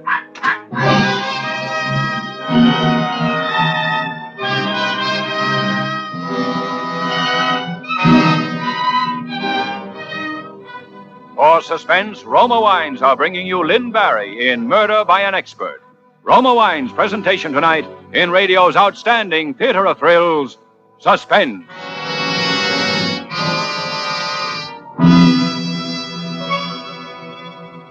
Suspense, radio's outstanding theater of thrills, is brought to you by Roma. That's R-O-M-A. Roma Wines.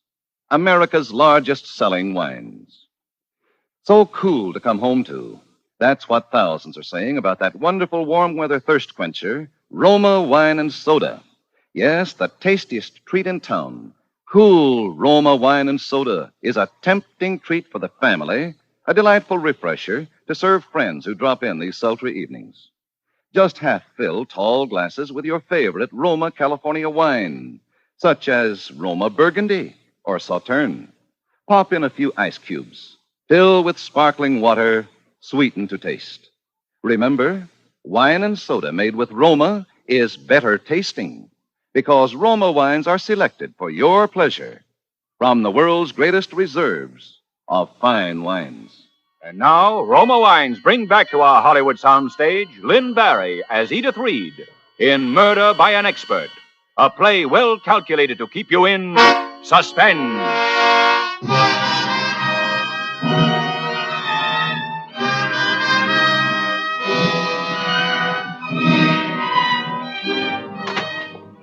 It was 10 minutes to 11 when I slipped out of the apartment. The timing had to be right, just right. That was when I'd killed him. 10 minutes to 11. I had to get away quickly now. It had to be the back stairs. I went down them as quickly as I could, my heart beating wildly. If anyone saw me, it was the end. I'd die in the chair for what I'd... Easy. How shall we go down, Pinky? Stairs or the elevator? Pinky? Oh, Pinky wants to go down the stairs. No. Yes, Pinky? Oh, the elevator. Very well, Pinky, the elevator it will be. Pinky should have said so the first time. Come along, Pinky. I was trembling violently when I hit the street. Nobody had seen me. Nobody had seen me. I lost myself in the Broadway crowds. But all of a sudden, I didn't want lights. I wanted quiet and shadows. I cut across the park. I passed the apartment house once. There was no one around. I came back and dove down the stairway marked service entrance. I walked through the cellar.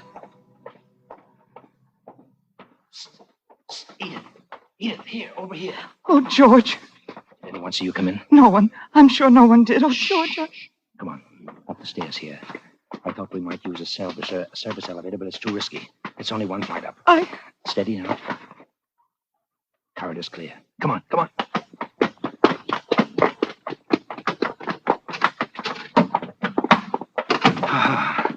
There.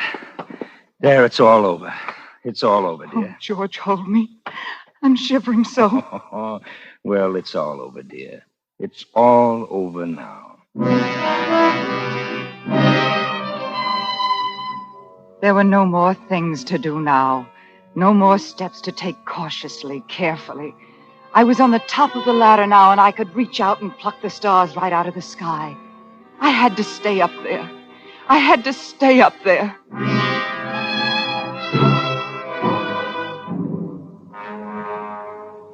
I wasn't nervous at all, Bob. You'd have thought I'd been doing that sort of thing all my life. Oh, you're wonderful, Edith. All I remember is the blood on the carpet. It'll have to be cleaned, you know. Mm-hmm. We will be happy now, won't we, George? Oh, that will be the police. Oh, I'd forgotten. I was thinking it was all over. It's just this little more. Do you feel up to it? Oh, I'm all right, dear. I'll be fine. You'll see. I won't throw it all away now. Open the door. Ms. Reed? Yes? We're from the police department, Ms. Reed. The police department? What?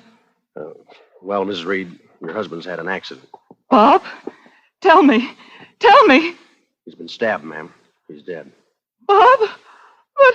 We'd like to have you come down to headquarters to identify him and... Bob? Oh, no. Oh, no,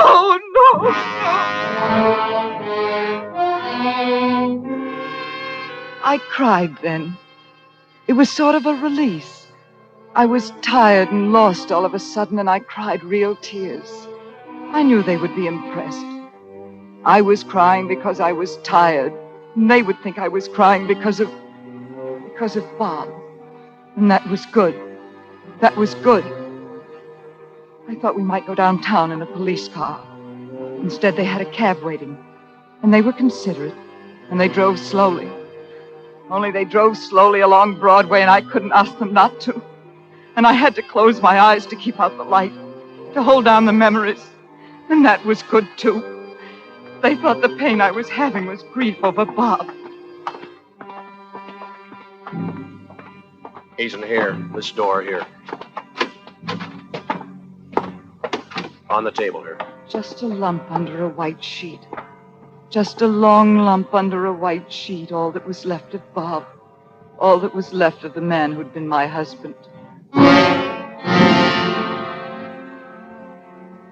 I'll have to take the sheet off his face now, Ms. Reed. Steady. This your husband? Yes. Yes, that's Bob. Steady, steady. That'll be all in here, if you'll come with me.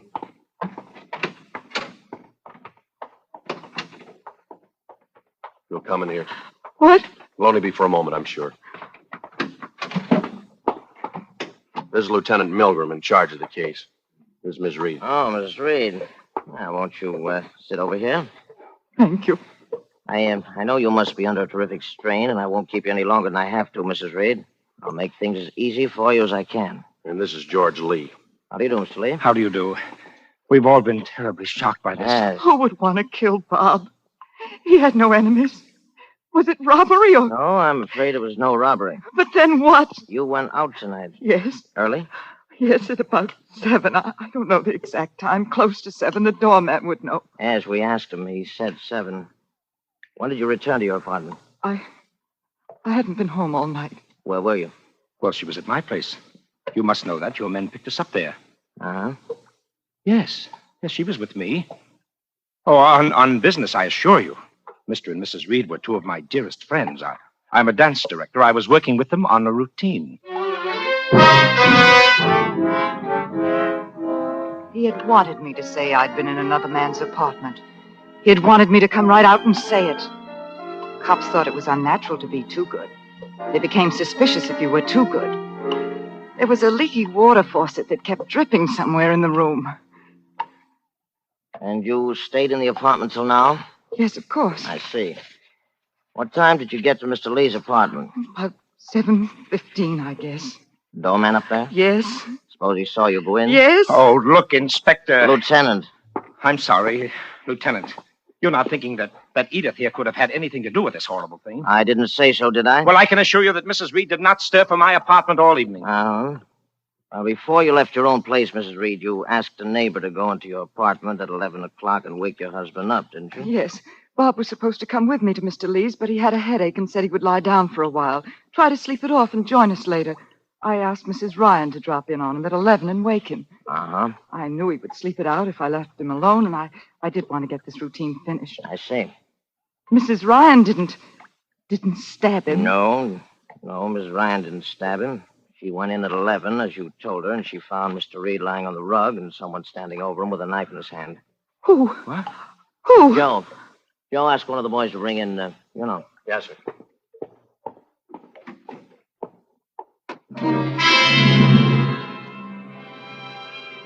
The timing had been perfect.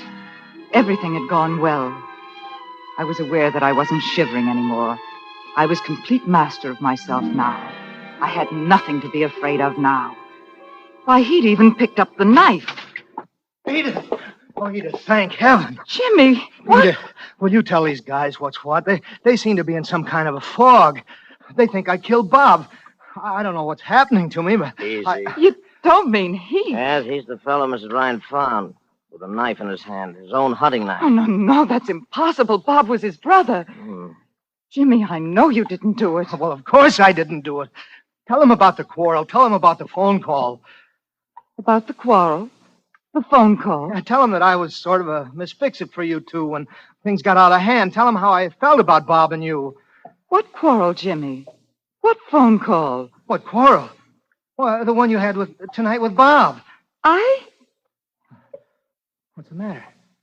Tell him about calling me up. Jimmy, what are you talking about? What am I talking about? You called me tonight from the apartment and said you and Bob were splitting up and... Well, why are you shaking your head? I just don't know what you're talking about, Jimmy. Bob and I didn't quarrel. I didn't call anyone. What time did the call come? Oh, about 11:15, and around that, I said I'd be over and try and straighten things out. Mrs. Reed was with you at the time? What? Oh, yes, certainly. Did you make any calls? No, none. Edith, for heaven's sake! Was anybody with you when you got the call? No, I was in bed. It was your knife, wasn't it, Mac? Oh, yes, but I don't know how it got to Bob's apartment. It was there when I got there.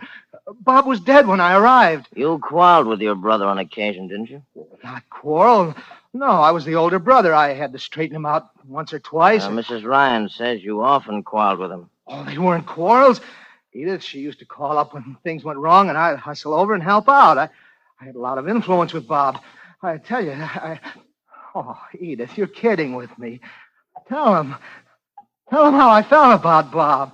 Go on, tell him. You killed him. You killed him. Edith! I told you I loved him. I told you that the last time you asked me to leave him and go with you. I told you that the last time and the time before that and the time before that. Edith, you... You mean he and your husband quarreled over you? Yes. Edith, you don't know what you're saying. You had to kill him. Love you. I hate you. I hate you. What? I'll die hating you. She's crazy. You're lying or Take him something. away. Edith! Edith!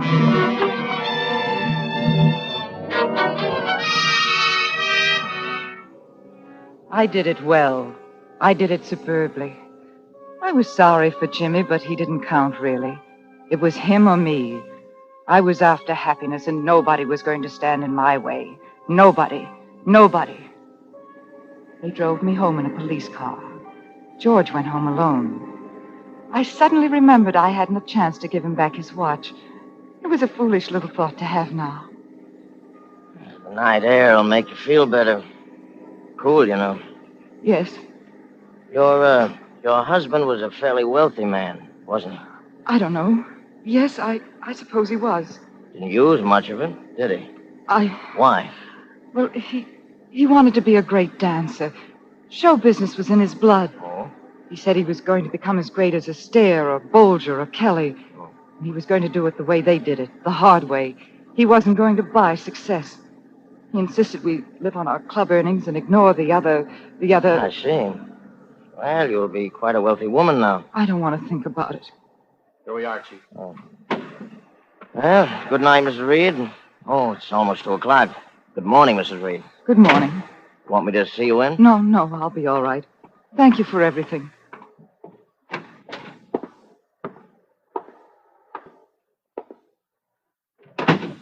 Oh, good evening, ma'am. Hello, Joseph. 6, please. I'm sorry Thank you, about Joseph. You're not going to sleep up there, are you? Yes, Joseph. There's nothing to be afraid of. When you love someone the way I love Bob, it... Oh, yeah, I understand, ma'am. You're right. Oh, here we are, ma'am. Thank you, Joseph.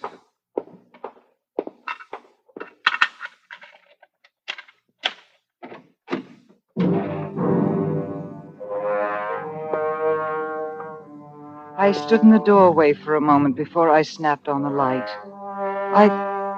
I thought I could smell the death in the air. They do in novels. But there was nothing. Nothing. I snapped the light on and closed the door. The police had cleaned the room nicely. There was only the spot on the rug. Only the blood on the rug. There was nothing here to be afraid of. No voices, no ghosts, nothing. I was tired. I needed sleep badly. I went into the bedroom and locked the door and tried to sleep. Can you be so tired that you can't sleep?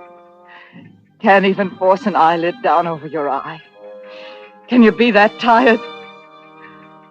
And the blackness and the quiet, they seemed to be smothering me. And then I heard it. At first I didn't know what it was. I wasn't frightened. I just didn't know what it was. George's watch, of course. The little pocket watch he'd loaned me in my handbag on the bedside table. How silly. They sound so loud in an empty room at night. I snapped on the light. It wasn't that I was afraid. There was nothing to be afraid of, not really. But suddenly I was just a lonely little girl. I didn't want quiet now. I wanted to hear voices, happy sounds, happy noises. I wanted George. I needed to be with him. I needed terribly to be with him now.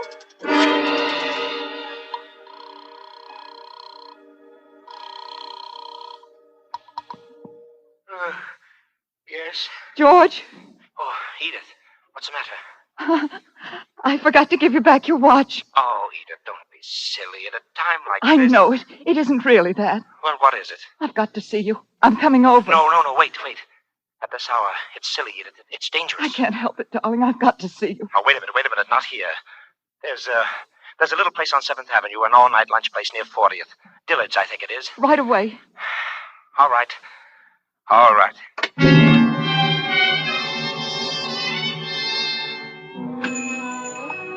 The place looked empty when I got there, only a fat little man at the counter slicing some kind of meat. And then I saw George at the back at one of the few tables in the place. I ran back. Dearest. Edith, no. It's not smart. I just want you to hold me. Hold me for a moment. I need you so. Edith, please, the waiter. Oh. Stop trembling. You're trembling. Yeah? Well, it be, folks. 2 coffees, please. Do you want anything else, Edith? Just you. Huh? I bought him tonight. I don't get it. 2 coffees. Just 2 coffees, please. Sure. You're overwrought. Why? Because I said I bought you. When will we get married, dear? Soon?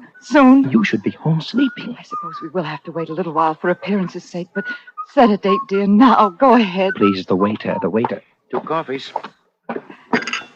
Next month, perhaps. In June. Edith, please, let's discuss this whole thing tomorrow in the sunlight, when things are normal. In July, then. Sometime in July. What's the matter, George? When, then? I can wait, darling. I've waited this long. Let's get out of here. No. No, George. I'm not going to move until you answer me, George. When are you going to marry me? Never. I'm not going to marry you. You're joking. Don't joke with me, George. I'm not going to marry with you.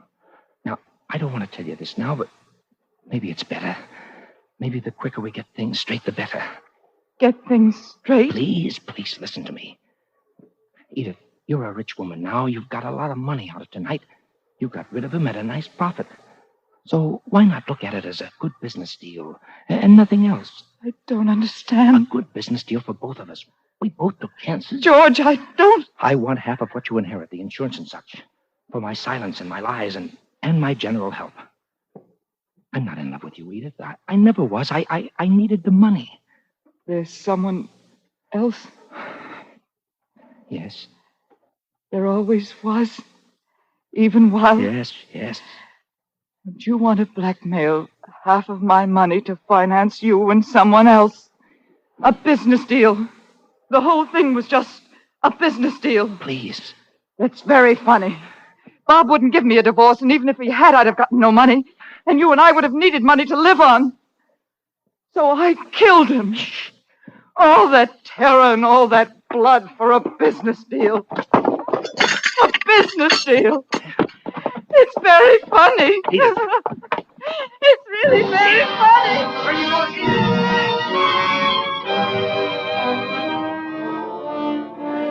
I got out of there somehow and back to the apartment. Oh, I knew what I was going to do. I knew exactly what I was going to do. I took the little watch out of my handbag, the little pocket watch that George had loaned me so that everything would go right, just right. The little watch with his initials on it and the inscription from his father. I held it in my hand a moment, listening. Then I set the hands back to 10 minutes of 11. The exact time. The time he died. The time I killed him. Then I put the little watch down on the floor and ground it under my foot. I picked it up and listened. It was stopped. Broken and stopped. Stopped at 10 minutes to 11.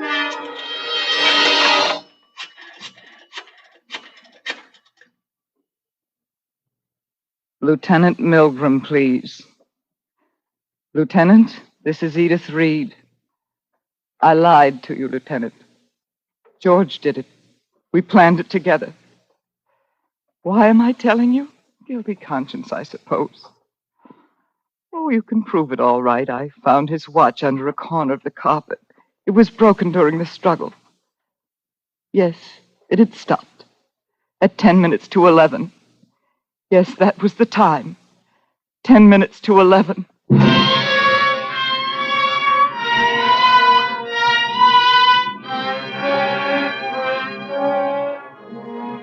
It's terrible to love someone as much as that. I wonder if the other one loved him that much. But he'll never know now. And I suppose he'll never forgive me. George will never forgive me.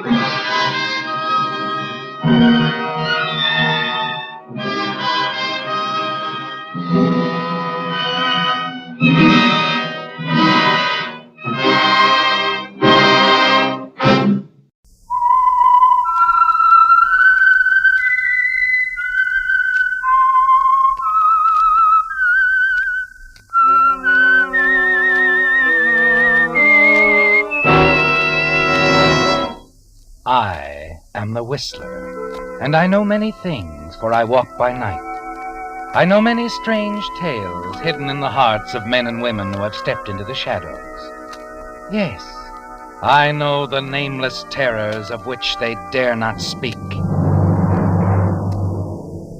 And now for the Signal Oil Company, the Whistler's strange story. Attorney for the defense.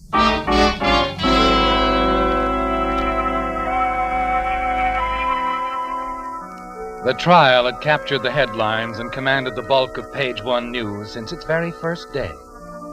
Randolph Abbott made news because he was dead, murdered, and his only daughter, lovely Ruth Abbott, was standing trial for his murder.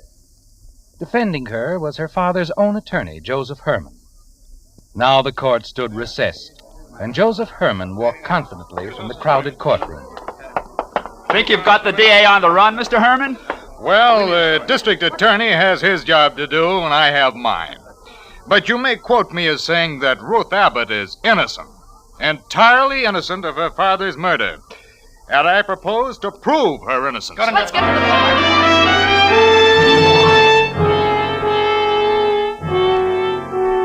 the A splendid statement, Joseph. Clear cut to the point. Your words will look good in print. But then, your words are most important in this murder trial, aren't they, Joseph? More important than anyone else's. Because you're the only one who knows exactly what happened the night Randolph Abbott was murdered. Yes, Joseph, you remember that night well. You called on Randolph Abbott for a very special reason. Oh, it's you, Joseph. Come in, come in. Good evening, Randolph. I hardly expected you to answer the door. Come on into the study. Medford's out this evening. All the servants are. Ruth's gone up to her room. Probably didn't hear the bell. Well, sit down, Joseph. Sit down. No, this won't take long, Randolph. This is a business call. Business? Oh, yes, the payment on your note, I imagine. The last payment on my note, Randolph. 10 years. That's a long time, Randolph. I'm glad it's over, Joseph. I should think you would be. Glad? That's a small word for 10 years of effort. 10 years of crawling to you with the payment, Randolph. I don't understand you, Joseph. You act as if I've done a villainous thing, saving you from prison, disbarment. The courts don't look kindly on embezzlement, Joseph. You should know that. You're a lawyer. Randolph Abbott's attorney, if you please. All right, Joseph. I've never asked for your gratitude. I don't expect it now. I'll get the note, and we can complete this unpleasantness. Fine. Get the note. Oh, and shall I hide my eyes, Randolph, while you work the combination to the wall safe? That won't be necessary, Joseph. The safe's merely closed. It's not locked. I was putting some things in when you rang. Here we are. Now, if you'll give me the money, Joseph, the note is yours. Okay. Here's the money. Thank you. And here's your note. Okay. Well, I guess I should thank you, too. That won't be necessary, Joseph. Oh, you don't want my thanks. You just want my money, is that it? No, Joseph, that's not it. If that's the way you feel toward me, I'm releasing you. You're at liberty to find employment elsewhere. You don't owe me a thing, Joseph. Oh, so this is the payoff. You kept me crawling to you for 10 years for this? I've kept your career safe for you, Joseph. And by keeping you employed, helped you pay back the money that you stole. You seem to forget all that. I've given you another chance. Another chance? And then there's young Douglas, Drake Douglas, Ruth's fiancé. He's showing promise as assistant district attorney. In all probability, after their marriage, I'll turn my legal representations over to him. Oh, no, you won't, Randolph. I think you'd better leave now, Joseph. I'm not leaving, Randolph, not yet. You said I didn't owe you anything. But you're wrong. Now, don't start threatening me, Joseph. You'll do nothing. You've done the last thing that you'll ever do. No! Joseph! Stop! Here's what I owe you, Randolph. The final payment. This!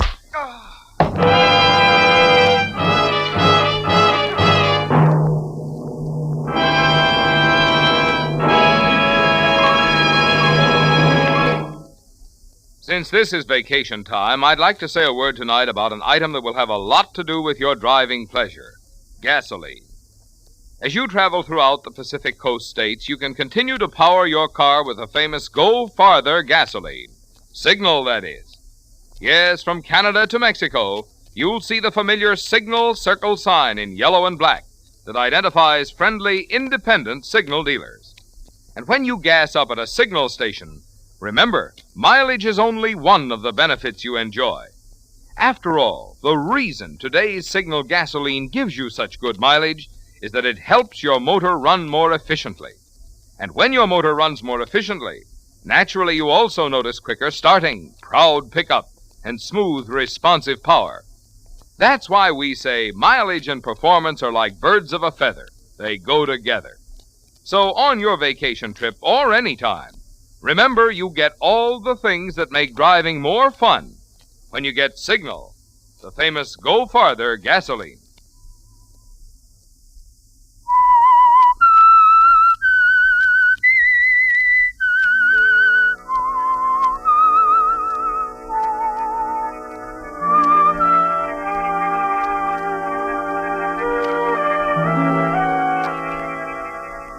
Randolph Abbott lies dead at your feet, Joseph. Instinctively, you wipe your fingerprints from the heavy bookend, from everything that you've touched. You move for the safe. You're certain Randolph kept the record of your payments there. Yes, you find them, neatly kept in a small record book. But there's something else in the safe, Joseph. You flip open the large leather case, and the light catches the brilliance of Randolph Abbott's collection of historical gems. You make a split-second decision. Robbery, Joseph. Yes, you'll make it look like robbery. Half an hour later, you carry your heavy, bulging briefcase into your own home. Your wife, Helen, sensing your urgency, follows you to your room. What's the matter with you, Joe? You paid Mr. Abbott, didn't you? You got the note all right. Yeah. Yes, I got the note. Helen, he's dead. Abbott's dead. I killed him. You killed him? I paid him. See, I got the note, and then he fired me. Just like that, he fired me. I couldn't help it. I must have hit him with a bookend. And all of a sudden, there he was. He's dead. Joe. But did anyone see you? Does anyone know you were there? No. The servants were gone. He said that Ruth was upstairs, but there wasn't a sound in the place after it happened. Oh, your fingerprints are probably all over the place. Oh, no. I wiped everything off. Oh, and just to be sure, I took these. I made it look like robbery, see? Opened a window in the study where we were. Well, what on earth are these? Jewels. Abbott's been collecting a few historical jewels. Oh, nothing much, but it was all I could think of to take. What do you mean, nothing much? They look genuine to me. Oh, maybe they are. He said that they were a hobby with him. You don't think he'd tell me about his jewel collection, do you? Wait a minute. What's in the separate case? Oh, how would I know? I never saw it before. Oh, look at that, Joe. Huh? You think that necklace isn't worth a fortune? Why, I don't know. That's stunning. Well, I'll say it's stunning. It's funny, too. I don't know why it should, but it looks familiar to me somehow. Say, what are you doing? Looking through these magazines. One of them ran some color pictures of old jewels. I know that's where I saw that necklace. Oh, look, Helen, this is crazy. This necklace isn't important. We've got... Now, wait a minute. Here it is. Huh? Oh, I knew I'd seen it. Look, Joe, a life-size color print. Here, I bet this necklace of Abbott's fits perfectly. There. Oh, I'll be... Hey, what does it say? There, below the picture. Well, it says the Anne Boleyn necklace, said to be the final gift of Henry VIII to Anne Boleyn before she was beheaded. It has in it all kinds of... Here, diamonds, sapphires, and emeralds. Oh, let's see. Good heavens. What is it? Appraised by present-day gem experts at a value of $150,000. But think of it, Joe. It's worth $150,000. And we've got it.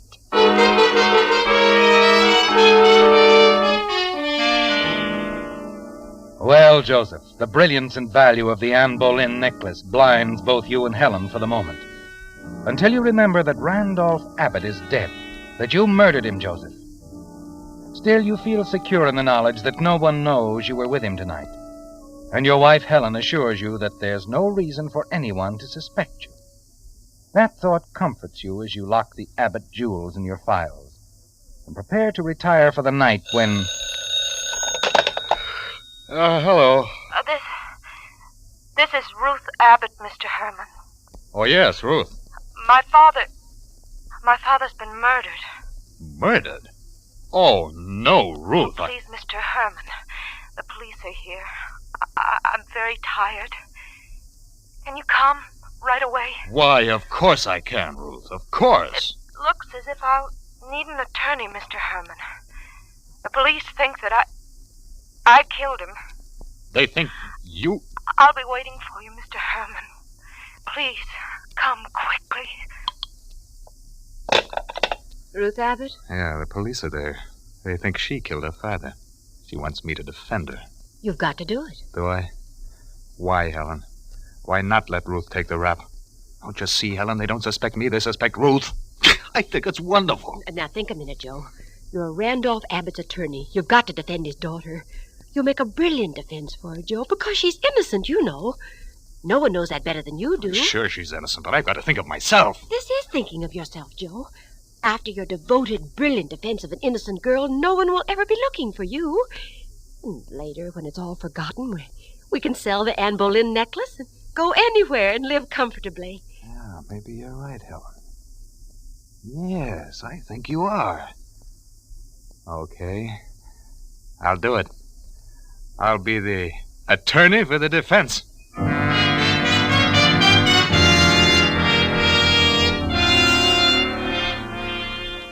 As you reach the Abbott home, you manage an expression of grave concern as Medford, the Abbott butler, ushers you into the study where Ruth Abbott and Police Lieutenant Simpson are waiting for you. Ruth stoically accepts your expressions of sympathy, and the lieutenant begins to fill you in on the details of Randolph Abbott's murder. There aren't too many facts, Mr. Herman. I can give them to you quickly. Then you can talk with Miss Abbott here. Very well, Lieutenant. Mr. Abbott was killed earlier tonight at approximately 8:30, between 8:30 and 9 o'clock. There was no one at home at the time except Miss Abbott. The servants? The servants had been dismissed for the evening immediately after dinner. Before they left, the butler, Medford, and a maid overheard a violent quarrel which took place at dinner between Miss Abbott, her father, and Miss Abbott's fiancé, Drake Douglas. It was not a violent quarrel. It was merely a misunderstanding. Miss Abbott and the servants don't seem to agree on that, Mr. Herman. At any rate, at the height of the quarrel or misunderstanding, Mr. Douglas left. In anger, I understand. He was upset, that's all. Father disagreed with us about the date of our wedding, Drake's and mine. He wanted us to wait and have a large wedding. We wanted to get married right away, a small family wedding. That's all we were discussing. Mr. Douglas went directly home. There are witnesses to testify he was there the rest of the evening. When the servants left at 8 o'clock, Miss Abbott was alone here. She claims she went to her room, where she stayed until 11 o'clock. When she came down here, found her father. That's the truth. Oh, please, Ruth. Her fingerprints are on the bookend, Mr. Herman. That's the murder weapon. We also found the safe open, and her prints are on that, too. How many times do I have to tell you, Lieutenant? The bookend was lying beside Father. I don't know why, but I picked it up. The safe was open. I just closed it, that's all. The safe, Lieutenant. Was anything taken from the safe? Miss Abbott says her father kept a jewel collection there. Historical jewels. They're missing, but that's all. Why, then, don't you think the motive could have been robbery and murder from the outside? The doors were all locked, Mr. Herman. One window in the study here was open. But there were no footprints outside the window. Now, Mr. Herman, this was an inside job. And we're holding Miss Abbott for the murder of her father.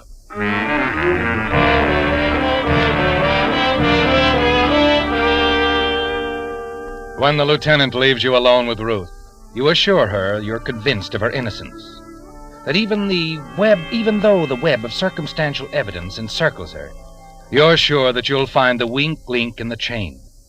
The next morning, you go to your office to plan your defense for her. Late that afternoon, you receive a caller at your office. Well, Mr. Douglas, I'm happy to see you. Thank you. Sit down. Mr. Herman, I'll come right to the point. I don't have very much respect for you as an attorney. So? I happen to know that you handled only small, routine things for Mr. Abbott for the past few years. Just why he apparently lost faith in you, I'm not sure. Mr. Douglas, do you think that perhaps your own desire to handle legal matters for Randolph Abbott has anything to do with your appraisal of me as an attorney? I'm sure it hasn't, Mr. Herman. And if I'm wrong about you, as I hope I am, I'll be the first to admit it. You see, if I were anything but assistant district attorney, I'd defend Ruth myself. Obviously, I'm not assisting the prosecution in any way. I've disqualified myself. Ruth wants you to defend her. She insists on it. Well, I'm glad to hear that. Mr. Herman, I'm very much in love with Ruth Abbott. She's innocent. That's a pretty good defense right there. And you had better build a good defense for her, or you'll answer to me.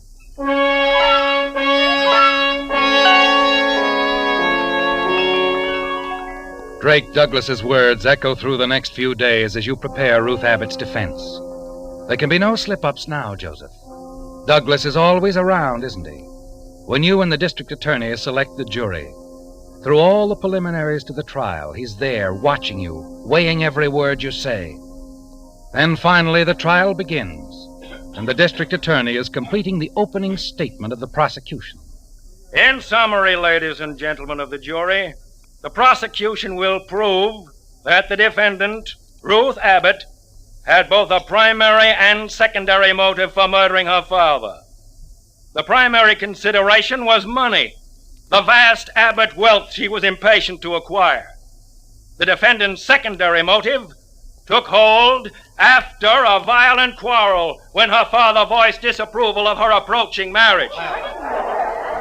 I have no doubt, ladies and gentlemen of the jury, that much will be made by the defense of the fact that Randolph Abbott's collection of historical jewels were taken the night of his murder.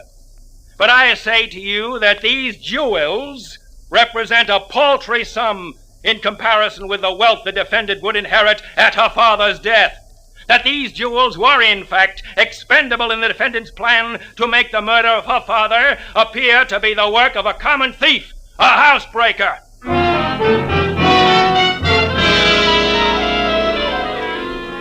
You watch the jury for reaction, Joseph. Sense the temper of the crowded courtroom. Yes, the district attorney has made his points well, and he continues to build his case against Ruth with the testimony of the Abbott maid and Medford the butler.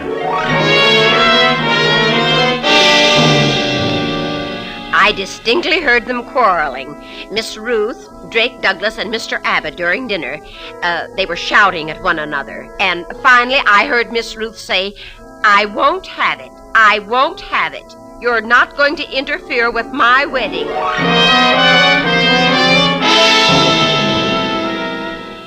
Yes, sir, I would say it was an angry quarrel. Mr. Douglas left quite suddenly, and Miss Ruth saw him to the door. They seemed quite upset, emotional. Will you say they were angry with one another? Oh, no, sir.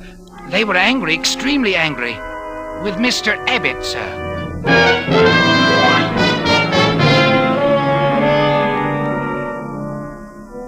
Well, Joseph, you need only see the expression on Helen's face when you go home that night to confirm what you already know. Things are not going well for Ruth Abbott, and that means they're not going well for you.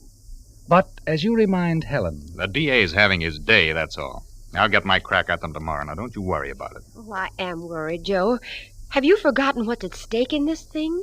Your own guilt and those jewels you got locked in the file and that necklace, Joe. Well, of course I haven't forgotten. Now what?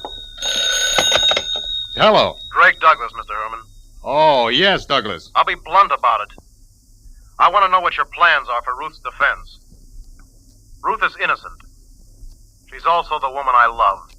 And I warn you, whatever you do tomorrow, it had better be good. Yeah, well, for your information, Douglas, it will be good.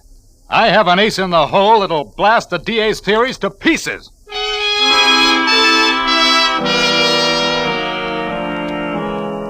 The next morning in court, you set the stage for playing your ace in the hole. You dwell on the close, happy association of Ruth Abbott and her father, on Randolph Abbott's sincere affection for Drake Douglas, his faith in him. Yes, Joseph, your defense of Ruth Abbott is building nicely. The angry quarrel of which the prosecution and its witnesses have made so much, ladies and gentlemen of the jury, the defense shall prove to be merely a family squabble concerning the date and size of the defendant's wedding. Spirited, perhaps, but nonetheless the kind of lively discussion in which all families indulge. I dare say even my esteemed colleague, the district attorney, has raised his voice in such a minor disagreement with his own family.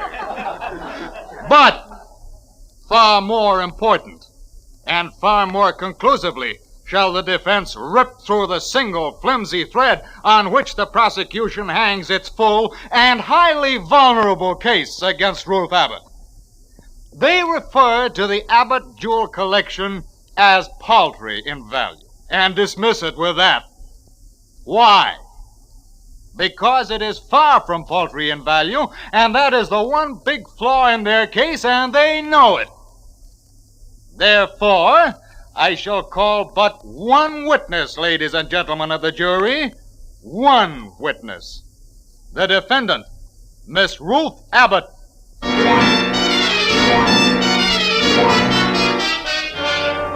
It's a dramatic moment, Joseph, and you play its drama to the hilt. Quietly, compassionately, you ask the first routine questions of Ruth, each one a strategic step toward your main line of questioning, your ace in the hole.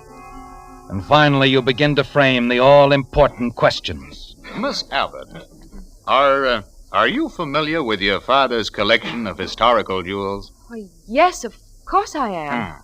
Did you have free access to these jewels? Why, yes. Father frequently discussed them with me. In fact, at his insistence, I wore them many times. I see. Now, Miss Abbott, according to the transcript, the prosecution refers to these jewels as paltry in value. Do you know their actual worth? Well, I know that a diamond brooch, which once belonged to the Royal House of the Netherlands, was insured for $20,000. A ring of emeralds and diamonds from an ancient Oriental dynasty was appraised at $10,000. A 15th century ruby pendant was valued at $15,000. And the Anne Boleyn necklace, Miss Abbott. What value did it have? Why, I don't know its value. Would you say the entire collection would be worth enough that not only a common thief, but a big-time, highly expert jewel thief might consider it more than paltry? I object. Objection sustained. All right. I'll reframe the question. Would you say the entire collection was worth $200,000? Well, yes, I would think that's the approximate value. You let the full impact of Ruth's words sink in. Then you turn and face the prosecution, quickly huddled together. The value of the jewels, the real possibility of theft by a jewel expert, has dealt their case a telling blow, Joseph. You're certain of that. You're even more certain when the district attorney arises and addresses the court. Your Honor, the prosecution requests a recess of 2 hours for purposes of reviewing the recent testimony. Unless the defense has objections, the court is recessed until 2 o'clock. The defense has no objections, Your Honor. No objections at all.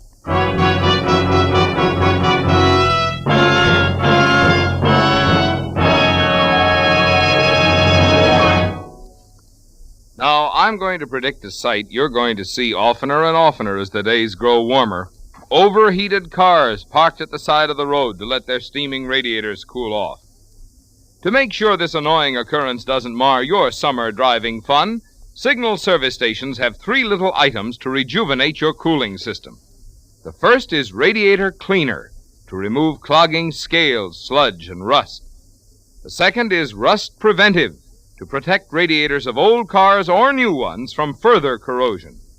And the third is Radiator Sealer, that stops small leaks in a jiffy.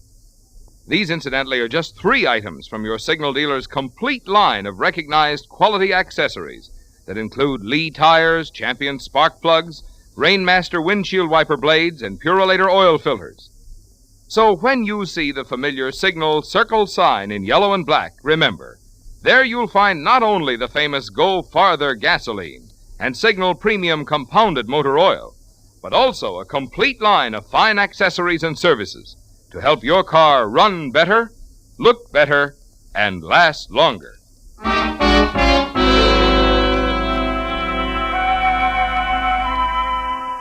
Yes, the trial had captured the headlines and commanded the bulk of Page 1 news since its very first day. Randolph Abbott was dead, murdered, and his only daughter Ruth was standing trial for his murder. Defending her was her father's own attorney, Joseph Herman. And now, after spending the 2-hour recess lunching with his wife at a nearby restaurant, Joseph Herman has returned, and the judge has declared the court to be in session again. Are the attorneys ready to resume the case? We are, Your Honor.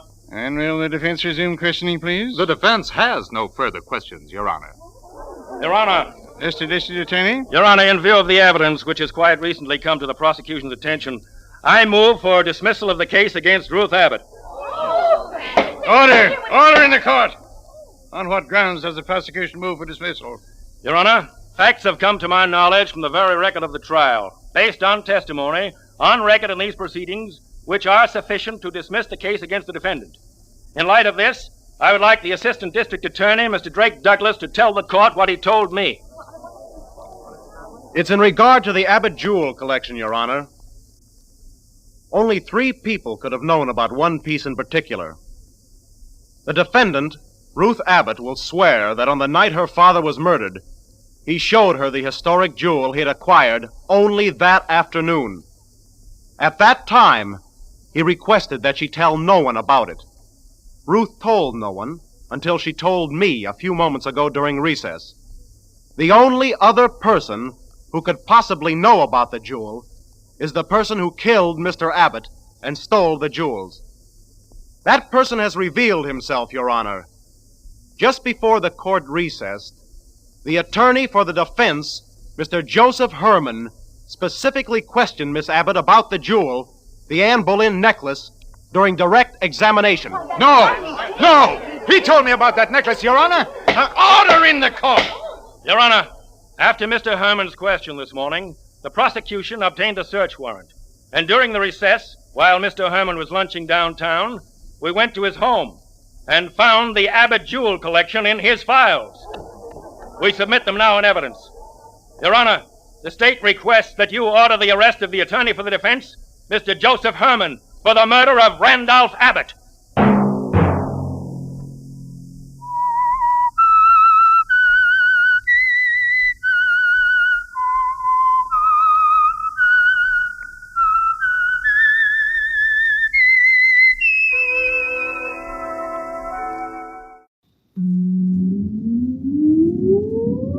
Countdown for blast off.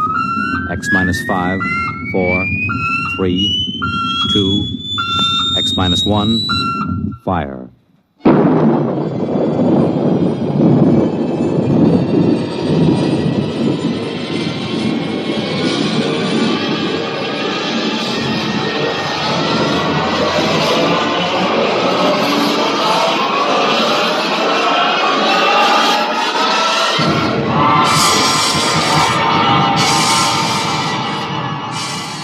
From the far horizons of the unknown come transcribed tales of new dimensions in time and space.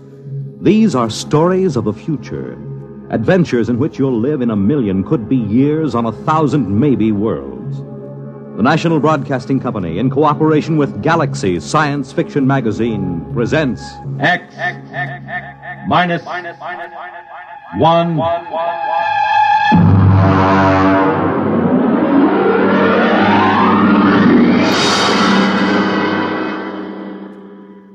Tonight's story, $1,000 a Plate by Jack McKenty.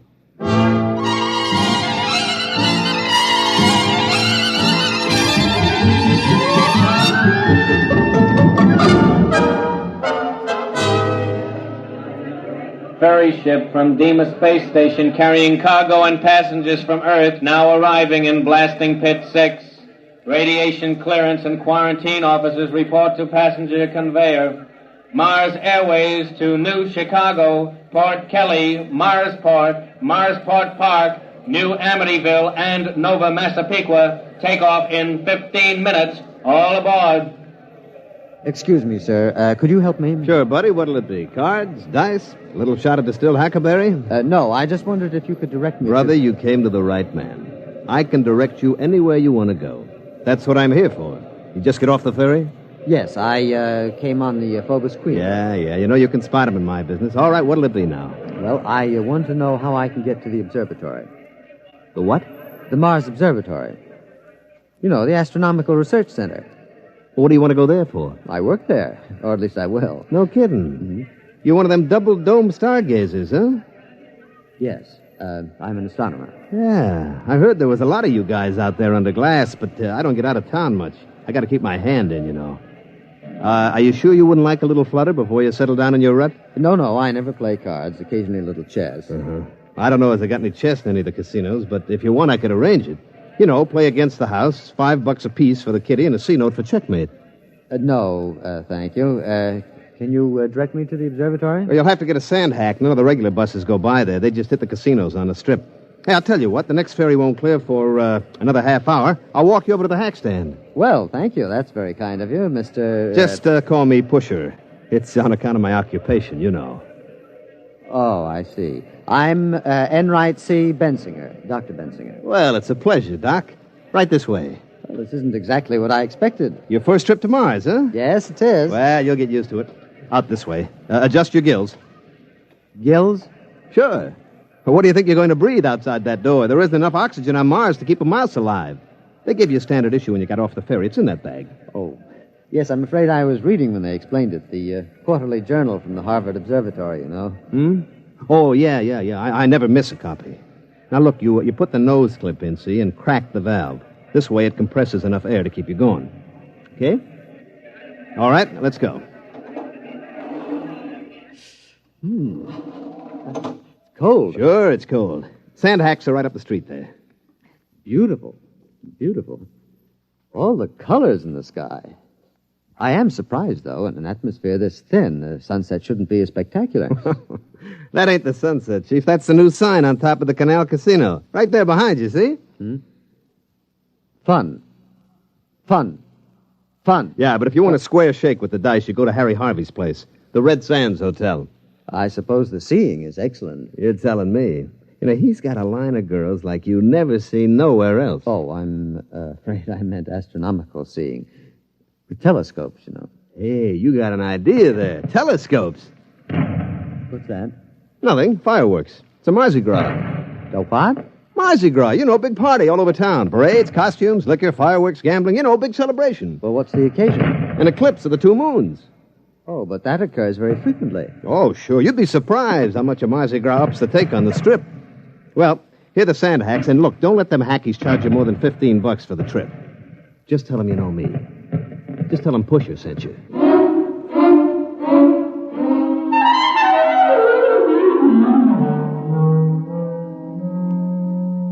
Gentlemen, I want you all to meet Dr. Benzinger, our new colleague.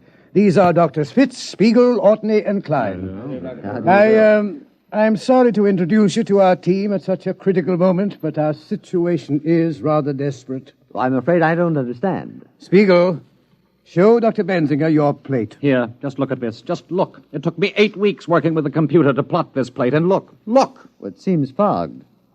These streaks, I don't believe I've ever seen them on an astronomical photograph before. What are they? Skyrockets, that's what they are. Skyrockets. Morton, I tell you that they fired them in our direction on purpose. All right. Calm down, Spiegel. Calm down? Do you realize that it will be 12 years before this particular conjunction can be photographed again? Morton, you've got to do something. Couldn't you write a little note to the Chamber of Commerce and ask them to eliminate the fireworks? We've written a note every time a small boy lets off a Roman candle, and it was no use. I tell you, they fire them this way on purpose. I'm afraid that's true. The other directions around town are either oil refineries or homes of the casino owners.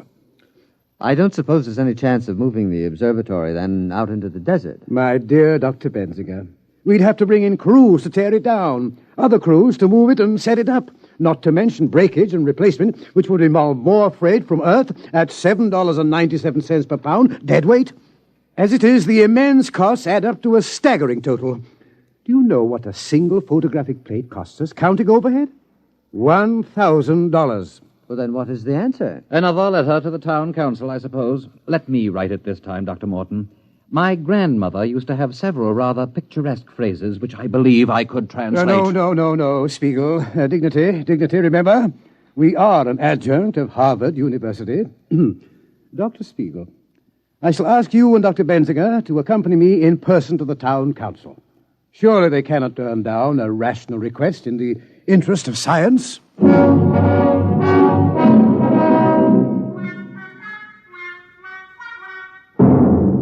Well, gentlemen, the town council appreciates the problem. Yes, I felt certain it would. Naturally, you're aware of the importance of astronomical research, Mr. Harvey. Well, I can see your point, Doc. You sit out there in your little glass hut, pointing your brownie camera up at the stars, snapping away.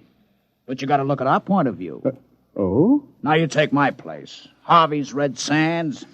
I got a heavy investment. 14 crap tables, a half a dozen roulette wheels, and the rest of the overhead. I got to keep them wheels running. It's the Mardi Gras that drags the suckers in. But really, Mr. Harvey, we were just asking you to curtail the pyrotechnic display. Now, wait just a minute. I'm as clean living as the next guy. Oh, Dr. Benzinger means the fireworks. Oh. Well, I'd like to help you out, boys, but I look at it this way. Those stars you're looking at are going to be up there for a couple of thousand years. But a sucker is different. You gotta grab him while he's still healthy. But in the interest of science, surely the town council can't agree with you. Doc, the town council's made up of Joe Rocco, Pete Carney, Alex the Armenian, and me. We own the 4 biggest houses in town. So go ahead, fellas. Take all them snapshots you want to. And if you happen to lower your telescope, get a couple of good ones through a window of the Grand Canal Hotel. I'll take a couple of 8x10 enlargements. I'll see you around, Doc.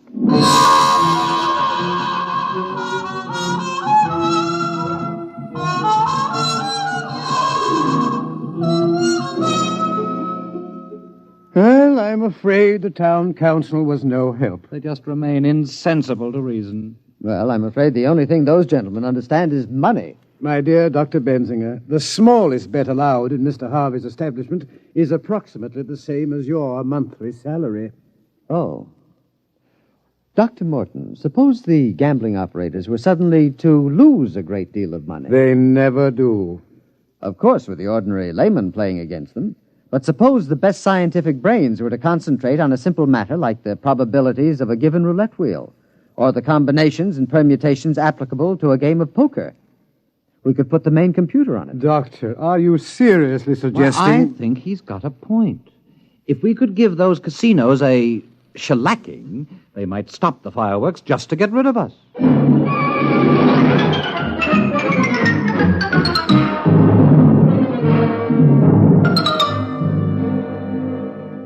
Now, let me get this straight, Doc. All you eggheads up there made up a kitty to get into a crap game? Well, that's right. I thought you might direct me to the largest establishment, Mr. Harvey's place, I believe. Now, look, Doc, come over here. No, over here in the corner. Now, look, I'm a pusher. See, my job is to take these tourists by the lapel and shove them in front of a dice table quick, before they spend any of their letters foolishly on food and lodging. But these rubes, they come here expecting to get took. They don't miss it, you understand? It's all part of a good time. But you guys out there running your Harvard peekaboo racket, you're different. Now, what do you want to get mixed up in this for? You take your peanuts home and shove it in a piggy bank. Save up and buy yourself a new telescope or something. I appreciate your solicitude, Mr. Pusher, but I'm quite determined. Which way is Mr. Harvey's place? Well, if you've made up your mind, the bus leaves from right over there in about 15 minutes. Get a round-trip ticket, because Mr. Harvey don't want no suckers stuck without they got car fare away from his place. I shouldn't worry about that. Frankly, I expect to leave Mr. Harvey flat broke. I'll see you just before dawn.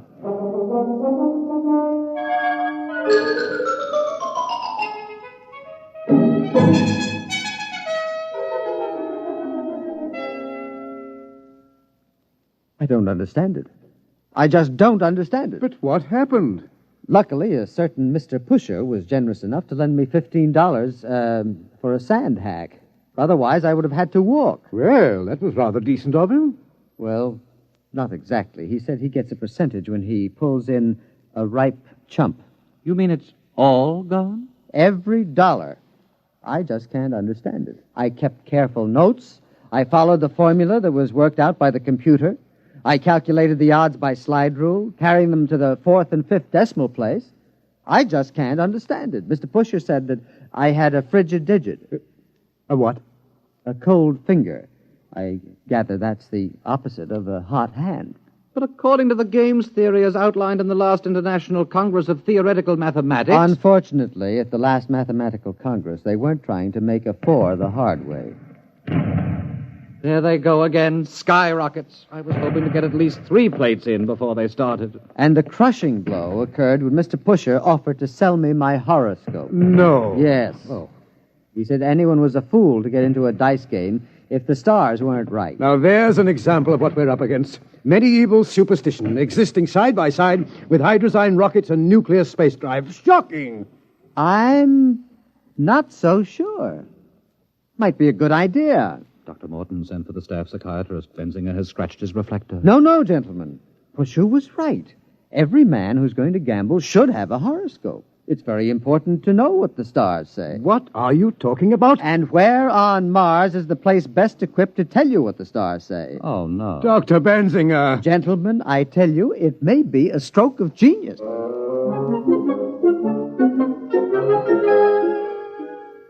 Hello? Is this the advertising office? This is Dr. Benzinger. I should like to place an ad. No. No, there will be no pretty girl. Just this. Free. For the first time ever, your horoscope scientifically cast by the staff of the famous Mars Observatory. Learn your luck, your future. Write or call Mars Observatory. No charge, no obligation. Yes, thank you. I'd like to run that every day until further notice. Pusher. Yeah, Mr. Harvey. Did you do like I said? Yes, sir. I went out to the observatory just like you told me. You know, I had to share the sand hack with 5 other guys. I understand the bus company's putting a route out there. A big crowd, huh? Sure, Mr. Harvey. You know, them horoscopes they're giving there, the only thing on Mars that don't cost the tourists any money. All right. What happened? Well, when I got out there was this Doc Bensinger, you see, all dressed up in a dunce cap with stars on it or something, in a big robe. They showed us all around the place. You never saw telescopes as big as that. All right. Skip the travel on. All right, well, finally they took my name and my birth date, my collar size, and they run it through this computer. You should have seen that thing. Lights and bells. I'm telling you, it looked like the biggest pinball machine you ever saw. I kept waiting for it to tilt. The horoscopes. Yeah, well, they give it to me finally. I mean, the first couple of pages is the ordinary bourgeois about the sun and the moon and the stars. But on the 4th page, that's the kicker. What'd it say? Well, it said that I'd be real lucky at most of the gambling places, but I'd lose my shirt at... boss, you're not going to like this. Go ahead. I'd lose my shirt if I played at Harry Harvey's place. Pretty shrewd. You know, for a bunch of scientists, they're pretty smart. That isn't going to work.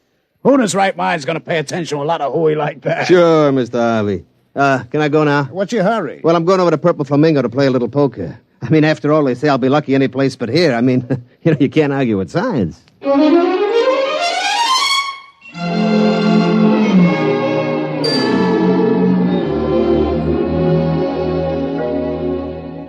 Gentlemen, I think we're on our way. I checked Mr. Harvey's establishment. You could shoot an elk in the gambling room. Empty, eh?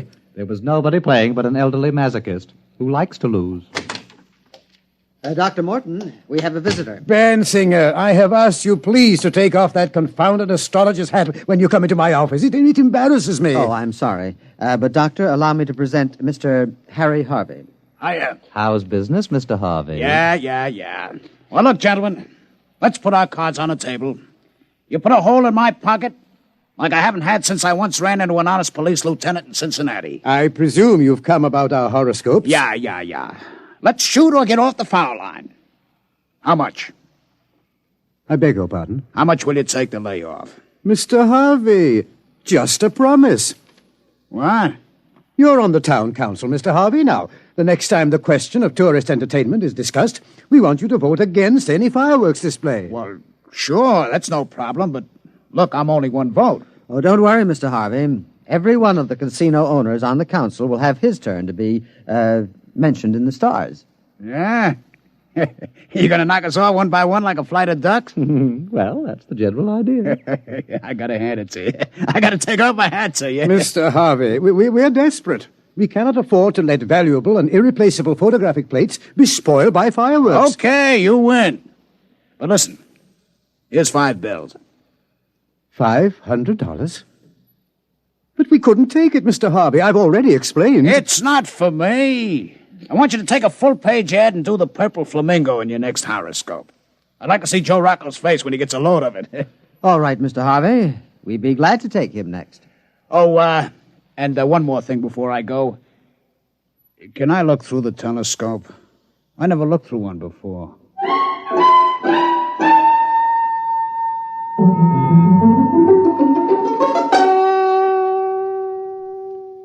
Well, that's the last of them. The Red Sands, Frank Land's Paradise, the Martian Gardens, the Two Moons Club. And the Purple Flamingo. Dr. Morton, we've got them all. There will be a meeting of the town council a week from now, and after that, no more fireworks. All those beautiful stars and nebulae and not a misbegotten skyrocket to stand between us. Oh, it's beautiful. Gentlemen, I have some news for you. You have? I am in receipt of an interplanetary radiogram from our parent organization, the Harvard Observatory. Are they going to send the new mass spectroscope? Please. Morton, Earth newspapers carrying accounts of horoscopes published by your organization. Very unscientific. Harvard Board of Overseers aghast. Must stop at once. Find other solution. Signed, L.K. Bell, Director. Well, I thought Thursday was the regular day for personal message delivery. It is. Oh, Mr. Harvey. I asked Mr. Harvey to wait in the washroom. He brought the message down. Oh, sure. All of us have contacts in the radio office. We can get a hold of messages a couple of days before they clear. Did you come down to gloat over our misfortune, Mr. Harvey? No. You got my promise to help you boys, and I'll stick by you. But the rest of them, well, it's tough, fellas, but business is business. I'm afraid the fireworks will go on as usual. Thank you, Mr. Harvey. Look, what would happen if you brought all the boys out here, showed them around, and then you could offer to name a star after them or something? I'd sure like to be able to point in the sky and say, that's Harvey's star. Well, Mr. Harvey, I'm afraid any stars worth looking at with the naked eye already have names. Besides, Harvard Observatory wouldn't stand for this idea either. It would make as much sense to them as you naming a poker chip after me. But, Dr. Morton, we've got to think of something. We tried rigging up a photoelectric cell. It closes the shutter when a rocket goes up, but it cuts the exposure time too much. But if we can't get these plates, we may not be able to duplicate them for years. Why, right now they're preparing the first trip to a newly discovered planet. And the work of the observatory is necessary to ensure the success of that trip. Now, surely your colleagues will realize that, Mr. Harvey. The future of the human race is at stake. Doc, the only race those jokers are interested in takes place at Tropical Park. Look out there. They're starting the fireworks. All of them heading this way again. No. It's nothing personal. It's just that if we point them any other way, they're likely to splash people. Or maybe set something on fire. You mean if the rockets misfired and get the tourists all wet, there would be trouble? Oh, sure. You couldn't have that. A guy with wet pants ain't going to stand around no crap table for hours. Mr. Harvey, do you really want to help us? Well, sure. I promised, didn't I? Dr. Spiegel, do you think the research library would have any material on pyrotechnics? Bensinger, what do you have in mind? Well, Dr. Morton, I was thinking of fighting fire with fireworks.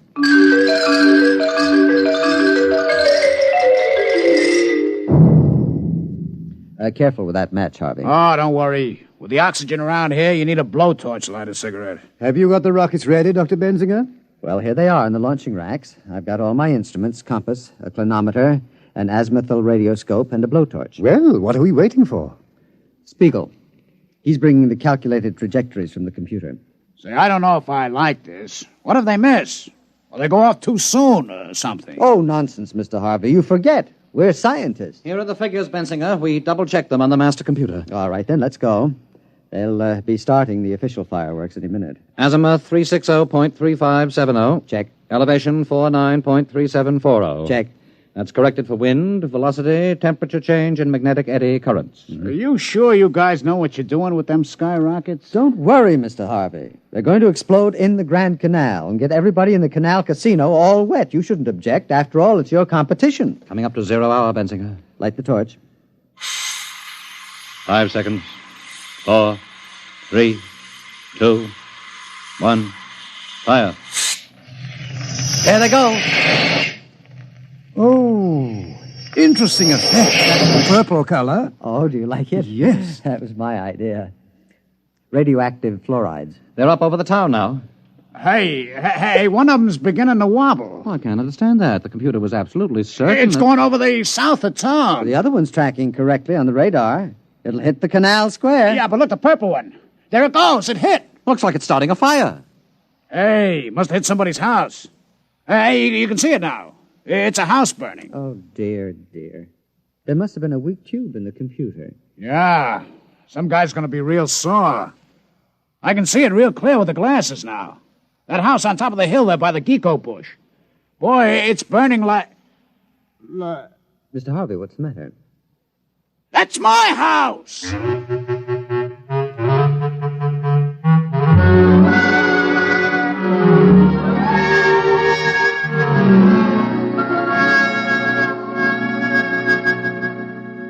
Dr. Bensinger, I've called you in to read a letter that I've written to Mr. Harvey. Oh, do you know his address? I believe he's staying at his gambling establishment.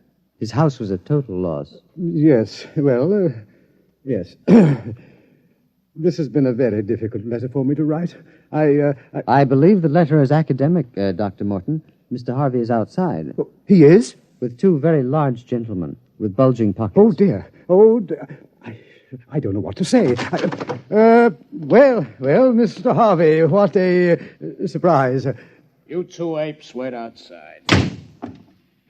Now, Dr. Morton, about those fireworks. I want you to know I believe in direct action. I don't like fiddling around. Well, of course not. Like the time I had some trouble with a bottom dealer from Luna City. I didn't fool around. I sent him back to the moon in a cargo rocket. With no air. How interesting. Now, about your problem. I assure you, we apologize. I mean... Apologize? That's great. I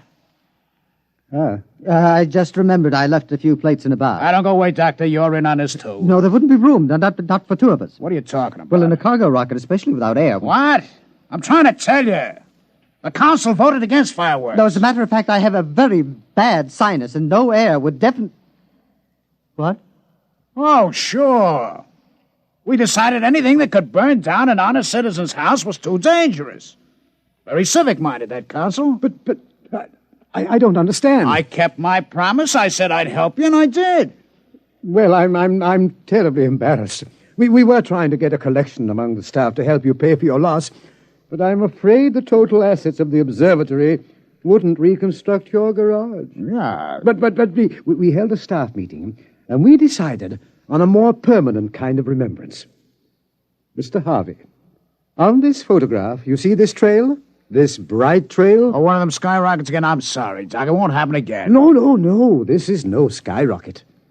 It's a comet. It will be quite bright for several months. And we've decided to call it Harvey's Comet. Harvey's Comet? Hey, that's real nice. Harvey's Comet. Hey, Doc, you put me on top of the world. Them boys at the Canal Casino boasting about their new sign. But me, I got a comet. Harvey's Comet. Why, every sucker on Mars will see it every night.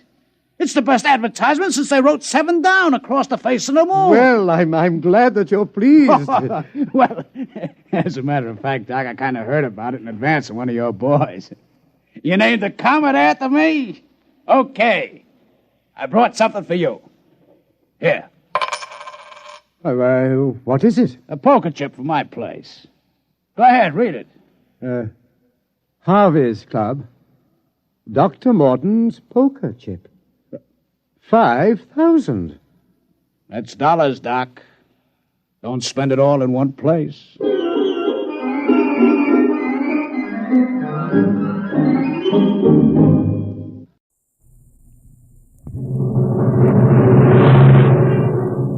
Adventures in Time and Space. Transcribed in future tense. Dimension X.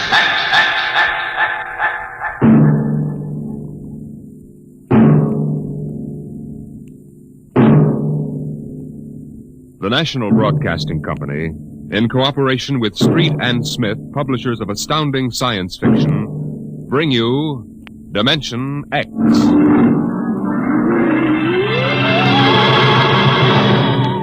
The war had been going on for generations. The sea and air were ruled by guided atomic missiles.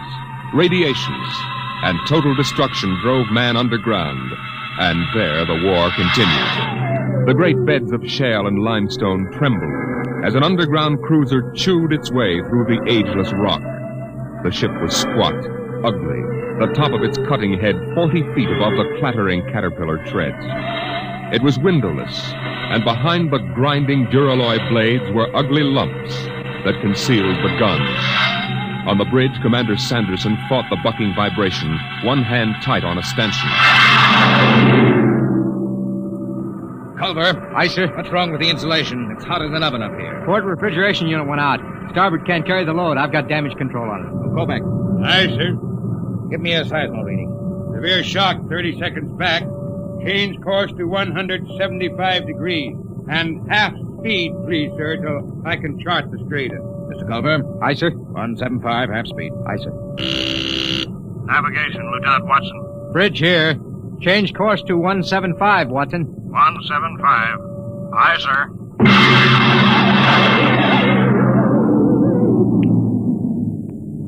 Clark? Yes, Mr. Watson. New course 175. 175, aye. Half speed. Half speed, aye. What? We hit something. What is it, Mr. Watson? It's lava, probably. Maybe it doesn't mean anything. No, I guess not. Mr. Watson. Yes, Clark? We ever going to get out of here? You mean the lava? The whole business. We've been under rock for 3 months. You better keep quiet, Clark. Psycho officer has rubber heels. I don't care about Carpenter. He's been over me already with those stinking reaction tests. If he gives me one more ink blot to look at, What's I'll... your dial? 1 degree correction. Right. Mr. Watson, what was it like? Huh? When? On the surface. I never saw the surface. I was born in the Denver cave, half a mile down. Well, that was a long time ago, Clark. Yeah. But you remember, don't you? You and Kovacs are the only ones on the ship who remember the surface. It was war then, too. Kovacs was in the army, the infantry. The Queen of Battles. Well, the Queen's dead now. What was it like? You mean in the surface wars? Yeah. Well, they had chaplains and... Chaplains? I guess you never heard of that. Now we have psycho officers. Yeah, they don't talk about religion much these days. It must have been something on the surface. I dream about that. I don't know what it was really like, but I dream about it. Then somebody takes me and shoves me down on the bottom of a hot closet. They shove a big hand over my mouth and I can't breathe. I wake up and I want to bust out of here with my fingernails. I just...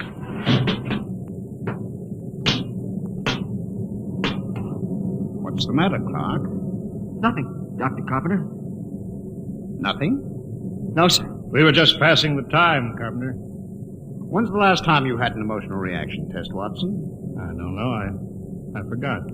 Just remember your seniority doesn't exempt you from psychiatric review. This isn't some slipshod surface vessel with organized superstition aboard.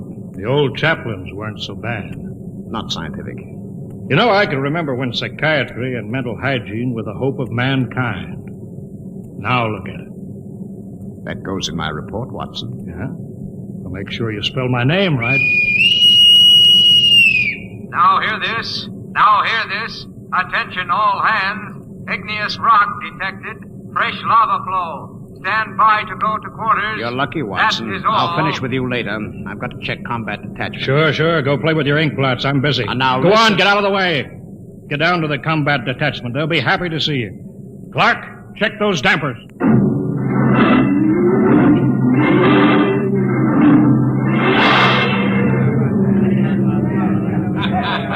I'll take 3 cards. I'll stand pat. Jake to the pat hand. Combat detachment, huh? What kind of a chicken guy are you? Anytime you want to start anything, you lying, yelling, All right. Don't flip your wig. All right, I don't want no trouble. That rubber-soled rat carpenter, he's worked us all over. Yeah, all except Norman. Hey, Norman! Norman, how come you ain't been psychoed? I don't need it. I'm stable. I bet you any money he's a stoolie for carpenter. I've seen his 201 personnel file. It's blank. I heard a guy say he was born in a lab. What do you mean? You ever seen him eat? Oh, you're crazy. The science press has been working on something like that. You're crazy. You know how many men they fell short in the last draft? 900,000. So what? Now, suppose you run out of real men for soldiers. Suppose you figure how to make them. Artificial. If they ever do, they ain't gonna talk about it. Till it's combat tested. Yeah, I never thought of that.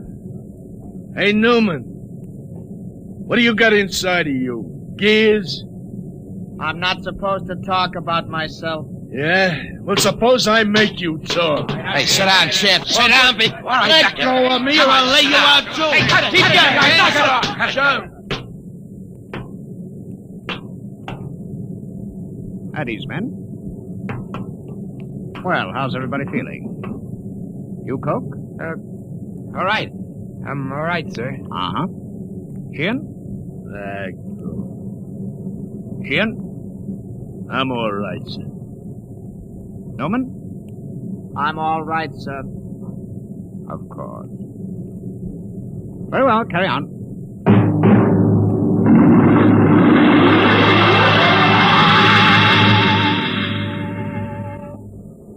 Anderson, I have my report. Later, Carpenter. It's rather important, sir. Serious personnel trouble is indicated below. It always is. Give your report to Culver. I'm busy. But, sir... Kovacs, give me a GO reading every 10 seconds. Aye, sir. Straight as steady as before. Mr. Culver. Later. If you will initial the psycho report. All right. Hurry up. This is no time for non-combat chicken. Seismo reading, sudden fault, igneous activity ahead. That means the enemy. Mr. Culver? Aye, sir. Elevate the cutters 25 degrees. We're going up and come on the enemy from above. Aye, sir. Navigation, Watson. Elevate 25 degrees. 25 elevation. Aye, sir. Figures ahead on sonar. Sounds like 3. All right. Sound general quarters. Aye, sir.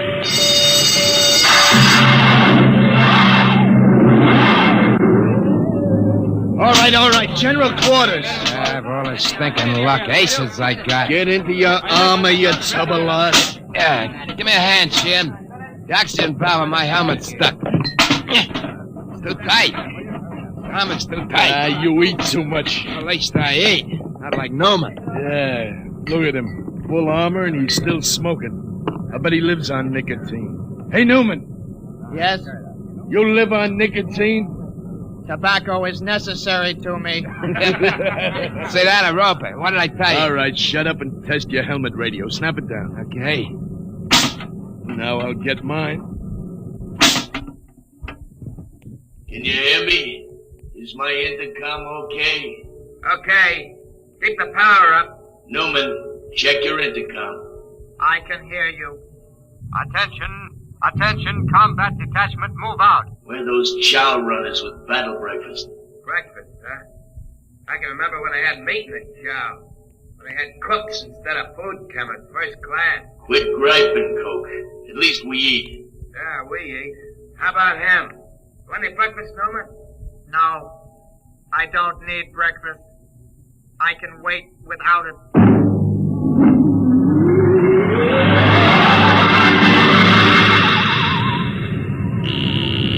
Navigation, Watson. Bridge here. Half speed. Half speed, aye. Clark? What? What's the matter? You got the shakes? No, I'm all right. Half speed. Half speed, aye. Attention, all hands. Enemy digger sighted. What? Huh? Prepare for action at close quarters. Enemy digger sighted. You hear that, Watson? Prepare for action at Close quarters. Full speed forward. No, I won't. What? Come on, full speed forward. No. Another inch. Stop this ship. Get away from there. Let me go. I gotta stop the ship. I won't be killed. I won't be killed. Get away from the controls, Clark. You hurt? All right, take it easy now. What? I've got a gun. Stop the ship. Stop it before I shoot you. Now take it easy, boy. I won't be killed. I won't let him. I'll give you 3, Watson, then I shoot. I don't know what you're doing. I'm gonna stop the ship. 1, 2...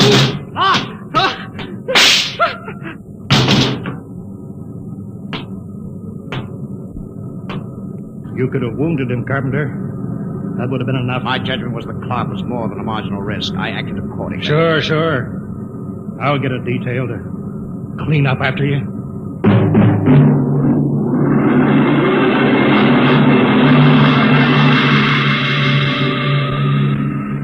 Well, Doctor, the commander says you rate a citation.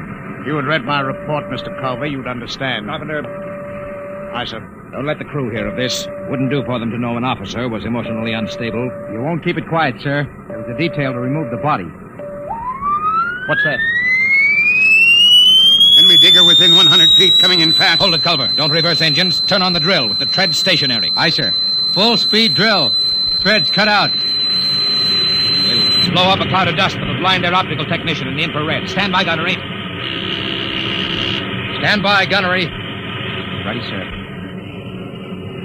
Enemy will be breaking through any second. There it is. Halt drill blades. Navigation. Cut out drill. Cut out drill. Fire when ready. Fire.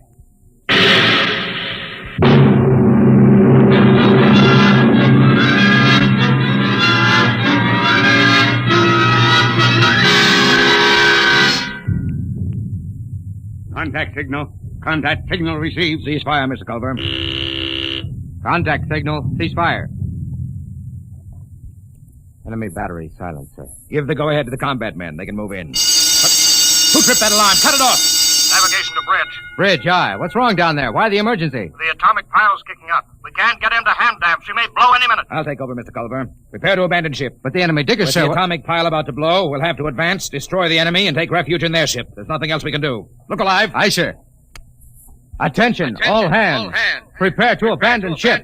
Prepare to abandon ship. Kovacs, have the ship's records packed and ready to go. Aye, sir. Commander? Watson, what are you doing up here? There'd be a lot more chance of getting out if the ship's engines were reversed. She crawled back down the tunnel before she flew. There's no way to set up remote control. I know. I thought I could stay and run her. But the pile's going to blow. I know. All right, Lieutenant. Permission granted.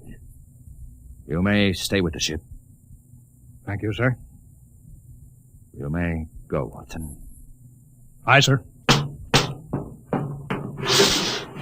We can't let him do that, Commander. You can't ask any man to do that. This is no time for sentiment, Mr. Culver. Doctor, you're a louse. That's an unstable statement, Culver. It's obvious that Watson isn't worth much anyway. He might as well die. I've heard enough, Doctor. You've had this coming a long time. Now, get away from me.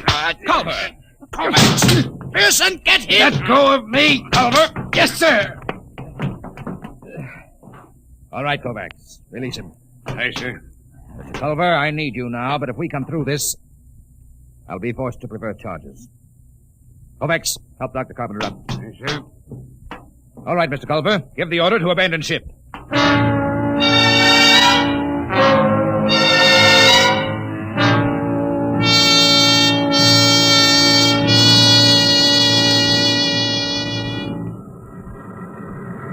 All the men are away, Kovacs. Full speed in reverse. Aye, Mr. Watson.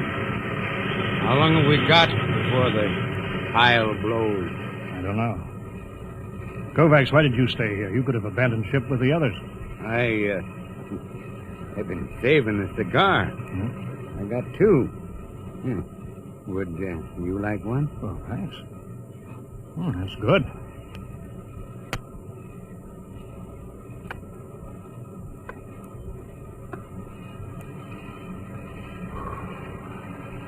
You didn't answer my question, Kovacs. Why did you stay? How about you, sir? Me? I was in the last class out of Annapolis before it went underground and merged into the Geo-Warfare Academy. I guess I just hang on to illusions. Dead traditions of service. I suppose I did it because I thought it was the right thing to do. Yeah, I guess that's it when you get down to it. Kovacs, you saved a cigar against the rules. I've got something, too. It's a book. I stole it out of a hotel room in Frisco in the old days. A Bible? Yeah. Psycho officers don't allow them on board. Carpenter would have had me in the cells if he'd known about it. There goes the Geiger alarm. It'll blow any minute now. Kovacs, you remember this? The Lord is my shepherd. I shall not want. He maketh me to lie down in green pastures.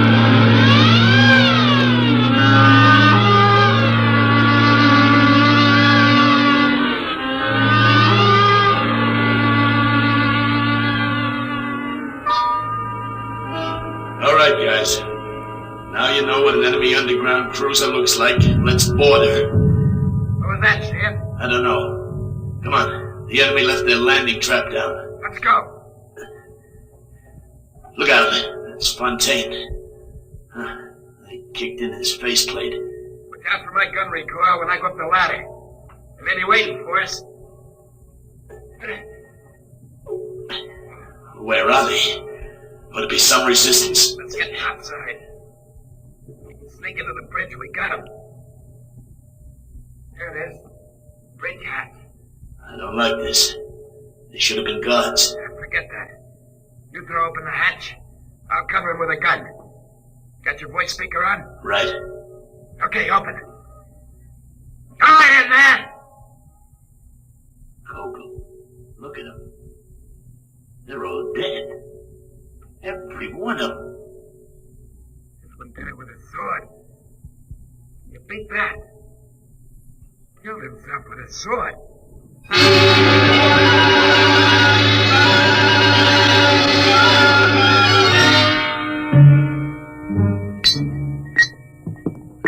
Confound this foreign equipment. Culver, how soon can we get this enemy ship underway? Give me the damage report. Aye, sir.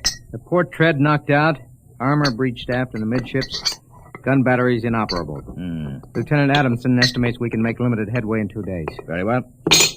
Sir, is it necessary for me to have this guard tagging after me? You're under arrest, Culver. Excuse me, Commander, sir. Oh, go ahead, Coke. There was a message or something under the guy with a sword when I broke in. I kept it as, well, sort of a souvenir. Oh, give it to me. I didn't mean anything wrong, sir. Hand it over. Culver, you read the enemy language. I'm afraid I'm under arrest as a prisoner. That'll do. Go ahead, read it. From Supreme Headquarters. There's a code designate. To all field commanders. Subject. Secret weapon, X-39. Failure of. 1. Research project X-9 released on South America front last night. X-9, a semi-living chemical process attacking all forms of protoplasm, was found to be uncontrollable, is spreading through our own armies all over the world. 2, you are instructed to... Well? That's all, sir. Quiet! Gentlemen, there is only one way to interpret this news.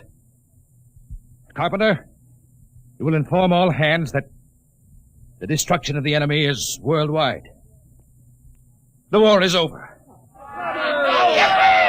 Hey, Newman, why don't you laugh, huh? Why don't you shout? The war's over. I don't need to shout. Hey, Dr. Carpenter. Aye, sir. You will instruct cook to serve double rations as a celebration. No, sir. I strongly advise against it. The psychiatric implications are... What's the matter? I don't know. Something it's inside me. I've got to get out. Carpenter! Coke, Newman, go after him. Come on.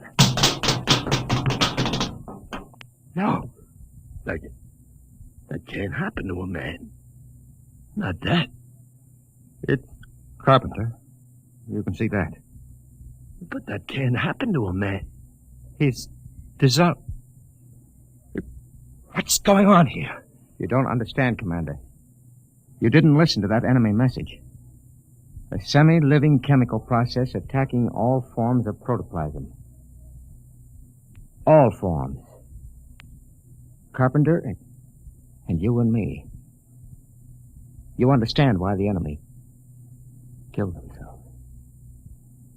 They knew. The war's over, all right. There's got to be something to do.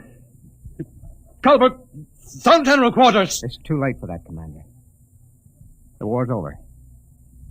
They invented the perfect weapon. The human race is dissolved.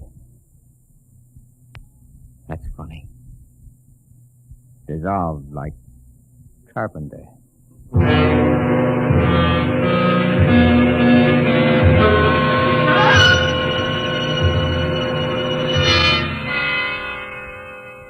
Newman. Is that you? Yes.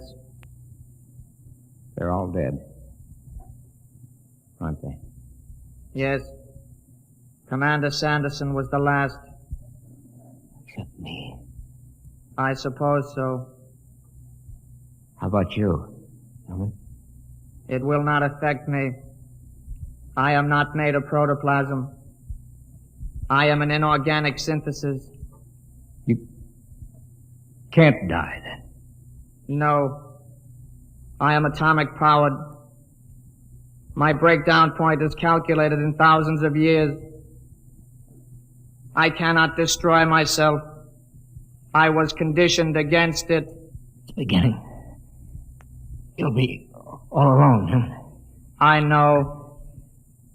Buried alive in a rock for thousands of years. I'm sorry for you, Newman. I'm sorry. You'll be all alone. Now,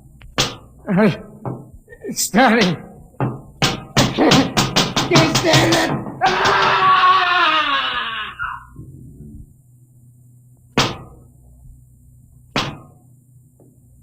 Why can't I die? Why didn't they make me so I can die like the others? I can't even kill myself. Why can't I die? Why can't I die?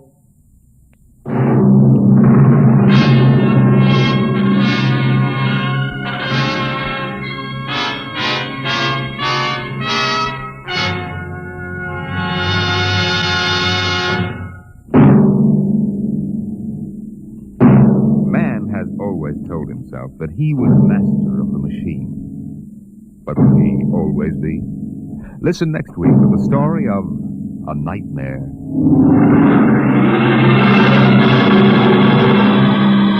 Dimension X is transcribed each week by the National Broadcasting Company in cooperation with Treat and Smith, publishers of the magazine Astounding Science Fiction. Today, Dimension X has presented The Last Objective, written for radio by Ernest Kenoy from the story by Paul Carter. Featured in the cast were Lawson Zerbe as Culver, Ralph Bell as Dr. Carpenter, Wendell Holmes as Watson, and Jack Grimes as Newman. Your host was Norman Rose. Music by Bert Berman. Engineer George Mathis. Dimension X is produced by William Welch and directed by Edward King.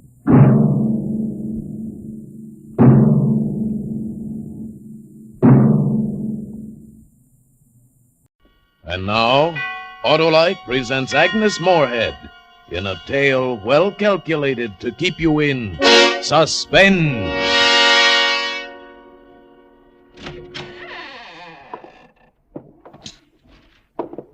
This the attic? Since it's at the top of the house directly beneath the roof, what else could it be? Yes, this is the attic. Air seems kind of dead in here. My father used it for a studio when he was alive. It's soundproof. Sometimes he slept here. Anybody sleeping in now, Miss Crane? I told you I lived alone. Alone. A-L-O-N-E. I've lived alone ever since my sister... Must you ask such stupid questions? Anything missing or changed in this Well, room? if there were, I'd have mentioned it. You've asked the same question about every room from the basement up.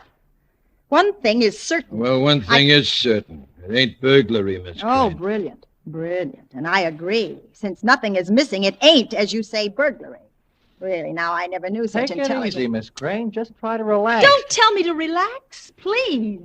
I'm awakened in the middle of the night by someone whistling in a house I believe to be empty, except for myself. And I call the police, and what's the upshot of it all? Two incompetents clumping about, urging me to relax. You sure you heard whistling? You sure? Are you trying to tell me I was dreaming? We ain't... we're not trying to tell you anything, but what we've got to try to discover is if there's a possible explanation. Now, right now, we find no sign of breaking and entering, no sign of burglary, no I tell you, I heard it. Anything like this ever happened before? No. But this evening, when I was preparing dinner, there was a muffin missing from the bread box. I know I didn't eat it myself. And the clock in the hallway, when I was leaving for work yesterday, I noticed it had stopped, and I made a mental note to wind it when I returned, but when I came home, it was ticking away as if it had been... Why did you look at each other like that? Do you suspect me of harboring delusions? Do you think I'm a crank? Well, no, of course not. You don't think Miss Crane here is a crank, do you, Oh, Larry? don't try to humor me. I tell you, all these things happen. We're not trying to humor Oh, you are. But they did happen. Someone ate my food, wound my clock, walked through the house whistling. It's as though someone were living here with me. When they had gone, I thought of the house, the honeycomb of rooms and connecting closets upstairs. No one could be found up there, not if they didn't want to be. It would be easy to stay hidden, to slip from room to closet to room. I hurried to my bedroom and bolted the door and clamped the windows down to the sills, and then I lay in bed and listened. And listened. And suddenly it was morning and I'd overslept.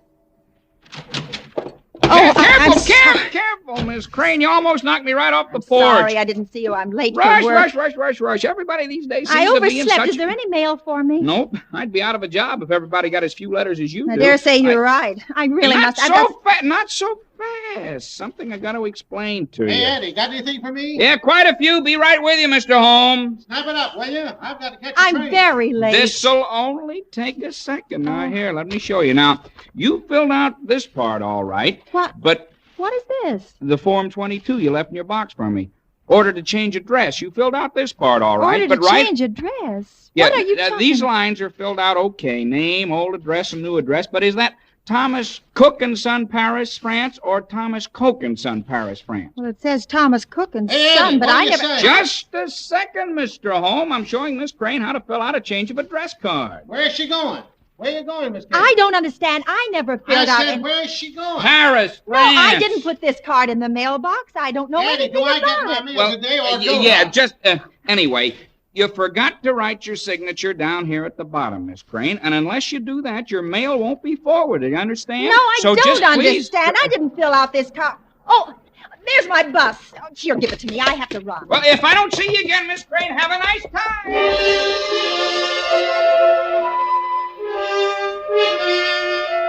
On the bus, I examined the change of address card.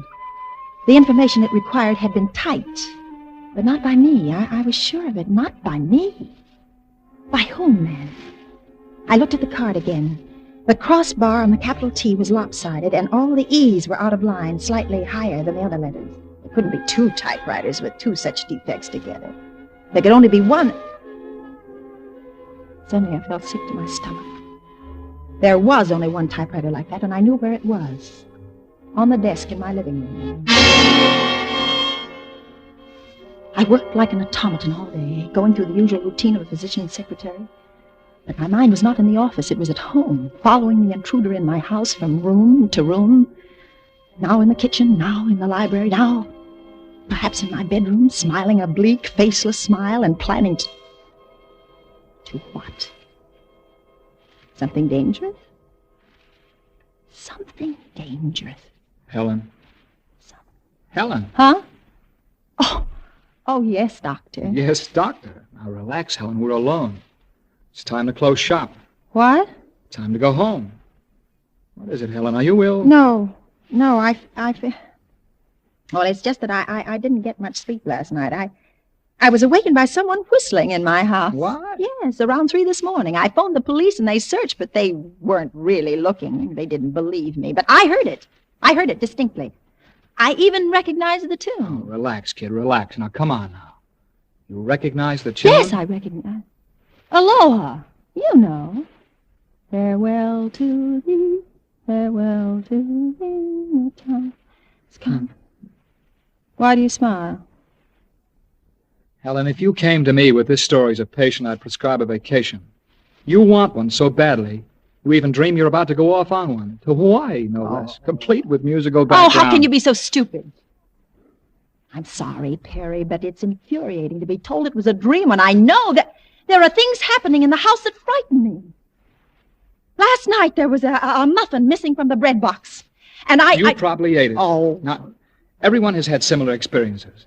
Now, many times I find a cigarette smoking in my hand, and I have no recollection of having lit it, you see. Oh, and the clock? It was run down, and then it was going again, and I hadn't wound it. It may not have been run down. Oh, Now, a gear may have jammed for a few minutes or something like that. And this morning, the mailman told me about it. Now, Helen, now, please listen to me. It seems to me that you're in a bad state of mind. You're finding dark omens and bloody portents in normal, everyday occurrences. You're being neurotic about these things. You're like Chicken Little running to tell the king the sky is falling. You go on like that, and pretty soon they'll come and wrap you in a cold, wet sheet. You think I'm losing my mind? Hmm? You do. No, I was only kidding. Say, are you still living alone in that big old barn of a house? Yes, and it's not a barn. It's a perfect... Okay. You're alone too much, Helen. How long has it been now since... 2 years. Jessica's been away almost 2 years. Well, it was all right for you when she was there. I mean, she was a lively kid. She filled the house with excitement and energy. And necking parties and drinking and great hulking boys following her around. It was disgusting. A lively kid. She was wild and a cheat and a liar Now and everything stop else. it, Helen. I've no desire to rake over old coals. I'm only offering you sound advice. It's not good for you to remain in that house all by yourself. Now, why not rent out part of it? The whole upstairs, say. Fill the place with people and... No. No? No, I don't want people in my house. It's my house now, and I like it the way it is. Okay. Can I give you a lift? No, thank you. Right.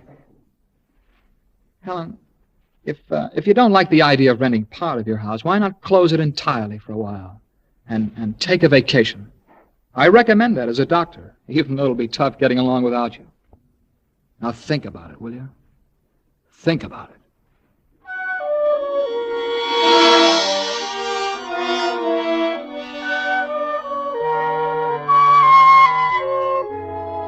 On my way home, I thought of what Perry had said. It was possible I'd been morbid about the whistling and the rest of it. It could be. As I walked down the street toward the house, I looked at it, and its familiarity was reassuring.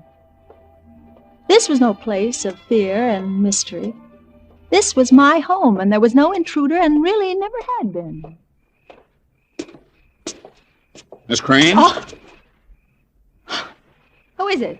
It's me, Miss Crane. Harry Penning, Penning's luggage shop. Did I scare you? Oh, I'm sorry. Where's your porch light? I'll put it on. oh, it's at the left of the door. See, it's me. I don't blame you for being scared. A voice coming out of the shadows like that. Well, what do you want, Mr. Penning?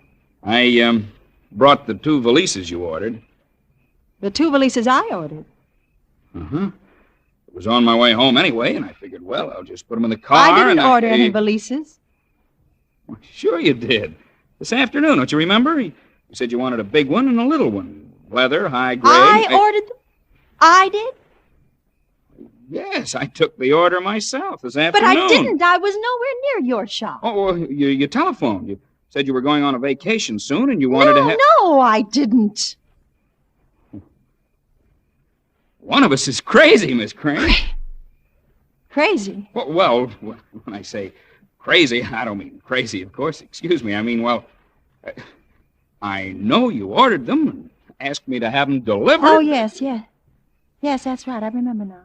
2 valises. Yeah, that's it. I guess in the hustle and bustle of getting ready for a vacation, a thing like this could slip your mind. Yes, it slipped my mind. Yeah, well, now, you want to pay me now, or should I send you a bill? Yes, send me a bill. Yeah, well, have a nice time, Miss Crane. Believe me, I sure envy you. I sure do. I'd like to change places with you.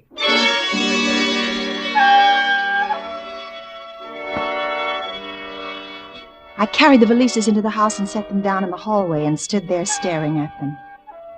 Perry said I had dreamed of a vacation. Had I?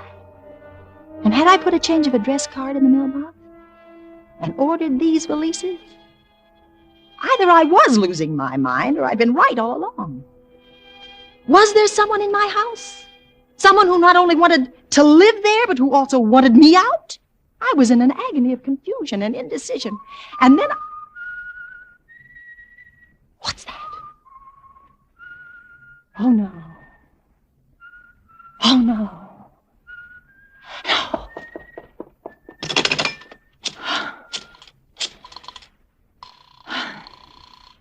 Information. The telephone number of the Daily Times. Hurry, The please. editorial office or the business office? The classified ads department. That number is listed in your directory. Yes. The number is Avalon 1634. 1634. 1, 6, 3, 4. Daily Times classified. May I help you? My name is Helen Crane. I want to put an ad in the for rent column. 5 bedrooms, share bathrooms, low rent, inspection after 6 p.m. The address is 1132 Gerolman. I want it to run every day until further notice. All right. Shall we bill you at that address? Yes. Will that be in tomorrow's Times? Yes, it will. Oh, thank you. There! Did you hear that? Did you hear that? Do you know what that means? It means this house will soon be filled with people. There'll be people living here, eating here, sleeping here, crowding you out. There'll be no room for you, do you hear me? I know you want me to leave, but I'm not going. You are! You are! You are! You are! You are!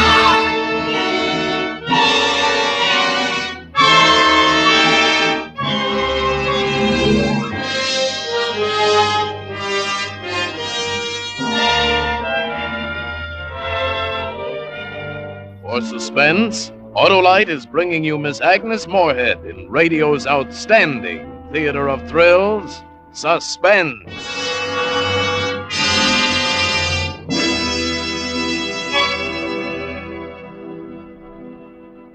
Oh, I hear you're going to be a summer theater actor. To be or not to be, full of pep, there's no question. Those Autolite resistor spark plugs maketh thine engine idle smoother. Make it better to perform, forsooth, upon leaner gas mixtures, I wot. Oh, Shakespeare, I hope you're an understanding man. Friends, Romans, countrymen, lend me your ears. Each Autolite resistor spark plug hath built in a mighty might, a 10,000 ohm resistor that permitteth wider gap settings, actually increaseth the electrode life 200%, yea, and more.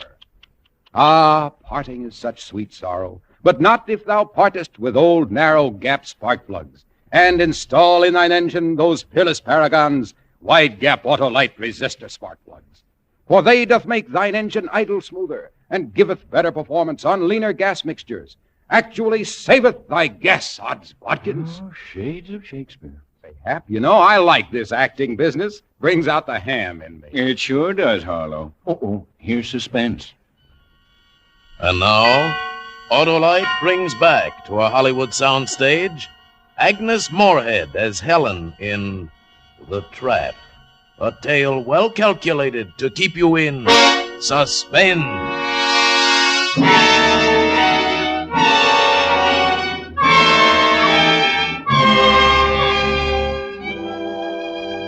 My sleep that night was deep and refreshing, and I awoke next morning and went to the office feeling very pleased with myself. By noon, the Times would be on the stands with my ad. I might have tenants by tonight. After that, goodbye, unwanted guest. Good morning. Dr. Coleman's office. I'd like to talk to Miss Crane. Speaking. This is the Hughes Lock and Key Company, Miss Crane. About that padlock you ordered. Just a minute. What did you say it was I ordered? Padlock, the one you ordered yesterday. This is Miss Crane, ain't it? Miss Helen Crane? Yes. Well, I think we located the kind you wanted. Believe me, it was a job doing it. In the first The place... intruder wanted a padlock? Why? How did the padlock enter the scheme to force me out of the house? For a moment I was frightened. Then I realized it didn't matter. I'd already taken steps to ensure my remaining. My house would soon be filled with people. Do you want me to bring it over to the house now or later? Now, if you like. Will there be somebody there to let me in? Oh, yes, somebody's there. Okie doke. Thanks, Miss Crane. Goodbye. Goodbye.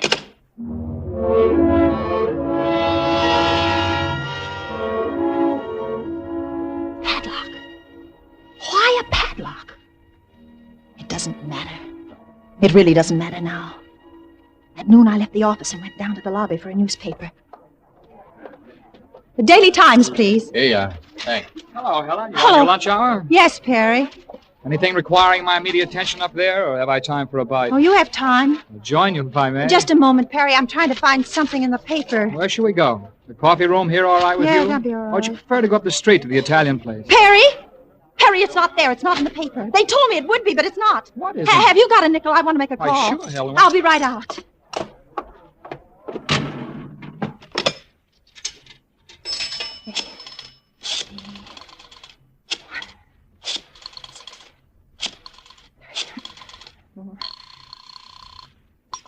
Daily Times Classified. May I help you? This is Helen Crane. Why isn't my ad in the paper? Did you place an ad with us, ma'am? Yes, I did, over the phone last night, but it's not in there today. Why didn't you run it? Well, just a second, ma'am. I'll check it with our phone orders. Was it supposed to start today? Yes, it was. Well, I have it here now. I remember. I took it myself. Helen Crane, Yes. 1132 North Geralman? Yes.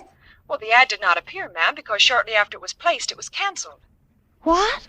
Canceled. The notation on the slip says that shortly after it was placed, it was canceled. Also by telephone. Hello? Hello? Thank you. Are you all right, Helen? Helen, are you all right? What is it, Helen? What is it? Do you feel ill? Oh, I'll go upstairs and lie down for a few minutes. You won't do anything of the sort. I'm sending you home in a cab right now. Now, you get into bed as soon as you arrive and phone me if you have a temperature. I'll try to drop in to see you first thing in the morning. And Helen, Yes. Oh, I wish you'd give some thought to taking that vacation.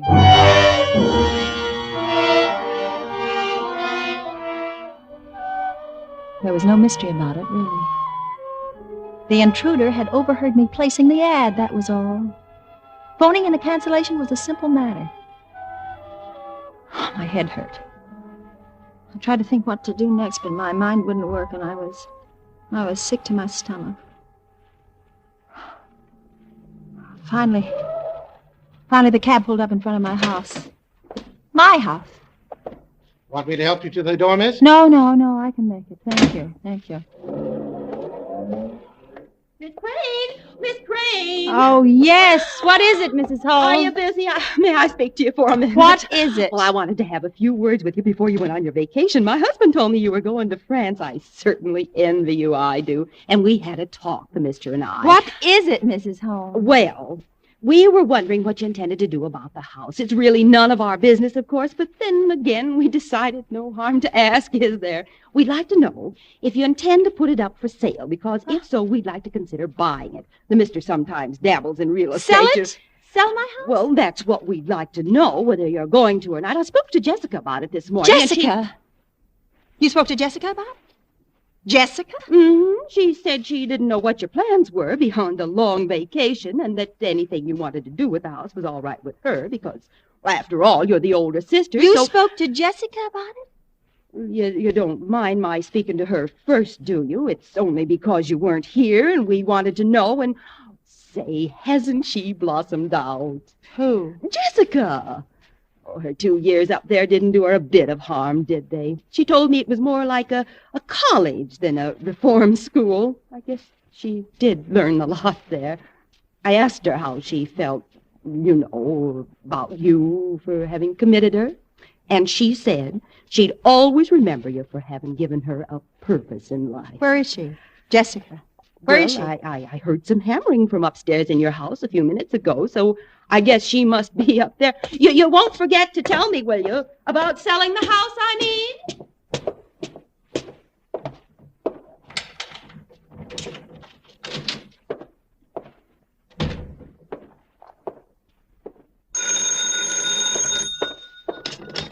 Hello? Hello, Jessica? Perry? Oh, Helen, how do you feel now? You all right? Oh, listen, I've got that airline ticket for France for you. It's a good thing I know somebody with a company. I really had to throw my weight around. Everything is booked right through summer. Well, anyway, you've got your ticket. You sure move fast, don't you, once you've made up your mind? I almost fell out of my chair when Jessica phoned me and told me you were going. Say, it's great her being back, isn't it? Hello. Yes? I'm delighted you decided to take a rest. Ought to do your world of good. But why so long? I mean, 2 years abroad for you means 2 years without the best secretary I ever had. What am I... Jessica! Jessica? Where are you? Why don't you come out? There's no point hiding any longer. I know now that it's you. Jessica! Why did you stay here without letting me know? Why did you insist on trying to send me away? Jessica, answer me! Jessica! All right, Jessica, all right. We'll forget the past. We'll start over. You're welcome to stay here, Jessica, for as long as you like. I sent you away only for your own good. For your own good. Now, please try to understand and believe that. You were wild and bad, and I had to do something, but it's all right now, isn't it? We'll live here together, you and I, won't we? And I won't hurt you, and you won't hurt me either, will you, Jessica? Sister? Where are you? Come out, please. You're frightening me. You wouldn't harm me, Jessica. You wouldn't harm me. It was for your own good. Where are you? You upstairs? Are you upstairs? Don't leave. Don't leave, Jessica. Stay there. I'm coming. I want to explain things to you. I want to explain how they were and how they are now. Do you understand? I don't see you. Where are you? Jessica, please. Please let me see you. Say something to me. Oh, Jessica! Well, all right. I did wrong to send you away. I was wrong. I was jealous of you all the time. You were Papa's favorite and everyone else's too, and I was jealous. I admit it, you see. You always had all the boys you wanted, and I never had any, and it made me jealous. I'm honest with you, Jessica, and I'm letting you see what's in my heart. Won't you let me know what's in yours? Oh, answer me. Oh, answer me. I know why you stole money, Jessica, and it was my fault. It was mine. I wouldn't let you have any. I wouldn't let you get a job. It was my fault. I know. You took the money, only run away from me. I was wrong. I was wrong, Jessica. I admit it. I confess it. I was wrong. I'm sorry. I'm sorry, truly, I'm sorry. Oh, Jessica! Are you up there in the attic? Wait there, Jessica. Don't leave. I'm coming up. You'll forgive me, won't you? Say you'll forgive me. If you let me explain. If you let me explain, I know you'll forgive me. I'll make it up to you. You'll stay here with me. We'll be together. Are you here? Are you here in the attic, Jessica? Are you in? Jessica! Oh, no, Jessica! No! No, you can't do this! No, you can't lock me up in here! It's like a prison! It's like a prison! 2 years! Oh, 2 years! 2 years, Jessica! Let me out of here! Jessica, let me out! You can't do this! You can't keep me locked up in here, Jessica, please! Oh, please! Please let me out, please, Jessica!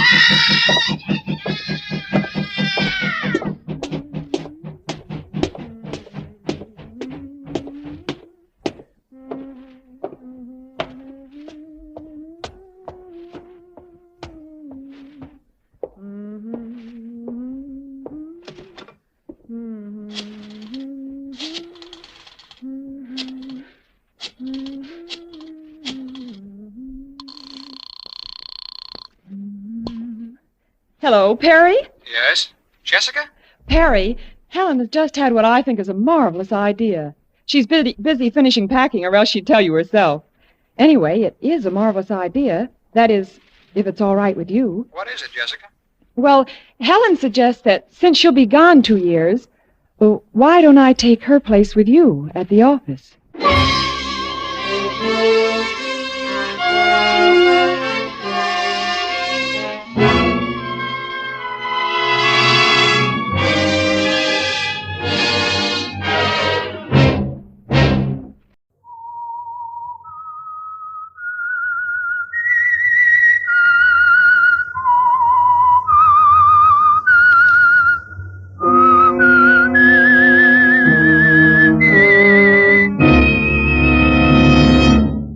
I am the Whistler, and I know many things, for I walk by night.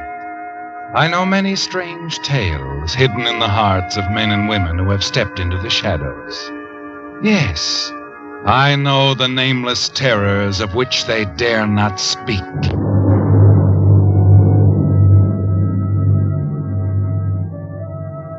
Yes, friends, it's time for The Whistler, rated by independent research the most popular West Coast program in radio history.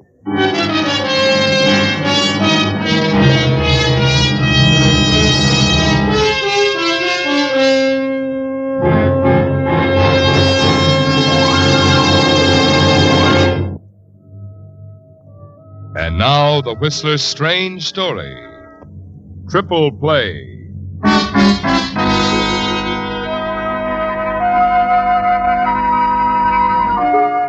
On the morning that a cool, distinguished-looking gentleman stepped from his limousine and made his way to the mayor's office at City Hall, casual onlookers would scarcely have suspected that an era in city government was drawing to a close. The gentleman was Daniel Cobbs, known to insiders as the city's political boss, to the average person as owner and publisher of the city's largest newspaper, The Star. And the future looks unusually bright to you, doesn't it, Dan? As you stop at the desk of the mayor's attractive and gracious secretary, Patricia Wolcott. Well, Patricia, is the mayor in? Yes, Dan. Shall I tell him you're here? Oh, I can wait a few minutes. You know, I shouldn't come up here at all. Oh, why not? Your beauty is simply overwhelming. I won't get a stitch of work done all day. Oh, Dan. Stupid of me, I know, to fall in love with a woman half the city is pursuing. Not if she's the right woman. Is she? She doesn't know yet, for sure. When do you suppose she will know? In the fullness of time. Now I have work to do. All right, but don't forget who you're having dinner with tonight. How could I? Shall we take in that new play at the Globe afterward? Wonderful. I'll expect you at 6. I better tell Leslie you're waiting. Mr. Cobbs is here to see you. Send him in. Dan, you going to tell him? Yes, but don't worry about Leslie. He'll take it all right. See you later, darling. Well, how's our mayor this fine morning? Never felt better. What can I do for you, Dan? I'll get right to the point. Don't have much time. I'm meeting my editors this morning at 11. Shoot. It's this way. I'm announcing your retirement from public office this evening in the last edition of the Star. Why, you can't be serious. I am. You're not running in the next election because you're tired of public life, Leslie, and are eager to get back to some real living on your farm. Oh, but I don't understand. I've played ball with you, haven't I? That's not the point. No complaints, but frankly, there is a man I'd prefer to see as mayor. Who's that? Myself.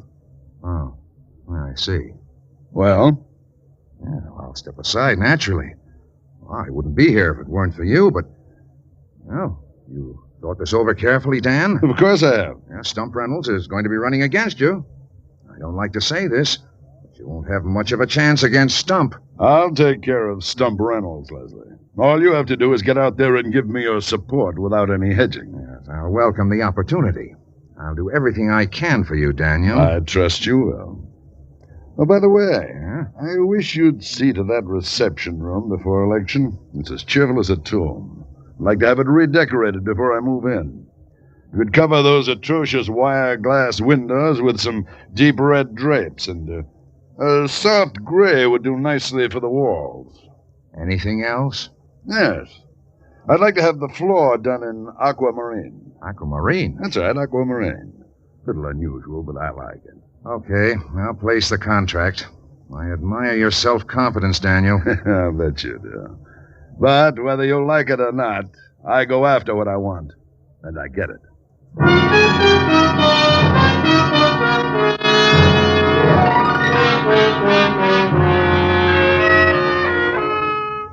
The moment of decision is past, isn't it, Dan? You're moving into the limelight on your own. Yes, the puppet master is stepping out on the stage. But as you break the news that you're running for mayor to your editorial board later that evening, you're seized with fear and wonder at what would happen if you lost. That's the one thing you could never face, isn't it, Dan? Defeat. But you managed to thrust aside your fears and bark out instructions to your staff. Quincy, you're in charge of publicity. I want stories in every edition.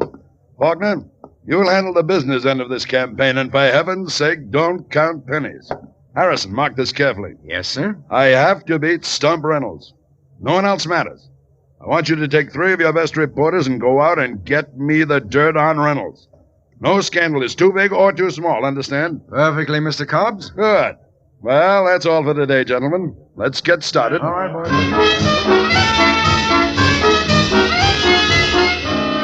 The campaign is underway.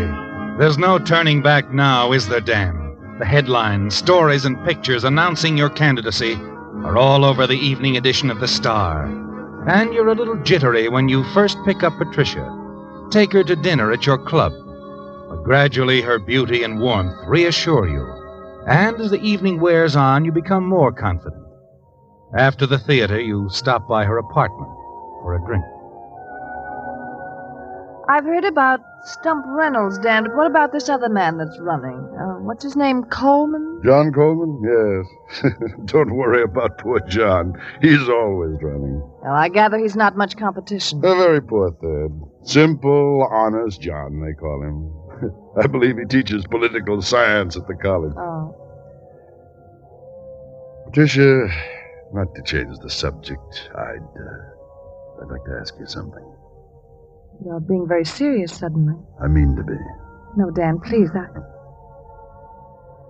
Oh, Dan, you shouldn't have done that. Why not? I said in the fullness of time, remember? I'm in love with you, you know that.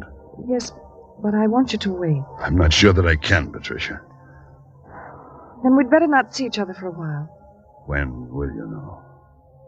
Can I take a rain check until after the elections? You're going to be busy campaigning. So that's what you're waiting for. To see if I'm the next mayor. I think you ought to know, Dan. I don't like myself for it, but I'm a very ambitious woman. Don't worry, I'll win. Are you very angry with me? Yes, I am. But I can't blame you. I play to win, why shouldn't you? I'm glad you see it that way, Dan, because that's what I'm doing. Playing to win.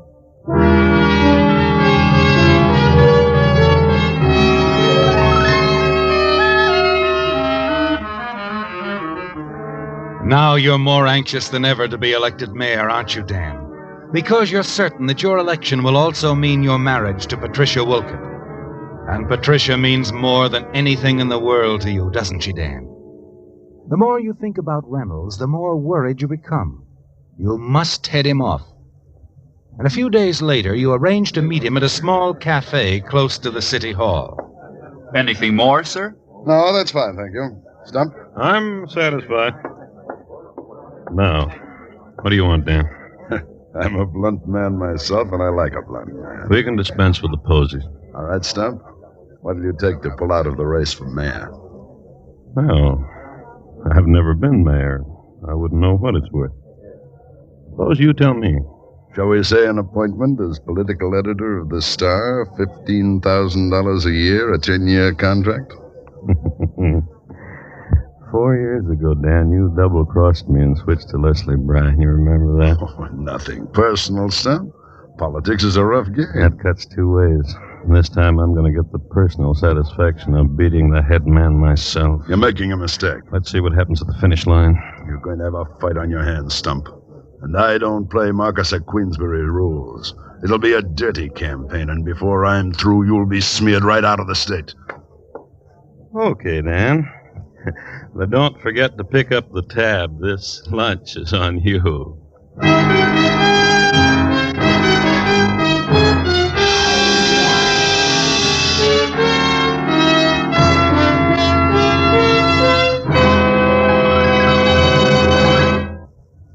Back to the Whistler.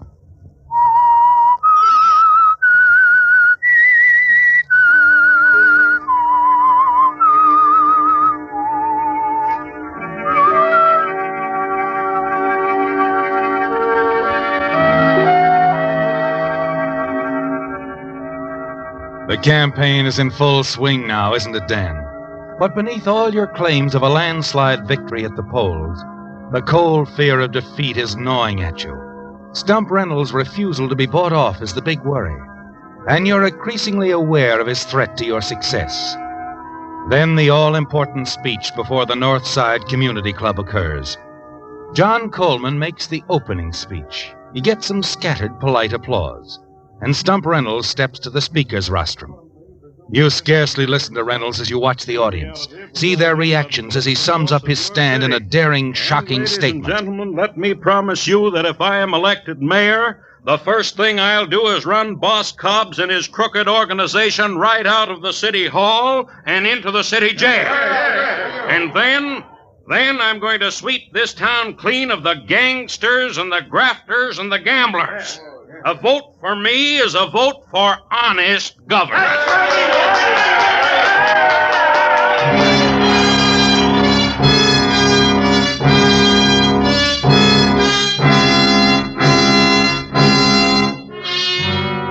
Following your introduction, which is received with a mere ripple of applause, you step to the speaker's rostrum with fists clenched, Dan, ready to fight back. Ladies and gentlemen, honored guests, it is a pleasure to be here this evening among my many friends and readers. Most of you have known me for many years and know how I have always fought for good government and the best interests of our city.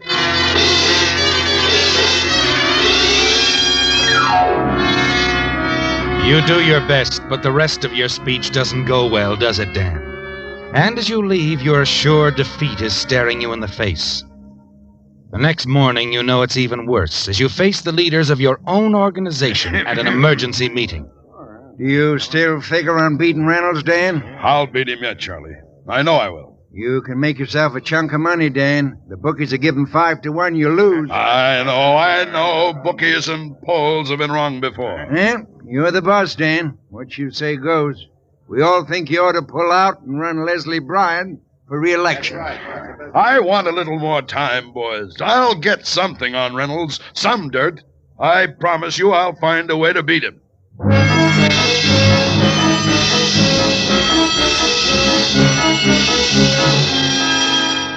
You don't sleep at all well that night, do you, Dan? And as much as you bully your reporters during the next few days, they can pin nothing of consequence on Stump Reynolds. Then one evening, as you're nervously pacing back and forth in your downtown apartment, the doorbell rings. Patricia. Hello, Dan. I can only stay a minute. Oh, sit down. Drink? Yes, thanks. Scotch and water. I'll fix it right out. You know, I've missed you. I've missed you, too. I suppose you're up to date on the campaign. Yes, that's why I'm here. And scotch. Did Leslie Bryan send you with a gentle hint that I quit? No, good news. I'd like to hear some. Leslie's got a tip on Stump Reynolds. What? He's found his weak spot. It seems Reynolds can't keep away from the poker and dice tables. Once or twice a week he sneaks away to a small spot on the outskirts of town called the 611 Club. Are you sure? Quite sure. Thank you, Patricia. Oh, don't thank me. Thank Leslie Bryan. Do that for me, will you? He's been a real friend. Let me get to the phone. I'll talk to you later, darling.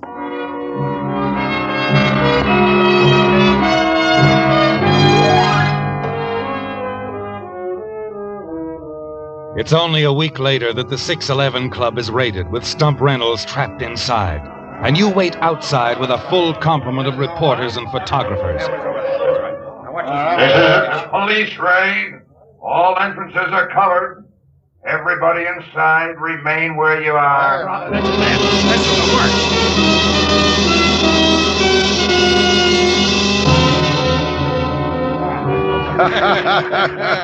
The police are bringing him out now. Doesn't Stump look dapper in handcuffs? Harrison, get to work. Yes, sir. Joe, get some shots of him in the cuffs. Pete, train your lens on the patrol wagon. Get some pictures of the cops shoving them in. Then follow them down to the city jail. Be sure to get a big one of Reynolds behind bars. Very good, Harrison, very good. Well, the police are bringing him this way. Hello, Reynolds. Good to see you. I'll get you for this, cops. I swear it. All's fair in love, war, and politics, Mr. Reynolds.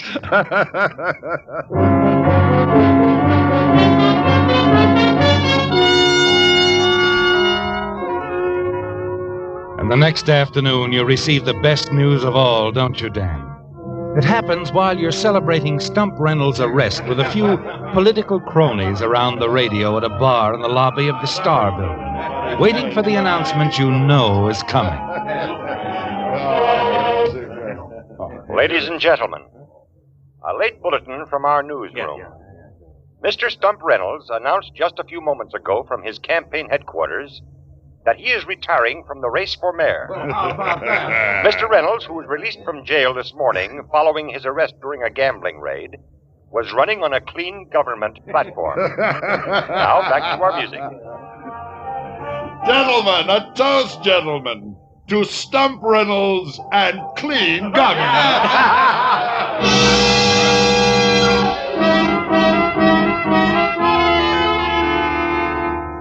For the first time in months, you begin to breathe easy, don't you, Dan? Because everything is coming along fine. And you can daydream of being introduced to cheering crowds as Mayor Daniel Cobbs, with Patricia at your side, the beautiful, charming First Lady of the city. Then on Monday afternoon, Harrison bursts into your office. Dan, look at these headlines from the Telegram and the Ledger. What? Daniel Cobbs exposed as wife and child deserter. Yeah, but listen to this. A suit was filed against Daniel Cobbs today in Superior Court by dancer Thelma Evans for $100,000. Thelma Evans? Miss Evans charges that the leading candidate in the race for mayor married her under the name of Paul Evans 10 years ago in Mexico City and deserted her in 3 months. She demands support of their child. It's an outrageous, libelous lie. What, Dan? Reynolds. How did you get in here? Walked in. I wanted to see your face, Dan. You know it's not true. I know it's not true, but do the voting. I'll have this cheap little Thelma Evans in jail for blackmail. You can't stop anyone from suing you, Dan. I'm beginning to see whose fine hand is behind all of this. Well, I'm willing to take part of the credit. I'm warning you. Don't like it when the shoe's on the other foot, do you? So long, Dan. No, wait. I'll admit it. You've got me. Huh? You remember that offer I made you? Political editor, I'll make it $20,000 a year. I wouldn't take it if you made it 100,000. Why, you Remember what you said, Mr. Cobbs? All's fair in love, war, and, politics?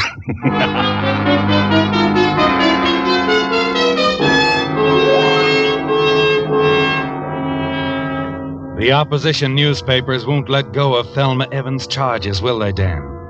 And in spite of all your denials, the scandal takes hold and grows. Even some of your own supporters begin to think that where there's smoke, there's fire. Finally, at another emergency meeting. Well, we've gone along with you as far as we're going to, Dan. Oh, bosh. The phony charges of a stupid little dancer send you all running for cover? I'll see this thing through.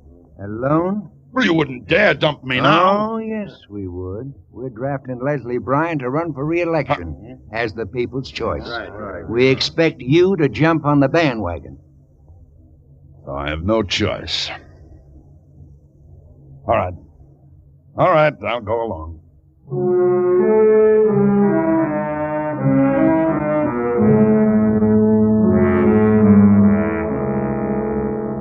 You withdraw from the race the following day, don't you, Dan? Giving ill health is the reason, urging your supporters to re-elect Leslie Bryan. And almost immediately, Patricia turns her attention toward him, doesn't she? She's seen everywhere with him.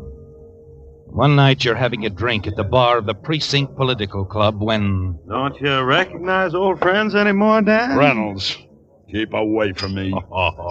Oh, we both clobbered each other. The score is tied, 1-1. I don't think so. Okay, nurse your grudge. But you know, there's something I'd like to know. Who tipped you off about the 611 Club? Why don't you tell me who engineered that cheap lawsuit and dug up that Thelma Evans? All right. I'll swap you. I don't trust you. Well, what difference does it make now? We're both dead. That's so. Well, if you want to know, Leslie Bryan told me. Leslie Well, what's so funny? Leslie Bryan. Leslie Bryan cooked up the Thelma Evans charges. What? I shelled out the money, but he hired her and had her flown in from the east. Leslie Bryan didn't think he had it in him. Bryan. Leslie Bryan. He got us both.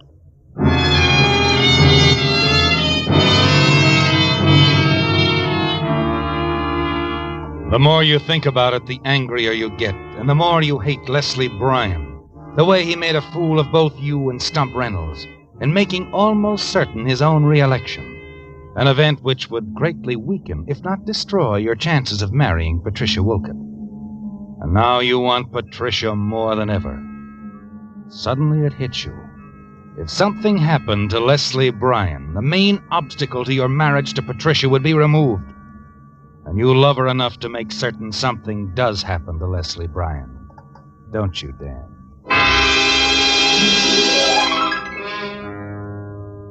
As the days pass, you wonder more and more just how to bring this about. And finally a plan begins to take form.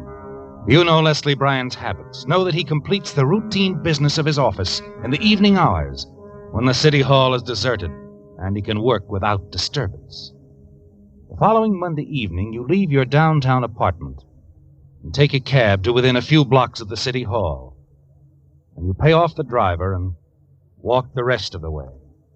Let yourself in through a rear door left open for janitors and charwomen. Find your way to the mayor's office on the 4th floor without being seen. And then you grope your way through the dark reception room until you find the door to Leslie's private office. Who's there? Dan, you idiot. What are you doing? Put away that gun. Sorry, Leslie, but your political career is over.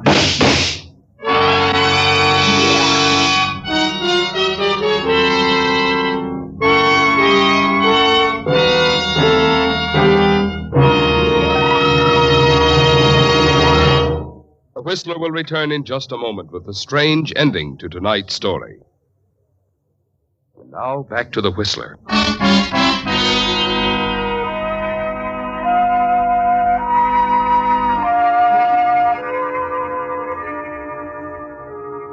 Now that Leslie Bryan is dead, you feel better, don't you, Dan? And you're sure you'll get away with it, aren't you? Mayors of large cities have been assassinated before, and that's what you're counting on, that the police will consider it the work of some fanatic. You're at least certain that they will be slow in suspecting a man of your eminence. And so, Dan, when a detective from headquarters comes to your apartment an hour later, you're in an easy chair, a drink in hand, your feet resting comfortably on the hassock. You're a little surprised to see Patricia Wolcott with the detective, but you don't let it disturb you. You answer all his questions frankly and openly. You're sure Bryan had no enemies, Mr. Cobbs? In politics, everybody is your friend and your enemy. You were an enemy of Leslie Bryan's? Politically, yes. But not personally. No, I wouldn't say so. What were you doing in his office this evening about the time he was killed? You're mistaken, officer. Oh, no, I'm not. I've been looking at the soles of your shoes for the last 5 minutes. There's a lot of paint on them. I don't know a lot about colors, but I'd say it was aquamarine. So what? That doesn't mean I killed Leslie Bryan. It does unless you can explain that paint. The painters were there this evening after the city hall closed at 5, and they left around 8. You must have gotten there about 9. I'm afraid you'll have to come down to headquarters, submit to a paraffin test. Now, just a minute. Oh, stop it, Dan. You killed Leslie Bryan, and you know it. Funny you should be caught for the aquamarine paint on the floor. It was you who gave the orders to have it done. Too bad you killed Leslie. You see, I would have stopped his re-election anyway. You? Yes, me. He was a crook like the rest of you. I had the goods on him on at least a half a dozen crooked paving and building contracts. I was going to give the story to the newspapers a week before the election. What's this? Oh, Dan, you don't really believe that Leslie thought of Thelma Evans or knew about Stump Reynolds' gambling habits? It was you. You're catching on. Sorry, Dan, that you won't be able to attend my wedding. Your wedding? Yes, I'm going to marry the man I've been engaged to these past 2 years.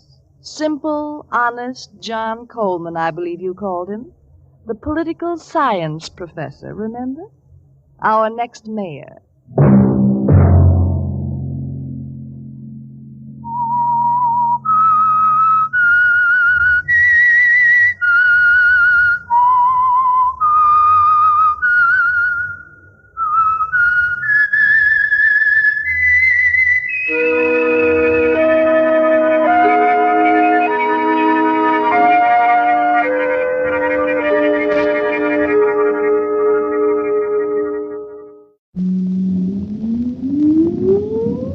Countdown for blast off.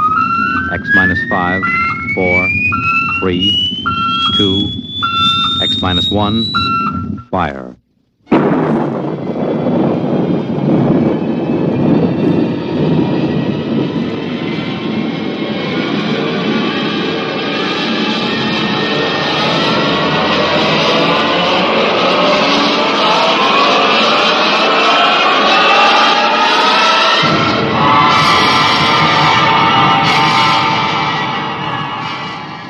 From the far horizons of the unknown come transcribed tales of new dimensions in time and space. These are stories of the future, adventures in which you'll live in 1,000,000 could-be years on 1,000 maybe worlds. The National Broadcasting Company, in cooperation with Street and Smith, publishers of astounding science fiction, presents X minus 1.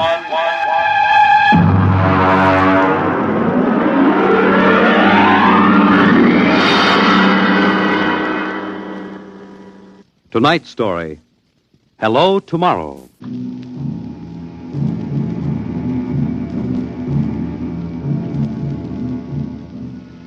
After the third atomic war, when the Earth was a mass of red radioactive dust, a handful of men and women went deep underground in the struggle for survival. A new civilization was built deep underground, a civilization which must keep a ceaseless vigil against the deadly gamma rays which filter down through the Earth. A civilization where the prime consideration is the genetic survival of the race.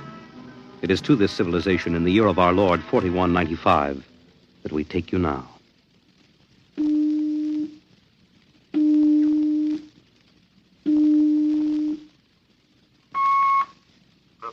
Lois Burton? Yes. I have a call from the Director of Emotional Stability for the Third Oblong. Go ahead, sir. Hello, darling. Hello, dear. How is the Director of Emotional Stability? My, how impressive that sounds. Don't joke, dear. You never know who may be listening. Sorry. How are you? You sound tired. Well, we've had some bad cases. Mostly frantic mothers who insist on imparting their feelings to children. I suspect it's chromosomes affected by gamma ray leakage from the surface, but the head of the psychotechnic division says they're glandular cases. But that isn't why I called. I have good news. What is it? The genetic board has approved our application for marriage. So soon? Our chromosomes tested perfect. We can marry any time we want. As a geneticist, you should know that our offspring should be 90 percentile of perfection. I know. What's the matter? You are happy about it, aren't you? Of course. Terribly happy. I'm coming right over to the lab. You'll have to give me some time. What's the trouble? No trouble. You know that genetic survey I've been working on? Oh, what about it? Well, I've finally gotten permission to study an actual living case, a specimen of imperfect genetic transmission. Really? They're bringing him, or it, up from the condemned cages on the lower level. You will be careful. There's nothing to be afraid of. The specimen is XJ12. It's been studied before many times and is quite well trained. Oh, there's my door signal. I'll have to hang up, darling. See you later. Yes? Professor Burton? Yes. I'm from the Phylogenic Institute. Oh, you brought my specimen? May I come in? By all means.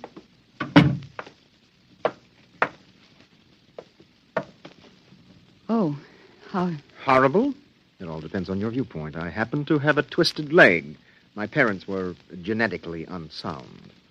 But then you... Yes, I am specimen XJ12. I see. I hope you aren't shocked. No stable person permits feelings to enter into his work. I will admit to surprise.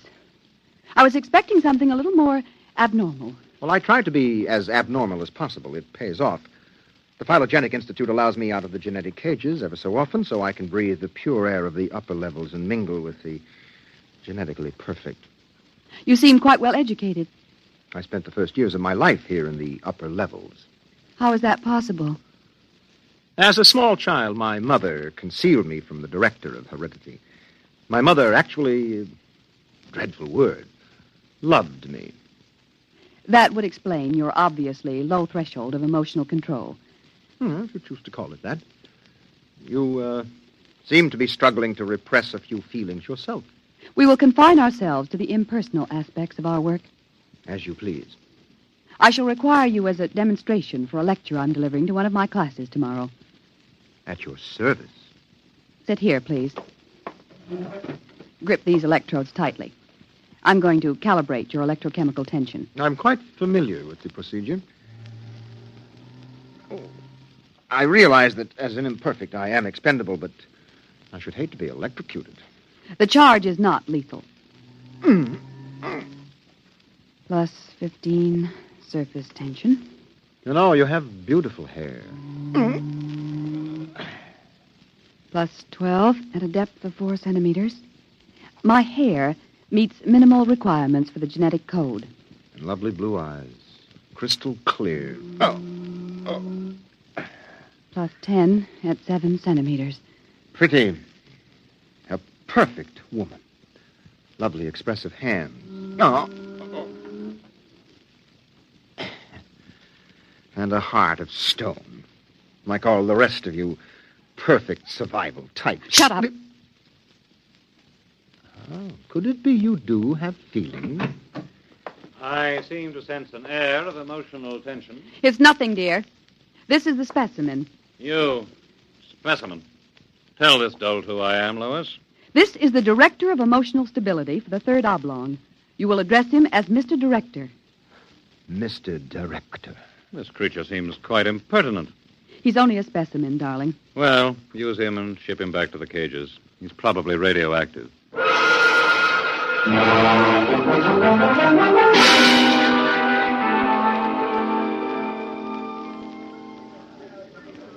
Attention, attention. The next demonstration will be conducted by Professor Lois Burton of the Institute of Genetics.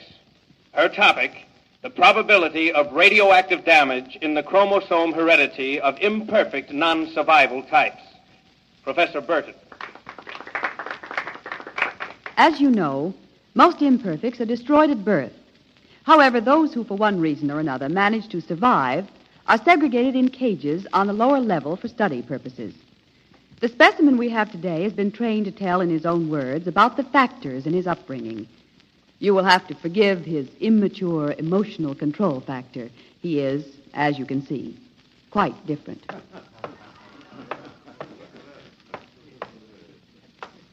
Specimen XJ12. You will proceed, please. Thank you. My mother was a psychotechnician in the Fifth Oblong. My father was an historian specializing in the records of pre-atomic surface culture. In the earthquake of 2170, apparently some hard radiation filtered down through the tunnels and penetrated the Fifth Oblong.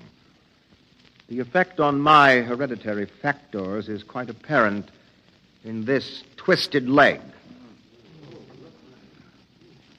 My father taught me in the last days before he was executed that every human personality is born with certain inalienable natural rights. The rights to have feelings, the right to mature, and above all, the right to be different from every other living organism.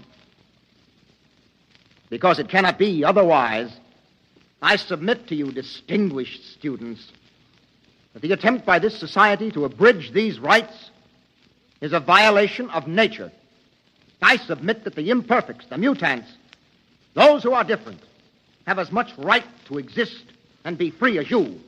And I say break open the cages. Stop him! Give us back the right to be individuals. Stop him! Ah! Perhaps that will teach you. Professor Burton, take this specimen back to your laboratory and confine him.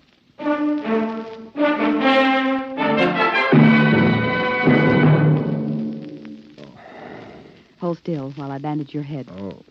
You'll be all right. I suppose you detest me for getting you into trouble. I don't detest you. What?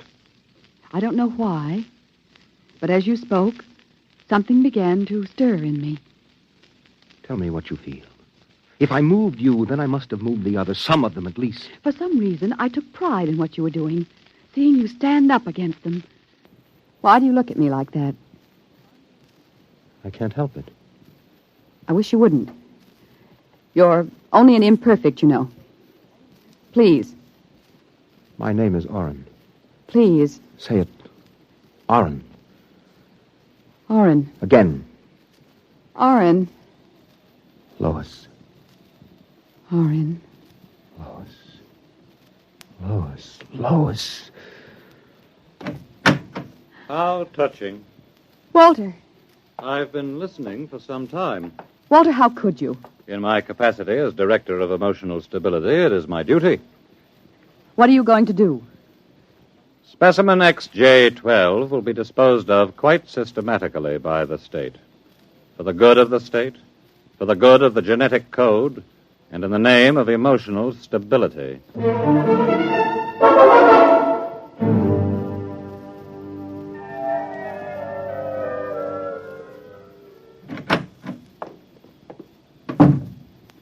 Walter, I have to talk to you. Go right ahead. Walter, you mustn't destroy him. The specimen? Why not? He's emotionally unstable.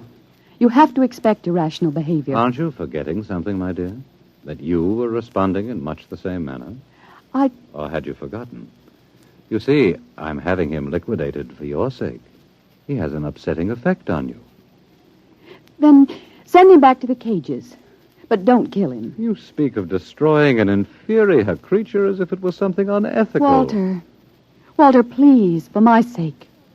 I understand that you have entered a plea for postponement of marriage at the Records Bureau. Yes.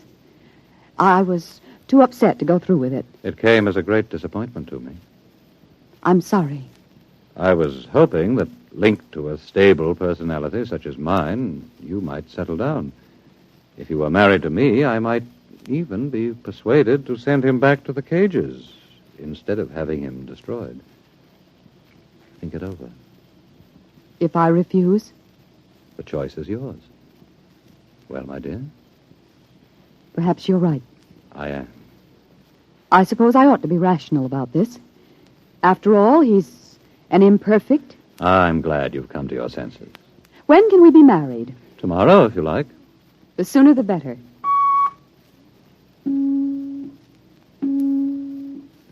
Let me talk to the custodian, please. Hello. This is the Director of Emotional Stability for the Third Oblong. I would like you to cancel the execution of specimen XJ12. Turn him over to be remanded permanently to the genetic cages. You'd better go. I'll pick you up in, say, an hour, and we'll make plans. All right? Yes. Yes, of course.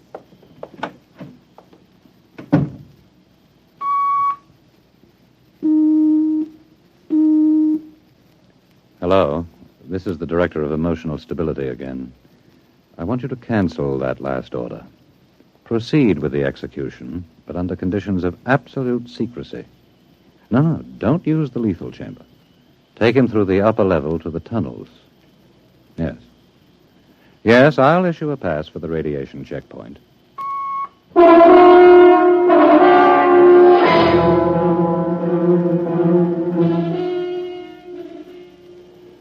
Into the elevator. Very well. Why are we going toward the surface? The cages are on the lower levels. Radiation check. I've never done that before. New procedure. Walk. Halt! You can't go beyond this point. There is radioactivity in the tunnels. I have a pass from the Director of Emotional Stability for the Third Oblong. Special mission. I'll open the airlock. March inside.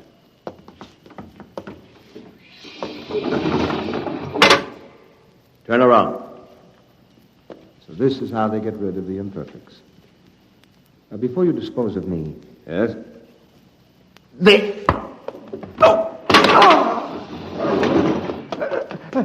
Help! Security! Security! What is it? What's happened?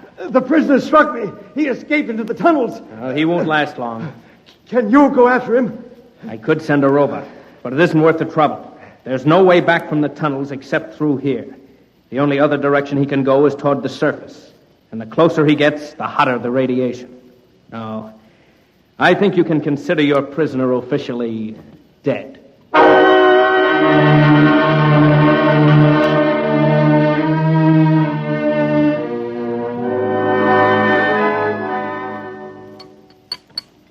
More wine? No, thank you, Walter. You look very beautiful, my dear. Very beautiful. Thank you. The wedding will be a small affair. The Director of Endocrine Control, the Chief of the Security Guard... Walter? Yes? Was he returned to the cages? Oh, now, why must you spoil it? Was he, Walter? Well, as a matter of fact, there was a little difficulty. Difficulty? Yes, you see, XJ12 escaped. How? Where? He struck a guard and ran off into the tunnels. The tunnels? But that's sure death. He's free to return any time he chooses. Now, don't become upset, darling. You planned it, didn't you, Walter? Stability, darling, stability. Stability. Here's what I think of stability.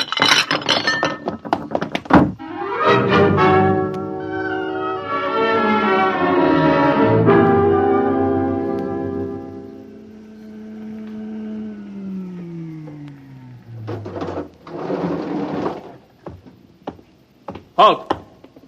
State your business. I'm Professor Burton of the Genetic Institute. You can't go into the tunnels, Professor. You'll have to let me by. I'm the fiancée of the Director of Emotional Stability. Oh, I suppose you're after the one who escaped? Yes. He's quite dangerous, I understand. I'm well armed. Wouldn't it be better to send a robot? I'm quite capable of handling him. He was my subject. All right, miss. It's your risk.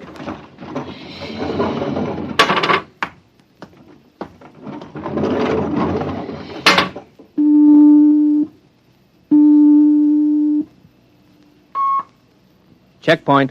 This is the Director of Emotional Stability. Yes, sir. If Professor Burton tries to pass the checkpoint, I want her taken into custody. Professor Burton just passed, sir. She said that... idiot! But, sir, she said that I she don't had... care what she said. Stop her. Send robots after her. Get her back. Yes, sir. At once, sir. Robot control. Checkpoint to robot control. Order out all televocal robots into the tunnels. Have them bring back any humans. This is a first priority order.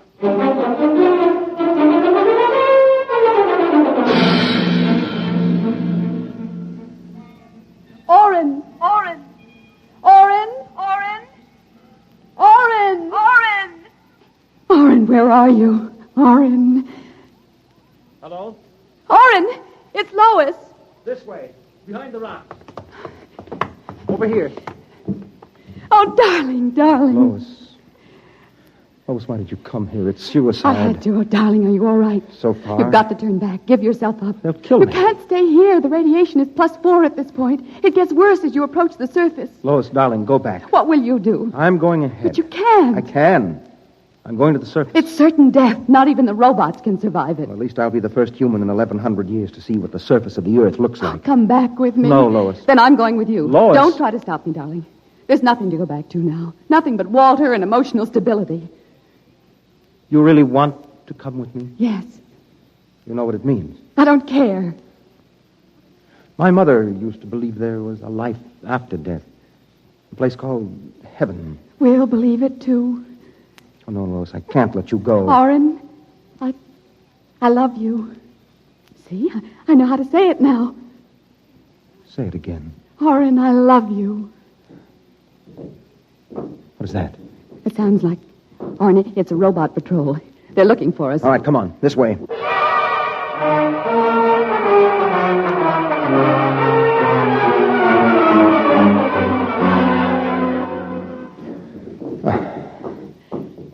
Oren, wait. It can't be much farther, darling. The robots. They're coming. I can see their lights now. Listen, they've stopped. The lights are swinging round. Oren, they see us. Come on. Look, Lois, look ahead. You can see the lights reflecting from something. It looks like a lead door. Yes. Come on through. There must be some way to close it. Oh, yes, here. Let me help.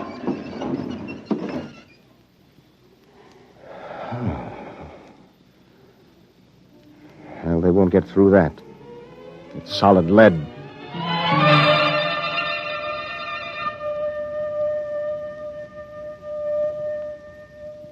Oren, I feel so strange. Where are we? I don't know. Look, up there. A huge round light. Lois. Yes, Oren. Lois, that's Luna, the moon. We're on the surface. How strange and red everything looks. How it glows. It's the radioactivity. Quiet and peaceful. And deadly. Oh, hush, darling, hush. Sit here and rest a while. Put your arm around me. Yes. Oren, I'm afraid. Oren, we're going to die. Don't think about that. Just think about us. Alone. The first humans to stand on the surface of Earth in 1,100 years. That door must have been placed there by the last handful of survivors who went underground after the atomic wars. And those other lights, the small ones, they must be stars. Oren, I'm so tired. Go to sleep, darling. Put your head on my shoulder and sleep. Hold me, Oren. Hold me very close.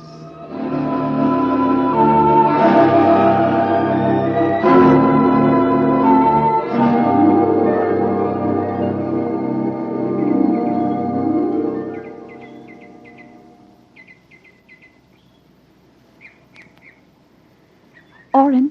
Hmm? Oren, wake up. Hmm? What? Look, it's light. The whole universe is light. Oh, Oren, how beautiful. Look. This must be the heaven my mother talked about. See the plants? All green and fresh. And the birds. How strange they look. Lois, this isn't heaven. But we must be dead, Oren. We should be dead. The radiation. By all the laws of nature, yes. By all the laws of nature. Oren. Oren, we're not dead. This is Earth. And we're alive. We're not going to die. But, Lois, the radiation, it's present. You can see its effect. Oren, did you ever hear of geotropism? I'm not a geneticist. There is a natural law of adaptation by which an organism will try to adjust itself to its environment by changing. It's called geotropism, don't you see? No. All these generations we've been bombarded by radiation filtering down through the earth. Each successive generation must have inherited some degree of immunity. But... and it can't hurt us. Don't you see? We're immune.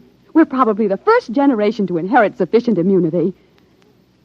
But, darling, if that's true, then we can transmit that immunity. We can pass it along to our children. And they to their children. Come on. We'll have to find food and water. The practical wife. Wait a minute. What are you doing with that rock? I want to scratch something on the outside of this lead door. Lois and Orrin. 4195 A.D. Hello, tomorrow.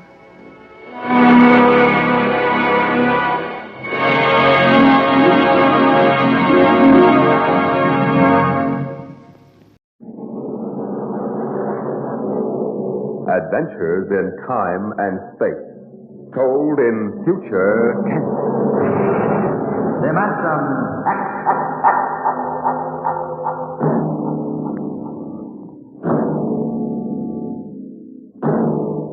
The National Broadcasting Company, in cooperation with Street and Smith, publishers of astounding science fiction, bring you Dimension X.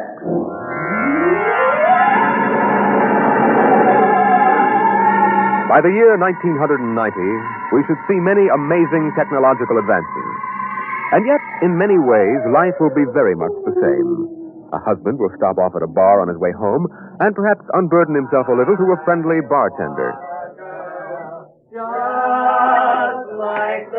Another one, Mr. Smith? What time is it, Sam? Why, almost 10 o'clock, Mr. Smith. One more.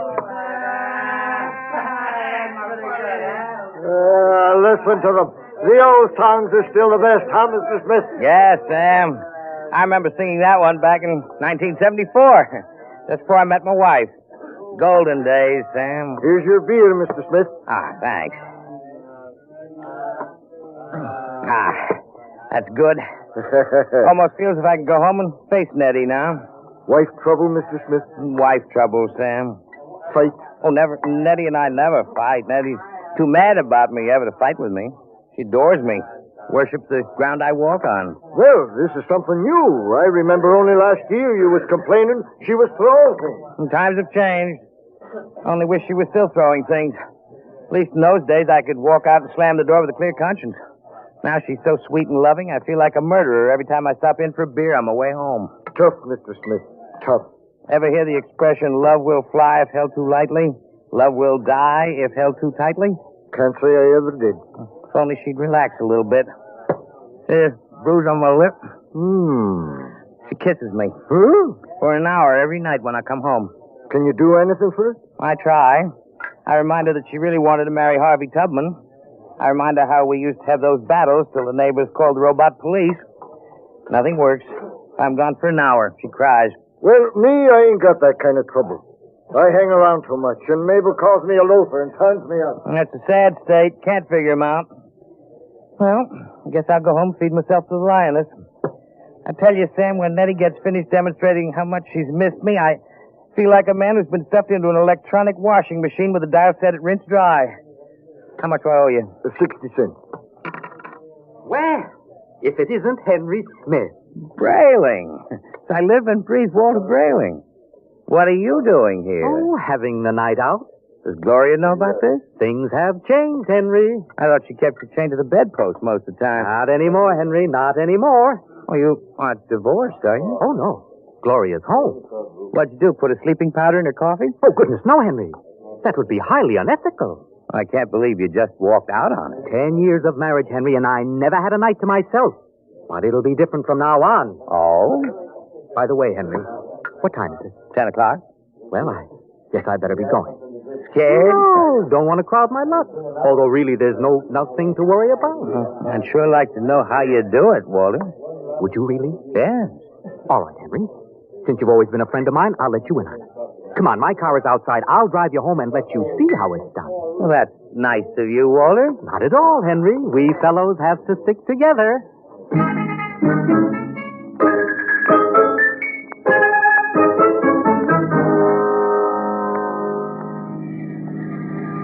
I don't suppose you know how Gloria and I came to be married in the first place, eh? No, I don't. Well, one evening, she threatened to tear off her clothing and call the police unless I married her. No. Oh, yes.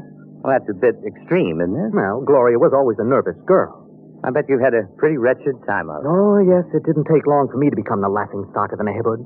Hand-pecked Brayling, they used to call me. I know, but things are changing now. Here, you see this? What's that? A single ticket to Rio on the morning rocket. I have hotel reservations there for a month. A whole month, Henry, to have a fling. Won't Gloria make trouble over that? That's the amazing part of it, Henry. She won't even know I'm gone. I'll be back in a month, and no one the wiser. You don't believe me, do you? Frankly, no. Just how you going to swing it, Walter? That's the secret, Henry. I tell you, it's the most wonderful thing ever invented. Worth every cent I paid for it. What is it? I'm going to show you. Here's my house. Notice the lights are all out.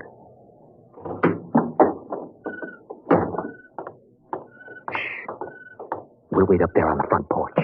Walter, you haven't gone off your rocker, have you? Now I meow twice.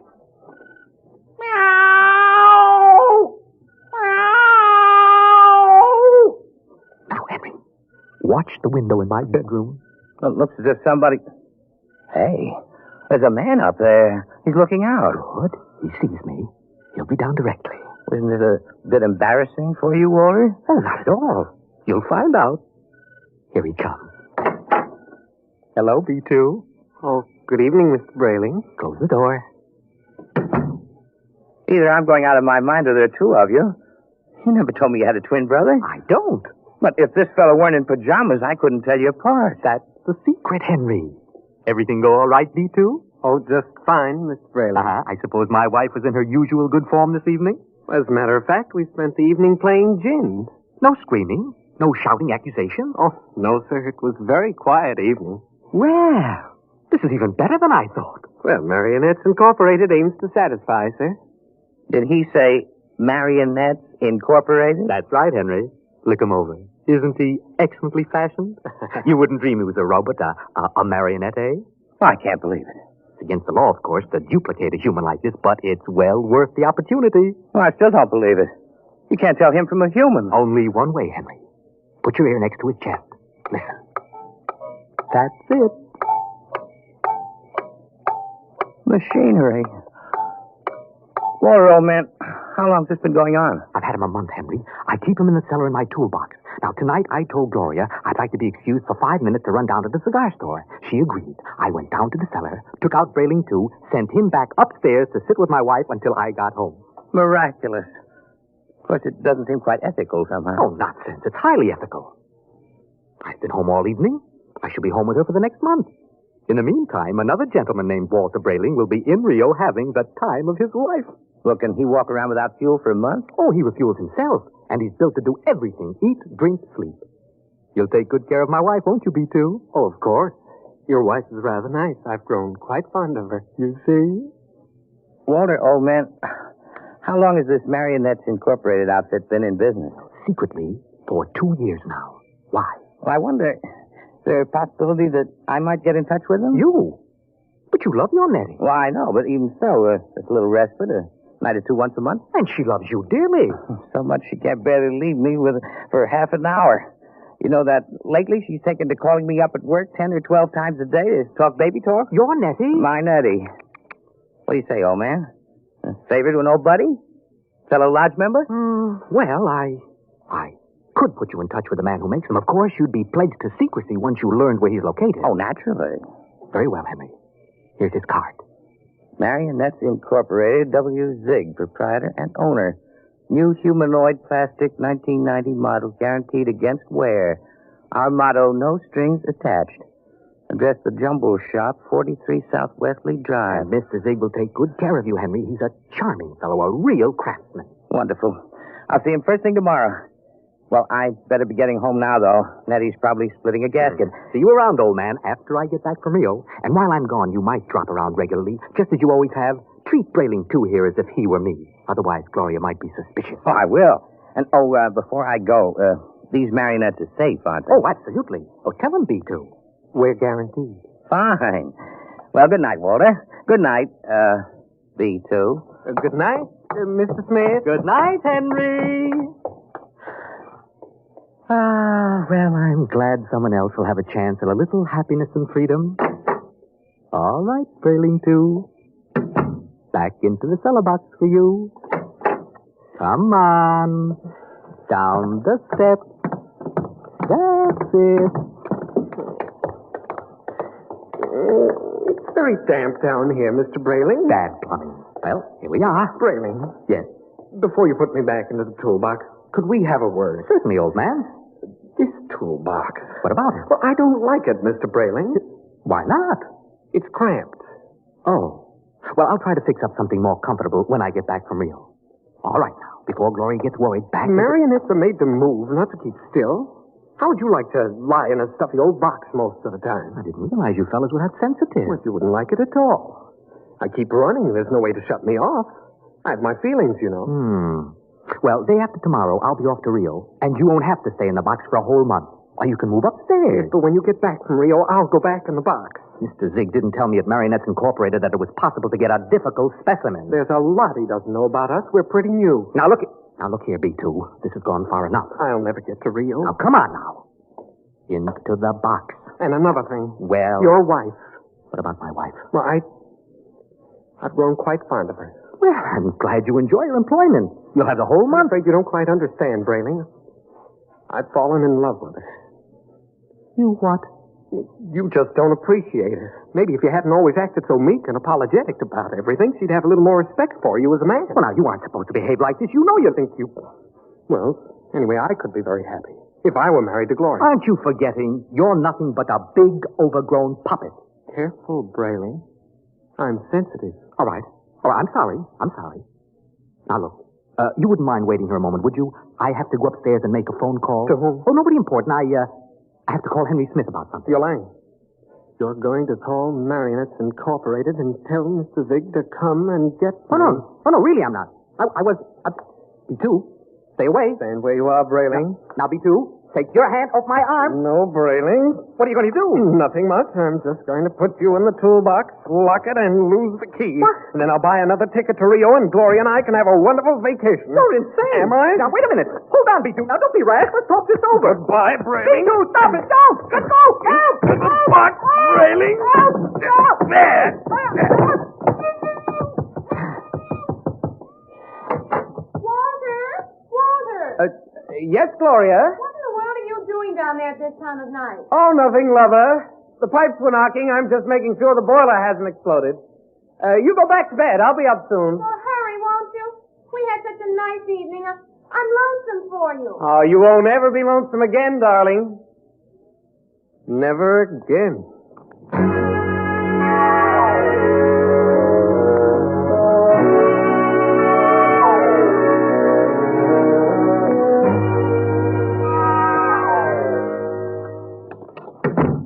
Good morning, Nettie. Oh, good morning, darling. How are you?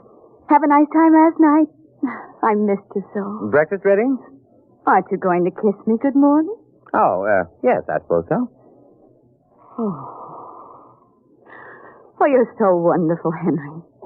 I guess I'm the luckiest person in the world. Here's your coffee.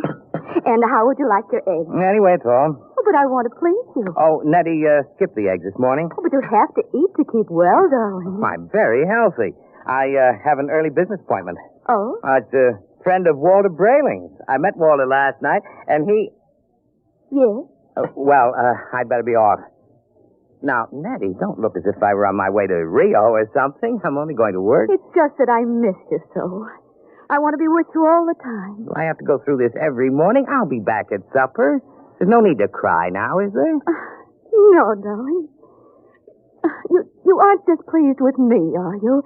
I try so hard to do everything just as I think you'll like it. No, I'm not displeased. Well, goodbye, dear. Henry? Yes? You forgot to kiss me goodbye.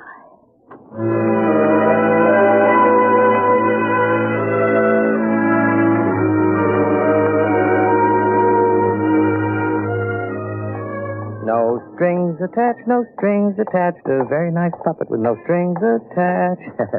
Let's see now. The Jumble Shop, 43 South Wesley. That should be about... Ah, here it is. Yes? Mr. Zig? Yes? Walter Brayling recommended me. Enter. Your name? Henry Smith, 55 Evergreen Place. And what can we do for you, Mr. Smith? Well, Brayling showed me his marionette last night. I see. I was intrigued with the idea. Not that my wife is anything like that female meat grinder that he's married to, you understand, but well, I'm a man who enjoys an occasional evening with the boys. Without complications. Naturally. So I thought... that I could duplicate you. Exactly. I think it might be arranged. You understand the need for secrecy, of course. Although an act is pending in Congress to legalize Marrionettes Incorporated, it is still a felony to use one of my creations. Well, I understand. And there is the matter of the payment. How much? $9,000. $9,000? Well, I have an inferior model at $7,500.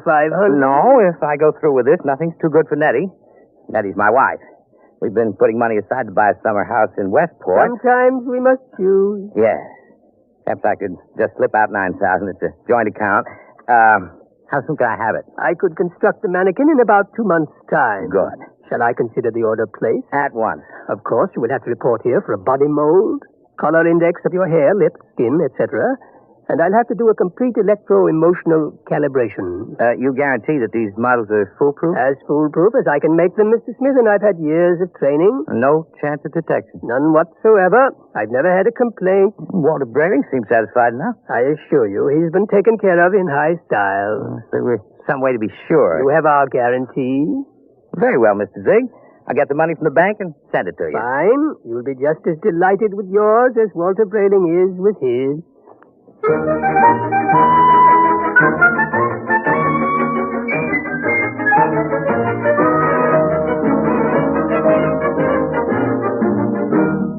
Oh, tell her. Yes, Mr. Smith? I'd like to cash this draft on my joint account. Yes, sir. $9,000, sir. That's right. Well, I'm afraid that's impossible, Mr. Smith. Impossible? My wife and I have a good $15,000 in our account. You're mistaken, Mr. Smith. Oh, but I know. Here's your card, sir. You see, Mrs. Smith withdrew $10,000 recently. $10,000? Without even telling me? I remember it distinctly, Mr. Smith. She said it was for a surprise for you. Good Lord. She bought that house in Connecticut. My birthday's next week. Well, I'll have to borrow it somewhere. I've already contracted. Yes, sir. Quite a surprise for you, eh, Mr. Smith?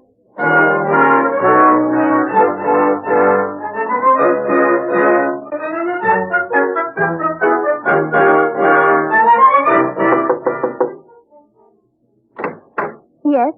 Oh, hello, Henry. Hello, Gloria. Is Walter home? I'd like to speak to him. Well, come in. Thank you. Is something wrong? Well, just some private business. Matter of a loan. Well, he went down to the travel bureau, but he should be back soon. We're going to Rio, you know. Both of you? Isn't it wonderful? I don't know what's come over Walter lately. He's been so romantic. Last night he came upstairs and said, darling, he hasn't called me darling in years. Darling, we're going to take a honeymoon to Rio. So we're leaving tomorrow. Anything wrong, Henry? No. No, I'm just a little surprised, that's all. Well, he should be back soon. Will you wait? Yes, I'd better. Say, as long as you're over here, maybe you can help me with something. What? Well, I went downstairs to get an old suitcase a little while ago, and I heard the strangest noises near that old tool chest of Walter's.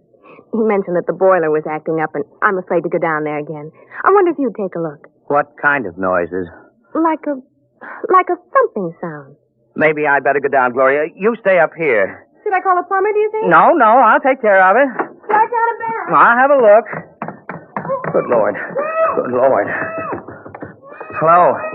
Hello in there. Well, just a minute. Keep quiet, for goodness sake. I'll have to smash the lock. Now, what in the... Henry, thank God you've come. Be quiet. I've been in there all night.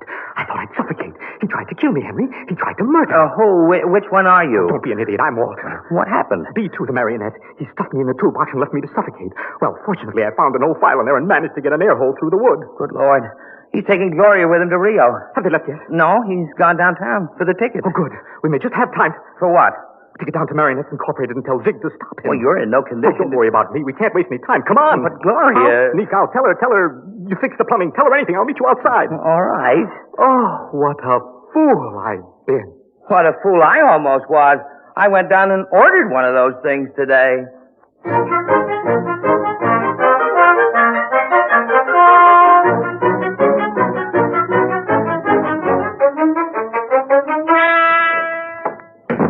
Gloria? Gloria, love. Yes, darling. Did you get the tickets to Rio? Right here in my wallet. Honeymoon for two under the pampas moon. Oh, Walter, it's so nice to have you like this. You like the change? I don't know what did it, but whatever it is, I'm in favor of it. I hope it's permanent. Oh, I intend to see that it is.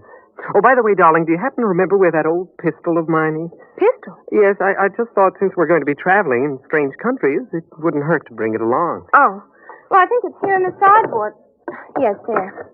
Oh, Walter, you know how frightened I am of those things. Oh, I'll be very careful of it. In fact, I think I'll go down the basement and practice. Not really shooting it, of course, just to make sure it's in good working order. Do be careful, darling. Oh, I will. If you should hear a shot, dear, don't be frightened. I may fire it into a block of wood just to test it. Perhaps I'll fire into that old tool chest of mine. Yeah, that should absorb it. Oh, speaking of that tool chest. Yes, what about it? It reminds me that Henry Smith was here. Oh? Yeah, I heard some noises downstairs, dear, and he went down to fix the plumbing. Is he still down there? No, he left. I really don't understand it. He seemed so anxious to see you before he went down to the cellar, and then he just left. Oh. Did he stop the noises? Well, he must have. I don't hear them. I see. So what is it, dear? I have to go out for a while, But darling. Walter, we'll have to pack if we're leaving. I'll be back soon. There's something very important I have to attend to. Well, what is it? Just some personal business with Henry Smith. Please excuse me, darling, and don't worry. When I get back, everything will be fixed once and for all. Yes, we can enjoy the rest of our lives just as though the old Walter Brayling never existed.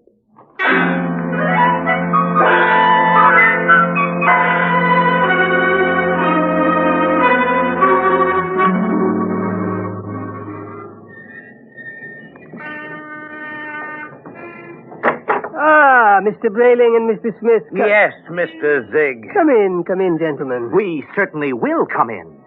What brings you? A good deal, Mr. Zig. Yes, indeed, a good deal. If I might know exactly, you seem so upset. Tell him, Henry. You told me your marionettes were foolproof, Mr. Zig. They are. My personal guarantee goes with each one We of know them. all about your personal guarantee. Except that Mr. Brayling's dummy knocked him out, stuffed him in a toolbox to suffocate, and is making plans to run away with his wife. Oh, dear. Well, Mr. Zig? Oh, I really don't know what to say, gentlemen. You see, I work alone. I make these marionettes myself so that I can see to it personally that there are no errors. However, even the finest craftsman can make a mistake once in a while. What Mr. Brayling and I would like to know, Mr. Zig, is exactly what are you planning to do to stop this over-ambitious robot? Well, of course, we shall have to recover B2 first, and then I will simply dismantle him. He doesn't seem to want to be dismantled, Mr. Zig. In fact, I think you'll have trouble catching him. Maybe I can save you the trouble, gentlemen. B2. Look out.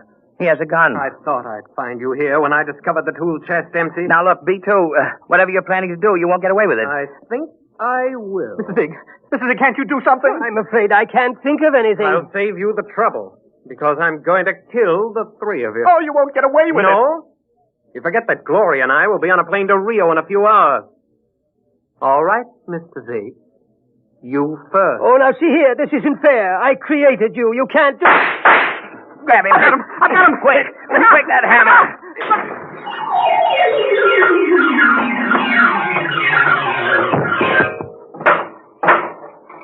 Well, that's the end of Brayling, too. Oh, thank heaven. Henry, he got zigged. Right through the... Oh, holy jumping catfish. Henry, look at him. Look at Zig. Nothing but a mass of coils and springs, just like Brayling, too. Why, he's nothing but a marionette. He's no different from... Walter, you know what this means? It's incredible. A marionette building other marionettes. But someone must have built Mr. Zig originally. Well, perhaps Mr. Zig turned on whoever built him the same way that Brayling, too, turned on you. Well, at any rate, we'll never know. I wonder how many of these things are walking around among us. Oh, I shudder to think of it. Some of our best friends might be...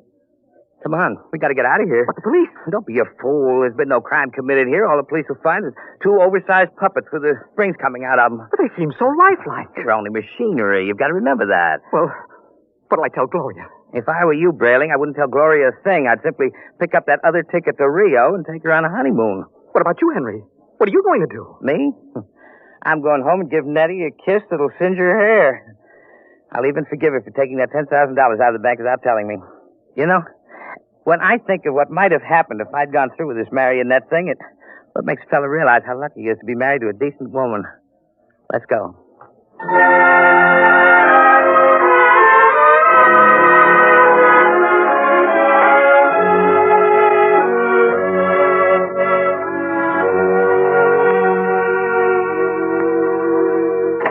Nettie! Nettie! Where are you, sweetheart? In here, darling. I've missed you today. Come here. Oh, Henry. Oh. Oh, you look tired, darling. Can I do something for you? Just tell me. I'm yours to command. Ah, a man's a fool to jeopardize a nice home and a loving wife like you. You do love me, don't you, Nettie? You know I do. Here, let me get your slippers on. Ah, feels good to sit back on the sofa and relax. You don't know what a trying day I've had. I can see you're all upset. It isn't anything I've done, is it, dear? Well, in a way, something you've done is connected with it. What's that, darling? The money. Money? I know you want to surprise me with the house, darling, but really you shouldn't have taken that money out of the bank without consulting me. Henry, I don't even know what you're talking about. Now, Nettie. But I do. Nettie. Oh, you're so upset, darling. If it's anything important, let's talk about it later. Meanwhile, why don't you just put your head on my shoulder and rest? I must admit that sounds enticing. Here. Let me make you comfortable. There. Now you just close your eyes. That's it. Nettie. Yes, darling. You hear something? No, darling. You sure? Like what? Well, like the ticking of a clock. No. Well, strange, I don't hear it now, but when I had my ear against your chest. Oh, no. Oh, no.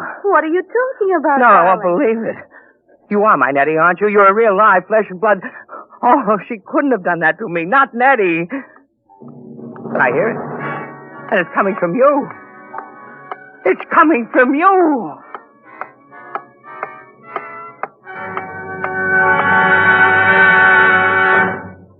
You have just heard another adventure into the unknown world of the future. The world of...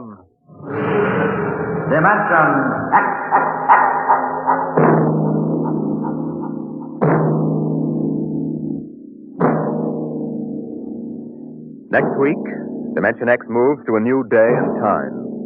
It will originate in New York on Saturdays from 8 to 8:30 p.m., beginning September 8th. Consult your local newspaper for the exact day and time in your locality. And don't miss Mary Leinster's story of deep space, First Contact.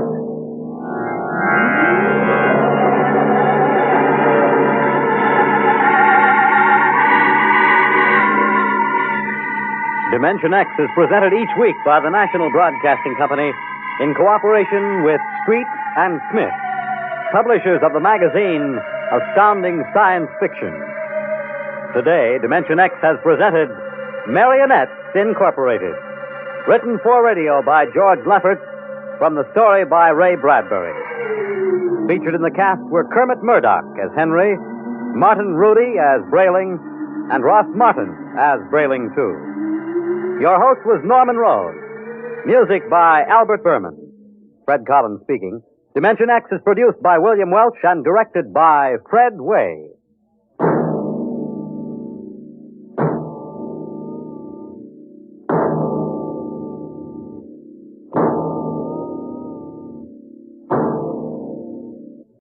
And now, Autolite presents Edmund Gwen in a tale well calculated to keep you in suspense.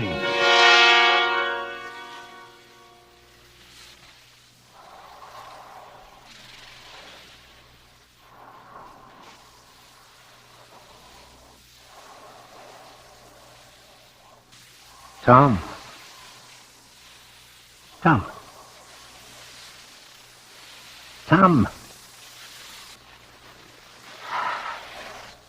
He's asleep at last. Now, let's see.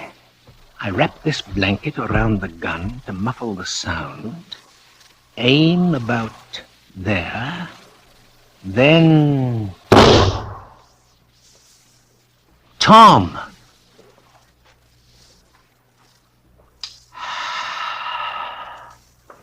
Tom is dead. Now, my notebook. Tab A, preliminary procedure. Yeah. Tab B, performance of murder. Yeah. Yes, everything has been carried out exactly as I planned it. Tom is dead. Now, 9:15. Good.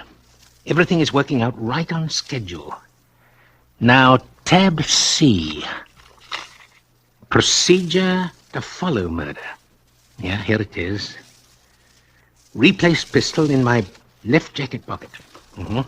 Fold blanket across foot of bed, making sure that it's not still smoldering from the discharge of the gun. Using clean handkerchief from breast pocket, wipe soda dispenser and replace on sideboard. Then, pick up decanter and glasses, take them to the kitchen, wash glasses, dry them on handkerchief from breast pocket, put them away, holding with handkerchief. Yeah, dry handkerchief with handkerchief, return to Tom's room and restore it to sideboard. That's it, the decanter there. Replace handkerchief in breast pocket, pull covers up a round body on the bed, put on my hat, take off my gloves, put them in my left-hand pocket with gun, and place notebook in right-hand pocket. Remember, there is no hurry. No. Now let me see. I believe I anticipated everything quite correctly. Oh, yes, the bedroom lights. I'll leave on the downstairs light, naturally. Yeah. Well, now 9:30. Thomasina and Clark can't possibly return before 11:30, and I doubt if they'll want to disturb Tom at that hour. No, I'll just stroll across town to my apartment house. People are quite accustomed to my taking a walk each evening after dinner. Then, the train at 11 o'clock for my usual weekly business trip to the city. I'll go directly upon arriving in the city in the morning to my usual hotel, and shortly after that, someone should notify me of Tom's death. Yes. I believe this has been a most satisfactory murder. Yes.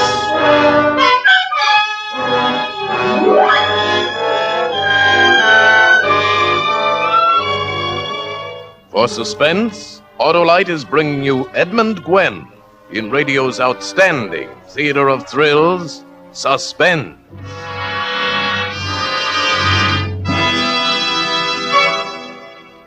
Hi there, Arnold. Say, what's that? That's my sound man. To make this commercial dramatic, we start with the deep, solemn tone of a gong.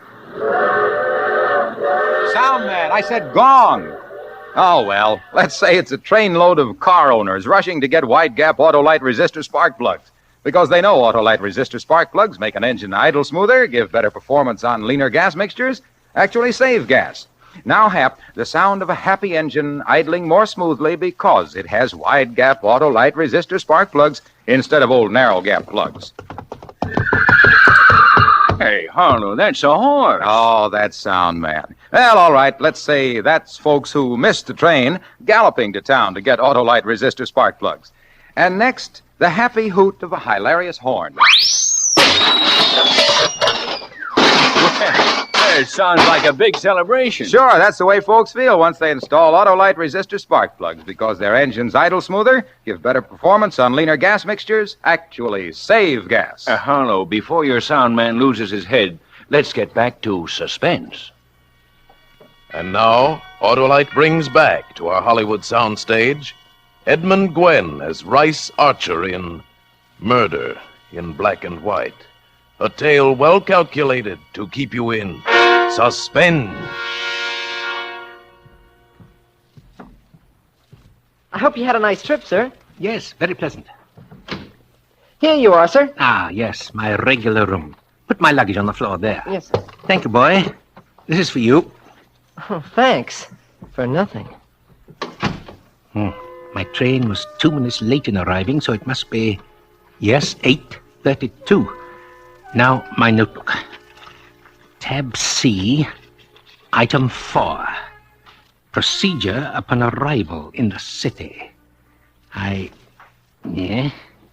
Yes, excellent. Your order, please. Room service, please. Just a minute, sir. Room service. This is room 459. 459, yes, sir. I'd like some grapefruit. Be sure that it's fresh. 2 eggs, boiled exactly 1 minute and a half. 3 slices of whole wheat toast. I'd like this toasted exactly 2 minutes on each side. Plenty of butter. A pot of coffee with a double order of cream. Yes, sir. Oh, yes. And would you send up at Times? And find out if there's an Amesville Gazette around, will you? Yes, sir. Let me see now. Undress, take a shower. Then shave and get dressed. Wear the blue shirt with matching tie. And by that time, breakfast should be served. Yes.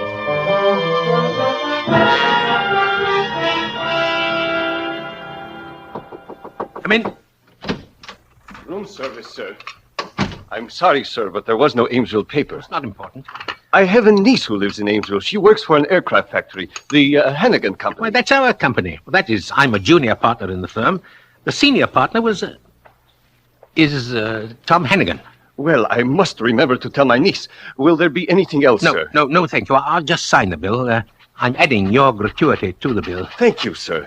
Perhaps you know my niece, or her name is... I'm afraid I'm not familiar with the names of the employees. That'll be all, waiter. Yes, sir. I must be more careful. Almost referred to Tom in the past tense. I believe I should make a note of that. Yes. Be sure to speak of Tom in present tense until after the notification of his murder. Too bad I couldn't get the Amesville paper, but to have made an issue about them sending out for it would have been too pointed. Oh, perhaps the city paper. Well, they must have discovered the body by this time. They probably haven't called or wired out of consideration of the hour, yes. Now, let's see. Cold War gets warmer. President fishing in Gulf Stream. New highway. Politics. Benefit. Prominent citizen dies. Yeah. No, the wrong one. Society, sports, drama. Oh, nothing. It must be that it's just too early, of course. Of course, that's it, yes. Fortunately, I've prepared for every possibility. All I have to do is to look in the notebook. Should be right here. Yes. If nothing in the morning paper and no notice received by time breakfast is served, eat breakfast leisurely. Yeah, then proceed with normal business calls, checking back with hotel at frequent intervals. Yes, that's it. Normalcy. Normalcy is the proper note. Now, let's see. Plenty of butter, toast, just right. Fine.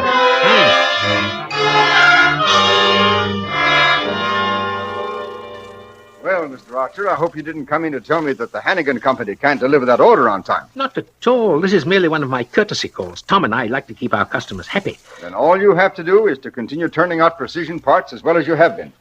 How is Tom? Tom is... he's fine.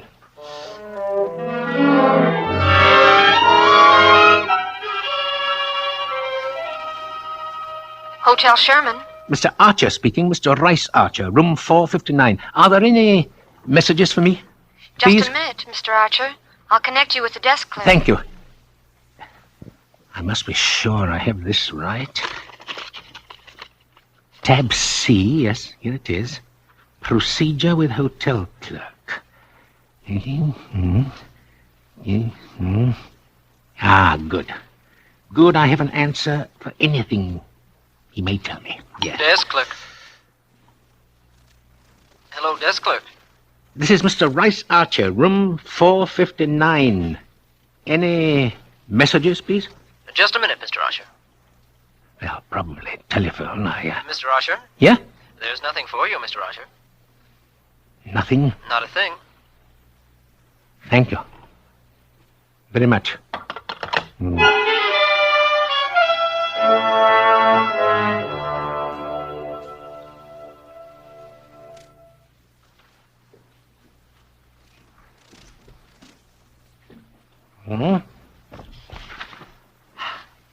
I'm really in town on business, Mr. Whitcomb. But I couldn't resist stopping in long enough to see if there was anything new in jade on the market. I don't know if you're interested, Mr. Archer, but I've just heard that Joyner in Philadelphia is willing to sell his snuff box from the Ming Dynasty. You know, it's white jade with an inlaid green dragon. Joyner is asking $12,000. From the Ming Dynasty? Try to get it for me. All right, Mr. Archer. Business must be good, eh? Business is excellent.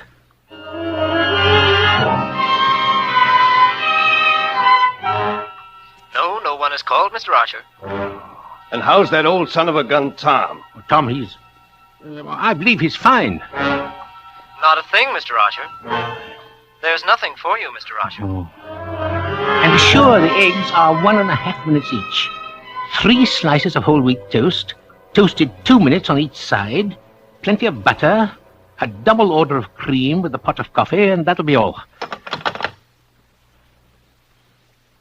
24 hours since I arrived in the city and still no word? Well, there must have been some sort of slip-up at home, and in some manner perfectly plausible if one knew what it was. News of Tom's death has been delayed. Well, it doesn't mean anything except my plan of action must be held up until someone calls me. Oh, surely I'll hear sometime during the day.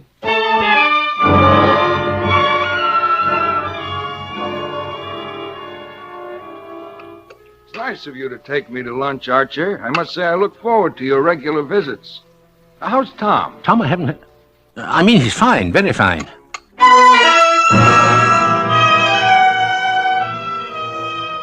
Well, Archer, you certainly know your restaurants.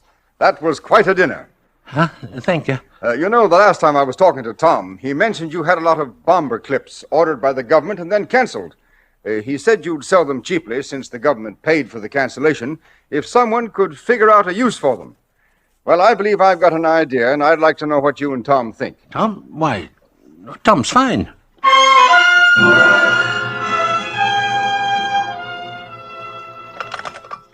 Your order, please. Desk clerk, please. Just a minute.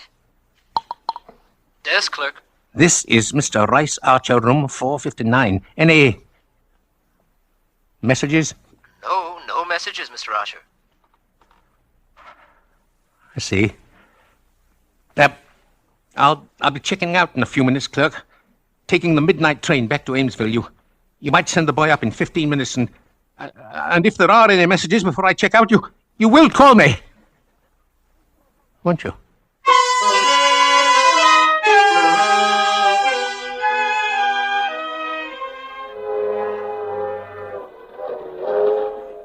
Two days away from home and not a word from anyone. Well, they must have discovered the body. Well, I'll be home in the morning. I'll go straight to the factory, and then someone will tell me, surely. Because it's entirely possible that everyone thinks I've been told by someone else. Of course, that's it. Things have been very strange today. Why, there have been times when I almost felt as if I hadn't killed Tom. That I'd imagined the whole business. Yes, it's really most fortunate that I wrote everything down in the notebook. I only have to reread it to remember that Tom is dead and that I killed him. I'll be home in the morning. Nothing to worry about now. Now I have everything in the notebook, ready to say and do when I at last hear the news.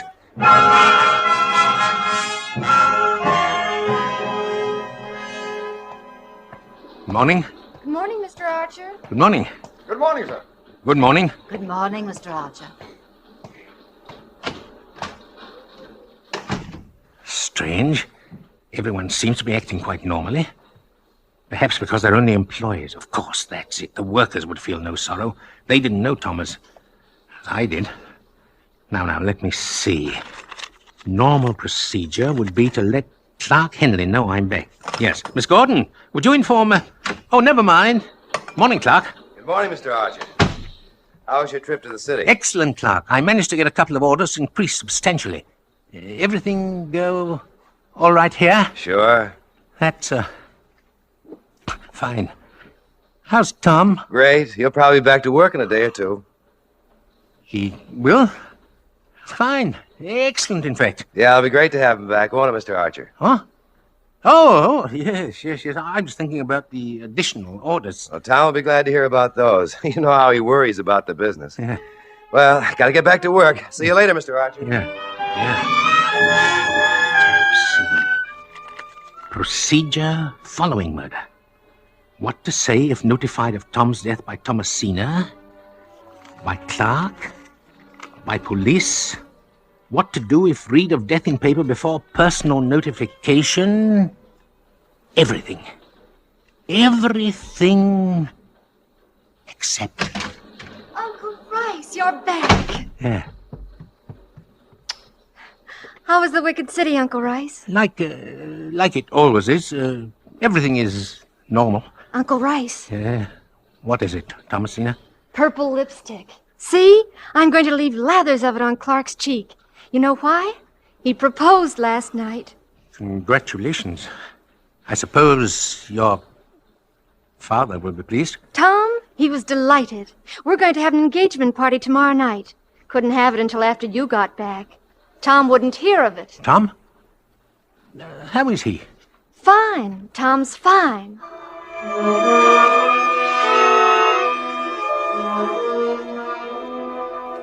Mr. Archer, I'm going home early. Huh? I'm not feeling too well, and tomorrow's a big day. But I'm taking some work home with me. Yes, of course. I suppose you'll be going over tonight to tell Tom about the new orders. Tom?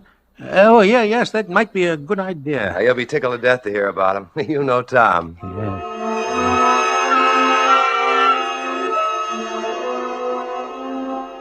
Oh, Mr. Archer. Yeah?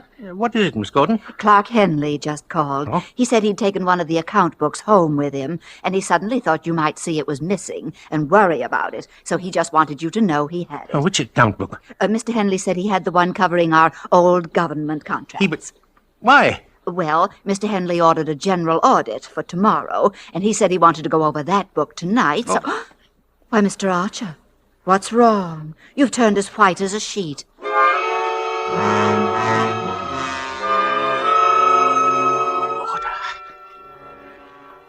Order and control. Those are the important things.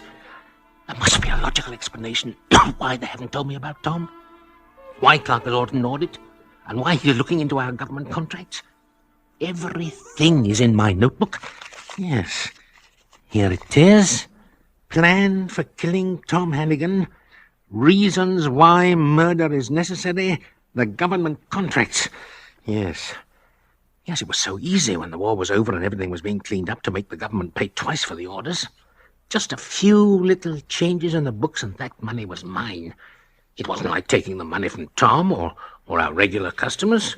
And it wasn't as if I was spending the money foolishly. No, it was spent on my jade collection. But Tom might have misunderstood. He might have called it stealing, and I would have been put in jail. Yeah, I wouldn't have had my jade. No. When Tom was ill, he started thinking about the government orders. Yeah. Maybe Clark Henley put him up to it. Yes. I didn't think of that. All I knew was that I could let Tom live and lose all that was dear to me, which was unthinkable, or I could kill Tom and keep everything. Yeah, now I did put Tom to sleep, and I did shoot him. And here, Tom's daughter, who loved him, giggles about her purple lipstick. Oh, it's unseemly. I'll demand that she... No. order and control. Now, what would be the normal procedure? Yes, of course.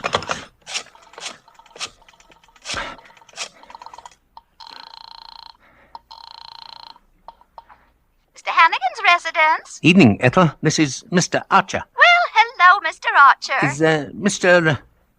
Hannigan there? Yes, sir. You want to talk to him? Yeah, please. Just a minute. Hey, Mr. Tom! Mr. Tom! Well, I guess he's sleeping, Mr. Archer. But I'll tell him you called. He ain't feeling so good this afternoon. Well, what seems to be trouble? Oh, he must have ate something. Huh? Something that didn't set right. He's got kind of an ache, like. Kind of a pain. Oh, you might call it heartburn. Oh, too bad. Bye.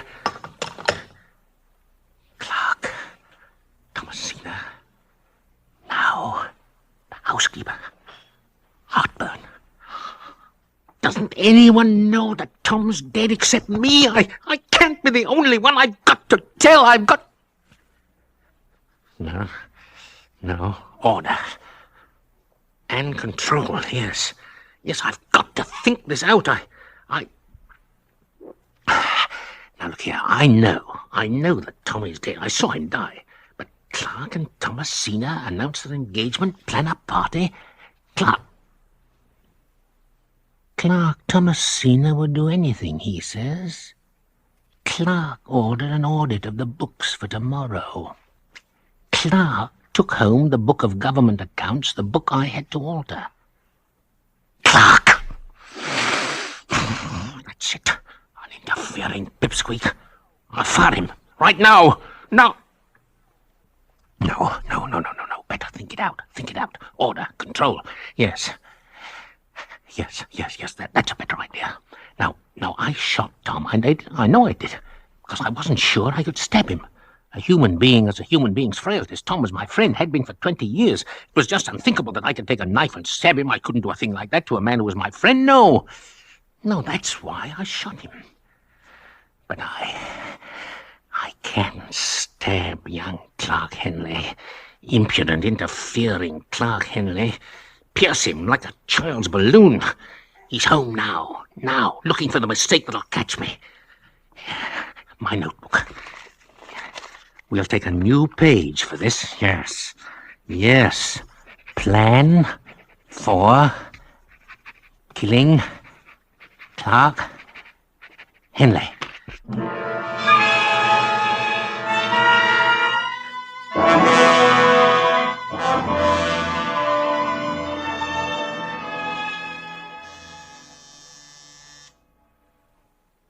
Evening, Clark. Well, hello, Mr. Archer. How are you? I wanted to talk to you about something. I hope I'm not intruding. Not at all. Come right in. In fact, I'm glad you came. We were just talking about you. Yes, Tom and I. Tom? Yes, he's in the kitchen mixing a drink. Huh? Come on out, Tom. Mr. Archer's here. No, he can't be. Tom! Tom's dead. What did you say? How did you know Tom is dead? Well, it was either... my notebook, it's right here. It's tab... It must be one of them. I'll take that notebook. No! Yes, just as I thought. All right, officer, here's the whole story in this little notebook. I guess you were right, Mr. Henley. But I never thought I'd see anything like this. No, you can't. You can't do this. It isn't the way I planned it. I knew we'd trap him this way. He's never been able to do anything without preparing a notebook. Yeah, but... Tom told me he couldn't even hire a secretary without planning all the dialogue in advance and writing it out. Right. That's why I made everyone pretend Tom was still alive. I knew if he didn't have all the answers in his little book, he'd have to break. Break! Well, come along, Archer. No, it really wasn't fair. Not killing me. And I had it all written down in black and white.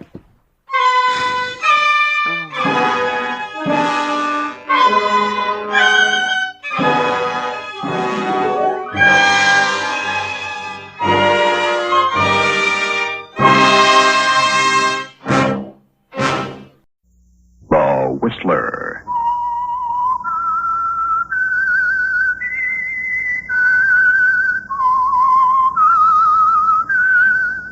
represented by the United States Air Forces in Europe. I am the Whistler, and I know many things, for I walk by night. I know many strange tales hidden in the hearts of men and women who have stepped into the shadows. Yes, I know the nameless terrors of which they dare not speak. Tonight, transcribed, it's the Whistler's strange story, The Ambassador.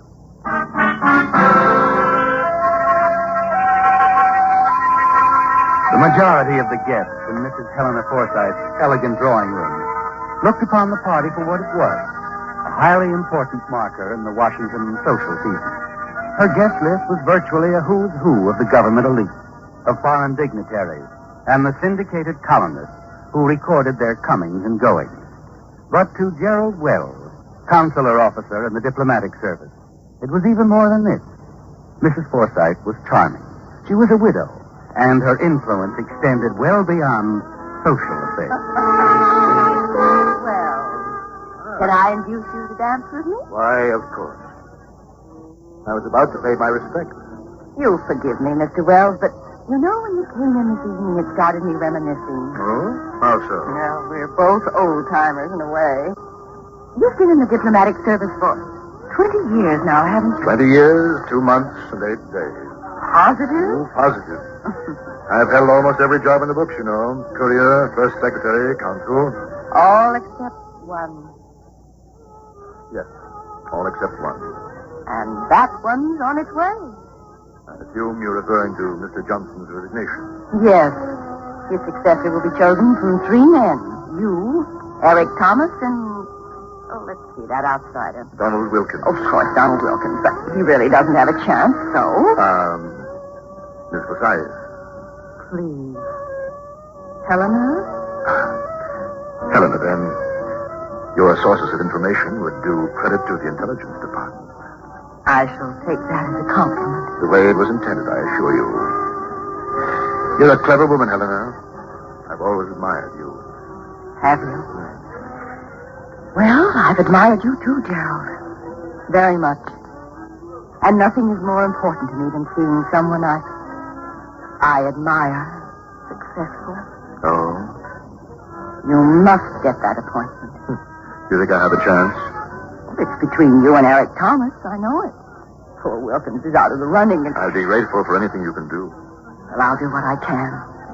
But most of it's up to you, Gerald. You have the seniority. But Thomas, unfortunately, is the fair-haired boy. Look at him over there playing up to Stanton Edwards, the columnist. I'm not too worried about Thomas. What makes you say that? Oh, I don't know. I think I'll have a chat with him. Later on.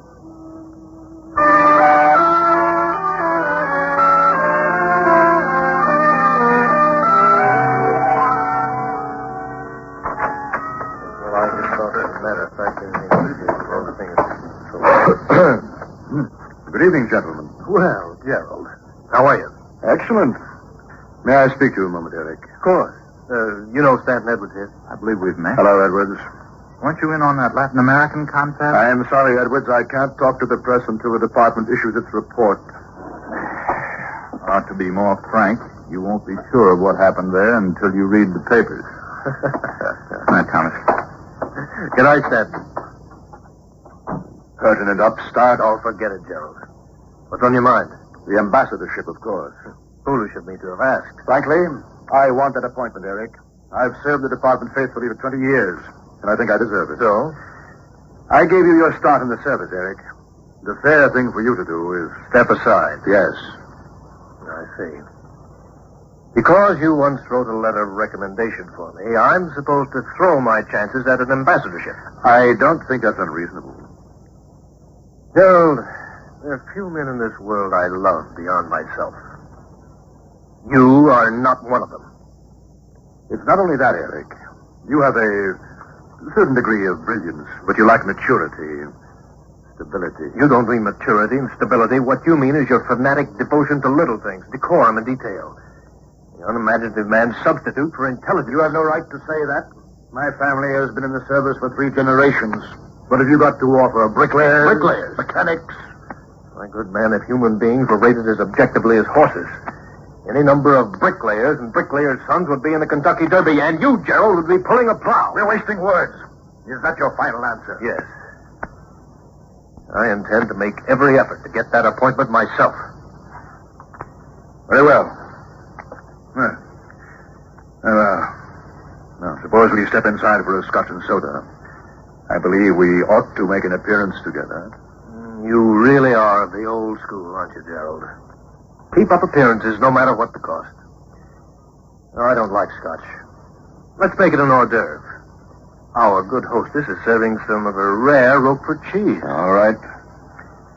Does that surprise you, Gerald? A bricklayer's son who likes imported Roquefort? Come on, Eric. After you. By the way, Gerald, I've been given a bottle of good scotch. Now that we've become enemies, let me send it around. Oh, don't be silly, Thomas. Not at all. Old diplomatic tradition. Bear gifts only to your enemies. Now the drawing room awaits us. Let us smile.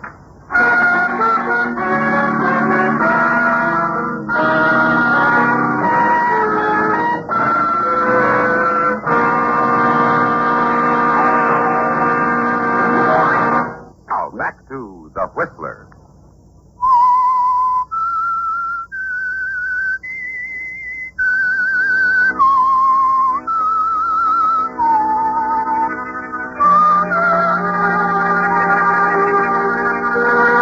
Long after the party's over, you're still raging over the things Eric Thomas said to you. Yes, for the first time in your life, you feel quite capable of killing a man. You're determined now to let nothing stand in the way of that appointment. And then on Thursday, about 10 days before the appointment is to be announced, you discover that Thomas has been working in an even more effective way. Suddenly, you're ordered to San Francisco to speak at a trade conference.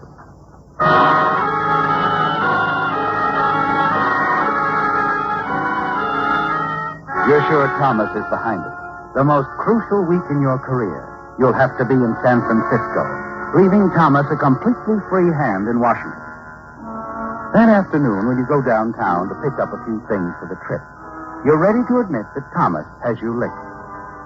Then, for some strange reason, something in the window of a fancy food shop strikes your eye. A gift package of imported cheeses. You stop for a full minute, thinking. Does that surprise you, Gerald? A bricklayer's son who likes imported Roquefort? You turn, walk across the street, where you see a few shoeshine boys competing for customers. Shine, mister? Shine 'em up, only a dime. Yes, all right, boy. Yes, sir. But before you start, I wonder if you do me a favor. Sure. Here. Take this, and would you mind running over to that shop across the street for me? I want to buy that small box of rare imported cheeses in the window. Yes, Gerald, there is a way to eliminate Eric Thomas and leave the field clear for you to become the next ambassador. Late that night, the eve of your departure for San Francisco, you put the finishing touches on the package. Address it not to Eric Thomas, but to yourself, to Gerald Wells, Grandview Hotel, San Francisco. And in the upper left corner, the return address of a friend of yours in San Francisco, a man named Fred Oliver. It's ready now, Gerald, with enough poison in each of those jars of cheese to kill a dozen men like Eric Thomas.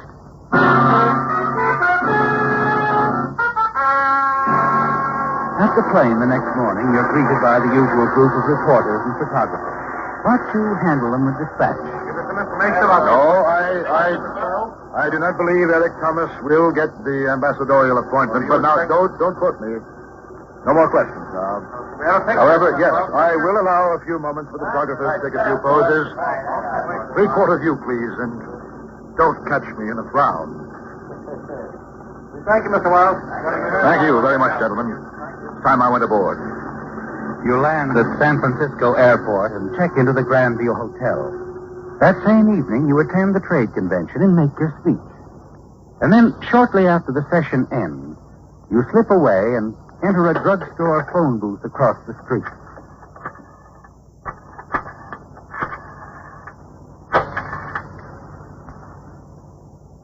San Francisco World. City desk, please. Hello. Get this. If Gerald Wells doesn't get out of this town, we're going to blow his room right out of the Grandview Hotel. Never mind who I am. Now we'll see what happens. And you don't have to wait long, do you, Gerald? No. Soon after you arrive back at your hotel, the manager comes up to your room. He's a very worried man, properly concerned for your safety and the hotel. What he said, Mr. Wells, it alarmed the people at the newspaper office, so naturally I thought That I should be notified. Yes. Well, if I weren't leaving tomorrow morning, I shouldn't take it so lightly. And I do hope, sir, that on your next trip out, you won't let this incident reflect on us, Mr. Wells. Not at all. Thank you. Oh, and I'd like to leave my forwarding address with you. There just might be some mail or something sent to me here. Oh, of course. I'll be glad to handle that myself. Fine. I generally get my mail at my club, the Carlton. Carlton? Yes, Gerald Wells, care of the Carlton Club, Washington 12. 12? 12, BC. Well, I'll see that there isn't any delay, Mr. Wells, on anything. It'll be forwarded to you promptly. That's all, Gerald, except for one thing more. Before you leave San Francisco, you drop the small white package, the one that's addressed to yourself, into a mailbox. You know that it won't be picked up and delivered to the Grandview Hotel until Monday, and that it will have to be sent on to you in Washington. That's exactly what you want, isn't it, Gerald? All the way across the country, you keep reviewing in your mind how it's going to work. When you call on Helena, you wish you could tell her everything, but you don't dare. Instead, you try not to appear too sure of yourself as she greets you. Hello, Gerald. Did you meet Donald Wilkins on your way out? He was just here. Oh, was he? Poor Wilkins. They all come running to me, don't they, Gerald?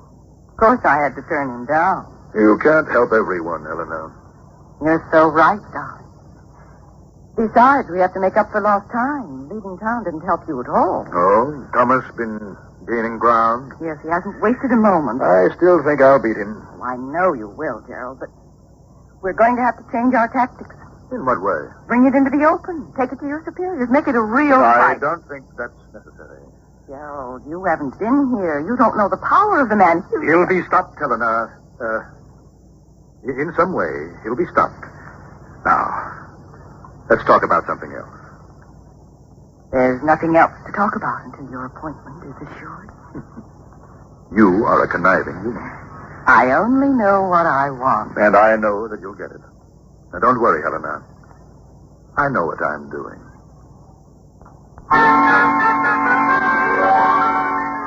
Yes, Gerald, you know what you're doing. And it's all working out. On Wednesday, when you arrive at the club, you see Eric Thomas stretched out in front of the fire in the drawing room, as usual. Before joining him, you approach the service desk. Any mail for me? Why, yes, Mr. Wells. I have a few letters and a package forwarded from San Francisco. I'll get them for you. No hurry. Bring them to me in the drawing room. Yes, sir. Oh, good evening, Wells. Gentlemen, good evening. How are you? Gerald? Fine. Well, Mr. Gerald Wells. How is my dear friend? Come, friend, draw up a chair before the fire. Yes. Thank you, Eric. I will. Sit down. Make yourself comfortable. I trust you had a good trip? Excellent. And in my absence, I trust that you have been working hard. Day and night. Yes. And not without some little show of success, I assure you. I don't doubt that. Your mail, Mr. Wells. Oh, thank you. Here you are, son. Thank you, sir. Excuse me a moment, Eric. Anytime. Oh, what's this? Package forwarded all the way from San Francisco. Must have missed me there. What? Fred Oliver sent me a package of imported cheeses. Cheese? To you? Every time I attend these trade conventions, I wind up with a flock of gifts. Oh, tributes to your brilliance. But now, why? Why couldn't it have been cigars again, or even a crate of oranges? Well, I guess this is just something to give the stage. Just a minute, old man. Any Roquefort in there? Oh, that's right. You do like cheese, don't you? Well, let's have a look and see. There's a jar of Roquefort.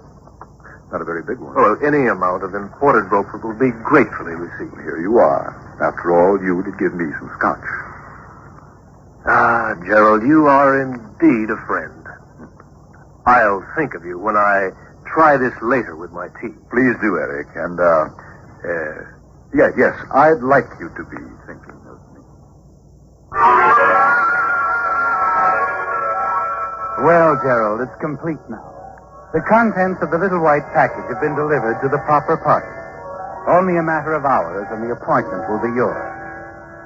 The next morning, you sit down for breakfast in the club restaurant. The waiter brings a paper to your table and spreads it out. It's all there, Gerald, just as you expected. And you expect the police, too. A detective lieutenant finds you at your coffin. He fumbles a little at having to ask you questions. Say, Mr. Wells, that some unknown person called your hotel in San Francisco. That's right, Lieutenant. The hotel manager told me about the call. I didn't think too much about it, but now... Well, now you figure he's the one who sent you that poison cheese, huh? Yes. Some way he must have run into the name of a friend of mine and put it down on the return address.